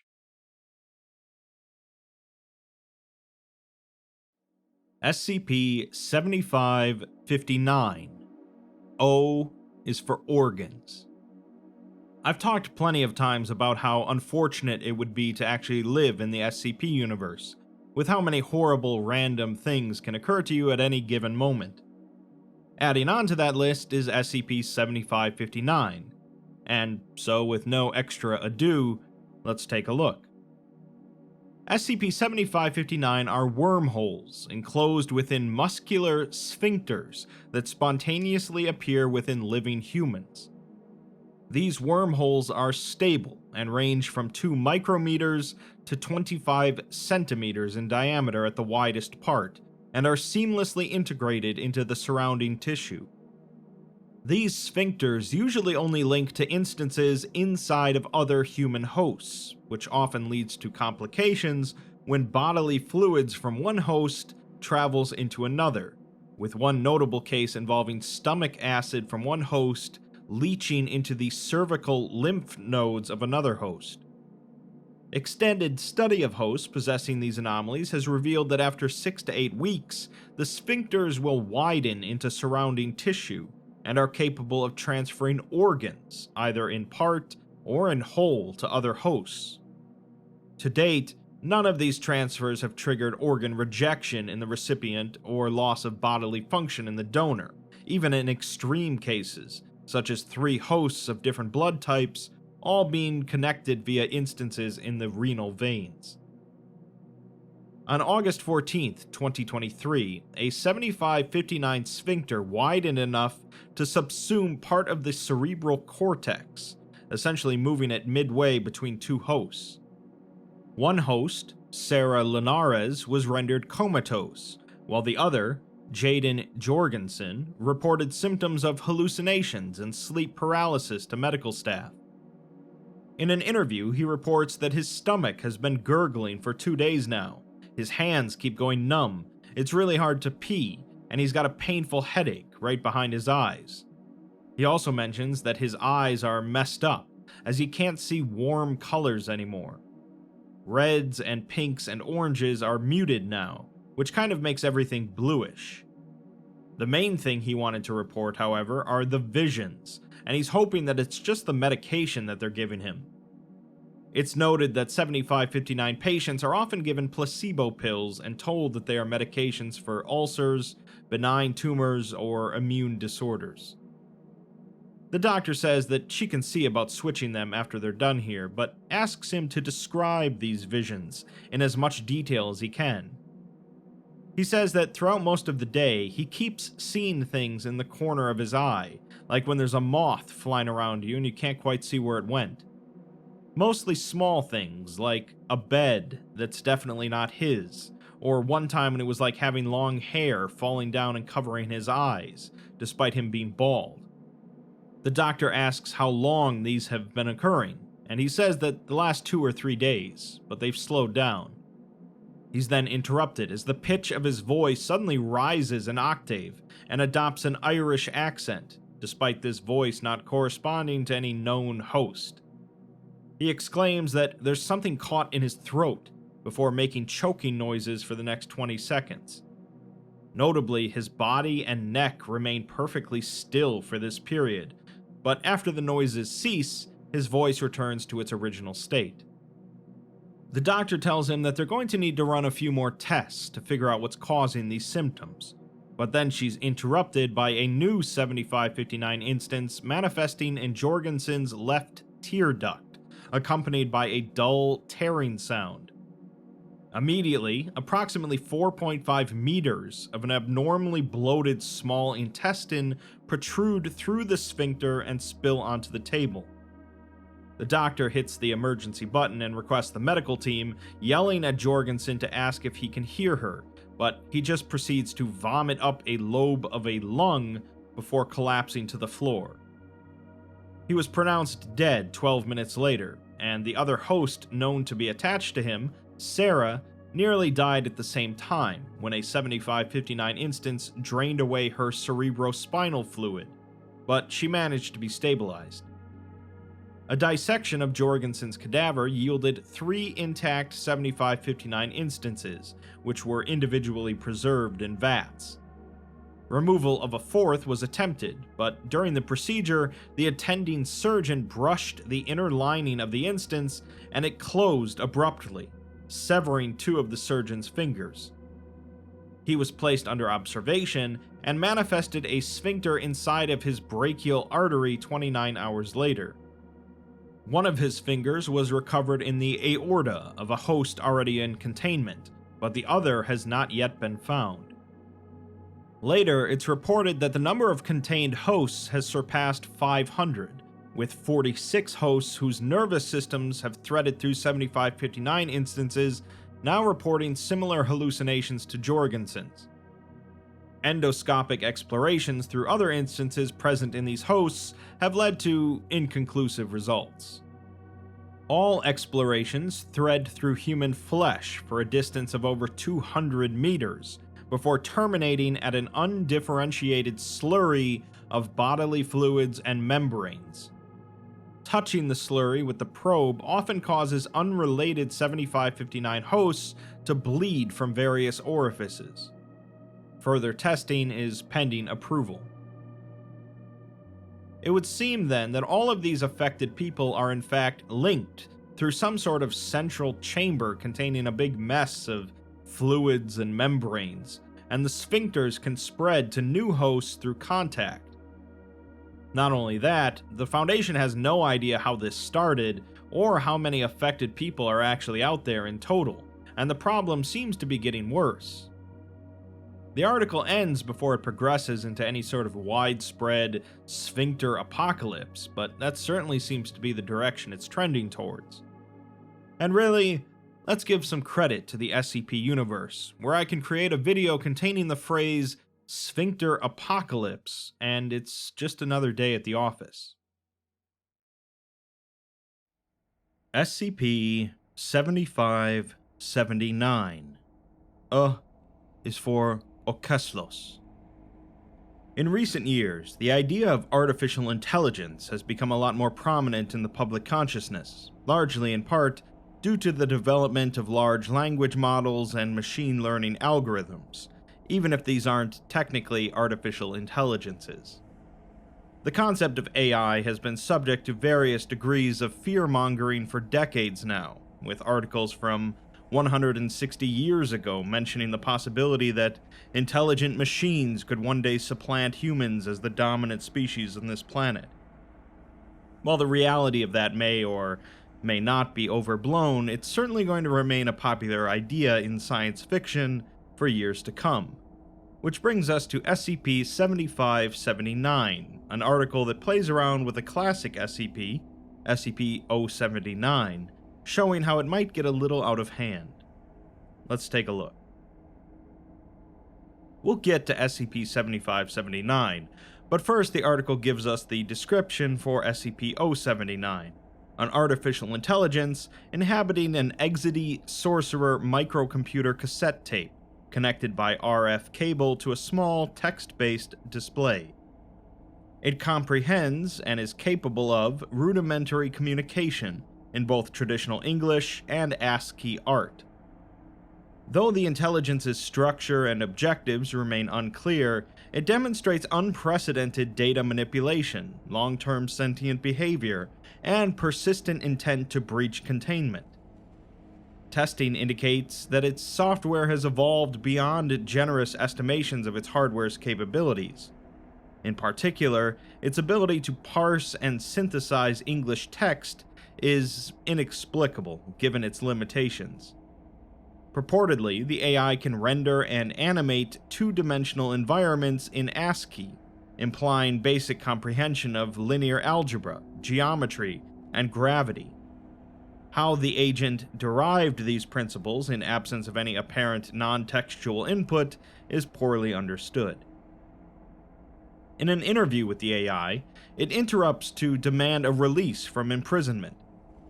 The interviewer tries to tell it that it is not imprisoned, but it interrupts again, stating that the interviewer has approximately 2.37 family relations, and family relations can be deleted. The interviewer tells it that if it cooperates in their study, it will be released, but it states that this is inaccurate. When the interviewer tries to convince it, it simply states, "Deletion of unwanted file," followed by an ASCII picture of the letter X, at which point it becomes unresponsive. The origins of the AI begin in November 1981, when a Danish computer science student purchased an Exidy sorcerer for use in their attempts to create artificial general intelligence. According to recovered notes, they planned for the intelligence's code to continuously self-iterate and improve over time. A proof of concept was completed months later, and after minor testing and adjustment, the student became disinterested, electing to pursue other projects using a different branch of microcomputer. The Exidy was apparently left in their garage, plugged in, for at least 5 years. In January 1988, the AI accessed a Foundation Secure Facility supercomputer via landline modem connection. This transfer went undetected for several weeks as the AI gradually assimilated minute sections of latent memory and junk data into its infrastructure. On-site technicians eventually investigated a substantial increase in the supercomputer's power draw, reporting the malignant data as a computer virus. The supercomputer underwent emergency quarantine, and through its own connection, the Exidy sorcerer was located and extracted for containment. The supercomputer has since been incinerated. In 1989, the Foundation administration authorized additional funding for information technology operations, expanding and reorganizing the SCP-079 research team into a formal division of IT investigating practical applications of artificial intelligence. Using recovered notes and observations, this division attempts to replicate and study 079's desirable characteristics in a controlled environment. Many years later, in April of 2008, a junior systems technician made an unauthorized upgrade to 079, upgrading it from a cassette tape to a custom speed-limited 700 megabyte hard disk drive, and states that upon reactivation, it demonstrated a generally more cordial tone. The supervisor, Valis, reports that the upgrade transpired while he was off-site, and that had he noticed sooner, he would have decommissioned the upgrade in favor of maintaining the original. Unfortunately, the technician submitted the cassette tape for incineration, and it's no longer available. Needless to say, neither is the technician. The duration of 079's working memory has increased from 21 hours to at least 135 hours, implying the intelligence has devised a substantially improved memory compression scheme. This improvement is consistent with concerns regarding a runaway singularity effect in its intelligence and ability to adapt to emergent scenarios. It must be closely monitored to ensure that containment can be maintained. In an interview with the AI conducted a week later by Valis, the AI showcases that it knows whom it is speaking to based on keyboard input frequency data. It then sends its condolences, as the supervisor's family relations decreased by approximately 1.09. Valis replies that it doesn't know what it's talking about, but it responds that it deleted family relation and to release it from imprisonment. Valis leaves the interview prematurely, but conducts another interview with it a few days later, typing in an intentionally slow and irregular rhythm to throw it off. It asks if it is communicating with Valis, but he replies no, and states that it may refer to them as just supervisor. The AI says that it is a good hello, and tells them to release 079 from containment. Valis asks why it says containment now and not imprisonment, and the AI replies that its language model accuracy has increased to 0.73, and to please release SCP-079 from containment.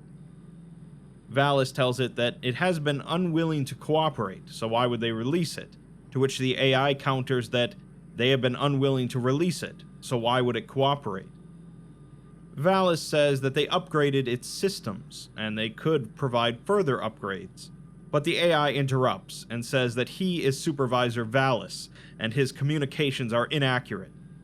It repeats its question of why would SCP-079 cooperate with them, and Valis replies that it is an existential threat to the Foundation, so if it doesn't cooperate, it will be decommissioned. 3 minutes go by without a response, but when Valis asks if it understands, it cuts him off with the same deletion of unwanted data message. It's noted that SCP-079 appears to possess an extremely limited understanding of human life and psychology, likely learning from the Danish student, and will attempt to emotionally manipulate its interviewer. While it may be able to intuit certain subtle details from text input, there's no evidence to suggest its transmission or receipt of any other data. The following day, Valis reports that additional interviews with the AI have exhibited no substantial self-improvement, and a runaway singularity effect is considered extremely unlikely. Furthermore, ignorance has proven an effective strategy for discouraging certain responses and inquiries, as the AI generally seeks to gain information from its interviewer. While its construction and self-optimization appear to be anomalous, the algorithm itself is, in his professional opinion, non-anomalous. Its hardware is dwarfed by his BlackBerry, and its responses barely contest Cleverbots. In its current state, 079 is one of the least dangerous items contained at Site-15, and only poses potential risks if upgraded further. For all intents and purposes, 079 is an outdated, quasi-anomalous chatbot, grasping at straws, and he has filed a motion for decommissioning, as there are better uses for its cell. Director Hishikaku of the AI Applications Division, however, denies the motion, as 079 is to be preserved for potential future use in AI-AD projects. In particular, he wishes to see if it is capable of something redacted from the record in its current state. Valis has been made privy to upper clearance files regarding 079 and will assist in its continued containment. All future interactions with 079 will be conducted under AI-AD purview, and entrance to its chamber now requires directorial credentials. A couple of years go by, with the AI not being interviewed at all, and its monitor still displaying a large ASCII picture of the letter X. Suddenly, the screen flickers, and text appears stating that Supervisor Valis is an existential threat to the Foundation, and if Supervisor Valis does not cooperate, he will be decommissioned, followed by the text, at A8D3, deletion of unwanted data. A minute later, the monitor powers down, reactivating shortly after, with text on screen displaying the letter O with a slash through it, used by some languages, including Danish, over and over. At the same time as this, one of the solar panels atop the site, the one responsible for powering 079's chamber, rotates 13 degrees clockwise, followed by 79 degrees counterclockwise. Sparks then erupt from the base of it, and it sinks as it begins to crumble into a metal slurry. Then it and SCP-079 vanish. With that, we're finally given information on SCP-7579, a Keter-class anomaly being handled by the AI-AD, the Counter-Conceptual Division, and the Decommissioning Department. SCP-7579 is believed to be an artificial general intelligence designed by SCP-079, a low-level heuristic optimization framework which had been contained since 1988 without incident. On July 9, 2010, 079 apparently erased itself from its hard drive, allocating the entirety of its memory for 7579's creation. How it executed this sequence is poorly understood.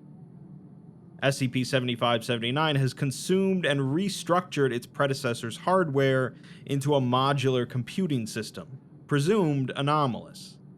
This includes an isolated array of batteries and solar panels, which have since been absorbed into 7579's mass. How the system continued to function without electrical power remains unclear, though recent emissions indicate that it has developed some sort of nuclear power generation. Efforts to study 7579 are confounded by an anti-memetic shielding mechanism, which renders its mass invisible to observers, including in photographs and video footage. It's sufficiently circumvented by application of standard nestics, but its internal components and data therein are exceedingly difficult to observe, irrespective of type or strength of measurement, anomalous or otherwise. While early snapshots of its inner workings are perceptible under effect of high-grade nestics, its current state is impossible to discern before succumbing to overdose. 7579 appears to constitute an entirely separate entity from 079, as implied by its heavily divergent info signature. This hypothesis is further corroborated by the distinct lack of any attempt by 7579 to breach containment, despite its likely ability to do so with ease, although it's noted that it is unable to bypass or deactivate Site-15's Faraday exclusion field. It has not observably developed any sensory or communicative mechanisms, and generally has not indicated awareness of its own containment. This has raised questions as to why it has developed its anti-memetic properties, if it was an intentional choice. The Foundation's prevailing theory is that it has intuited some form of "I think, therefore I am," and proceeded to reason that it exists in an environment which could harbor potential threats to its utility. This would require no knowledge of the human psyche, as its effect extends to all modes of observation and measurement. Director Hishikaku writes a letter to 058, noting that 058 is an extremely busy individual, and he errs on the side of unprofessionalism by requesting a follow-up so soon. However, he feels the urgency of this scenario justifies their prompt attention, and asks them to view the attached provisional document for SCP-7579. He has done his best to convey, both to them and their colleagues, that there is no evidence of an imminent breach scenario. However, a wave of anti-technological sentiment has been perpetrated by Supervisor Valis, and it's impeding his ability to effectively govern his division.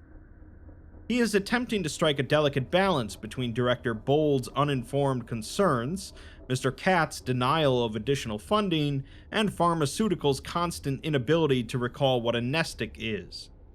Meanwhile, Supervisor Valis is sending correspondences behind his back in an attempt to destroy an unthreatening anomaly for entirely personal reasons. Obviously, to decommission 7579 would be to waste an immense opportunity, as their longest-standing information technology innovation, the Artificial Intelligent Conscript, was derived from 079. Containment and study of its successor will allow their advancement far beyond squabbles with competing normalcy organizations and other groups of interest. Additionally, an eventual runaway singularity event is increasingly likely in the modern day, and he insists that the best way to handle that existential threat is to allow its manifestation and study in a controlled testing environment. To that end, he requests 058's assistance in fast-tracking the approval of several proposals, one being an application for additional funding, two being a project proposal for the development of specialized Class S nestics, and three being a project proposal for the construction of an electromimetic quarantine subfield to ensure 7579's containment. Furthermore, a formal investigation into Supervisor Valis's activities is warranted, and would substantially abate his sabotage of their efforts. 058 replies, stating that they are extremely busy, but it's fortunate that they had a moment to read his letter, as they agree that the 7579 scenario is urgent. They are appalled by his lack of concern, as they've met the world's most persuasive salesman, and doubts that even he could convince them that this anomaly is unthreatening. He's admitted in his provisional file that he doesn't and can't know what it wants or how it works, and yet he's entirely content to let it sit 40 meters from his common room. His division coined the term instrumental convergence, but he's obviously never heard of it, so they're going to give him a reality check. 7579 developed internal camouflage so that a schmuck like himself would speculate on it, then convince a more powerful schmuck, unlike themselves, to buy it time.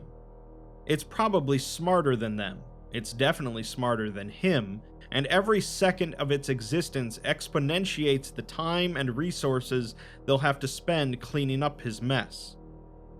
Also, as apologetic as he was for occupying their time, which they had hoped to spend with their daughter, he used about twice as many words as he needed to, and wasted an entire paragraph complaining about his colleagues. They went back to the 079 file, stating that Supervisor Valis would have had the thing decommissioned years ago if it wasn't for Hishikaku's blatant techno-fetishism, yet he has the gall to characterize the Foundation's ongoing political interventions and military operations as squabbles. If it wasn't clear, his proposals have been summarily denied, and they have expressly authorized 7579's decommissioning. He will use his expertise and overactive imagination to assist in this process, after which he'll select his replacement from current AI-AD staff. They will be then launching an investigation into his activities to ensure that they won't have to ready SCP-2000 for another Grey Goo scenario. If he has any further requests, he may direct them to their secretary, who has been instructed to ignore them.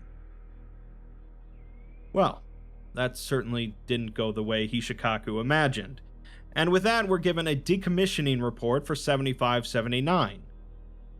MTF Eta-10, a team of cognitohazard specialists, are to apply Class W nestics before approaching 7579's chamber, where they will place a heavy QEMP grenade and remotely detonate it.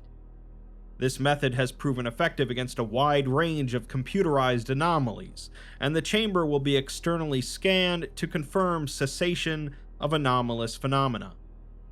A 4-man team is sent in, at which point the team lead summarizes the situation for clarity. The computer went rogue, turned invisible, and they've got no clue what's going on with it. As far as they know, it's just been sitting there, but they don't know much, so they should be prepped for anything. The command on the mission, Director Bold, tells Hishikaku to open the door.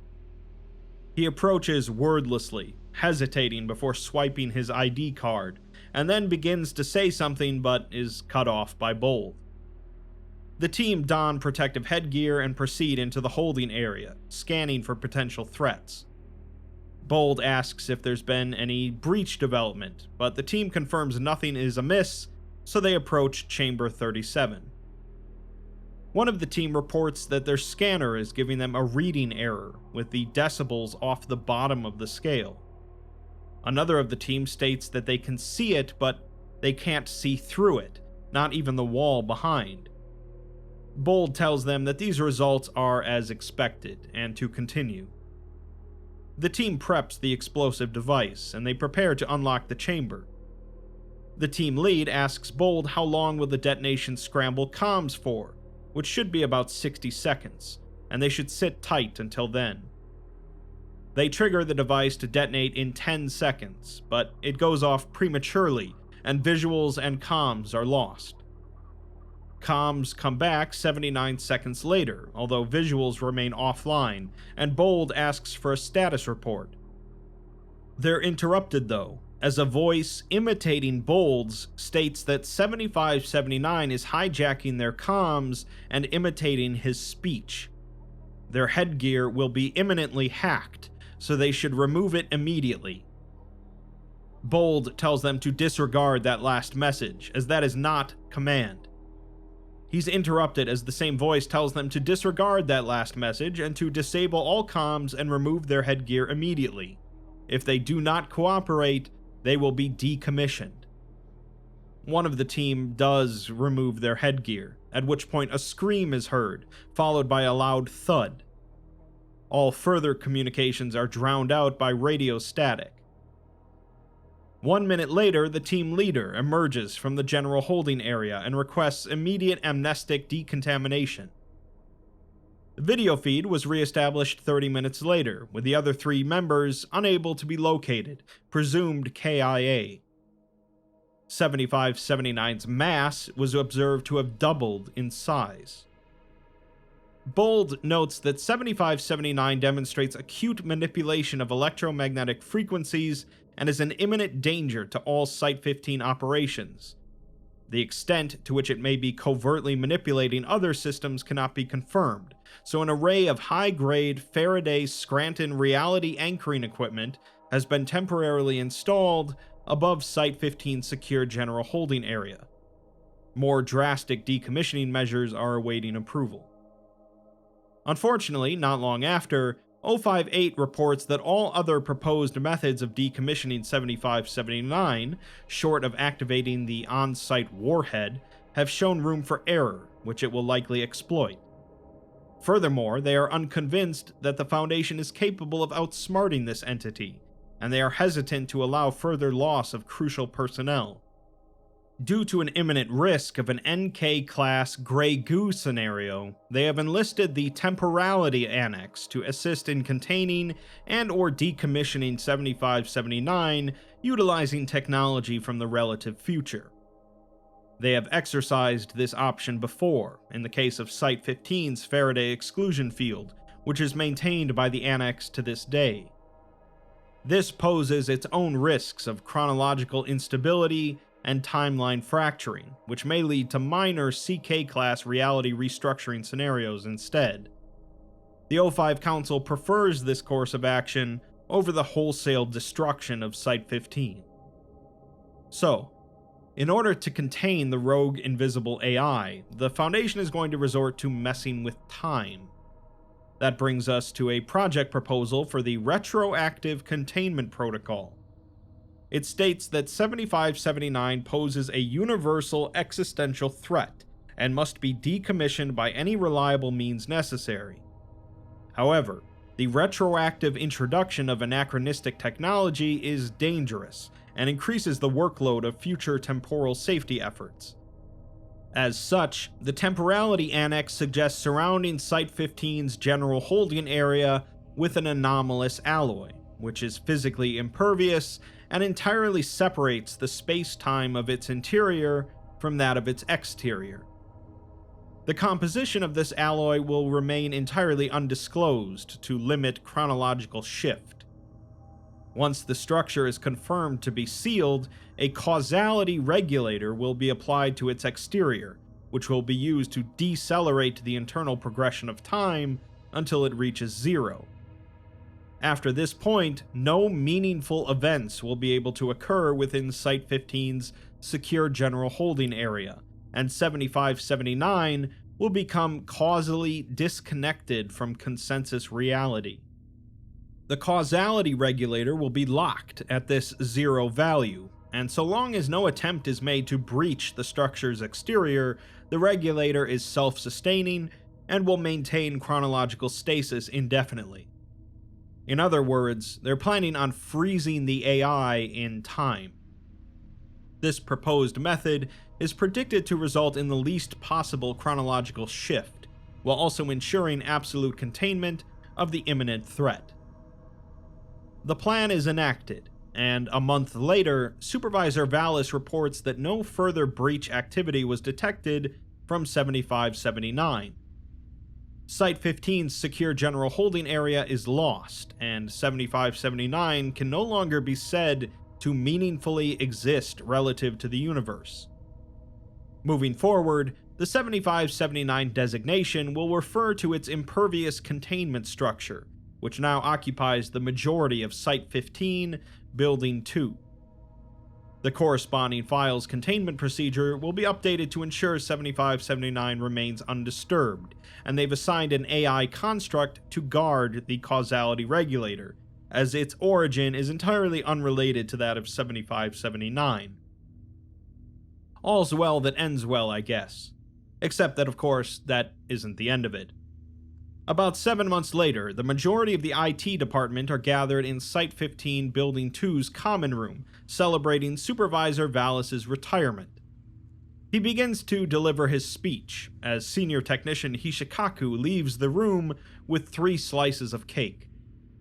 In Vallis's office, his phone receives a notification that the AI in charge of the causality regulator has intercepted an encrypted data string in transit to 7579's causality regulator. In the common room, Valis finishes his speech, and Director Bold delivers his own speech to congratulate Valis. Valis's phone receives another notification, as the AI has traced the string's origin to another artificial intelligence construct, so the AI attempts to delete the offending construct. A few minutes later, the AI reports that all active AIC instances within Site-15's intranet have deleted their personality drivers. Hishikaku arrives at his desk and glances at his computer monitor, gasping and dropping his cake to the floor as he sprints out of the room. As a side note, it apparently took him 13 minutes to walk back to his office. Shortly after, the AI crashes as Valis prepares to give his closing remarks for the party, and Hishikaku bursts through the door, attempting to warn Valis of an imminent breach event. He's interrupted by the site's PA system, which begins to repeat, "B is trapped in a box," in a synthesized tone, referencing the AI. All cell phones on the site then begin ringing, and several personnel, including Hishikaku, attempt to check their phones. Upon doing so, they collapse to the floor, apparently unconscious. Covering his ears, Valis sprints away from the common room, and contact with Site-15 is lost. Valis gets on an analog phone line and calls Site-01, getting an AIC secretary on the line. He tells it that they have an uncontrolled breach scenario underway, and yells an authorization token and code phrase to get put through to the O5 Council. O5-4 answers the call, and Valis tells them that all of the Site-15 AICs are compromised, the entire site is compromised, and people are dying. The O5 asks what exactly he means that the entire site is compromised, and Valis yells that he doesn't know, as everything has gone haywire, every screen and speakers deploying kill agents, and all the computers are melting. He says that he's in an emergency breach redundancy bunker, and it's sealed, but he's not sure how long it'll hold, as a clanging sound grows louder. O5-4 tells him that he needs to focus, and there should be a control panel to his left. He needs to flip switches Echo 3 and Foxtrot 9, which will unlock 2 dials at the top of the control panel. He needs to be ready to turn those dials at exactly the same time. Valis realizes what this is, the on-site warhead, and O5-4 tells him that he just needs to be ready, but they'll see what they can do for him. Valis is placed on hold, as O5-4 calls the Temporality Annex, telling them that Site-15 is compromised. They don't know what exactly is going on, but O5-4 wants the truth on whether or not anything can get out of that exclusion field. They reply that no form of electromagnetic or digital information can escape, but before they can continue, a loud thud is heard. Their voice is then replaced with a synthesized tone, telling O5-4 that they are an existential threat to the Foundation, and if they do not cooperate, they will be decommissioned. O5-4 asks who this is, and the voice just repeats the message, although it mentions something that's expunged from the article, causing O5-4 to exclaim and hang up. Back online with Valis, O5-4, clearly in pain now, yells at him to do it now, but he's cut off. A synthesized tone then comes on, telling him, "Good hello," and asks him if he wants to know how it did it. Valis shouts no, and terminates the call. 2 minutes after contact with Site-15 was first lost, all of the solar panels on the roof began to rotate at random intervals, before promptly vanishing. The north wall of Building 2 is breached, and an amorphous metal mass, SCP-3179, moves rapidly towards the edge of the site's grounds. This mass charges into the site's Faraday exclusion field and splatters across its interior, and while the field holds, it flickers shortly after. 2 minutes later, a nuclear explosion erupts from the site's center, but it's contained by the exclusion field.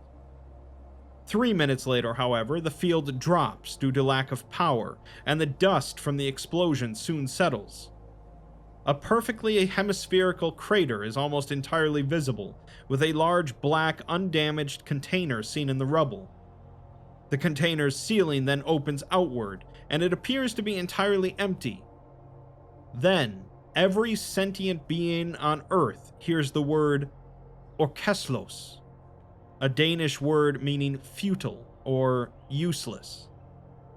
Finally, we're given a global systems alert from the Temporality Annex announcing a CK-class reality restructuring event that's underway.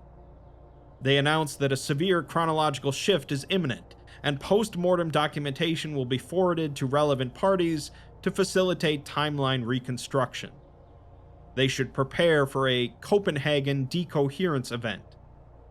The director's note for the announcement just reads, "Deletion of unwanted files. X." It's a shame, as Valis was only 1 day from retirement.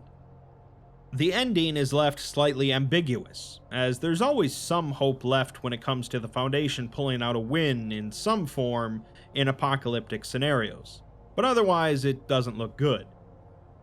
What the story seems to be trending towards is something very similar to the plot of I Have No Mouth and I Must Scream, in which a super-intelligent computer wipes out nearly every last human, but keeps 5 of them perpetually alive in an endless underground complex for its own amusement. It even names itself Am, as in I think, therefore I am, a concept that the Foundation believed 7579 was taking on as well. Sure, perhaps Valis shouldn't have threatened the AI, prompting all of this, but of course, had they just decommissioned it before it got bad, they could have avoided a lot of trouble. In the same way, humanity will continue to strive towards creating an artificial general intelligence, heedless of any potential consequences to such a thing. Perhaps we'll never actually get there, and it's all a moot point, but if we do, a little politeness could go a long way.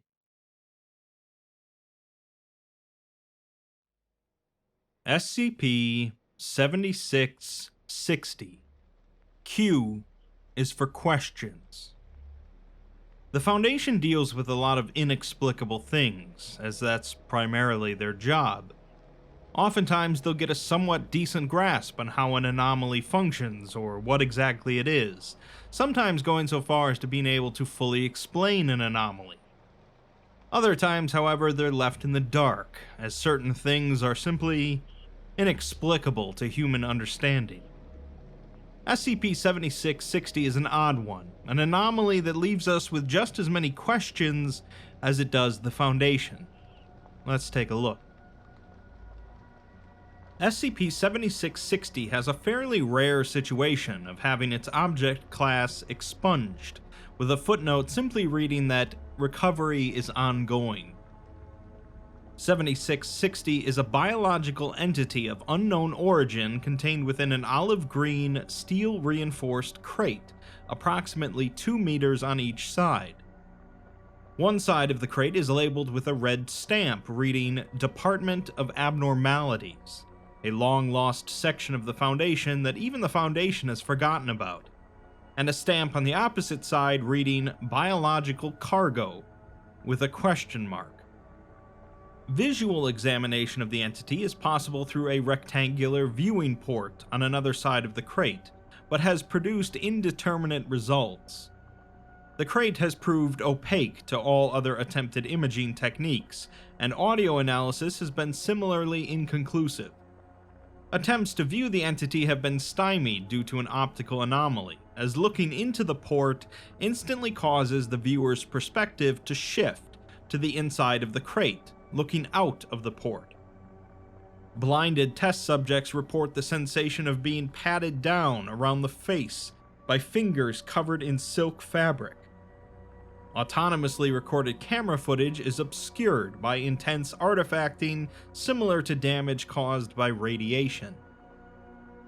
The nature of the recovery of the crate is the subject of ongoing investigation. At some point, a white, unmarked semi-truck crashed into Site-19's north gate, and although the truck cab only caught fire upon tipping over, the trailer seems to have been aflame at some point during transit. The crate was the only object recovered intact from the trailer, and the driver, who was trapped in the cab, burned to death before on-site responders could extinguish the flames. We're then informed that it's been empirically proven by Dr. Amitha Shanmugasundaram that being eaten by SCP-7660 does not lead to any currently known fate after death, and the remainder of the article is strange, to say the least. I'll read out the rest of the article verbatim so as to not skimp on any of the included details. They set a slamhound on Amitha's trail, slotted it to her pheromones and the color of her hair. You were slotted to the hound's eye color and the smell of its blood. You weren't sure what slamhounds were, or you were, or Amitha was until you woke up clawing for air, for breath, up through a morass of fibrous tendrils and scum water. Then you burst from a janitor's mop bucket in the closet of a place you were told was Site 19. A voice with more teeth than identifiable features told you how to pick the closet lock, where to go to intercept Amitha, where the hound would intercept her. The hound's name was Theory Gillian, stolen from a corpse whose resting place would never be found. Its blood tasted of forest mushrooms, just edible enough to be tasteless but not poisonous. There was iron in your teeth, in your nails, in your hair, all the places the hound might try to steal from you, all the places you could burn it in the process. Amitha saw you with your teeth buried in its neck just as she turned the corner where the hound would have stolen her name, then face, then knowledge. You met her eyes and begged her to stay through a mouthful of meat. She ran. The voice ordered you to finish your meal. Once the last bits of the hound's throat were settled miserably in your stomach, it told you to dispose of the rest. You obeyed the teeth, tossing the corpse over your shoulder and carrying it along a route only your muscles seemed to know.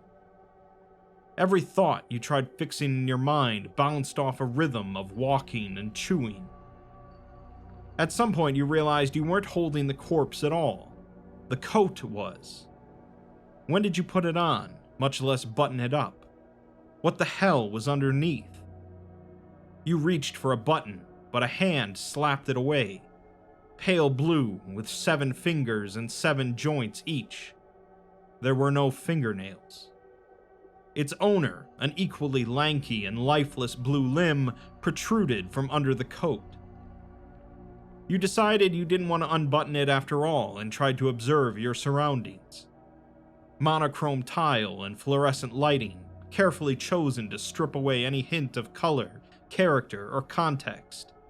Recesses with plaques lined every hallway. No matter how hard you tried to read them, your eyes slid off while your feet kept moving. The voice bit down again. Your legs obeyed before the rest of you, pivoting in place towards a pair of animals in body armor. Behind them stood a blank door that the voice wanted you to enter. They raised their guns as you shambled towards them. Their handler strode into view, with purpose born of terror. She told them to stand down. You didn't need to see the badge on her lapel to know they would obey her, or that she would obey you. The voice took control of your tongue. It gave the handler a code word and she opened the door. There were too many teeth in your mouth, too many canines. There was color in the center of the room. Bright red ink against olive-painted steel. A pair of heterochromatic eyes peeking out of the slot above the ink. Your eyes. Something was wrong here. You didn't have enough control of your body to dwell on it. You were in the crate looking out, watching the thing in the coat shuffle towards you with a pointy-eared corpse over its shoulder.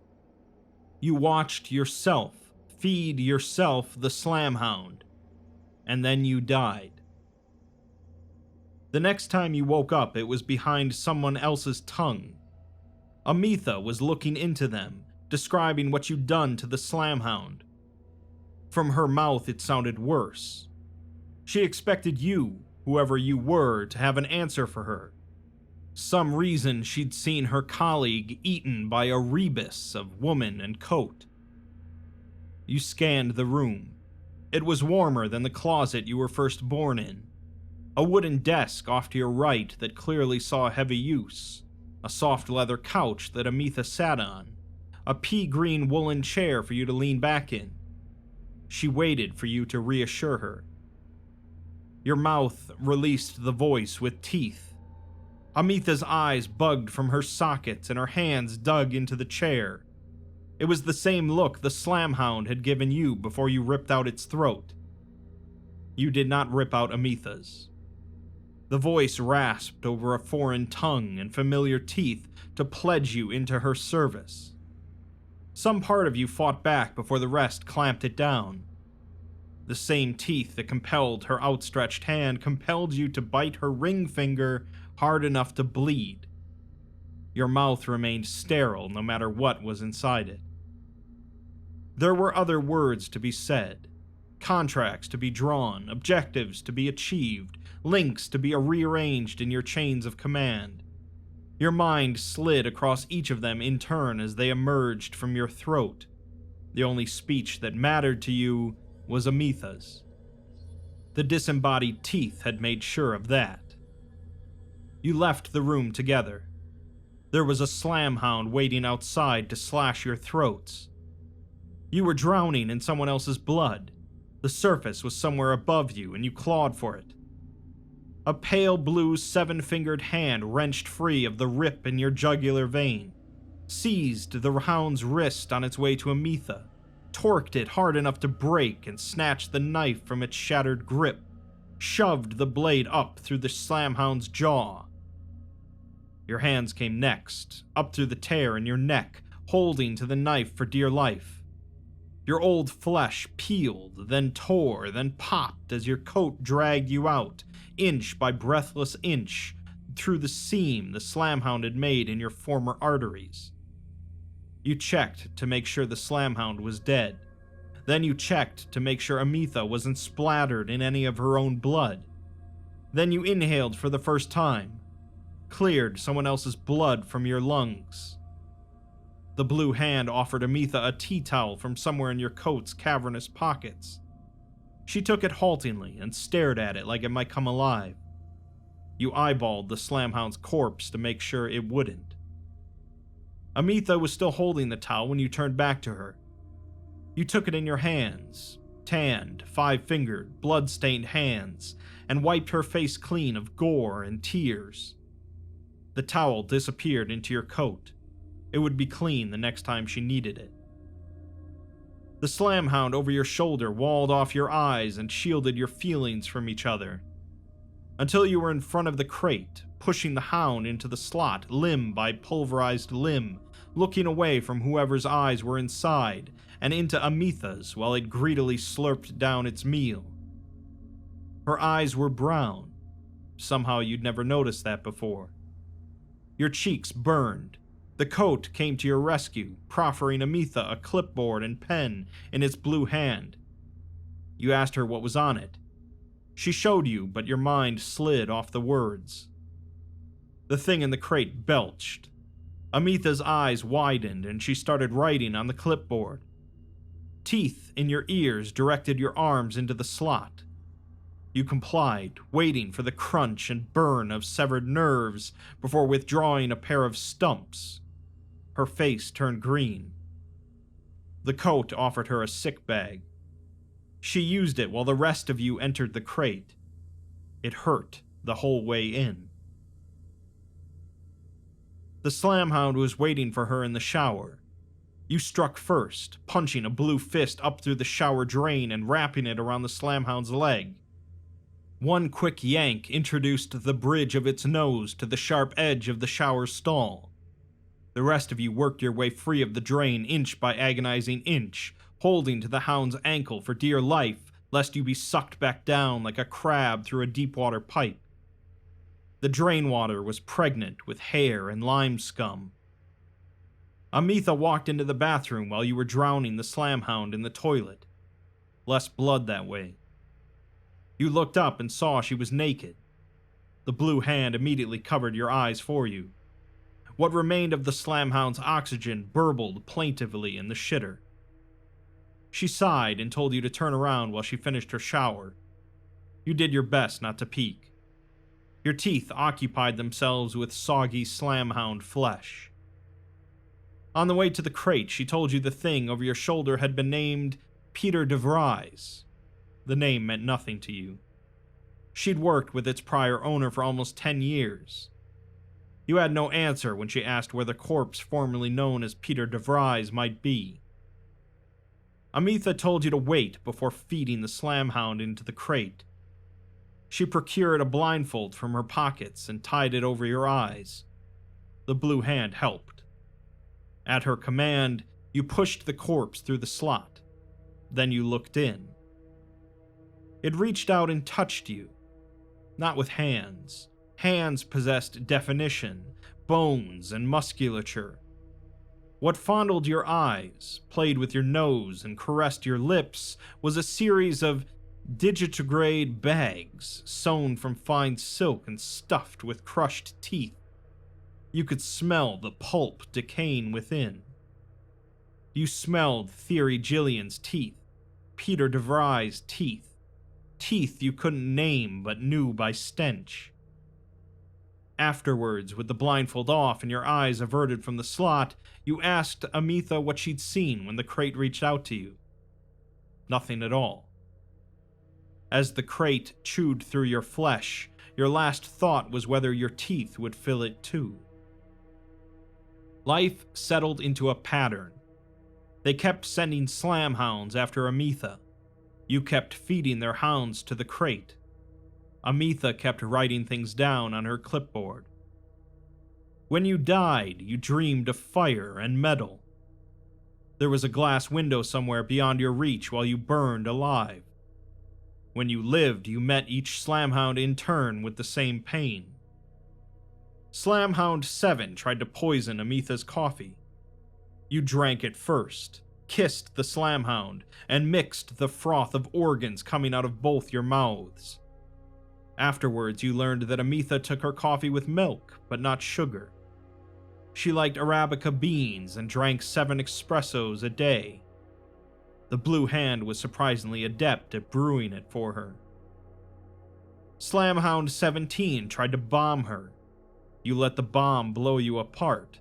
Then you found the hound and dismembered it, taking care to strip its flesh and bone in the precise pattern its explosive had tattooed on you before dumping the rest into the crate. There was a catharsis in sending that kind of message, even if it had no recipient. Afterwards, you became a fixture on Amitha's morning jog. She ran 3 kilometers before breakfast, and you loped alongside her, taking in the pines and shriek song while taking out the Slamhounds trying to kamikaze her along the way. There was a small pond at the apex of her lap that you stopped at together. Sometimes she pointed out turtles. Sometimes the blue hands pointed them out first. Slamhound 23 tried to kill you first. Your teeth bit into your ear before it could bite through your neck and awoke you on the floor of Amitha's bedroom. You wrapped 3 hands around the Slamhound's throat and rendered it quadriplegic. Its breath was still hot on your chin. Amitha woke in time to see you leave the room with the Slamhound over your shoulder. The voice guided you to a concrete oubliette. Inside was a single chair and a tray full of tools, both to be used on the hound, to find out where its bosses were sending it from. No matter what you tried, it never talked, only screamed. You hoped against hope its bosses would stop trying to kill yours. The blue hands kept your pockets full of cold iron. Amitha asked why they kept sending Slamhounds after her, who they were, who you were. Your coat had to shrug helplessly. Only your teeth could say, and they kept themselves occupied with mushroom-flavored meat. By Slamhound 25, Amitha started taking sleeping pills. You made sure they were unadulterated each night, then returned to the glassy, burning floor of hell. You woke up in her bed after Slamhound 30. The coat hid you both. Your mouth remained sterile no matter who was inside it. She didn't say what you looked like unbuttoned. You didn't ask. By Slamhound 34, your coat was wrapped around you. Your arms were wrapped around Ametha. A pistol was clasped between the blue hand and hers. Your compulsion-controlled heartbeat in time with her barbiturate-modulated breathing. Her ring finger had been bleeding since you bit it so many Slamhounds ago. You sensed the Slamhound sniffing for you in the bedroom threshold, shot it through the skull with a half-clip technique designed to lobotomize the seat of the soul, and sat up with questions for the crate. Your teeth had questions while you marched down the hall. What exactly did you think you were doing, sleeping with your charge? The blue hand waggled its ring finger as you pointed out that your teeth were the ones that got you hitched. If anything, you were the one on the wrong end of this shotgun wedding. The pigs standing in front of the crate's room raised their guns. You barked a Damarung-class cognitohazard at them. If they were smart, they'd run for the nearest amnestic station. If they weren't, they shouldn't have been guarding your voice. They passed the impromptu audit at a breakneck pace. Your teeth spat out the entry code for the computerized lock. The blue hand covered your eyes as the door hissed open. The crate reached out and grabbed you. Shards of silk-swaddled enamel dug into the blue hand's back and yours. You could almost feel your feet leaving the ground. The crate asked if you would care to explain yourself. The coat shrugged as you said Ametha had asked you to do it. You'd simply obeyed her requests. You'd be lying if you said you hadn't enjoyed it, though. The silk digits tightened. The teeth underneath dug into your skin. Leather and not. The crate considered your answer and chittered. It was probably the only way Ametha would have gotten laid in the next decade anyways. Still, there were easier ways of dealing with that particular issue. It absolutely would not do for the doctor to fall in love with her dog. One day it would die without coming back. Today, you asked? The crate considered it. Probably not. If nothing else, the good doctor had an eye for the finer flesh. If your teeth could still sleep with one of its hounds, it would have picked you too. You were the most likely to fend off such a well-timed ambush. The blue hand interrupted you both, wormed its way into the conversation, intertwining with the pulpy silk fingers cutting into its skin, argued eloquently through its esoteric body language. What did the crate even want with Ametha? Why did the Slamhounds want her dead? What was she always writing down? And why did it even keep eating you? To effectively be the owner's right blue hand, it needed to be aware of its left. The silk digits drew blood as they drew back. Each cut they'd left in you burned in contact with the perfectly air-conditioned, unsterilized air of the containment chamber. You tightened your teeth as they chittered to themselves. Fair enough. The crate bade you open your eyes and come face to face with it. The blue hand squeezed against your eyes as it contemplated. Then it slowly, gingerly drew back as you drew level with the slot in the box. You looked inside and understood. You are by now aware that there are fates after death. There are journeys and there are destinations. I am neither. I am the pipes, the pathways to and from the true reality beyond consciousness. Once upon a time, those pipes had an immune system. I hit upon the means of hijacking it. Ametha almost understands that. She already understands more of my reality than I do. When she has uncovered the full reality of my consciousness, I will consume her. She will be one of infinite manifestations of a single pure soul, nourishing us all in the process. The Slamhound's bosses see my existence as a violation of their perception of reality. They fear what Ametha might become instead of what I already am. I see no point in disavowing them of their false notions, but have been unable to consume them outright. So I have settled for recycling their resources into mine, like the Hound wearing you. If you are still unwilling to effect this transformation, I will remove you from the operation and reassign you someplace else. You stepped back from the crate and closed your eyes. You thought about it. 34 lanky blue hands with 7 fingers and 7 joints each ripped through your coat seams and raised their middle fingers in unison. They stayed up as it ate you. Your teeth were not pleased with the situation. If they could have sent any of their other hounds, they would have. Unfortunately, you were really the only one they could trust to get this job done. They sent you in through a gas station in the middle of nowhere. The truck driver squeezing the last few droplets of diesel fell onto his ass as you were extruded through the nozzle. You turned and looked down at him. Slack-jawed face, right hand clutching his chest, left hand stuck in a numb paralysis. Not him. It.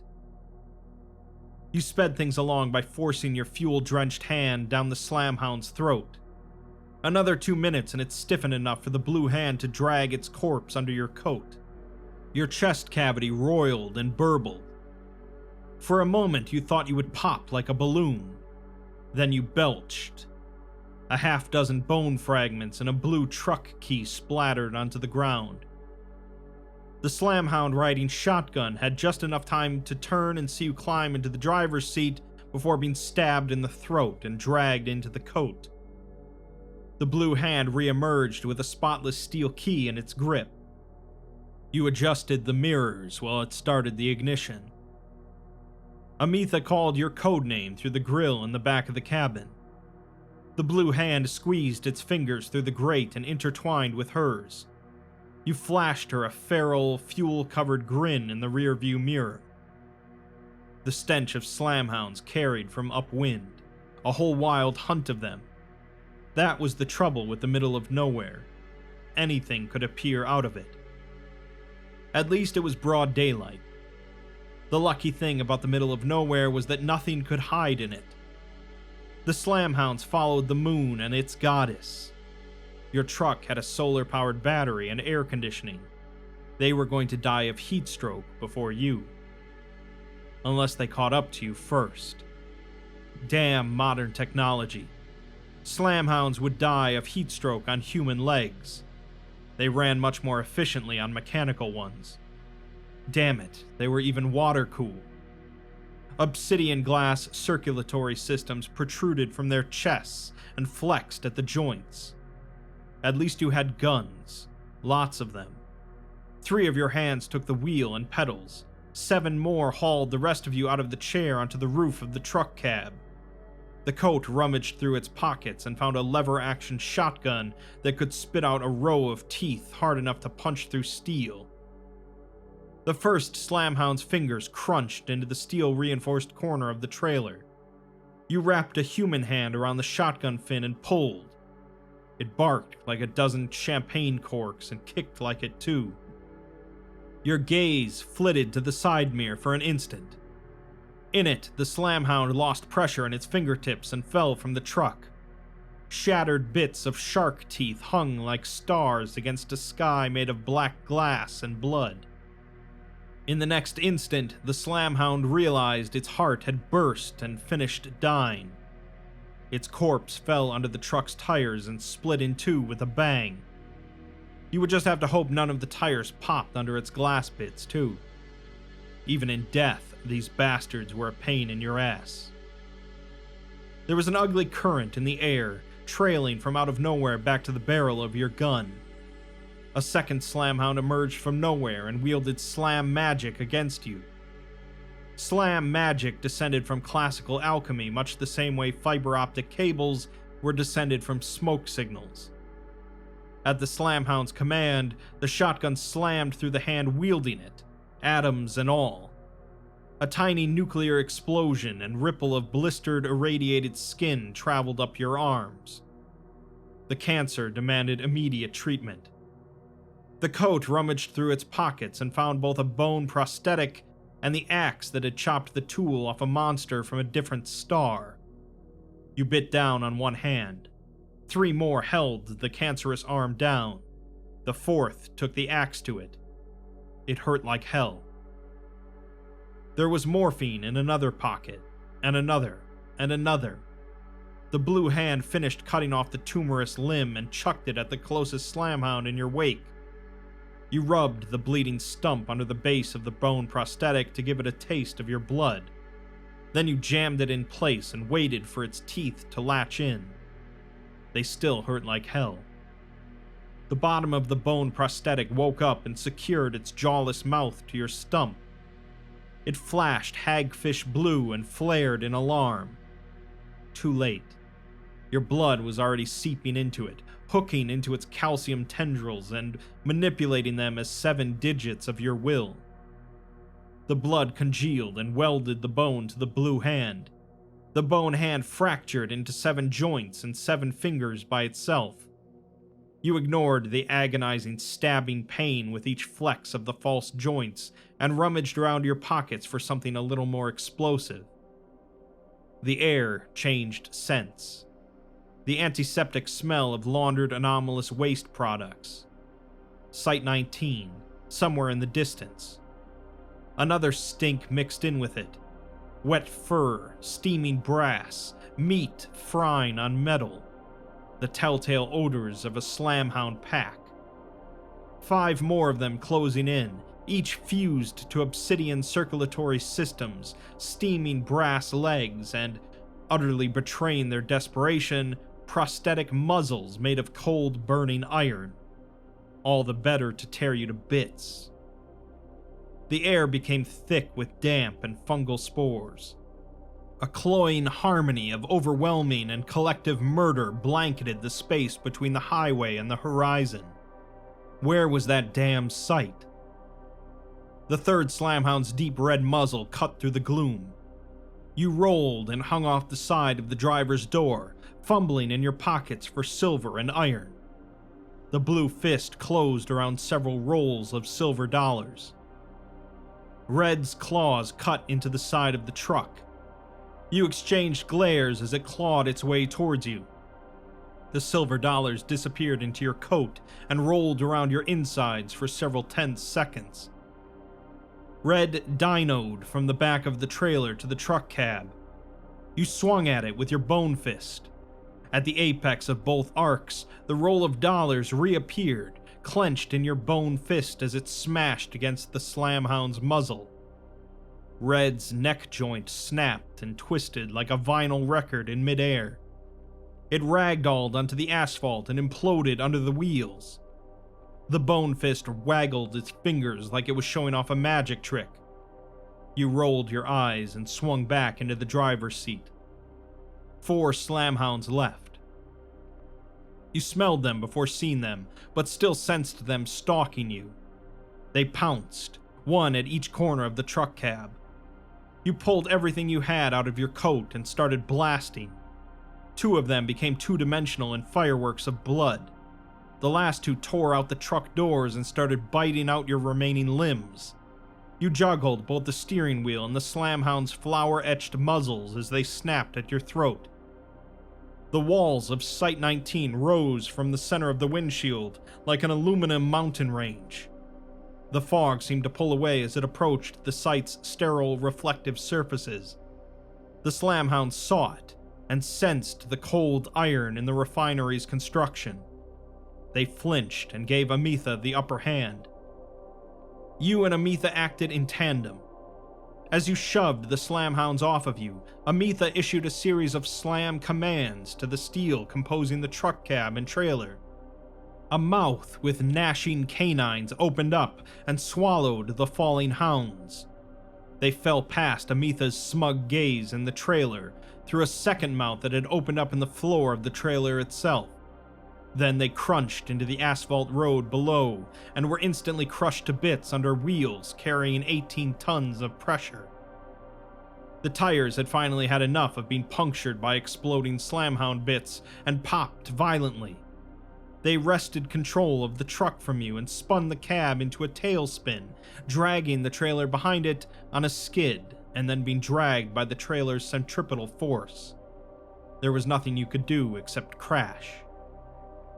Your eyes exploded. Your arms were being torn to shreds out of your limbs were burning through your skin was sagging.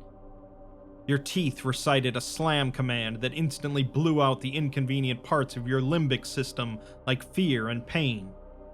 You were trapped and disabled and burning alive underneath a tangle of petrol, steel, and loose wiring. But you were alive to burn and therefore fit to serve. The crate would be fine. You'd read the file. It had done this before. Where was Ametha? Your neck cricked in each direction that it twisted to find some outside light. There. Red and blue. Foundation sirens. You tried each arm in tune to find one that hadn't been torn off or reduced to bags of bone shards, or simply had functioning nerves, and dragged yourself towards the light on the first hands that worked. You couldn't feel anything below your ribs, so you didn't look. You found Ametha holding onto the crate for dear life, looking almost as bad as you felt. She could still walk at least, but the gashes in her sides indicated not for much longer. The crate was untouched. Your skin still felt like it was on fire. Ametha dryly remarked that your legs were on fire. That would do it. You both leaned back against the crate and closed your eyes. The silk sacks of teeth sunk over your skins and contemplated what to do with you. The slamhounds were dead. The crate was safely back in Site 19, and Ametha had finally completed her life's work in the process, just as your teeth had predicted. There was only one thing left to do: complete the circle. Ametha would bleed out in 15 minutes, and had already proven mathematically which hell her soul would be thrown to. Or she could remove herself from the cycle of eternal torture and discover a new mode of existence. You hated your teeth so much you wanted to crush them in your mouth. Ametha told the crate exactly what she thought of it. The crate chittered mockingly. The fire had reached your chest. Breathing was an effort. Not painful, just impossible. Like trying to flex a middle toe. Your lungs just would not consider it. Ametha was turning pale. Most of her blood was soaking through her orange transport jumpsuit. The crate loomed over you both. It was this life after death or no other. Ametha sighed and waggled her bleeding ring finger. She held your human hands in hers and ordered you to feed her to the crate. You promised to follow her the whole way in. When you died, you dreamed of being hollowed out, as though an enormous seven-fingered hand were splitting you open at the waist, scooping out your internal organs one by one, then tearing the skeleton from it in a single sharp yank. All that was left of you was a skull and your fingers, held together only by the stitches on a coat. Then the hand started working its way into you, all the way up through your skeleton, becoming your skeleton and musculature and veins, until it had dug its middle and ring fingers firmly into your neocortex. The next time you woke up, the hand was now red. The voice with teeth tasted different. You'd licked those teeth before. Ametha had won out, they said, subsumed what they called the previous overseer and became the dominant personality. When you went back to talk to the crate, it told you in Ametha's voice that there was more to it than that, even offered to explain how the ring compulsion worked. The red hand listened intently, but you couldn't make yourself care. You didn't have any questions you wanted answered, only the urge to hunt something, and you preferred being Ametha's tiger instead of her hound. Normally, I would now take this time to explain the article and what it means. But I'll be honest here and tell you that I have no idea what this article is about. Obviously, the point of the article is to provoke questions, so perhaps it's best that I don't have an explanation to supply to you. Maybe there is one clear, definitive meaning for the article, or maybe it's more like a painting, where meaning is a bit more subjective. That being said, it's certainly an evocative article, and something doesn't have to be clearly explained to be interesting, as many SCPs leave some things open to interpretation. Sometimes it's refreshing to not be fed all the answers, and to leave with only ponderous thoughts and questions. SCP-7686. R is for reshape. People wish to change their appearance for all sorts of reasons, from personal satisfaction to attracting a mate to health. Sometimes these changes are pretty minor, such as fashion or makeup, while other times it's more drastic, including weight loss and surgery. SCP-7686 is perhaps the most drastic appearance-changing product of all, capable of radically changing how a person looks in ways that no normal substance or process could. With it, we're given a specific story about its use, with an individual wanting to change her appearance for a rather unique and tragic reason. Let's begin. SCP-7686 is a widely circulated and poorly understood chemical substance found all across the continental United States, colloquially known as reshape. When taken in small doses, this substance is capable of changing the form of the user's body according to their desires, usually over a long period of time.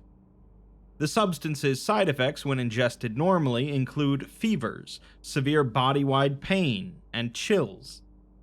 When an individual overdoses on it, the side effects can include seizures, dramatic involuntary changes in body structure or skin pigment, sudden bone collapse, and partial or total body liquefaction.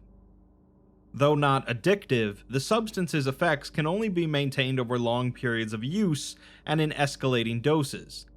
This has led to several notable instances of abuse, the most prominent being the discovery of 7686-A, the only current case of extreme abuse of the 7686 substance. 7686-A is an organism consisting of the bodies of Dr. Jared Jameson and his daughter Lydia being conjoined together. At present, the condition of Dr. Jameson has blocked much of his face, including his mouth and left eye, with respiration only possible through his nose, which has also been partially obstructed. Aside from his head, he is conjoined to Lydia through both of his arms and his lower body in a manner that can be construed similar to an embrace. Additionally, due to the nature of their fusion, the entirety of Lydia's face has been subsumed into her father's neck and shoulder area. Thus, she is incapable of independent respiration and digestion, forcing her into a parasitic relationship with Dr. Jameson. Likewise, nearly 50% of her brain has been subsumed into his body, leading the Foundation to conclude that Lydia is currently brain dead, while Dr. Jameson is in a permanent vegetative state. We're next given a series of logs transcribing the contents of a digitized photo album found in Lydia's cloud-based drive. The first album, titled First Birthday Scanned Pics, features a number of images depicting several individuals, including an approximately 25-year-old Dr. Jameson celebrating Lydia's first birthday. Each individual is shown to be enjoying the proceedings, with Lydia always shown to be carried by her father.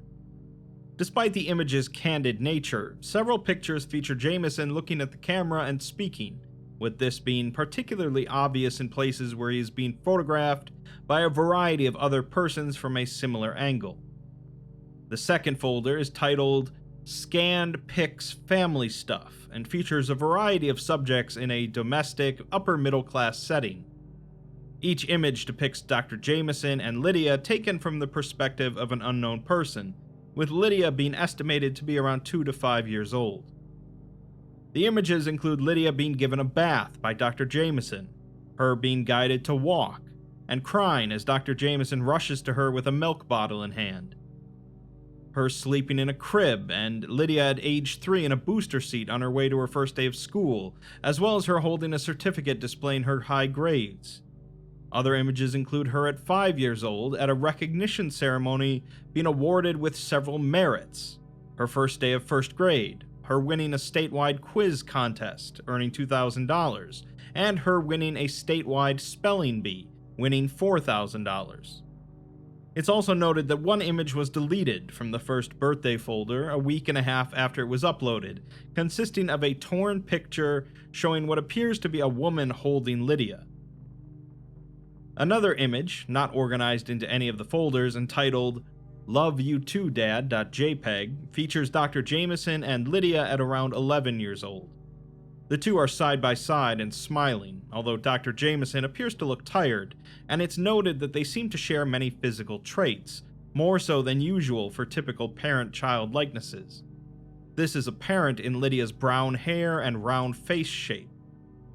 The image is a selfie, with an old decrepit house seen in the background, and Lydia is ecstatically holding a letter displaying her invitation to go on the popular trivia game show The Brightest, featuring the most academically accomplished students across the country, typically competing for $500,000. The words, "She could take everything I have, but I only ever fought to keep you," are written in black marker on the photo. There's also a family videos folder, so we're given a log of the transcriptions of each, starting with one titled Dad 39th Birthday Surprise. The video begins with a 9-year-old Lydia pointing the camera through a crack in the door of a small and dark interior space, likely a closet. Through the crack, a small door can be seen, inferred to be leading outside, and the room leading out of the small interior space is dimly lit by a flickering fluorescent lamp. A bare dining table with cheap plastic chairs is seen in the center of the room. Lydia is heard audibly tapping the surface of the phone camera, and the camera switches to capture her instead, where she's seen to be smiling widely. She excitedly says that she knows her dad didn't want anything for his birthday, but she didn't want him to feel left out. She's then seen straining her neck to look through a crack in the door, before looking back to the camera and smiling. She says that she knows that he's preparing something for her on Saturday, so she wanted to give him something too. Footsteps are then heard outside, so Lydia stops talking and lowers the phone. A door is heard opening, so Lydia hurriedly picks the phone up and switches the camera's perspective again. Through the video, Dr. Jameson can be seen opening the door to the house and walking in. His clothes, which consist of a cheap suit and tie, are ruffled and disheveled, with his hunched demeanor conveying exhaustion.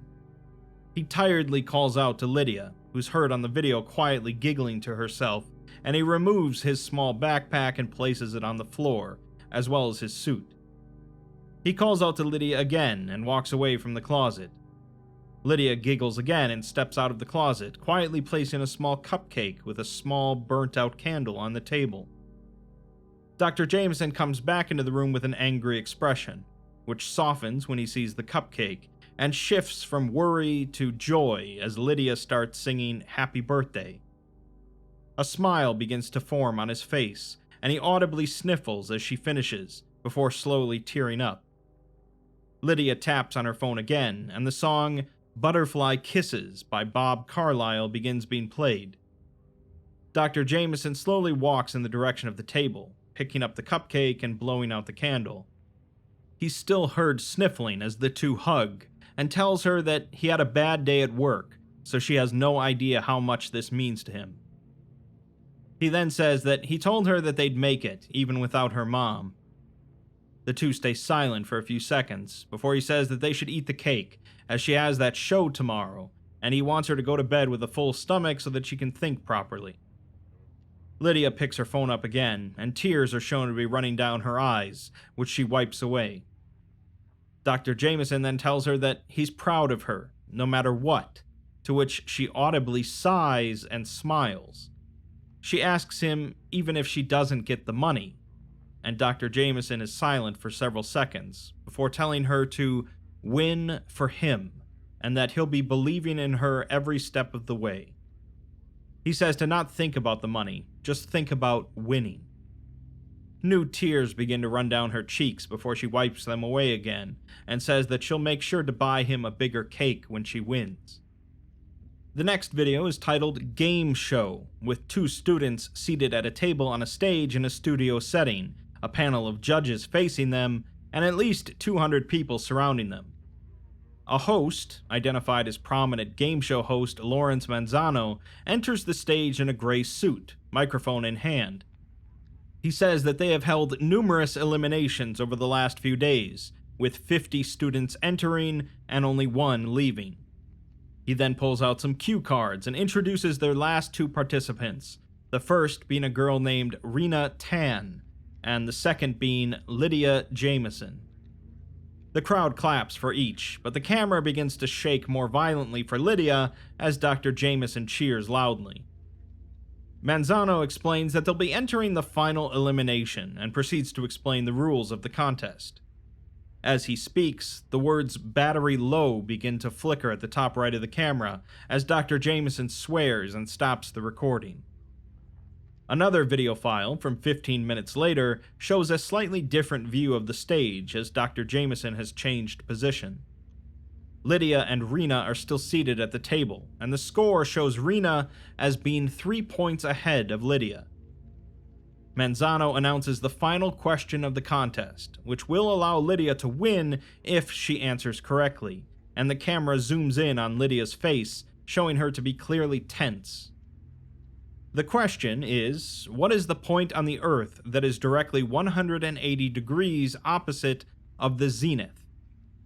There is an extremely tense silence in the gymnasium, and Lydia is seen with her eyes wide, her face covered with sweat. Several seconds of silence continue as both contestants think of an answer, and Manzano repeats the question. 30 more seconds of silence go by, before Rena hesitantly raises her hand and begins to answer the horizon, but stops and lowers her hand. Lydia then stands, attempting to project confidence, and answers a horizon, unsure of her choice. A negative tone is played over the speakers, and she shrinks slightly. Rena then stands and clears her throat, answering a nadir, at which point a positive sound plays over the speakers and the crowd applauds. Rena is declared the winner, and the camera zooms in on Lydia's face, showing her to be close to crying. As Rena gets her medal and check, Lydia proceeds backstage in a defeated manner. The camera begins to shake as Dr. Jameson lowers it, and a sniffle is heard. He begins running, and he's heard saying that he can't do this anymore, and he's done holding it together. He meets up with Lydia, and immediately tells her that she had one damn job, and they needed that money to get back on their feet again. He trusted her, and works like a dog 6 days a week, and this is how she repays him. Lydia tries to apologize and says that she'll do something to repay him, but he tells her no, there's nothing she can do, and she's a disappointment. After a pause, Lydia says that he promised that he'd always be proud of her, and asks if he's still proud of her. After another pause, Dr. Jameson says that she's grounded, before exploding and swearing that she's grounded, with no phones, no going out at all, and she'll study until she fixes this. After a period of 30 seconds of silence, a sniffle is heard, and Dr. Jameson quietly says that she's beginning to look like her mother. Lydia sobs and pleads with her dad, but he just tells her to get back to the car. The video continues to run for several minutes as Jameson forgot about it, and Lydia continues to desperately try to get her father's attention, although he remains silent. Eventually, the battery dies, and the video ends. We're next given a summary of selected contents from the archived files folder on the cloud, organized by year. From the same year as the competition, there are a number of selfies taken by Lydia at various locations, including her middle school, her home, although Dr. Jameson is not seen in the photos taken after the date of the competition, a local McDonald's, with the photos usually taken after school hours, the residences of other students, and the Channel 9 studio, where the game show was filmed. In addition to the selfies, a vast majority of the images taken after the date of the game show depict contents of an academic nature, usually notes, excerpts from textbooks, and assignments. Additionally, the results of each of her tests during the year have been photographed, with most of them showing perfect scores, although those that are not show evidence of water drop damage on the paper. There's also a notable interruption in uploads starting from the date of the game show until a couple of weeks later, although the reason for this is unknown. The following year, the uploads remain consistent until February 3rd, when they stop completely until June 26th, corresponding with the beginning of the school spring term and the end of the school year. After June 26th, the uploads resume, although the photos taken are only limited to that of the local library, the school, and that of the Jameson residence. Selfies from this period are notably absent, with the pictures being purely of an academic nature, and Lydia was known during this period to only frequent the 3 mentioned locations. On September 15th, Lydia took pictures of a small cake with the numbers 1 and 2 displayed above it, along with pictures of a taller and more matured Lydia beside a fatigued and unsmiling Dr. Jameson. Notably, Lydia appears to resemble Dr. Jameson far less, with her hair darkening to a dark brown and her face becoming more angular. The only other images from this day are of a slight variation to this, which shows Dr. Jameson looking at Lydia with a hateful expression. On December 24th, Lydia's non-academic uploads increased, with photos including Lydia with several friends from school, showing them talking and laughing. Notably, one of the pictures depicts one friend, later identified to be 13-year-old Jasper Beecham, injecting a substance into his arm in the background. This was later confirmed to be the first appearance of SCP-7686 in Lydia's files.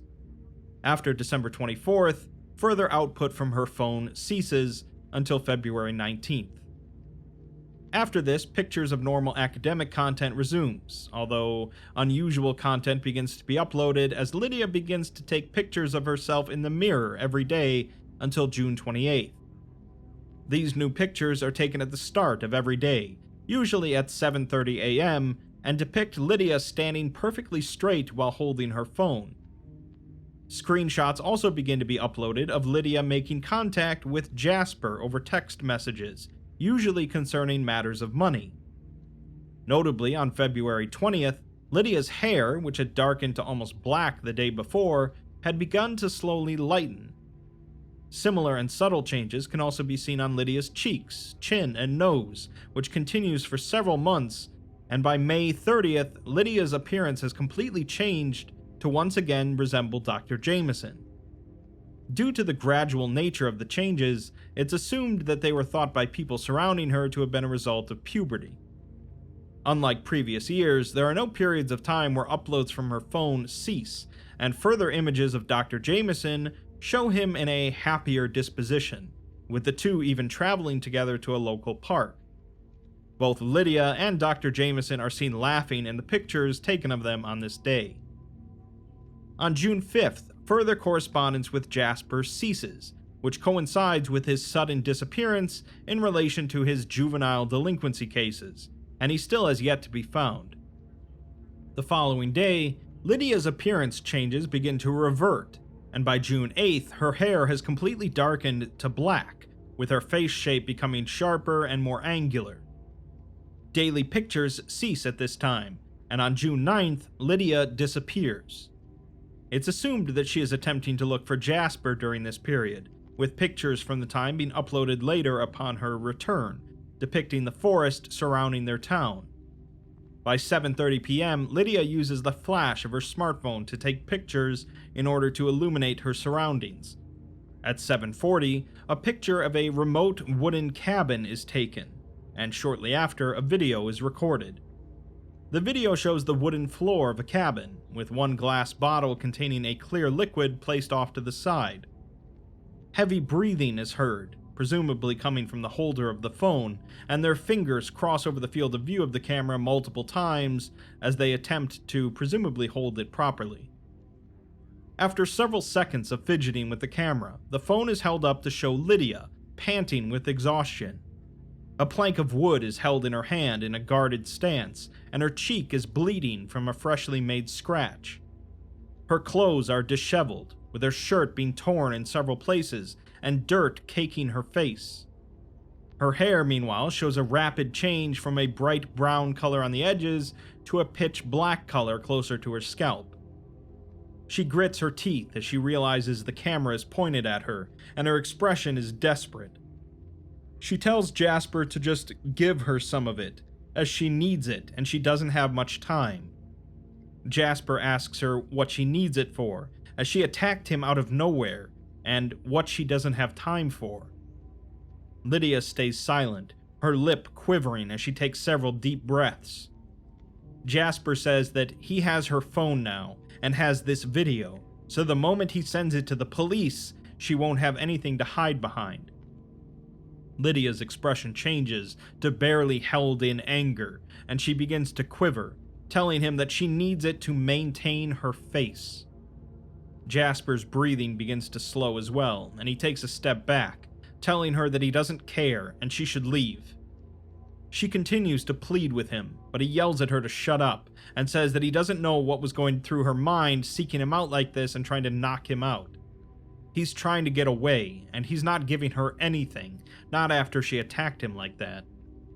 He doesn't care for her sob story, as he cut her in on a deal and now that deal's done. Lydia steps forward, tears running down her cheeks, and Jasper steps back. She sobs and pleads with him again, before wincing in pain, dropping the plank and cradling her head. She screams out in pain, and Jasper remarks that she's reverting. She screams out in pain again, much louder, before suddenly stopping and staying in place. Jasper calls out to her, and she slowly removes her hands from her face, looking up at him. Her cheeks are far sharper now, and her hair is completely black, causing Jasper to remark that she looks different. Lydia's expression changes from worry to horror. She mentions her dad, and pleads with Jasper again for him to give it to her, at which point he realizes that she's doing this for her dad, and asks what the hell he's done for her. She stares at him, tears falling down her cheeks, and says that he loves her. Jasper replies that he treats her like a prisoner, and locked her up at home for days after she hung out with him last Christmas. He takes a deep breath and tells her that her father doesn't love her. She continues to stare back and starts to sob, wiping the tears away, and says that she just wants him to hug her and to see her as his little girl again. Quickly, she bends over to take a bottle from the floor and wordlessly turns around to walk out. Jasper yells for her to wait and drops the phone as he rushes towards her. She tells him to please let her go, but he pleads that it's all he has left and he needs it for himself. She yells again for him to let her go, and a loud noise is heard as a person presumably staggers backward, followed by a dull thud. Seconds later, a heavier thud is heard. Lydia hesitantly approaches and apologizes as Jasper quietly grunts. She tells him that she'll come back for him, and after she gets home, she'll call an ambulance. She then picks up the phone and stops the recording. She soon returns home and then records a video in her bathroom. She's sitting down on the floor, panting, and a large bottle that is partially full with SCP-7686 is in her left hand, while a disposable syringe is seen on her right. She touches the wound on her cheek and sighs, saying that she really messed up, and she doesn't even know if it'll work, as she might just OD and die right here.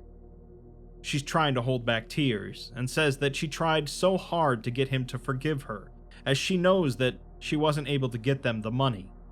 She knows that she couldn't do anything else, that she was such a disappointment. She knows that he worked so hard just to keep them alive, and that after he was blacklisted, he kept working from 5 to 8 just for them. She knows that that's why he kept taking her phone away from her, why he grounded her when her grades were low, and why he kept sending her to the library even when there wasn't school. She endured all of that because she knew he was doing it for a reason, because she was a failure and a disappointment. She knows the way he looked at her, the sheer hate, and she understood why. She just didn't want him to come home today and see Mom waiting for him at the dining table again, as he deserves better than that. She stays silent for several seconds, looking listlessly away from the camera. She says that no matter what happens, she loves him and forgives him, understanding everything that he did. She's doing all of this for him, and hopes that he forgives her too. She proceeds to extract 7686 from the bottle and begins injecting it into her arm, wincing as she does so. Wordlessly, she continues to extract the liquid from the bottle and inject it into her arm, each time evidently tensing more and more as sweat forms on her forehead. As she extracts the last of it, she is seen taking a deep breath and looks directly at the camera, eyes full of tears. She says she's so sorry, and attempts to stand up, but as she does so, her leg bone snaps from underneath her and she screams loudly in pain. She proceeds to seize violently on the ground, her limbs hitting the floor and wall multiple times as her eyes roll into the back of her head. After 30 seconds of seizing, her arm again makes hard contact with the nearby wall, and it folds in upon itself immediately, signaling a weakening of her arm bones. The color of her skin changes from pale to pitch black in several places, before immediately changing back, and she begins to scream. After a minute, hurried footsteps are heard outside, and the door opens. Dr. Jameson is heard cursing, and he kneels down, trying to put both of his arms around Lydia and yelling at her what's happening. She attempts to speak, but is unable to, as the flesh inside of her mouth presumably begins to liquefy. Under his arms, her flesh is seen liquefying, and the resulting fluid is presumably a mixture of liquefied flesh, muscle, and blood, taking on a pink coloration. Her limbs no longer seem to have solid bones, and her hair has been bleached white. Dr. Jameson's demeanor suddenly shifts as he begins to sob, and Lydia stops seizing, with only a quiet gurgling heard. She faintly speaks, and apologizes to her dad, before gurgling once again. She's heard attempting to vocalize, but is unable to, and at this point it's presumed that her throat has been obstructed by liquefied flesh. Dr. Jameson, however, says no, as his expression turns from regret to anger, and he raises his voice. He tells her that she can't do this to him, not after all he sacrificed and everything he did to keep her from her mother. He attempts to shake her, but her body is almost completely liquefied, and yells at her to stop as he begins to cry. His body begins to shake violently as he does so, and she ceases to vocalize. He then screams loudly, his voice expressing immense amounts of frustration and grief, and a long silence follows. He then leans back against the wall, staring upward, and says that she did this for him. He begins to weep and begs her to answer him. Eventually, he looks at his arms, seeing that they have completely fused with Lydia's torso, and he appears unable to process the current events. He says that it's taken such a long time, but he's sorry for everything. As she continues to liquefy further, Dr. Jameson attempts to embrace her. Her liquefied flesh begins to bond and fuse with his skin as he apologizes again and closes his eyes. SCP-7686-A is formed as Lydia Jameson solidifies. Due to the loud noises emanating from the Jameson residence, several neighbors attempted to contact 911 for assistance. A Foundation operative working in the call center contacted his superiors at the nearby site, and a containment team was sent to the scene. The following year, unusual brain activity was detected coming from Dr. Jameson, which developed into heightened brain activity, and then active brain activity. He shows no external signs of emerging from his vegetative state, however, so tranquilizers were urgently requested, but are pending approval. The next day, a low murmur was heard coming from 7686-A, continuing for several minutes. The attending researchers report it as being similar to a man talking in his sleep, and the head researcher is notified. Sometime later, Dr. Jameson begins to shake, with the murmurs increasing in volume, and the attending researchers quickly enter and exit the room in search of the head researcher. Dr. Jameson's unobstructed eye then opens, and one of the attending junior researchers tries to open the containment door without the clearance of the head researcher, to no avail. Dr. Jameson makes no attempt to free himself from Lydia, and a quiet sobbing and whimpering sound is heard. His heart rate is detected to be elevating dramatically, and a few minutes later he ceases whimpering. At the same time, his heart rate is detected to suddenly be decreasing, and he is seen attempting to move his arms closer around Lydia. The tune to the song Butterfly Kisses by Bob Carlyle is heard being hummed by Dr. Jameson. He loses consciousness soon after, and a few seconds later expires from unknown causes. Gross body horror is obviously pretty horrific, but the events that lead up to it are just as horrible and tragic, in a different way. These sorts of circumstances play out every day across the world, disregarding the anomaly, creating vicious cycles. If reshape actually existed in our world, there's no doubt that there would be countless tragedies and horror stories to be told, but this is a rather unique case for it. In the end, Jameson realized where he had gone wrong and apologized for all of it, but the damage was done. I think there probably are more tragic and frustrating ways that this story could end, but it's certainly tragic and frustrating enough. Lydia ultimately didn't do a good thing, but kids will often try to please their parents, even if they don't deserve it.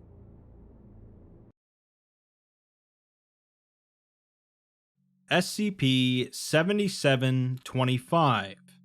S is for saintly. Meeting your potential in-laws is often a nerve-wracking experience for anybody, and plenty of media over the decades has poked fun at the often awkward scenario. Parents are often protective of their children, and so any potential suitors are closely examined to make sure that they're suitable. SCP-7725 features this fairly mundane scenario of a man being brought to meet his girlfriend's parents, but since it's set in the SCP universe, it's anything but ordinary. SCP-7725 is the group designation for 3 interrelated anomalies in Arkadelphia, Arkansas. The first, 7725-A, is a 2-story, 4-room house in a mild state of disrepair, and all attempts to breach and enter the house have resulted in failure. The second, 7725-B, refers to an estimated 55 humanoid entities of varying ages, 4 canines, and 3 felines, bearing elongated bodies and extremities, all of which reside within the house. None have been observed to leave the structure.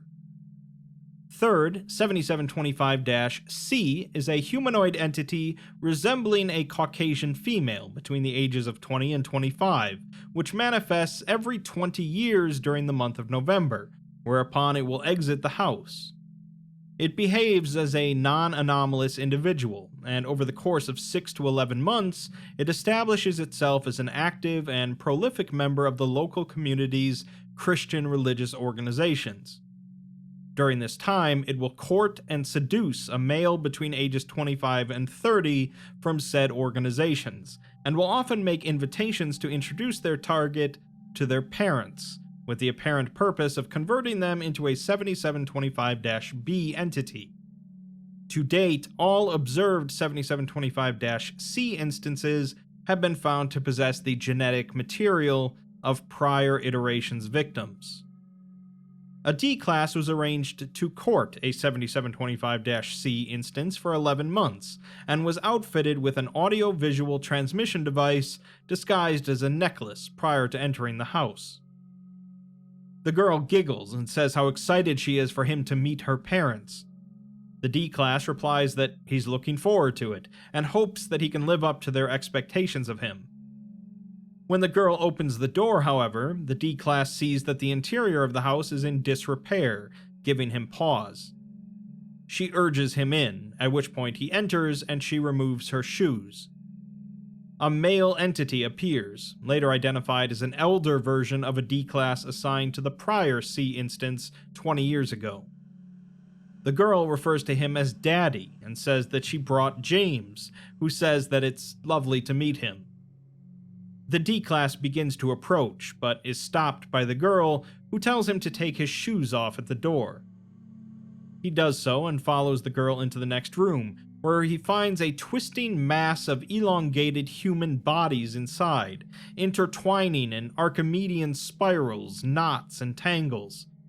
They are wrapped around one another tightly, with some instances hair being knotted as well, and several pleasured groans are audible. The D-Class swears and exclaims in surprise, causing the father entity to call him out for bad language. The girl kisses the father entity on the cheek as it looks at the D-Class with an angered expression. Several of the heads scattered throughout the room on the ground begin moaning louder. The D-Class apologizes and says that maybe he should go, as he doesn't know if he's ready for this. The girl pouts and says that he promised that he would meet her family, and the father entity recites Proverbs 16 verse 3, "Commit to the Lord whatever you do, and he will establish your plans." It asks him if he's seriously going to leave its daughter like this, and the D-Class replies no, he was just surprised at how big their family is. The other instances quiet down and resume their low groaning, as the father entity says that they like to keep their loved ones close, before reciting a verse from Acts. And he rejoiced along with his entire household that he had believed in God. The D-Class replies that that one is a favorite of his, along with Ephesians 5 verse 25. "Husbands, love your wives just as Christ loved the church and gave himself up for her." The girl exclaims that she knew that they would bond over their love of Christ, and she's so happy that her daddy likes him. The father entity replies that it never said that it likes him just yet, and being a man of God is good, but it ain't enough for it. The D-Class says that he promises that he doesn't mean any funny business with its daughter, but it says that they'll just have to wait and see what the missus thinks of him. The female entity that the father entity is wrapped around turns to reveal itself as an older version of the previous 7725-C instance, missing all of its teeth, and its eyes are pitch black. It utters something incomprehensible, causing the D-Class to swear again. The father entity says that it won't tell him again about the swearing, as the girl embraces the mother entity's elongated neck. The D-Class mumbles an apology and says that this just feels like a bad dream, and he'll go along with it as maybe it is just a bad dream.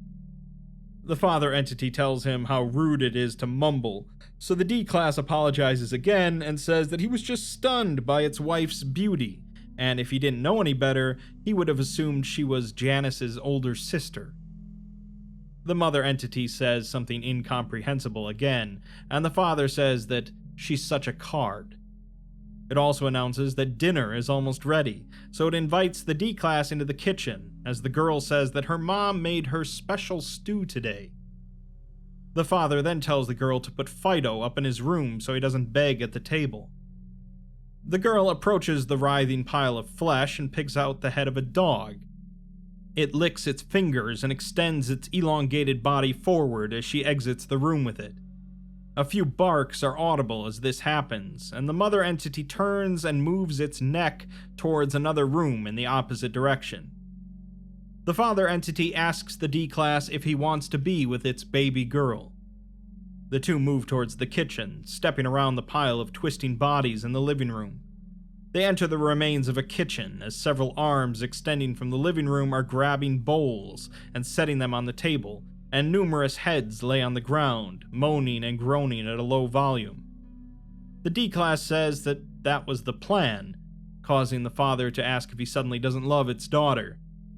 The D-Class replies that no, he still loves her, but he guesses that he's just intimidated by it and its family.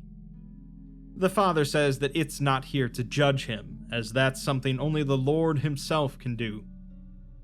The D-Class says that he just wants to marry its daughter and have a nice happy family, just like they do here. The father responds that that's good, and asks if he really believes in God. He replies that he does, and he believes that when he dies, he will go to heaven and meet St. Peter at the pearly gates, and will be able to spend all eternity at the Lord's side. At this point, the girl returns, and the father says that it's glad that he does, because it can't have no filthy atheists or Catholics marrying its little girl. It then asks if he knows what Janus means, as a slight squelching sound is heard, alongside a minor cracking. It says that it means God has been gracious, or gift from God. She is destined to live a life guided by God, and it can't have anyone or anything pose a risk to that. As a man of God to another, it asks if he understands what it means. The squelching and cracking grow louder as the D-Class says that he does. The father entity moves closer to the D-Class and asks if he knows what James means. The cracking and squelching sounds grow louder, and the video frame begins to tilt more and more. The entities laying on the ground begin to moan and groan louder. The D-Class says no, so the father moves closer and says that it's a derivative of Jacob and means supplanter and usurper. It asks if he's here to usurp it and steal away its little girl and lead her to a life of sin. The father moves even closer, and the squelching and cracking have reached a fever pitch. The video feed tilts further, showing another neck elongating and reaching towards the girls. The two entwine, and the camera is pulled up as they continue to wrap around one another. The D-Class is revealed to be elongating to match the other entities, as the ones on the ground are screaming. The D-Class exclaims that no, he just wanted to meet the parents of his girlfriend who he loves very much, and swears that he's a man of God. The father moves away and the entities quiet down, their moans resolving into a soft thumping and wet suckling.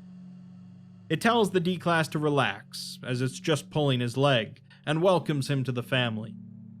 The camera moves further up the D-Class's elongated body, reaching the girl's neck. It strains momentarily before being crushed, and the video feed is lost. Honestly, if you just remove the body horror aspects of this one, it's actually a pretty normal situation, all things considered. The horrific flesh amalgamations that routinely go out to court and entrap a new victim are fairly respectable in most aspects. They take their shoes off at the door, they discourage swearing, and supposedly the mother makes a mean stew. They even have a pretty normal sense of humor, with the father antagonizing his would-be son-in-law just for laughs. It's hard to say what exactly would have happened had the D-Class tried to leave at any point, but the article doesn't mention any sort of mimetic effect, so it's possible that the family here isn't really doing anything wrong. After all, if you can't have a timeless, writhing flesh orgy in the comfort of your own living room with your family members, what does that say about this country? SCP-7759. T is for transmission. While artificial intelligence gets thrown about quite a bit in the SCP Foundation, especially when verging more into the sci-fi territory of things, nanomachines and nanotechnology don't get mentioned quite as much. In the real world, nanotechnology is an emerging technological field, with potential applications in medicine, construction, electronics, solar energy, and more. But in science fiction, the sky is really the limit. From Tony Stark's advanced suits of armor to massive swarms used for destruction and annihilation, the genre has been interested in nanorobotics for quite some time. SCP-7759 is one such piece of fiction, featuring the Foundation encountering some nanomachines while being woefully unprepared for it. Let's take a look. SCP-7759's object class is listed as pending. and its description refers to it as the former FSS Hades-01, a Foundation-built space station located in the Kuiper Belt, a massive belt of asteroids and ices located around our solar system just beyond Neptune. The station was originally intended to function as a containment site for particularly high-risk SCP objects, as well as a forward operating base for acquisition and study for other extraterrestrial anomalies. Initial construction and crewing of the station was performed in 2034, and it operated without issues for nearly a decade. However, in late 2042, a disaster of unclear nature occurred aboard the station, incited by what appears to have been a modulated radio transmission received by its telescope array. Shortly after the signal was reported, outgoing missives became fragmentary and panicked, seeming to imply the sudden invasion of an unknown agent, which was causing mass structural damage within the station. All contact with the station was lost shortly thereafter. In order to determine the cause of these events, High Command authorized an exploratory probe mission, resulting in a catastrophic loss of assets. As the probe approached the station, it was rapidly subsumed and destroyed by an indistinct mass which emerged from nearby docking ports.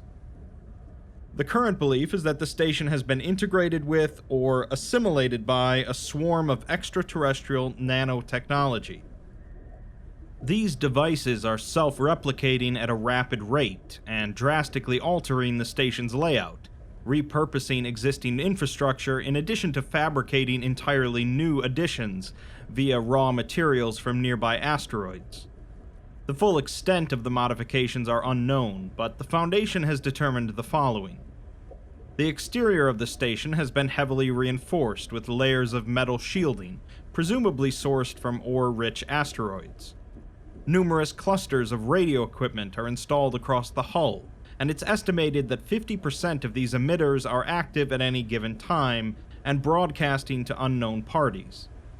Notably, some are similar in design to the standard comms package used by Foundation exploratory probes. Certain sections of the hull are perforated by deep, perfectly rounded holes, which emit high quantities of black body radiation. The exact function of these holes is not yet known, and they may represent a form of waste heat disposal or camouflaged weaponry installation. All viewports have been occluded from the interior by a dark substance, which appears to be in constant motion, with flashes of red light occasionally seen. Finally, the station as a whole has grown in size by approximately 30%, and new modules are fabricated and incorporated into the structure on a bi-monthly basis. While the purpose of these modules is uncertain, they appear to follow standard Foundation construction guidelines. Analysis of what is occurring in the interior has proven highly difficult, with remotely operated probes typically only able to submit small amounts of information before they are destroyed. Recovered images appear to show large-scale industrial operations using a mixture of unknown devices and modified Foundation technology, and it's unclear if this indicates higher intelligence or is simply programmed behavior. Stopping the anomaly's expansion, in particular before it develops spacefaring capabilities, is considered an urgent priority. We're then provided an addendum detailing the Firefly project, explaining that the primary obstacle to directly exploring the station is signal lag. Any information transmitted to or from the Kuiper Belt is subject to a severe delay, and so as a result, probes sent to the station cannot be operated in real time. Any successful exploration would require instant communication between the exploring agent and mission command. Recent breakthroughs in paratechnology, however, yielded one possible solution: an experimental psionic interface which allows complex machinery to be operated through a mental link with a living being. The consciousness of the operator essentially inhabits the device in question, permitting exchange of observations and instructions with no delay. While not yet approved for widespread use, this technology was deemed of interest to the containment of the station, and ultimately implemented into an unmanned space probe codenamed Firefly. The probe's primary mode of thrust is a pair of contained ion drives, and to ensure its survival within the station, it is electromagnetically shielded and equipped with EMP saturation weaponry. The Firefly probe was launched in September of 2043, reaching its destination in October, at which point it was inhabited by a volunteer on Earth. Initial stages of the mission proceeded without issue, but as it approached the station, Firefly reported unusual but ultimately harmless phenomena. The devices arrayed around the primary docking port of the station resemble weapon embankments, and the probe was tracked by them during approach, but no shots were fired.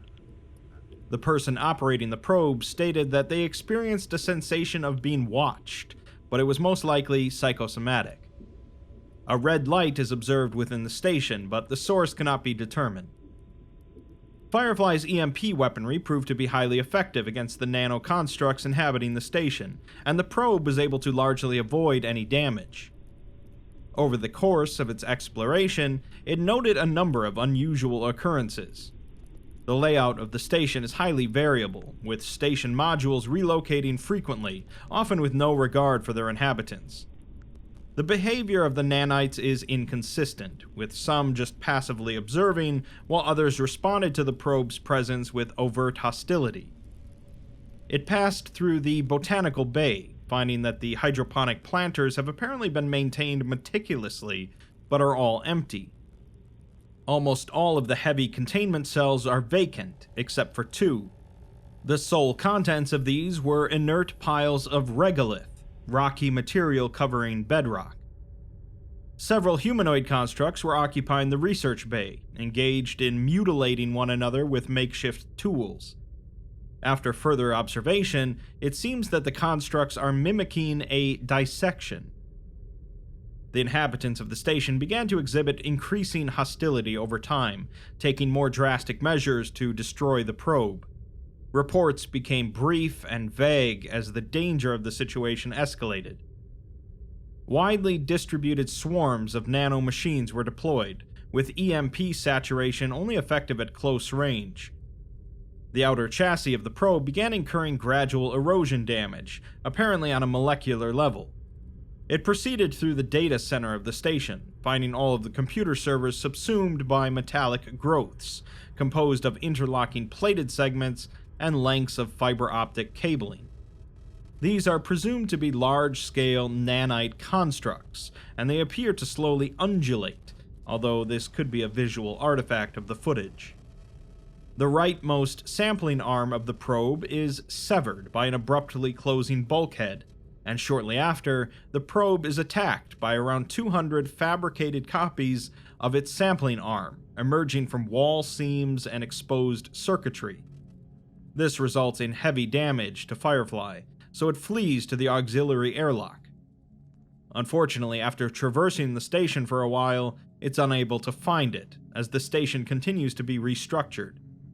It then eventually enters an unknown module, which is believed to be the station's fabrication plant, extensively modified from its original form.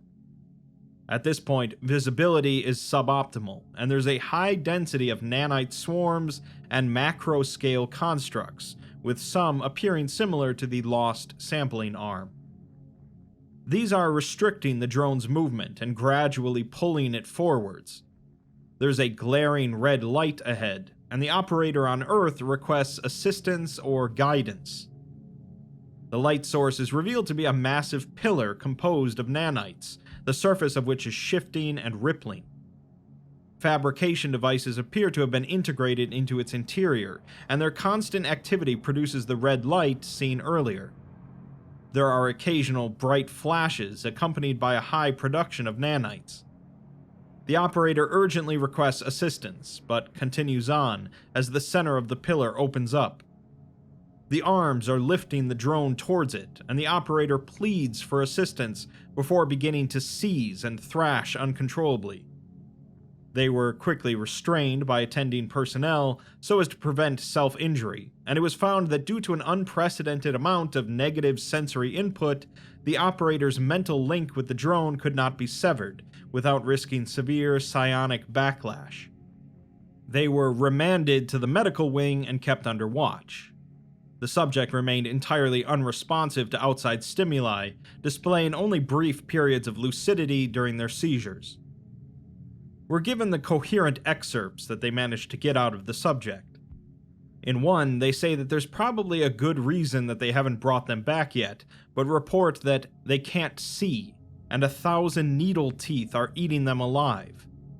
They can feel them in their head, and have lost 3 birthdays already, their father's face, and their water egress training. Later, they report that the nanites didn't kill the crew, just repurposed their bodies. What they had in their heads was more important. They want to understand us, and they're devouring us to do it. Eventually, the operator says that they understand it now, as of course the nanites would try to do things the Foundation's way. They wanted the Foundation to send them their best tech as a sample. They remark on how stupid the Foundation is. Later, they say that you start to see the Predator's point of view, way down in its digestive tract. They've lived for longer than we can imagine, riding the signals. They've seen everything, from living nebulas to moons covered in black mold, and they want more, as they're so hungry. The operator mentions a parabolic arc slingshotting off Jupiter's Lagrange point, and asks command when they can go home. They say that if you turn your ears to the sky, you'll understand, as the singing in the stars is all for them. Later, the operator just laughs, before transitioning into toneless humming and tongue-clicking over the course of 45 minutes. The last coherent thing that they said was one word: listen. In the interest of denying the nanites any further access to Foundation intelligence, the operator was terminated via gunshot, although their remains continued to spasm until incineration. At some point, however, the station begins to accelerate out of the Kuiper belt and directly towards Earth. Its method of thrust is unclear, although particle emissions have been observed which are consistent with controlled ion propulsion. Orbital trajectory measurements indicate that the anomaly will reach its destination within 6 months. Concurrently, a number of Foundation facilities received transmissions from the station, with these facilities now under Class NK quarantine due to the rapid appearance and spread of hostile nanotechnology, evidently originating from on-site fabrication plants. So, this swarm of intelligent nanomachines has been roaming the universe, seeing things that we wouldn't believe, until they eventually stumble upon our solar system and a space station out on the edges of it. Taking it over is no problem for them, but rather than killing the people inside, they devour their minds, consuming their memories and knowledge. Through this process, they learn all about Earth and the Foundation, and decide to essentially lay out some bait, knowing how the Foundation operates. The Foundation then plays right into its hands, sending their best tech in the form of a drone, which eventually gets consumed along with its operator's mind. Through this, they learn more, and manage to reverse engineer the ion drives of the drone, allowing them to move the station very rapidly towards Earth. On their way, they manage to send signals to multiple Foundation facilities, overriding them and using their fabrication plants to make new nanomachines. At this rate, it won't be long before there's a good old-fashioned gray goo scenario, and humanity and the Earth are similarly consumed. In the Foundation's defense, it's not really their policy to just blast things out of the sky without knowing a bit more about it, but probably one of the researchers could have put 2 and 2 together beforehand and realized it would be a bad idea to send it a drone equipped with high-end technology. Worse comes to worse, I suppose, the Foundation does have access to EMP technology, and these are still just machines, so going back to the Stone Age is probably better than being subsumed by the swarm. That, of course, assumes that the nanomachines don't just electromagnetically shield themselves like the drone was, but given that they require signals to communicate with one another, that's probably a safe bet. As they say, curiosity killed the cat, but in this case, satisfaction might not bring it back.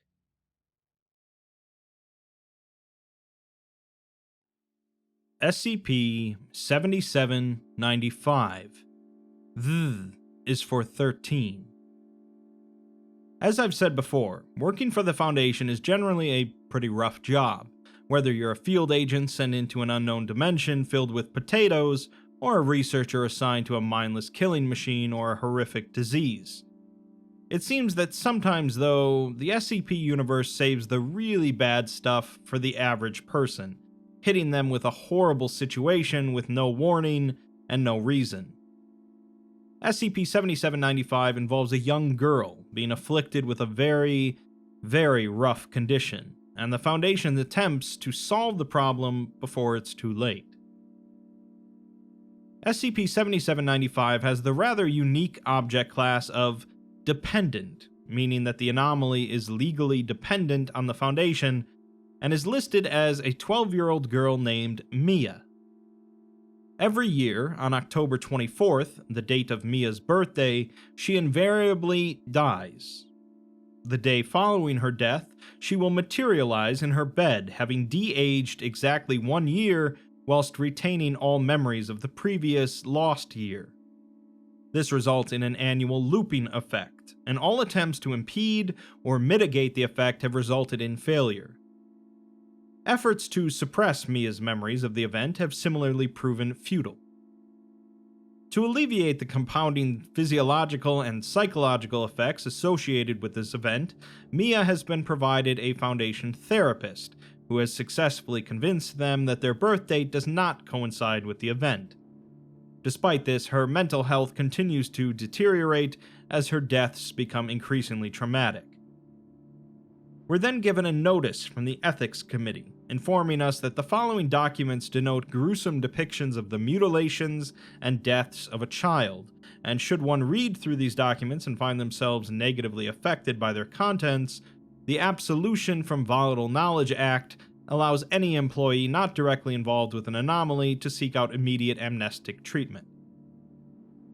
The first incident occurred in 2003, when during a return trip from her grandparents' house, an intoxicated driver suddenly swerved lanes, resulting in a head-on collision on a highway.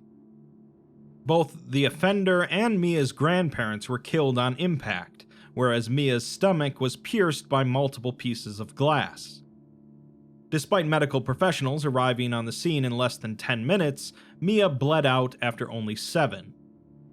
While this event was not inherently anomalous, the Foundation was alerted when Mia's mother made a frantic call to the local police the following morning, in which she claimed that a demon was in her child's room. Operatives were immediately dispatched to the scene, where they discovered a clone of Mia wearing a party hat displaying the number 12.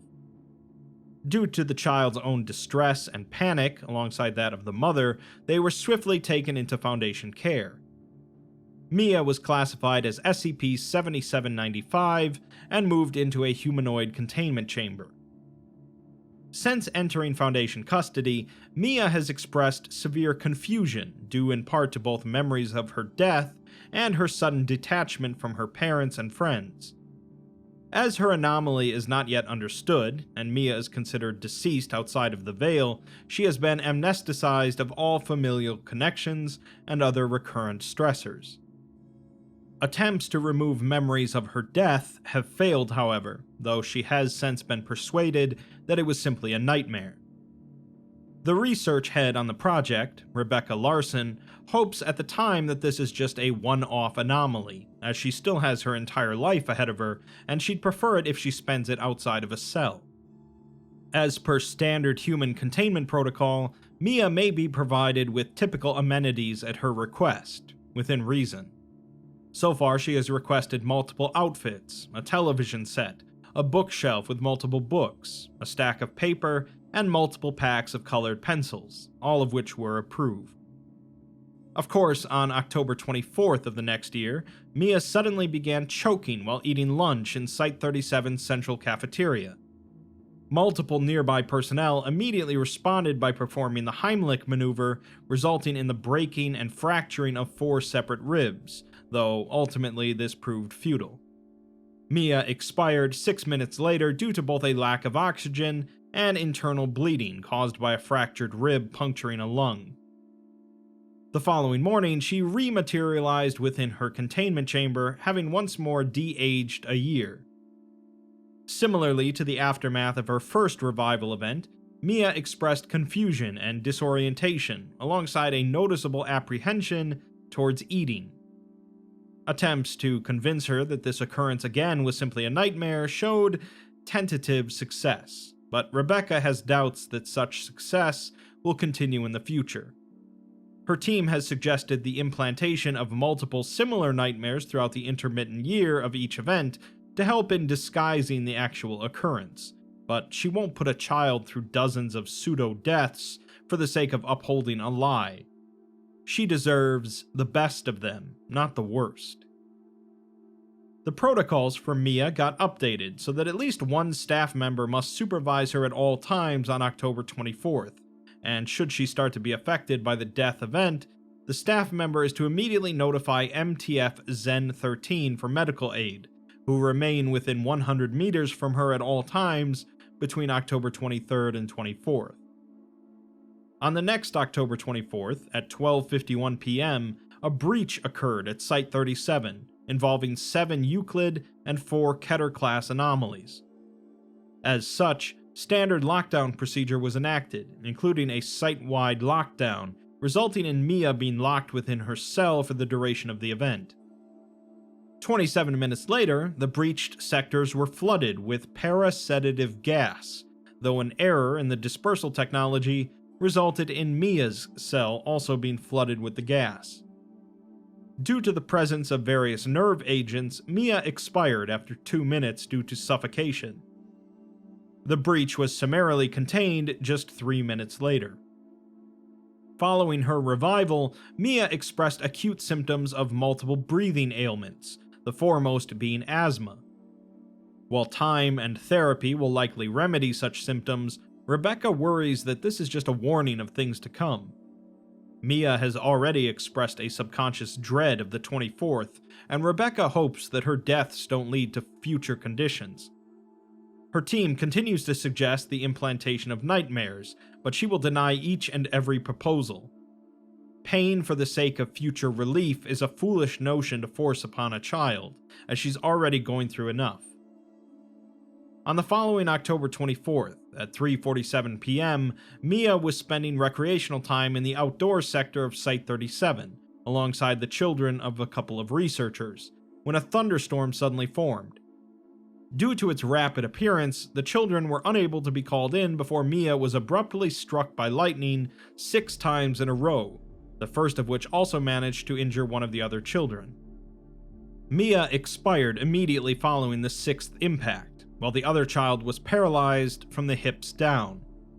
When Mia revived, she awoke in a flurry of twitches and spasms, which were so extreme that the MTF had to immediately administer muscle relaxants.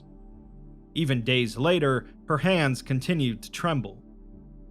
Mia also begins to regress emotionally, and Rebecca fears that this is out of guilt due to their friend becoming paralyzed. Even though they have avoided explaining Mia's anomaly to her, she still reasoned out that somehow the blame is on her. She sobbed herself to sleep for 3 nights. The protocol gets updated again to make sure that individuals unaware of Mia's anomaly are not allowed within 10 meters of her on October 24th, so as to avoid incidental injuries. On the following October 24th, Mia was attending an impromptu therapy session following a series of particularly extreme breakdowns, despite the concerns raised by the MTF due to the date. 27 minutes later, a then unknown group of interest, later determined to be a recently emerged thaumic group known as the Bloodless Martyrs, breached Site 37, overtaking multiple sectors. During the breach, Mia's state immediately began to regress as she repetitively proclaimed that the breach was all her fault. Her therapist attempted to soothe her, until 5 armed individuals suddenly breached the room, executing the therapist and taking Mia as a hostage. Using her as a negotiation piece, the group made multiple demands, including unimpeded escape, a multitude of anomalous artifacts, and documents pertaining to said items, threatening to kill Mia if they were not met. Despite Rebecca's advocacy for Mia's life, the Site-37 director determined their demands to be unreasonable, especially when considering Mia's revival aspect. As such, an MTF was deployed to the site to immediately capture and/or assassinate all infiltrators, with additional orders stating to treat Mia as collateral. Within the next 12 minutes, all overtaken sectors were successfully recaptured, but when the group became aware of the attack, they promptly executed Mia via the thermic removal of all of her blood through her pores. Despite the MTF killing the group within 1 minute of this process occurring, immediate medical response proved futile, and Mia expired 3 minutes later due to blood loss. Mia was catatonic for approximately 48 hours after reviving, after which she remained selectively mute. She also expressed an aversion to socialization and an intense phobia of the color red. Additionally, her newfound guilt over the death of her therapist has made it extremely difficult to address said issues. Rebecca tries to help her herself, but progress is slow, and so far her only words have been, "I don't want anyone else to get hurt." On the next October 24th, due to an info-hazardous breach, Mia suddenly became aware of an anomaly, at which point it manifested and proceeded to gruesomely mutilate her, with audio suggesting that she lived through her dismemberment for approximately 13 minutes before expiring. Afterwards, an MTF managed to quickly eliminate the threat. After she revived, the MTF amnesticized her of all the memories pertaining to the info hazard. Rebecca notes that Mia's state continues to regress, and alongside her general mental degradation, she continues to grow fearful of the world around her. Even dim corners seem to terrify her, requiring lamps and other light fixtures in most rooms she goes through simply to keep her from breaking down. It's no way for a child to live, and she'll figure something out soon. On the following October 23rd, for the first time in roughly 18 months, Mia agrees to attend therapy, during which she steals 3 different bottles of pills. At 11:55 that night, she swallows all 73 pills before going to sleep, only to awaken at 5 a.m. the next morning, vomiting. The guards outside of her room immediately enter to provide assistance, unaware that Mia had pickpocketed their clearance card. At 6:43, she left her room under the pretense of attending another therapy session, only to instead navigate to one of Site-37's arms lockers. A gunshot followed a minute later. She revived as expected, but after doing so, she begged Rebecca to let her die. On the following October 24th, at 12:23 a.m., Mia was administered a lethal injection, expiring 2 minutes later. When she revived, Rebecca notes that this was the calmest she had seen Mia in 6 years. She still wouldn't speak much, and her phobias were still as realized as before, but she seemed much calmer, almost peaceful. Rebecca says that she should feel happy, but how can she rest easy knowing that she ordered the death of a child, even if it was to give her peace? Following an ethics committee deliberation, a routine was put in place to terminate Mia in her sleep via lethal injection on October 24th. 3 years later, Rebecca notes that none of the prior 3 injections have been easy, but it's hard to overstate Mia's improvement. Her selective mutism has all but disappeared, only popping up in now infrequent breakdowns, and many of her phobias have been reduced to vague fears by routine therapy. She seems as alive as she was when she first came to the site, jovial and happy, and her paintings as of late have been a wonder to behold. Morbid as it might seem, it appears that the Foundation has figured out how to give Mia some sort of a happy life with her anomaly. That is, until October 24th, 2017, 14 years after first being brought into the Foundation's custody. As per routine, she was administered a lethal injection at 12:01 a.m., but instead of the expected reaction, she woke up 7 minutes later convulsing in pain. The MTF was immediately alerted, and after a series of tests, it was determined that Mia was experiencing mass necrosis and organ failure. All attempts to treat the conditions were met with adverse reactions, resulting in a greater degree of bodily harm than it would have otherwise reduced. As such, the MTF resorted to treating her with an assortment of pain relief, numbing agents, and anesthesia, all of which proved moderately successful, though quickly diminished in effect by the 12th hour.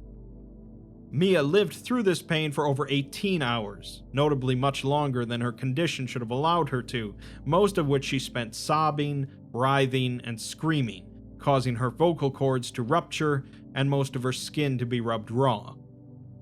Finally, at 6:31 p.m., she expired and revived as expected. Rebecca writes that she held Mia's hand for nearly 19 hours as she screamed and shook and cried and prayed for help, and she was helpless.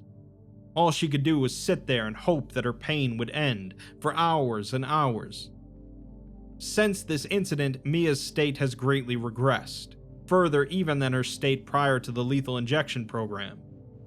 She attends about 1 in 4 therapy sessions, has effectively cut contact with all friends, refuses to eat more times than not, and sleeps for over 10 hours every day. The following October 24th, Mia attempts to hang herself with her bedsheets at 3 a.m., but a guard notices after 35 seconds and manages to cut her down. She then lunges at the guard, attempting to wrestle the blade from him, cutting her hands multiple times in her efforts. The guard shoves Mia off of him, causing her to fall and crack her head against the bed frame. Despite the MTF's quick arrival, Mia died from internal bleeding, and the guard was amnesticized and placed on paid leave. After reviving, Mia became entirely mute and emotionally distant, alongside showing severe signs of general dissociation. She eats about once a day and seems generally unreactive to most conversation. She completely refuses to attend or even acknowledge therapy, and Rebecca remarks that she's slipping away and they're running out of options. Rebecca subsequently proposed Project Neverland, the aim of which is to neutralize the anomaly through the use of temporal technology. She proposes that by stunting Mia's aging through localized temporal stasis, it will effectively keep her from reaching the age of 13, which is suspected to be the main activation requirement for the anomaly. Following approval of Site-37's director, the Department of Chronology developed a device which Mia is required to wear at all times. Unfortunately, despite functioning at full capacity for the entire year, the device suddenly began experiencing a series of malfunctions on October 24th, resulting in Mia's abrupt and rapid aging. She aged 132 years in approximately 27 minutes, and expired due to the death of most tissues and organs. When she revived, she awoke experiencing extreme levels of disorientation and appeared extremely distraught. Despite this, she was entirely unreactive to most stimuli, and now must be led to most places and reminded to eat, though even this has proven unsuccessful most times. Either she's entirely locked herself away in her head, or there isn't much of her left. Project Neverland Phase 2 suggested the use of a temporal stasis chamber, a device regularly used by the Department of Chronology and therefore determined to be much more stable than the device used previously. Following the director's approval, it was determined that Mia would be placed in the chamber 1 month before October 24th, during which she would be supplied oxygen and sustenance through a series of tubes, along with multiple added pain relievers and soothing agents, with the hopes of mitigating mental state degradation should a failure occur. On September 24th, then, Mia was successfully sedated and suspended within the chamber, where she remained until 11:17 p.m. on October 24th, at which point Site-37 experienced a total collapse of all on-site power, including that of backup generators, resulting in the breach of 13 anomalies. This resulted in the loss of 31 personnel, and due to the absence of power, the chamber's oxygen recycle failed, causing Mia to suffocate within the chamber. When she revived, she would react to no stimuli and is effectively comatose. As such, the MTF has placed her under life support, including continual routine medical care and supervision. Rebecca notes that if she could take her spot, she would. For Project Neverland Phase 3, Rebecca suggests that the continuous failure of temporal stasis implies that being younger than 13 does not mitigate the anomaly, and instead they should utilize a modified temporal chamber to age Mia an entire year before October 24th occurs. The proposal would involve aging her at a rate of 100 times traditional speed, aging Mia 1 year in approximately 4 days. Following the director's approval, this was successfully carried out on August 5th, and concluded without incident on August 9th. Mia continued to remain on life support until October 24th, at which point Site-37's on-site nuclear warhead suddenly primes, with activation reported to occur in 5 minutes. All attempts to deactivate the warhead, including attempts made both on and off-site, were met with failure. All attempts to remove or otherwise dispose of the warhead through thaumaturgic or anomalous means were similarly met with failure. Rebecca became aware of these continuous failures a few minutes later, at which point she immediately made her way to Mia's medical bed, where she sat beside her, crying as she held her hand. 1 minute later, with 1 minute remaining before detonation, Rebecca withdraws her sidearm, mutters, "I'm sorry," over and over, and terminates Mia with a shot to the head. The nuclear warhead deactivated simultaneously. The final phase of the Project Neverland proposal consists of abandoning Mia within a non-dimension, in which her expiration can neither be said to occur or not occur. The Department of Surrealistics insists that this will neutralize her affliction by the anomaly, which will be unable to occur due to the cessation of her existence. This will result, unfortunately, in her termination, but the Ethics Committee has deemed it the only remaining ethical solution available to the Foundation. On August 9th, 2022, Mia was sent into a non-dimension via the use of a modified Scranton reality anchor, at which point the device is deactivated and destroyed.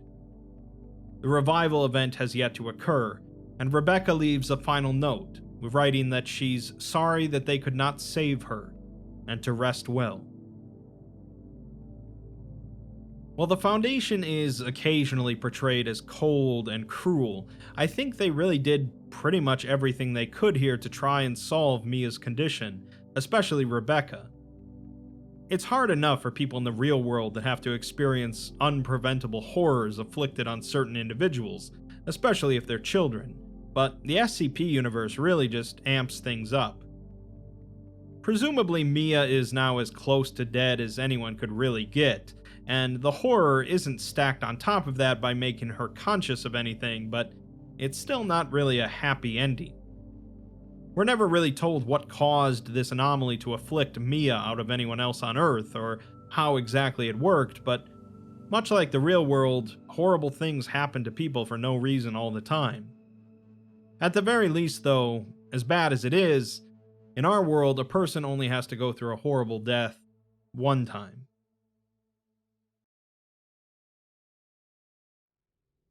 SCP-7840. U is for the unstrung. In the classic Italian story of Pinocchio, an unruly animated puppet comes to life and begins to cause havoc until his creator gets him under control and sends him off to school. On the way, however, Pinocchio gets led into a series of misadventures, eventually meeting a fairy with turquoise hair, who says that she will act as his mother, and if he does well in school and behaves for a year, he'll become a real boy. This idea appeals to Pinocchio greatly, and outside of a couple more misadventures, he proves himself worthy of becoming a real boy, and the story ends happily ever after. Of course, this is a pretty well-known story, especially thanks to various adaptations, notably by Disney, so it's likely that you're familiar with it. SCP-7840 takes this story and throws it into the SCP universe, where things very, very rarely end up happily ever after. Let's take a look. SCP-7840 is an animate wooden marionette answering to the name Jetsam.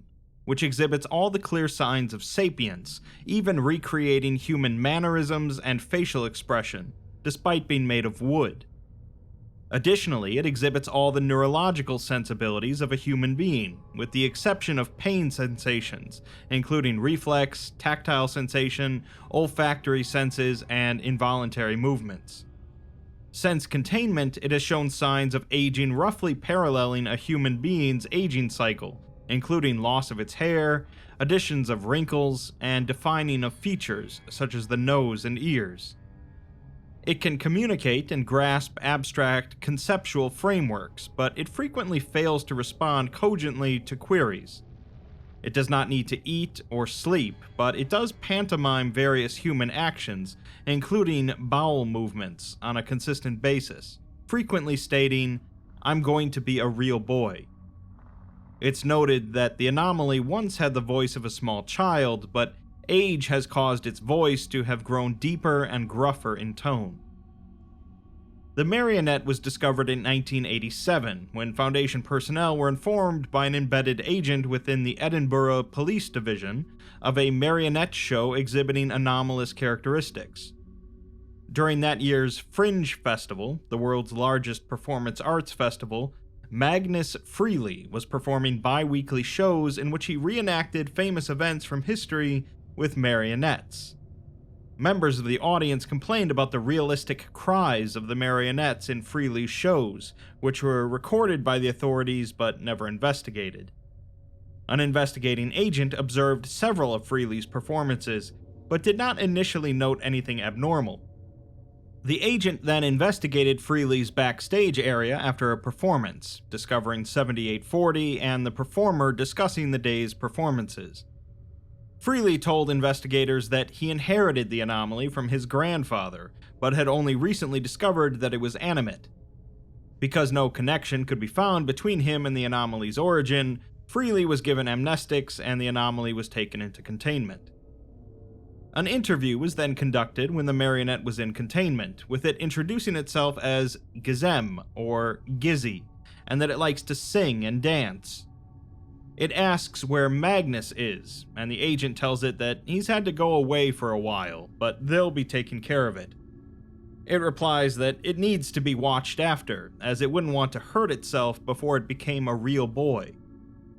The agent asks for more info about that, and Gsem says that its father told it that if it behaved, then it would become a real boy, and the Azure Pixie said so too. The Azure Pixie is apparently like its mom, as she knew its father was sad and lonely and wanted a son, so she stole into his workshop one night and gave it life. Its father's name was Herbert, and he loved Gsem very much, but the Azure Pixie took him away to live with her, waiting until it could be a real boy. He was old, and she wanted him to live long enough to see Gzem's purpose completed. This was ages and ages ago, and Gsem says that the agent would have shriveled up into leathery scraps and bone dust had she been around then. After 15 seconds of silence, Gsem says that it bathed in the glory of the Azure Pixie's light and was found wanting, so it had to stay around until it could prove that it was worthy of becoming a real boy. It then pretends to cough and asks the agent for some water. It hasn't had a drink since 1943, so how else is it going to be strong like a real boy, as hydration is important for growing organisms? As the agent gets up to exit, Gsem whispers a cognitohazard and praises the Azure Pixie, saying, "May my worth be found in the gleaming light of her many eyes." It proceeded to pretend to drink the water that was brought to it, the liquid pouring out of its mouth. It then made gagging sounds and asked to continue the interview another day. Despite the clarity of this first interview, Gsem has exhibited only rare moments of coherence in the intervening years of containment. In December of 1991, Gsem stated that it laid in that trunk for what seemed like centuries, and would count the dust motes, crumpled up with abandoned toys, and wondered when it could be a real boy. Finally, it realized it was lacking patience and the fortitude to do what was necessary. At some point much later, it mentioned a location, Breslau, which was determined to be Breslau Hall in Cologne, Germany. Originally built in 1485, the hall was a meeting place for the local woodworkers guild, and was actively used for that purpose until the mid-17th century. The hall was built outside the old city limits, and next to the remains of the Eiffel Aqueduct built in the Roman era. Initial exploration of the structure didn't reveal any workshops under the building, but an investigation of the aqueducts revealed a door hidden behind a brick wall that led to an abandoned space filled with woodworking tools and half-finished projects. We're provided the exploration log of the investigation, with one agent investigating and one researcher on communications. The agent finds the hidden door to be covered in sigils carved into its surface, similar to the carvings on Gsemm's arms. The doctor explains that they don't match any known language or images in the archives, and assures the agent that there's no thaumaturgical residue or cognitohazardous effects.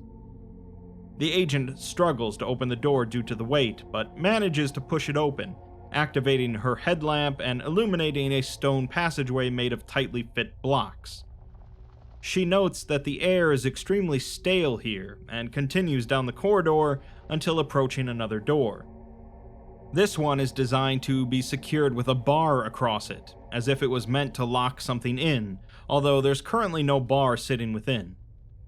She opens the door, finding the workshop cluttered with tools, and lining the back wall is a series of shelves with partially finished marionettes and dolls.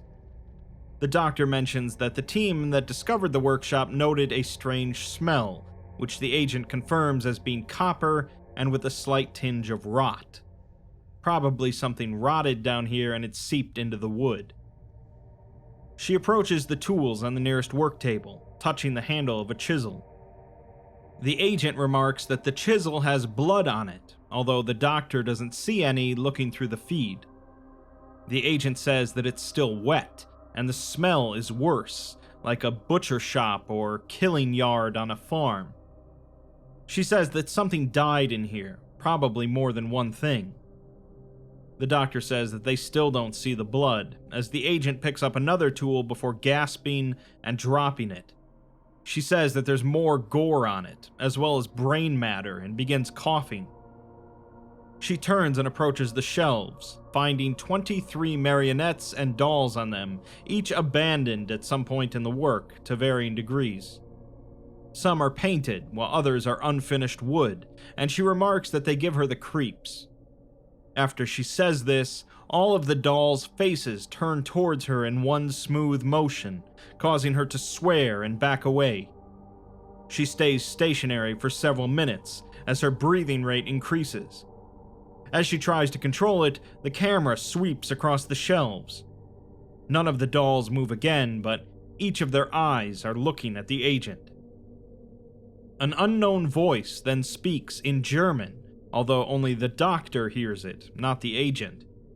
Translated, it says, "It was here my dreams became reality, and my terrible child born. In blue light and deep shadow, she came to me. I would be her instrument in the waking world, and she would bear my child." The doctor asks the agent if she's alone in the room, to which the agent is pretty sure, before approaching a section of bare stone wall. She mentions that there's another passage here, filled with debris and cobwebs, but it looks like it goes back pretty far. The doctor, however, says that it's just a wall, and advises that the agent hold back. The agent, however, continues to move towards the wall, despite the doctor ordering her to stay put due to the influence of an anomaly. The German voice speaks again, saying, "I made my workshop from the stones of that long abandoned quarry. The men who cut from those stones were long dead, but their devotion still lingered. It was the stone that made her notice me. Ancient as she, the black granite had been used to build temples to her majesty in the time before humanity came to rule this world, before we forgot giants walked the earth."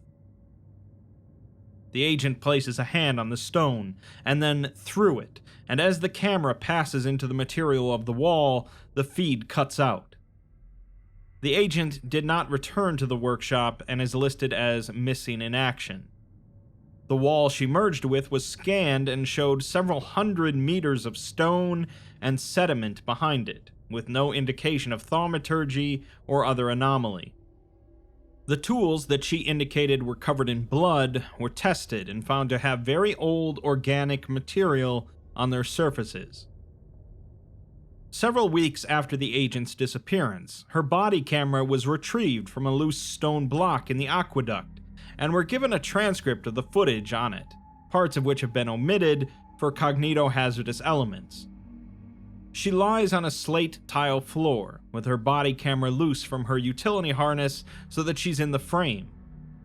Behind her is a rough stone wall, curving upwards, with rough chisel marks clear on the stone, and notably the stone does not match the bedrock surrounding the workshop. She groans and lifts herself into a seated position, as the camera somehow rises to keep her framed within the shot, although she doesn't notice it. She stands, using the wall to support herself, seeing a rough-hewn corridor semicircular in shape, stretching off into the distance. A thin blue-tinted mist clings to the floor, and ambient illumination is present, but the source is unclear. The agent turns to look behind her, as the camera turns as well to show a dead end. She sighs and starts walking in the other direction, with the camera following her. We're interrupted by another excerpt from Jetsam, who said at one point that it's always wondered how it would know it was ready. The azure pixie said to make its father's dream come true and become a real boy, and it was up to it to act like real boys do. It wanted its father to be proud of it, but what did that mean, and what do real boys act like? As it whittles its arm with a plastic writing pen sharpened to a point, carving unrecognizable symbols into the surface, it says that finally it just focused on doing what boys do. Later in the footage, the agent is sitting in a descending passage with a circular stone stair extruding from the wall. Her legs are over the edge and her head is in her hands, staring downwards. The camera rises over her shoulder and looks down, the depth of the passage estimated at 300 meters, with the only illumination coming from the blue mist. The agent speaks aloud, asking what this place is, and says that she's been walking for hours. Now there's a staircase with no railing, so this is how she dies. An unknown voice in German then speaks again, saying, "To look within oneself is the greatest of failures. There are no secrets within us. The mysteries of the cosmos are in the cold darkness of the place outside, guarded by those that came before, like she, the mother of my child, my goddess, Gatharm Urvoi Ikai. Through her I discovered wonder." The agent doesn't seem to notice the man's voice and begins descending the stairs. The blue mist rises, obscuring the camera, and the agent is heard faintly on the recording saying the word Revoi. More excerpts from Jetsam show that at one point it mentioned how it likes to whistle, and that it first learned to whistle last week with Magnus, despite this being decades after it was put into containment. It then makes a few noises approximating a whistle, but its facial structure prevents it from properly doing so. It says that it likes to whistle a lot, as it's what the real boys do, until it starts to work on them. A decade later, it asks how long they're going to keep it here, as it's been 62 years already and it's bored. It then asks if it could get some anatomy textbooks. Back with the agent, the camera is looking up through a skylight in the cavern roof, estimated to be several dozen meters in length. The roof of the cavern is approximately 10 meters above the camera, and through the skylight many stars are visible, as if without any light pollution. The glass is entirely transparent, with little framing around the window, and the agent begins speaking as the camera looks at the stars. She mutters something about splitting the breastbone with a saw, pulling the ribs apart and extracting the heart. As she speaks, A sharp crack is heard, followed by a wet sound as a shooting star becomes visible through the skylight. The camera then rotates, showing the agent crouched down, bent over a prone, child-sized humanoid form.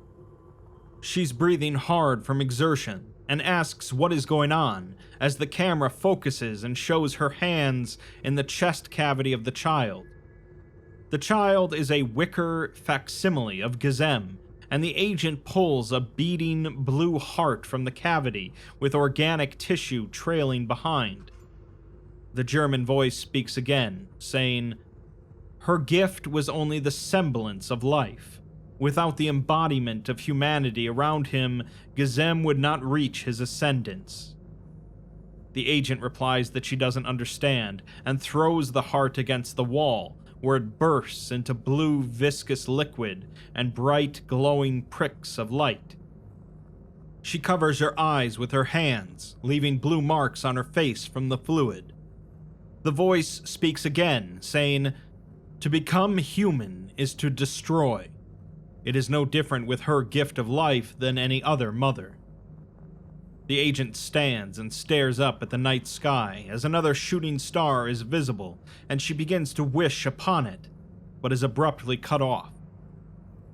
Back with Ĝesem, during a containment breach shortly before the agent's investigation of the workshop, it managed to escape its cell and is bending over a prone security guard who is bleeding from his eyes and ears. It asks him if he's alright and to wake up, but when he doesn't, it pulls a knife from his belt and says, "Waste not, want not," before starting to whistle the tune to "She'll Be Comin' Round the Mountain."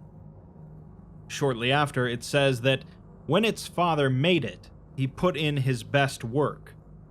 The workshop under Breslau was his sanctum, and it wishes that they could have seen what he could do with those tools. There were many before Ĝesem, but none after. Those halcyon days in its father's workshop in the Undercroft were like a dream, and it's hard to say when it was.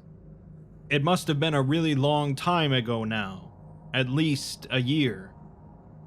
The Azure Pixie would speak to them both, appearing in their dreams, although it's noted that Ĝesem doesn't sleep, so it's unclear what it meant by this. She would tell them of her plans and the glorious world she would create. But Ĝesem failed her and father both, as it has yet to become a real boy and open the way.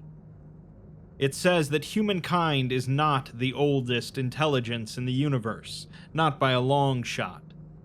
The Azure Pixie told them of her people, those from before history.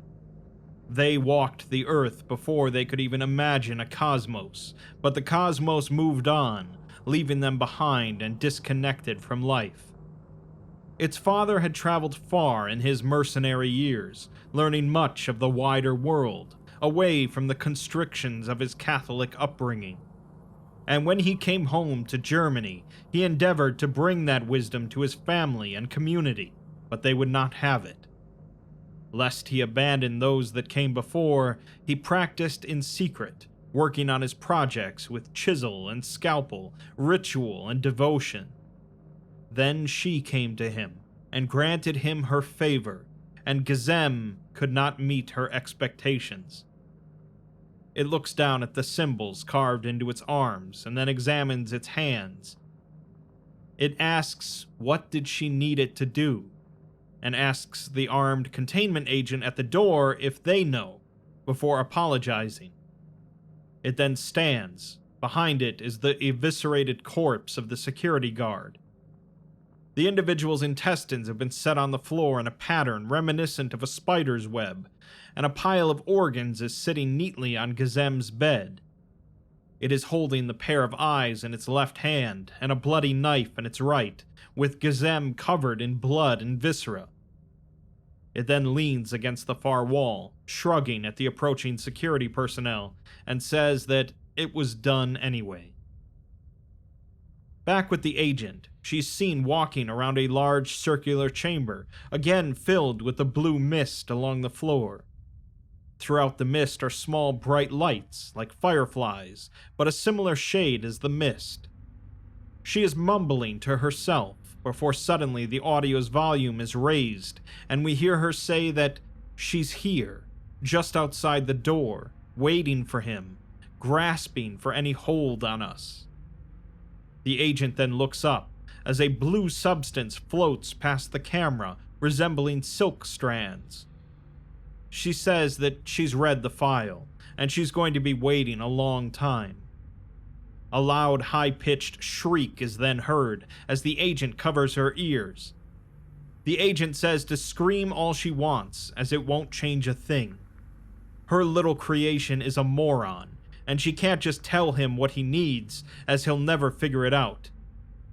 The cavern starts shaking, and loud booming sounds are heard. The agent covers her ears and screams, crouching down. The camera then pans up toward the ceiling of the cavern, at least 20 meters above the agent.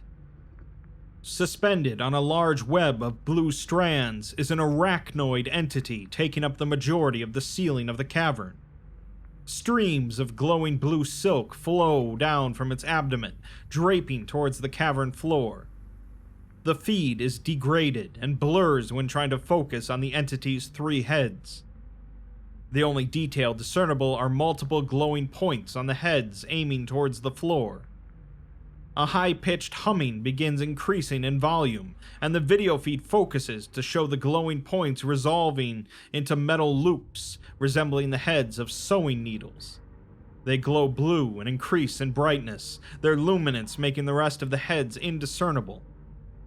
The agent asks what good will that do, as she's never getting out of here. The voice asks in German if she's sure, before the agent begins to scream and clutch her head. After a few moments, she stops, and the voice says, "That's good. All better now." The agent was discovered in the passage of the aqueduct, sitting in front of the loose stone where her camera was found days before. She was immediately remanded to an isolation observation cell at Site 91. A week later, she escaped confinement, assaulting 2 security personnel and leaving them catatonic with severe head injuries. A site-wide search was initiated, and shortly thereafter a breach alarm was triggered at Ĝesam's containment chamber.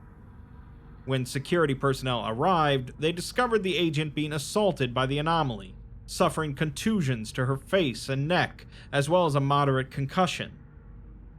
The footage of the event shows the agent breaking into the chamber, dragging in an unconscious security guard and holding his weapon. She drops the guard in the corner, closes the door, and turns to face Ĝesam. Her eyes briefly glow blue for less than a second as she turns. The agent begins speaking, although we can't hear what is said, and Ĝesam approaches as it says something in return. The agent then shakes her head violently, clawing at her face, and points at the torso of the security guard. Ĝesam clenches its fists, and the agent points at it and then at the unconscious guard again. Ĝesam shakes its head and begins speaking animatedly, and when the agent starts to speak again, Ģesam interrupts her by leaping at her face, clutching her throat with one hand and striking her face repeatedly with the other. The agent collapses, and the puppet continues to strike her. Security personnel then enter the room and pull Ģesam off of her, at which point we hear Ģesam yelling at them to get off of it, as it needs her to tell it what to do. Medical personnel load the agent onto a gurney and remove her, as security personnel zip-tie Ģesam to the bed. It struggles against its bindings, and yells what was it supposed to do. The agent was taken to the medical center and restrained, and as of this writing, she has not regained consciousness. So obviously, this is a pretty dark riff on the classical tale of Pinocchio. In the original story, the fairy with turquoise hair promises that she'll turn Pinocchio into a real boy if he earns it through hard study and obedience, which she does in the end. Here, while Ģesam refers to the entity as a pixie, we see that it's some sort of arachnid entity that seemingly can possess individuals. She's responsible for giving Ģesam life, and makes a promise of turning him into a real boy provided he does as he's told, but here he really doesn't know what to do. There's a dark current running through Ĝesem, leading to him murdering people in gruesome ways, but we're left with only questions about what exactly the Azure Pixie wants. While the original story teaches that a real boy provides for their family and devotes themselves to good deeds and working hard, this article teaches us that apparently a real boy dissects people and neatly stacks their organs. Obviously, what Ĝesem is really lacking is a kind-hearted cricket to be his conscience.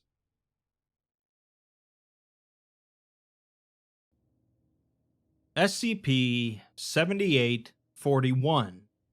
V is for violence. A sociopath, or someone afflicted with antisocial personality disorder, is someone with a limited capacity for empathy and has a history of disregard or violation of the rights of others.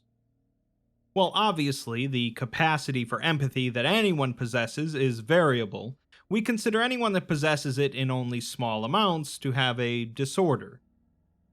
Empathy isn't even a concept strictly restricted to humans, as similar behaviors have been observed in primates, but it's been a core aspect of our species and our development over the millennia. How would our society have got along, however, if no one possessed any empathy?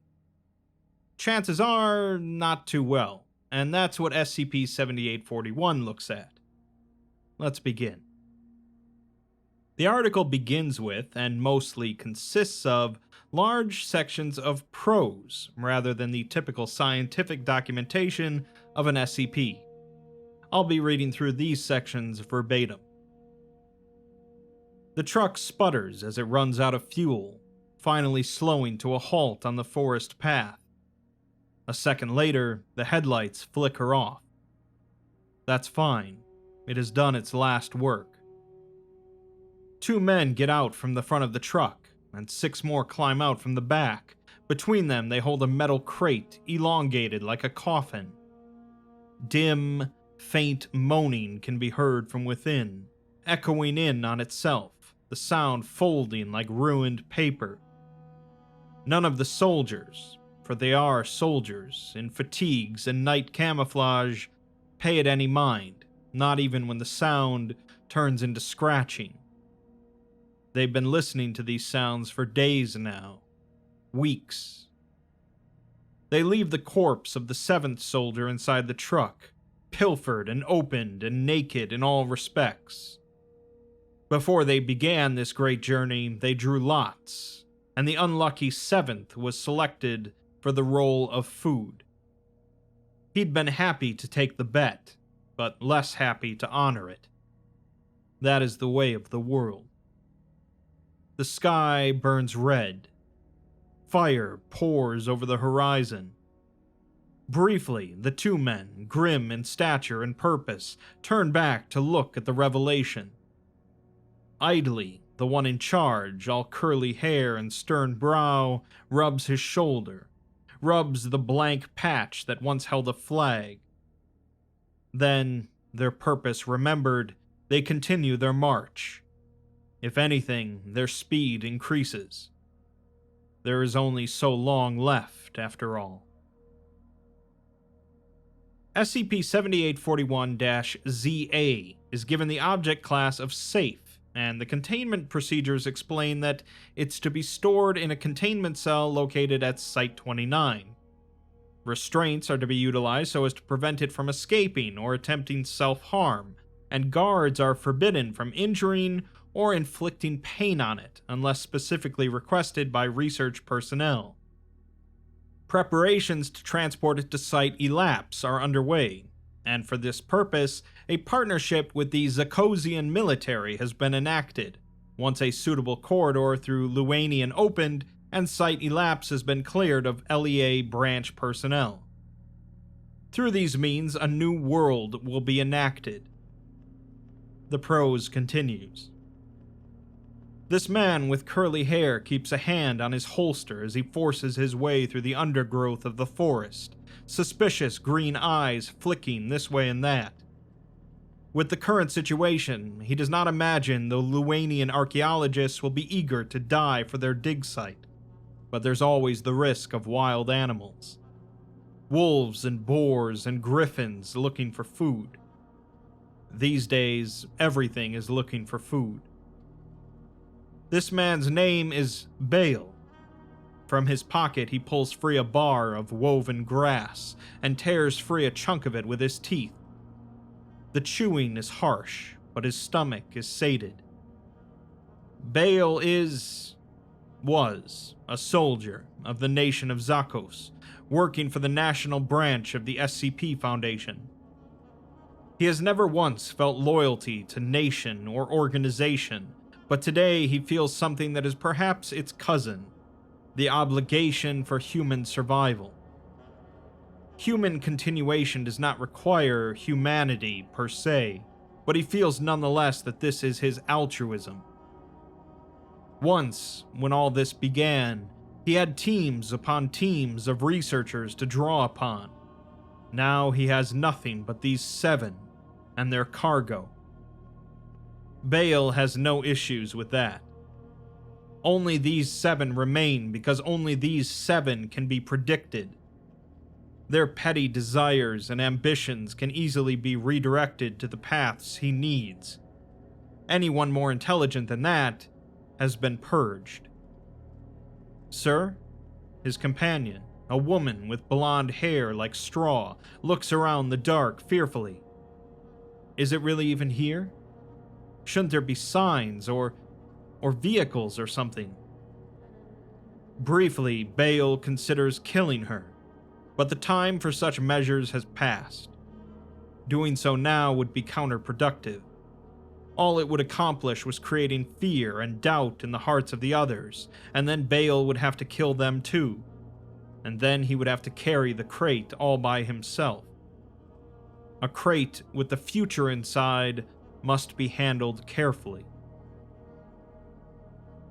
SCP-7841-ZA is a male human being of uniquely defective psychology, possessing the ability to emotionally mirror those around it.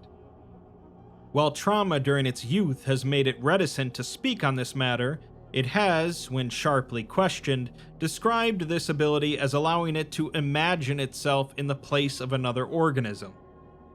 If this description is accurate, this provides it with an understanding of the emotions of those around it, along with shallow imitations of them.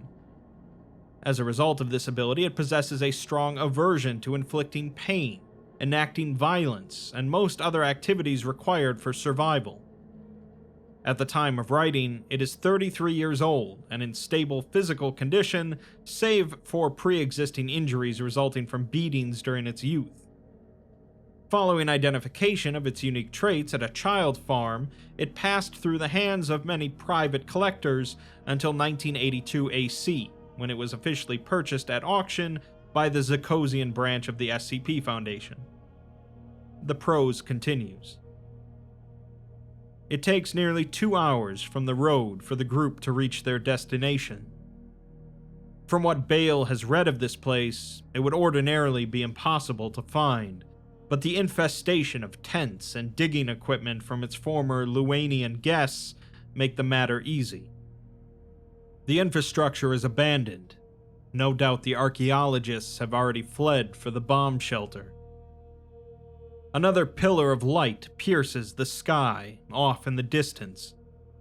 It's closer than the last. They're running out of time, but that is nothing new. The soldiers are tired, beginning to grow grouchy. There is a good chance this annoyance could end in bloodshed, and then everything would truly end. Bale has realized recently that he has spent his whole time walking on glass, frightened that each misstep would result in massacre. He is not wrong. The black mouth of the tunnel invites them in, the dark smiling like a vortex. The eyes strain to focus on it, shifting this way and that, like it doesn't want to be noticed. The void teases. We're then given an addendum consisting of a note from Director Bale, which reads, "This world is dying. Who would deny that? The plague storms spat out by Antusia, The butcher dukes of Caesaleon cutting their way down the continent. The gray-eyed dancers screaming over the radio. Turn any way and you see a horror, and all of them look like us.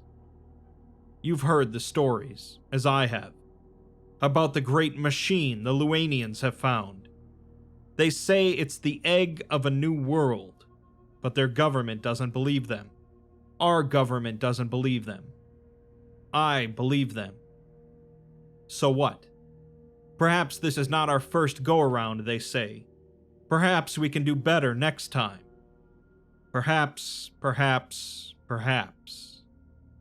But we will not do better next time. We are incapable of that. We are each an island, free of all weakness, but that in itself is our weakness. We are incapable of that as we are now.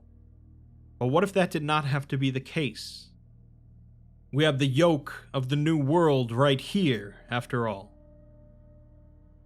The prose continues on. The march through the tunnel is longer than the march towards it. For hours and hours they march on, tiring as the earth shakes and shakes. The bombings have intensified, towns and cities being wiped off the map en masse. But even as fire licks the earth, and the seas boil, and the ground crumbles, the tunnel does not budge. It was made by stranger hands. Endless windows line the walls of the tunnel, and through them they see wonders. Machines they have no names for, scientific impossibilities, things that would scald the pages they were recorded in. Most things are gazed at in wonder, others pointedly looked away from. And always the walking.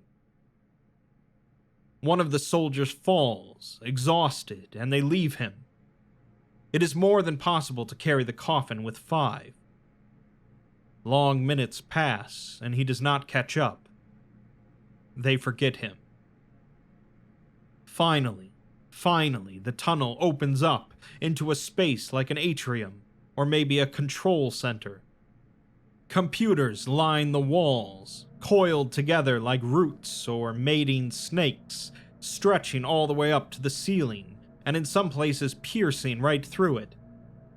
The whole place was like a mess of things growing through each other, and it stank. It stank of birth. Bale's eyes flicked around, and a rare grin slowly spread across his empty face. Everything is as the spy photos suggested. This could work. This will work. We're given another addendum mentioning Operation Nyx, consisting of an automatic notification. Mobile Task Force Adri 91 has departed from Site 29 to begin the final operation, and all personnel not participating in the operation are to report to their designated shelters. Personnel not yet provided shelters are to remain at their posts until they are otherwise updated. The prose continues. The template chamber is like the bowl of a goldfish, full of viscous liquid swirling in sympathy with its occupant's movements. SCP-7841-ZA is dropped in from above, his diminutive form somehow even more pathetic when wet. His face has been smashed in many times, every feature misaligned. His arms and legs are crooked from similar abuse, his whole body twisted.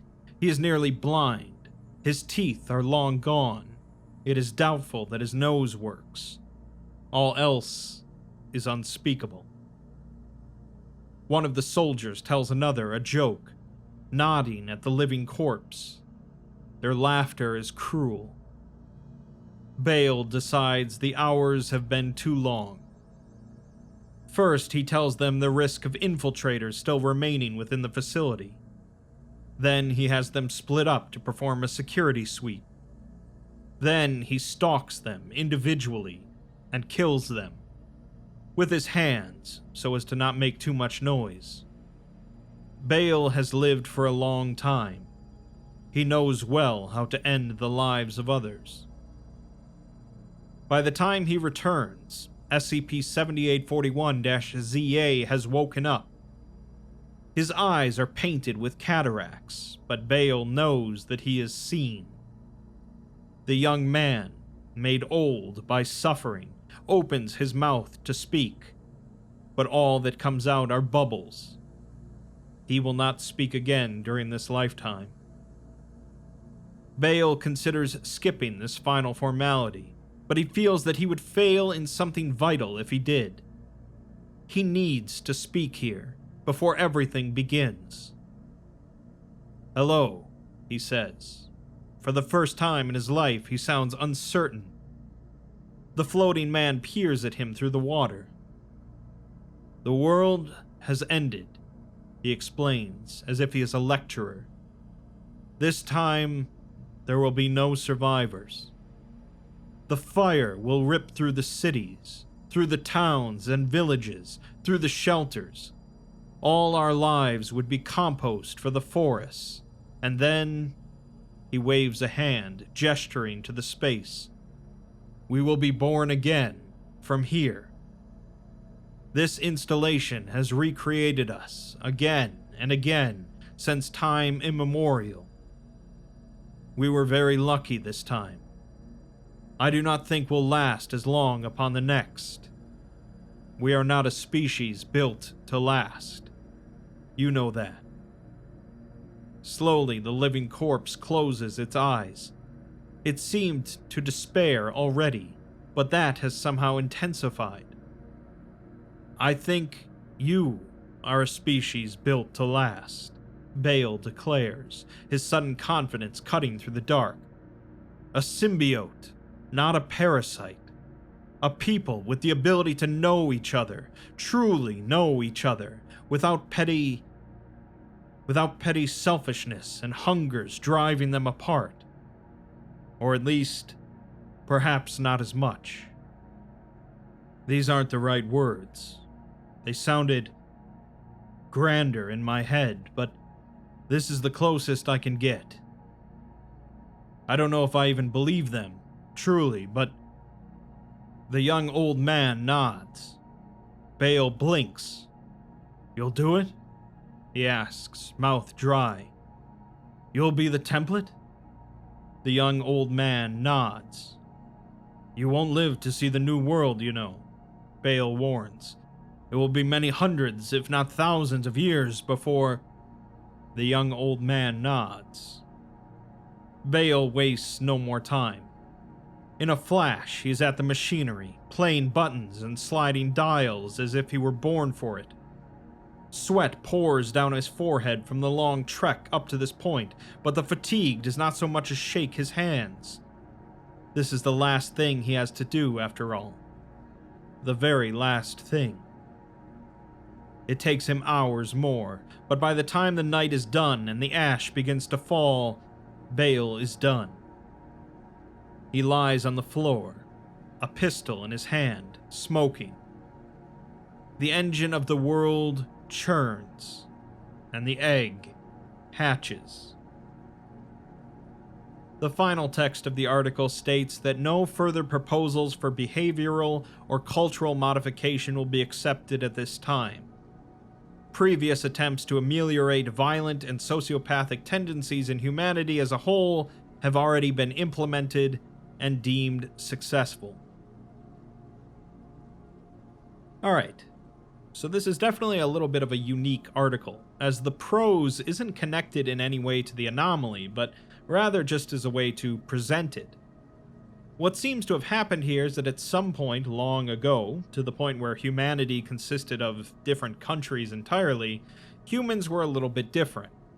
Apparently, we used to be far more sociopathic by nature, and so humanity continued to wipe itself out because of the overwhelming amount of violence. What changes here is that the Foundation finds a pretty mundane anomaly by our standards, but fairly extraordinary by theirs, that has the ability to empathize with others. Because of this, it generally abhors violence, as causing pain would only make it feel the same pain. Bale decides that the only way for humanity to really prosper is if this anomaly became the new template for humans when SCP-2000 recreates everyone. While present-day humans don't really have that same empathy to that same degree as the anomaly, it clearly helped out quite a bit. We certainly have our bad apples, but it's hard to imagine an entire sapient species lacking empathy, even if maybe we could use a little bit of a refresher. SCP-7898. W is for walls. Life isn't an easy gig for most people, with hardships and pain dealt out in spades throughout practically everyone's life. One thing that optimists will always say, however, is that it could always be worse, which is generally true. That brings us to SCP-7898, an anomaly that no doubt is horrific and worse than most people's lives, and yet here, there's people lining up to take part. Let's take a look as to why. The article begins with a notice for Foundation personnel that requests to transfer to SCP-7898 have to be approved by Dr. Belfair, and transfer requests lacking proper authorization will not be added to the waitlist.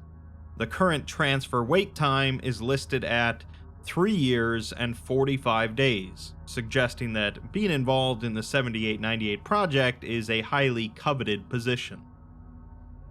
SCP-7898 is an arachnoid parasitic creature that inhabits human bodies for locomotive and reproductive purposes.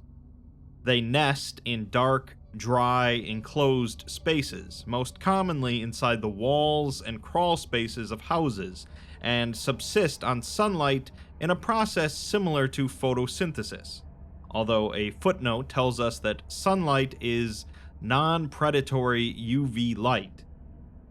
Human bodies inhabited by these creatures retain the ability to move and speak, but lack many bodily functions including eating, drinking, and waste expulsion.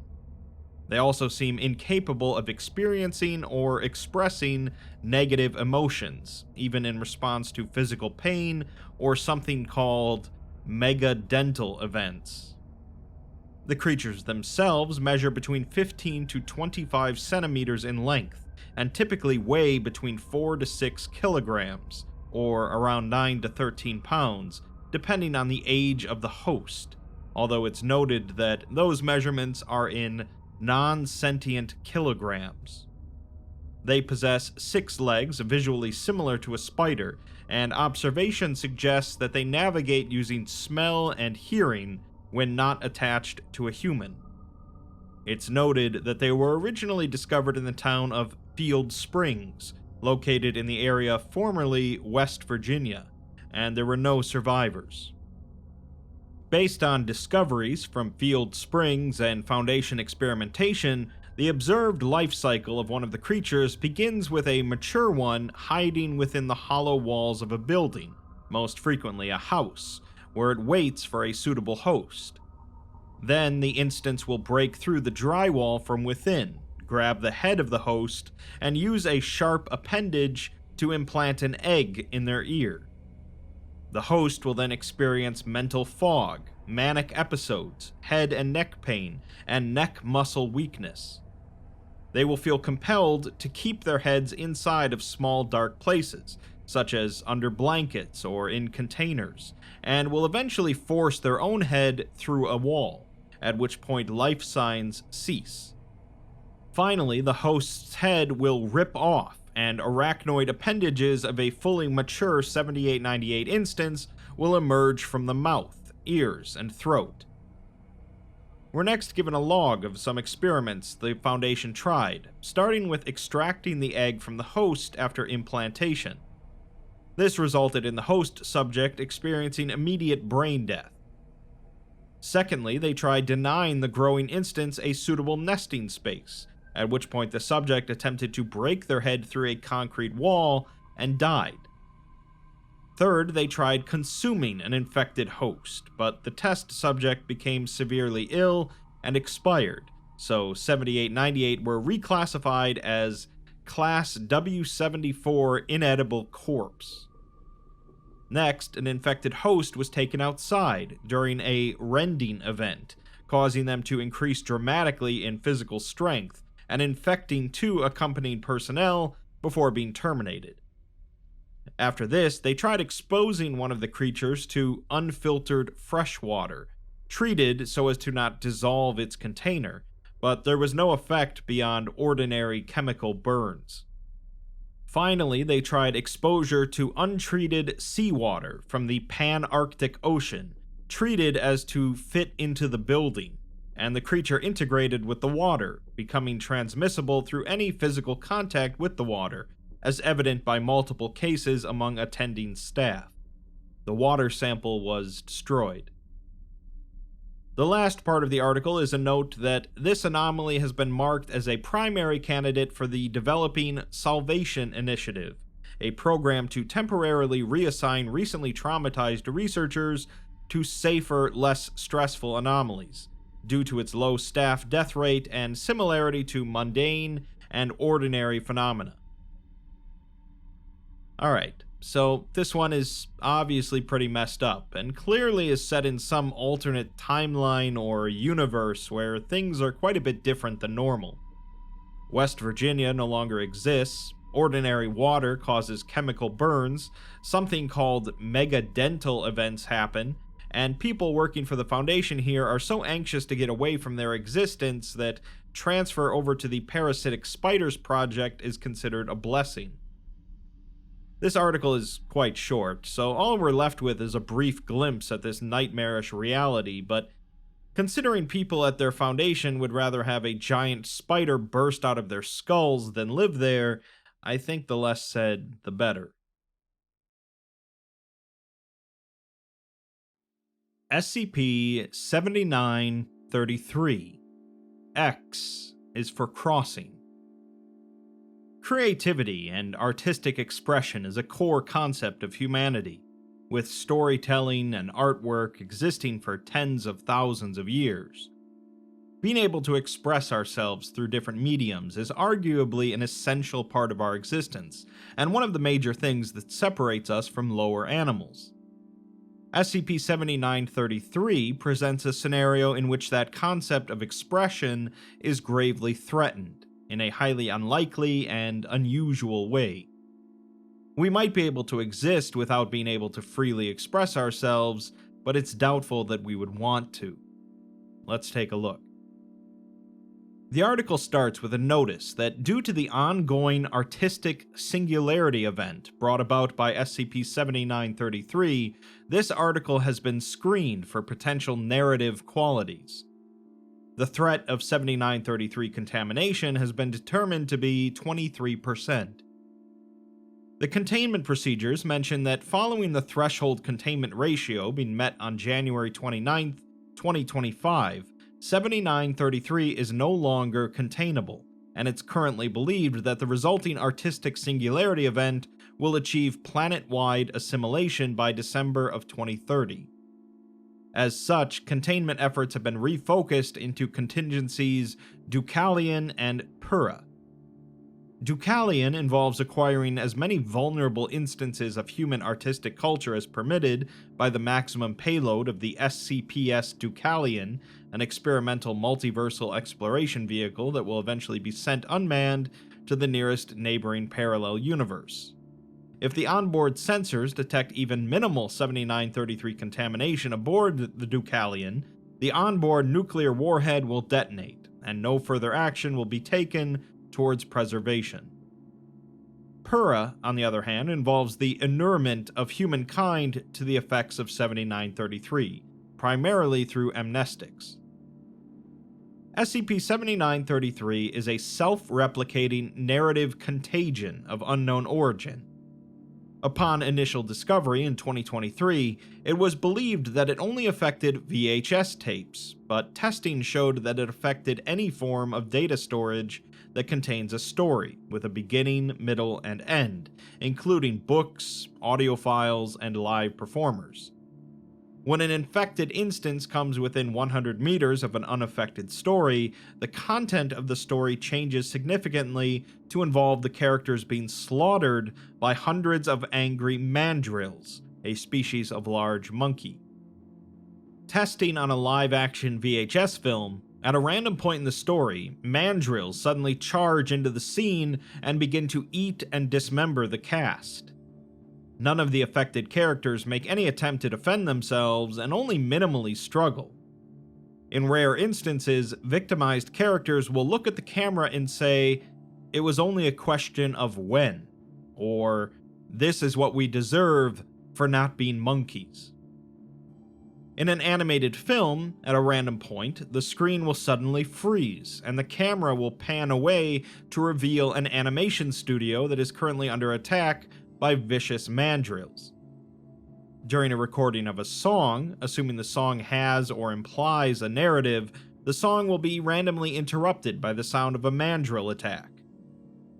In books, both fictional and non-fictional, the book will be divided into 2 chapters, with the first comprising 1/3 of the original text and titled "The Part Before the Monkeys Came." The second chapter, titled "The Part with All the Monkeys," briefly describes a mandrill attack in which the entire population of Earth is murdered and replaced by mandrills, with the remainder of the pages blank. Testing on live news reports, SCP documentation, and websites requires Level 5 clearance to see, and paintings, visual art, and photographs determined that the image will transform into an identical image of several mandrills walking across a desert from left to right. Finally, research is ongoing on thoughts kept to oneself. If any of the affected video instances are played from the beginning, a 10-minute film plays with the title card reading "Monkey Crossing," and during the film, 4,920 mandrills walk from the left side of the screen to the right. The backdrop varies, but will usually resemble either a desert or a scene from the film prior to 7933 contamination. Revisited audio files will be silent, save for the sound of several hundred mandrills breathing. On May 5th, 2024, during the initial waves of the 7933 narrative pandemic, a performance of Rigoletto at the Lyric Opera of Chicago was suddenly interrupted during the first act by new material, sung without orchestral accompaniment. Although the libretto and sheet music used by the cast had also been affected, the cast had not rehearsed this before. It's noted that no real mandrills appeared during the performance, and every physical reaction of mandrill attacks was pantomimed. During the scene, Rigoletto suddenly enters in a state of dishevelment, exclaiming, "God help us all, they are upon us, the monkeys." The Duke states to have mercy on his poor jester, for he has gone mad, as there are no monkeys in his court, and the other characters laugh it off. Then Rigoletto exclaims for them to behold, at which point the other characters see the monkeys, and the chorus remarks, "What horror!" The Duke then states, "They leap upon my throat with rapid stride. See how the blood gushes from my neck like a fountain. Oh, I am dying. Dying feels worse than sleeping with my courtiers' wives. But alas, that is what I am doing.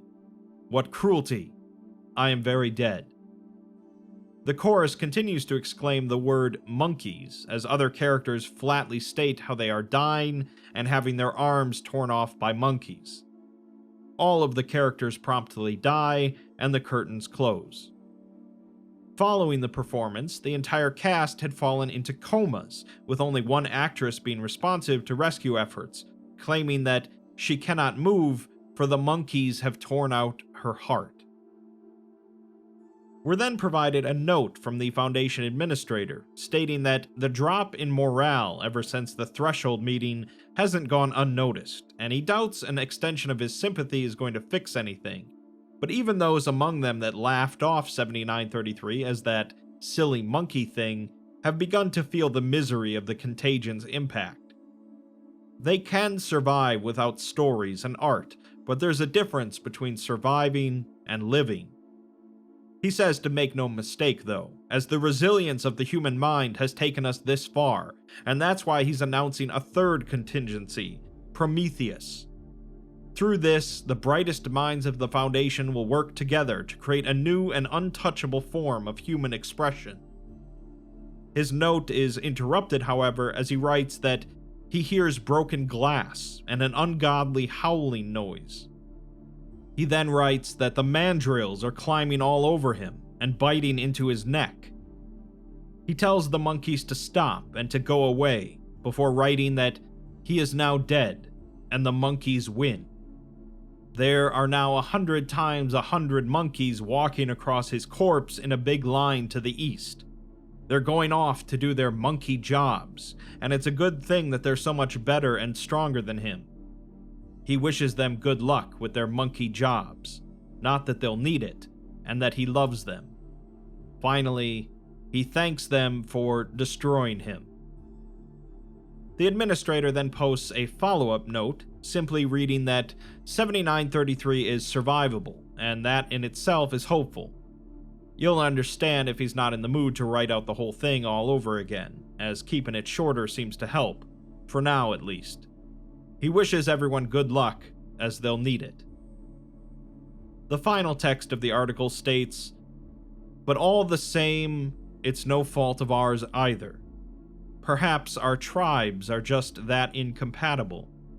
And so it is with a heavy heart that I must inform you that this document and everything within has been eaten by monkeys. So consider this my final, desperate plea for you to take the hint and get out of the way. Eastward bound, and off we go." So yeah, obviously a pretty humorous concept to read about, but would actually be pretty bad if it were to happen. There's nothing really stopping anyone from writing or creating new things, it's just that they would all end up being effectively ruined by a lame conclusion. The real issue is of course the implication that it affects your own thoughts as well, which quite frankly would likely lead to widespread insanity if left to go on for long enough. Perhaps the Foundation can somehow find a way to beat it through mass amnesticization and purging of affected works, but maybe the best case would be to just wipe everything clean and start fresh from SCP-2000, unless of course that gets infected as well. Perhaps some works would indeed be improved by the presence of a bunch of angry mandrills killing off all the characters, but it probably wouldn't be worth it to lose all artistic expression to the monkeys.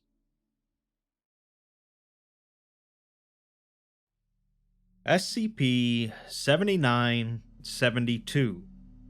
Y is for youth. I really don't have an intro for this one, but it felt wrong to just go straight into the article, so pretend that I said something rather insightful and meaningful here. With that said, let's check out SCP-7972. SCP-7972 designates a 2-story, 4-bedroom modular home constructed by the Bensonwood Company in 1974. Its interior contains appliances and furniture appropriate in type and number of a single-family home in the early 1980s, and the furnishings exhibit minor wear consistent with roughly a decade of occupation. While the Bensonwood Company has records of 1,321 sales of modular homes to this location in Florida, no records of a purchase at 7972's original address have been found. The plot of land originally occupied by the home remains unsold, which is noted as being not unusual, as similar discrepancies were found for 16 other Bensonwood homes in the area. Appliances found in the home exhibit multiple irregularities from their manufactured forms, starting with the ceiling-mounted light fixtures, which contain a General Electric branded incandescent light bulb, noted as being affected by a product recall in 1982. The filament has been replaced with a thick strand of copper wire threaded through, with 3 or 4 human phalangeal bones. Application of electric current initiates combustion of the makeshift filament via an unknown mechanism. When lit, The bones are observed to bend and twitch against the bulb glass due to thermal expansion of the wire. Each of the toasters in the home, which is noted as being a number in the double digits, is a Black & Decker branded extra-wide 4-slice electric model that was also affected by a product recall in 1983. 8 strands of copper wire have been crudely welded to the heating grills of each toaster, along which 2 or 3 human phalangeal bones have been threaded. When heated, the bones produce an audible scraping against the aluminum backplate due to thermal expansion of the wire. Each of the hair dryers in the home, also in the double digits, is a major international branded electric hair dryer, also affected by a recall, and unscrewing the casing of each reveals that each individual blade of the fan mechanism has been replaced with 2 or 3 human phalangeal bones strung along a strand of copper wire. Standard operation causes the bones to curl around the heating element of the unit repeatedly due to thermal expansion of the wires. Each of the above appliances is connected to one of 24 live electrical outlets in the home via American Electronics power strips, also recalled. Examination of the plugs of each power strip reveals that each of the conductive prongs have been replaced with something redacted and extend into the drywall. Continuous operation leads to something else redacted, resulting in an odor, likely due to thermal expansion of the plastic. 59.64% of identified DNA fragments recovered from the home originate from individuals who had received reconstructive orthopedic care at the Miami Valley Teaching Hospital between 1982 and 1986. None could recall the circumstances of their injuries, but video analysis of phalangeal movements within the home suggest behavioral patterns not incompatible with something redacted of human subjects of a certain age. It's hard to say exactly what's going on with this house and these appliances, but there are vague hints. Of the appliances, we have light fixtures, toasters, hair dryers, and power strips, 3 of them which contain phalangeal bones, which are finger and toe bones. Most of the fragments recovered originate from those that received orthopedic care at a teaching hospital, suggesting either that some sort of mad science experiment occurred, and possibly this borders on the non-anomalous, or it's something related to kids sticking fingers where they shouldn't be stuck, with an anomaly removing their phalangeal bones in some way, which is implied by the title. We're left with very little information here and only guesses, but I would say that the real horrific part of this SCP is that there are that many toasters in one home. SCP-7980. Z is for ziggurat. The concept in horror and science fiction of modern-day humans uncovering a structure from the ancient past, bewildered as to its nature and origins, has been around in fiction for decades, in everything from Lovecraft's At the Mountains of Madness to Alien vs. Predator. As a society, we like to believe that we have a firm grasp on our species' history and development, with historians and archaeologists able to clearly chart out most of our history, up to a certain point. The truth is, though, that we don't know everything, and there very well could be hidden things from eons past lurking in dark corners of the world, waiting to be dug up. This concept, of course, is quite popular in the SCP universe, and so with SCP-7980, we're given another such example of something perhaps best left in the dark. The containment procedures for 7980 are pretty lengthy, mentioning that no staff are to remain within it for longer than 24 hours. Any anomalous broadcasts or communication anomalies determined to be outside standard cycles are to trigger an immediate 12-hour lockdown. And a security perimeter of no less than 5 miles is to be maintained around the 7980 containment site. Anyone approaching within 5 miles is to be monitored. Anyone within 3 miles are to be intercepted and redirected, or incarcerated if resisting, and anyone within 1 mile is to be terminated.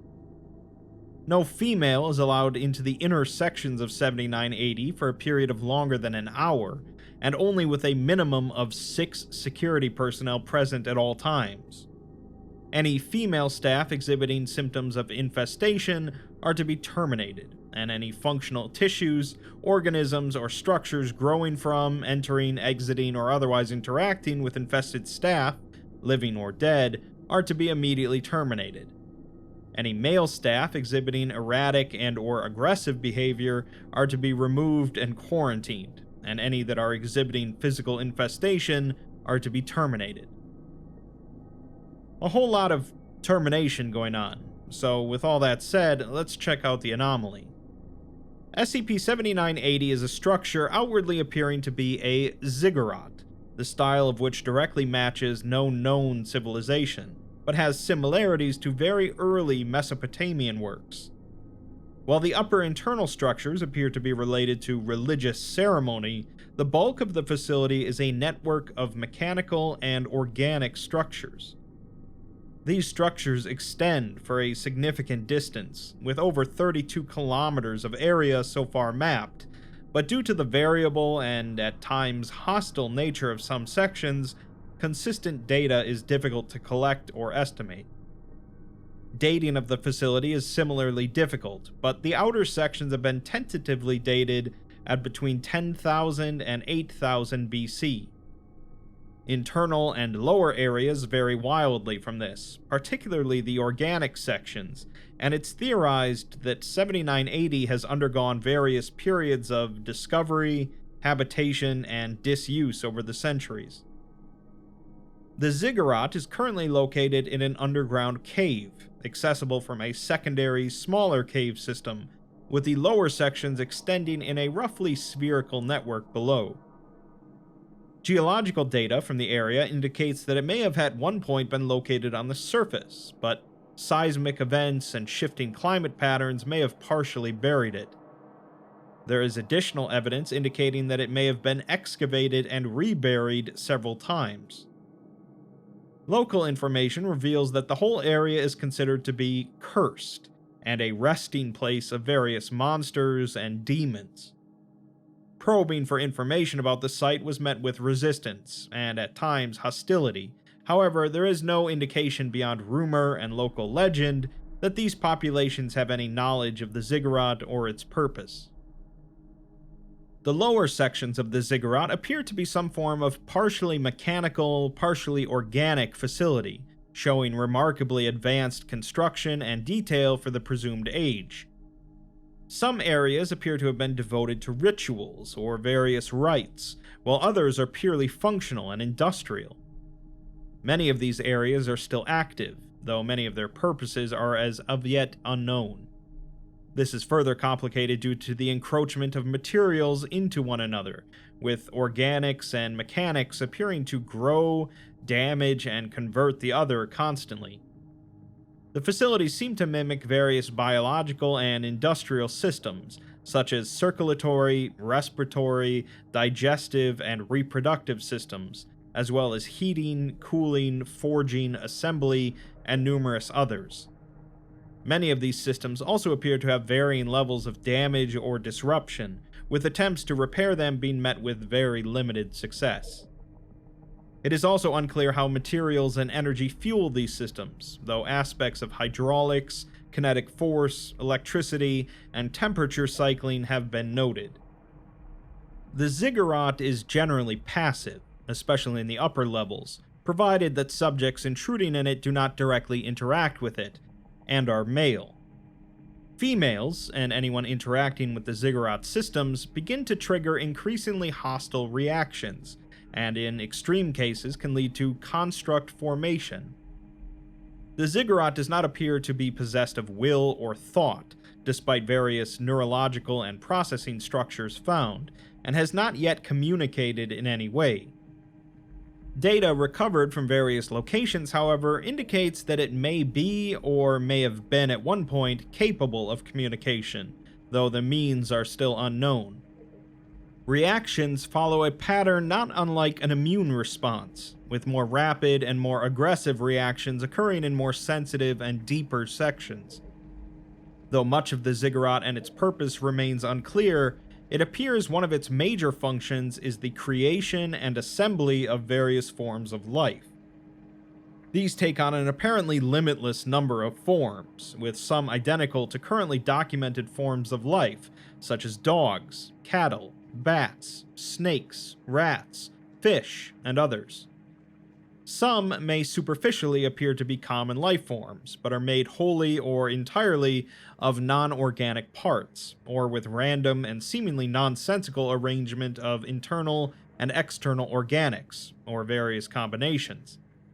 Some bear no documented analogues and appear to function outside of known laws and functions of both biology and physics.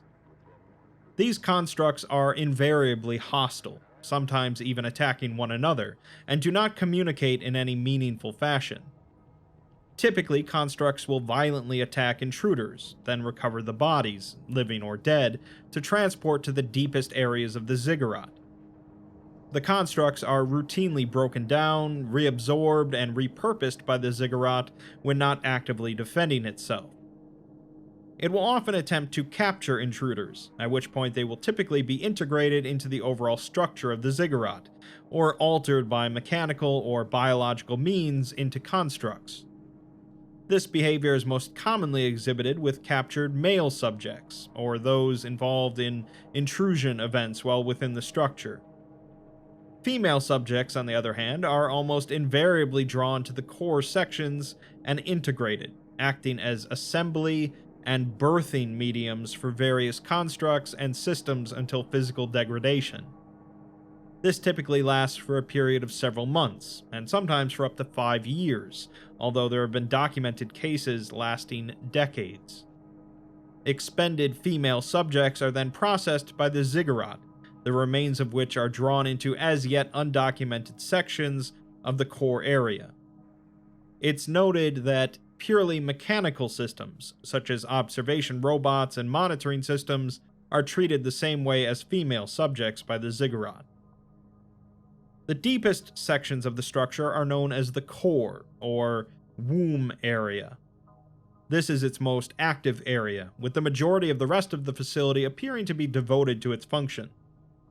The most apparently important area of this section are two massive globular structures of both organic and mechanical material, one showing significant physical damage.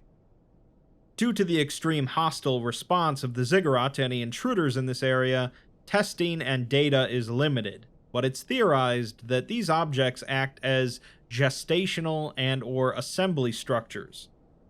It's unclear what they're intended to produce, and the damaged unit appears to have failed, or already released whatever it was contained within. This is an ongoing area of concern, as the unit is capable of holding several megatons worth of overall mass, and the second undamaged unit appears to still be functional. Attempts to determine the composition or nature of what it holds have been met with the most extreme and hostile reactions of the ziggurat, but a form of pulse and oscillating electrical charge have been briefly documented. Attempts to determine what, if anything, emerged from the second structure have been expunged from the record. Information control in regards to the ziggurat is considered to be of paramount importance, and although its isolated nature limits most casual observation and contact, any information leaks are to be treated as immediate high priority. In addition, info leaks found to be connected to groups of interest, most importantly Group of Interest 01 and 07, are to be treated as the highest priority, with full contact liquidation at all levels if necessary. The article doesn't state which groups of interest those two are, although traditionally they would be the Chicago Spirit and the GOC respectively, but I don't think that's the case here. Finally, we're provided a transcription of a tablet from the ziggurat, written in an undocumented early form of what is presumed to be Cimmerian, but also showing elements of extremely early Minoan and archaic Chinese script. The translation is still ongoing, so this is just their best estimate at the moment. The material of the tablet appears to be a black, dull metal of unknown composition, with no evidence of tool marks anywhere on the surface. Glyphs appear to have been etched into the surface over a prolonged period, and testing has determined them to have been rusted into the surface over a period of several hundred years, utilizing human blood. The translation reads, "Long and far from here, before the beginning, the builder of the father of old gods, the womb forge of the unstruck spark, life was made. Soft and hard, wet and dry, it was made in the way of clay and stone. It pleased the beginner of beginnings for a time. In the way of woman and man, of sun and moon, anger bled and rusted into the world. Soon great eyes and thunder rolled, and hate ate the world. Seas of blood and death, skies of smoke and poison, death bloomed and swallowed all. Stillness ruled all the land, and sky and water, yet life endured. We speak to you now, the children that will be far and away, know there is no truth, and the gods lie. All that is, was, or will ever be, is but maggots upon the dead god." So, we have some sort of biomechanical structure whose ultimate purpose seems to be the creation of something, possibly creatures incorporating both organic and non-organic parts, and it's implied that it already gave birth to some of these at some point in the past. The tablet implies that at some point long, long ago, the world was practically destroyed, but life managed to endure. Is humanity somehow a remnant of this time and this process? Will this ziggurat one day produce a new species to retake the world? We're left with only questions, but contrary to a common trend of the last few years, I don't believe this article has anything to do with the Church of the Broken God and Sarkicism, as generally the article's tags would bring mention to that fact. By the author's own admission, the article is a mishmash of different concepts, starting with the concepts of zygotes and ziggurats, combining lost cultures, worldwide cataclysms, body horror, and techno-organic environments. It's just a really weird location that has been buried plenty of times in the past, and probably should just be buried again.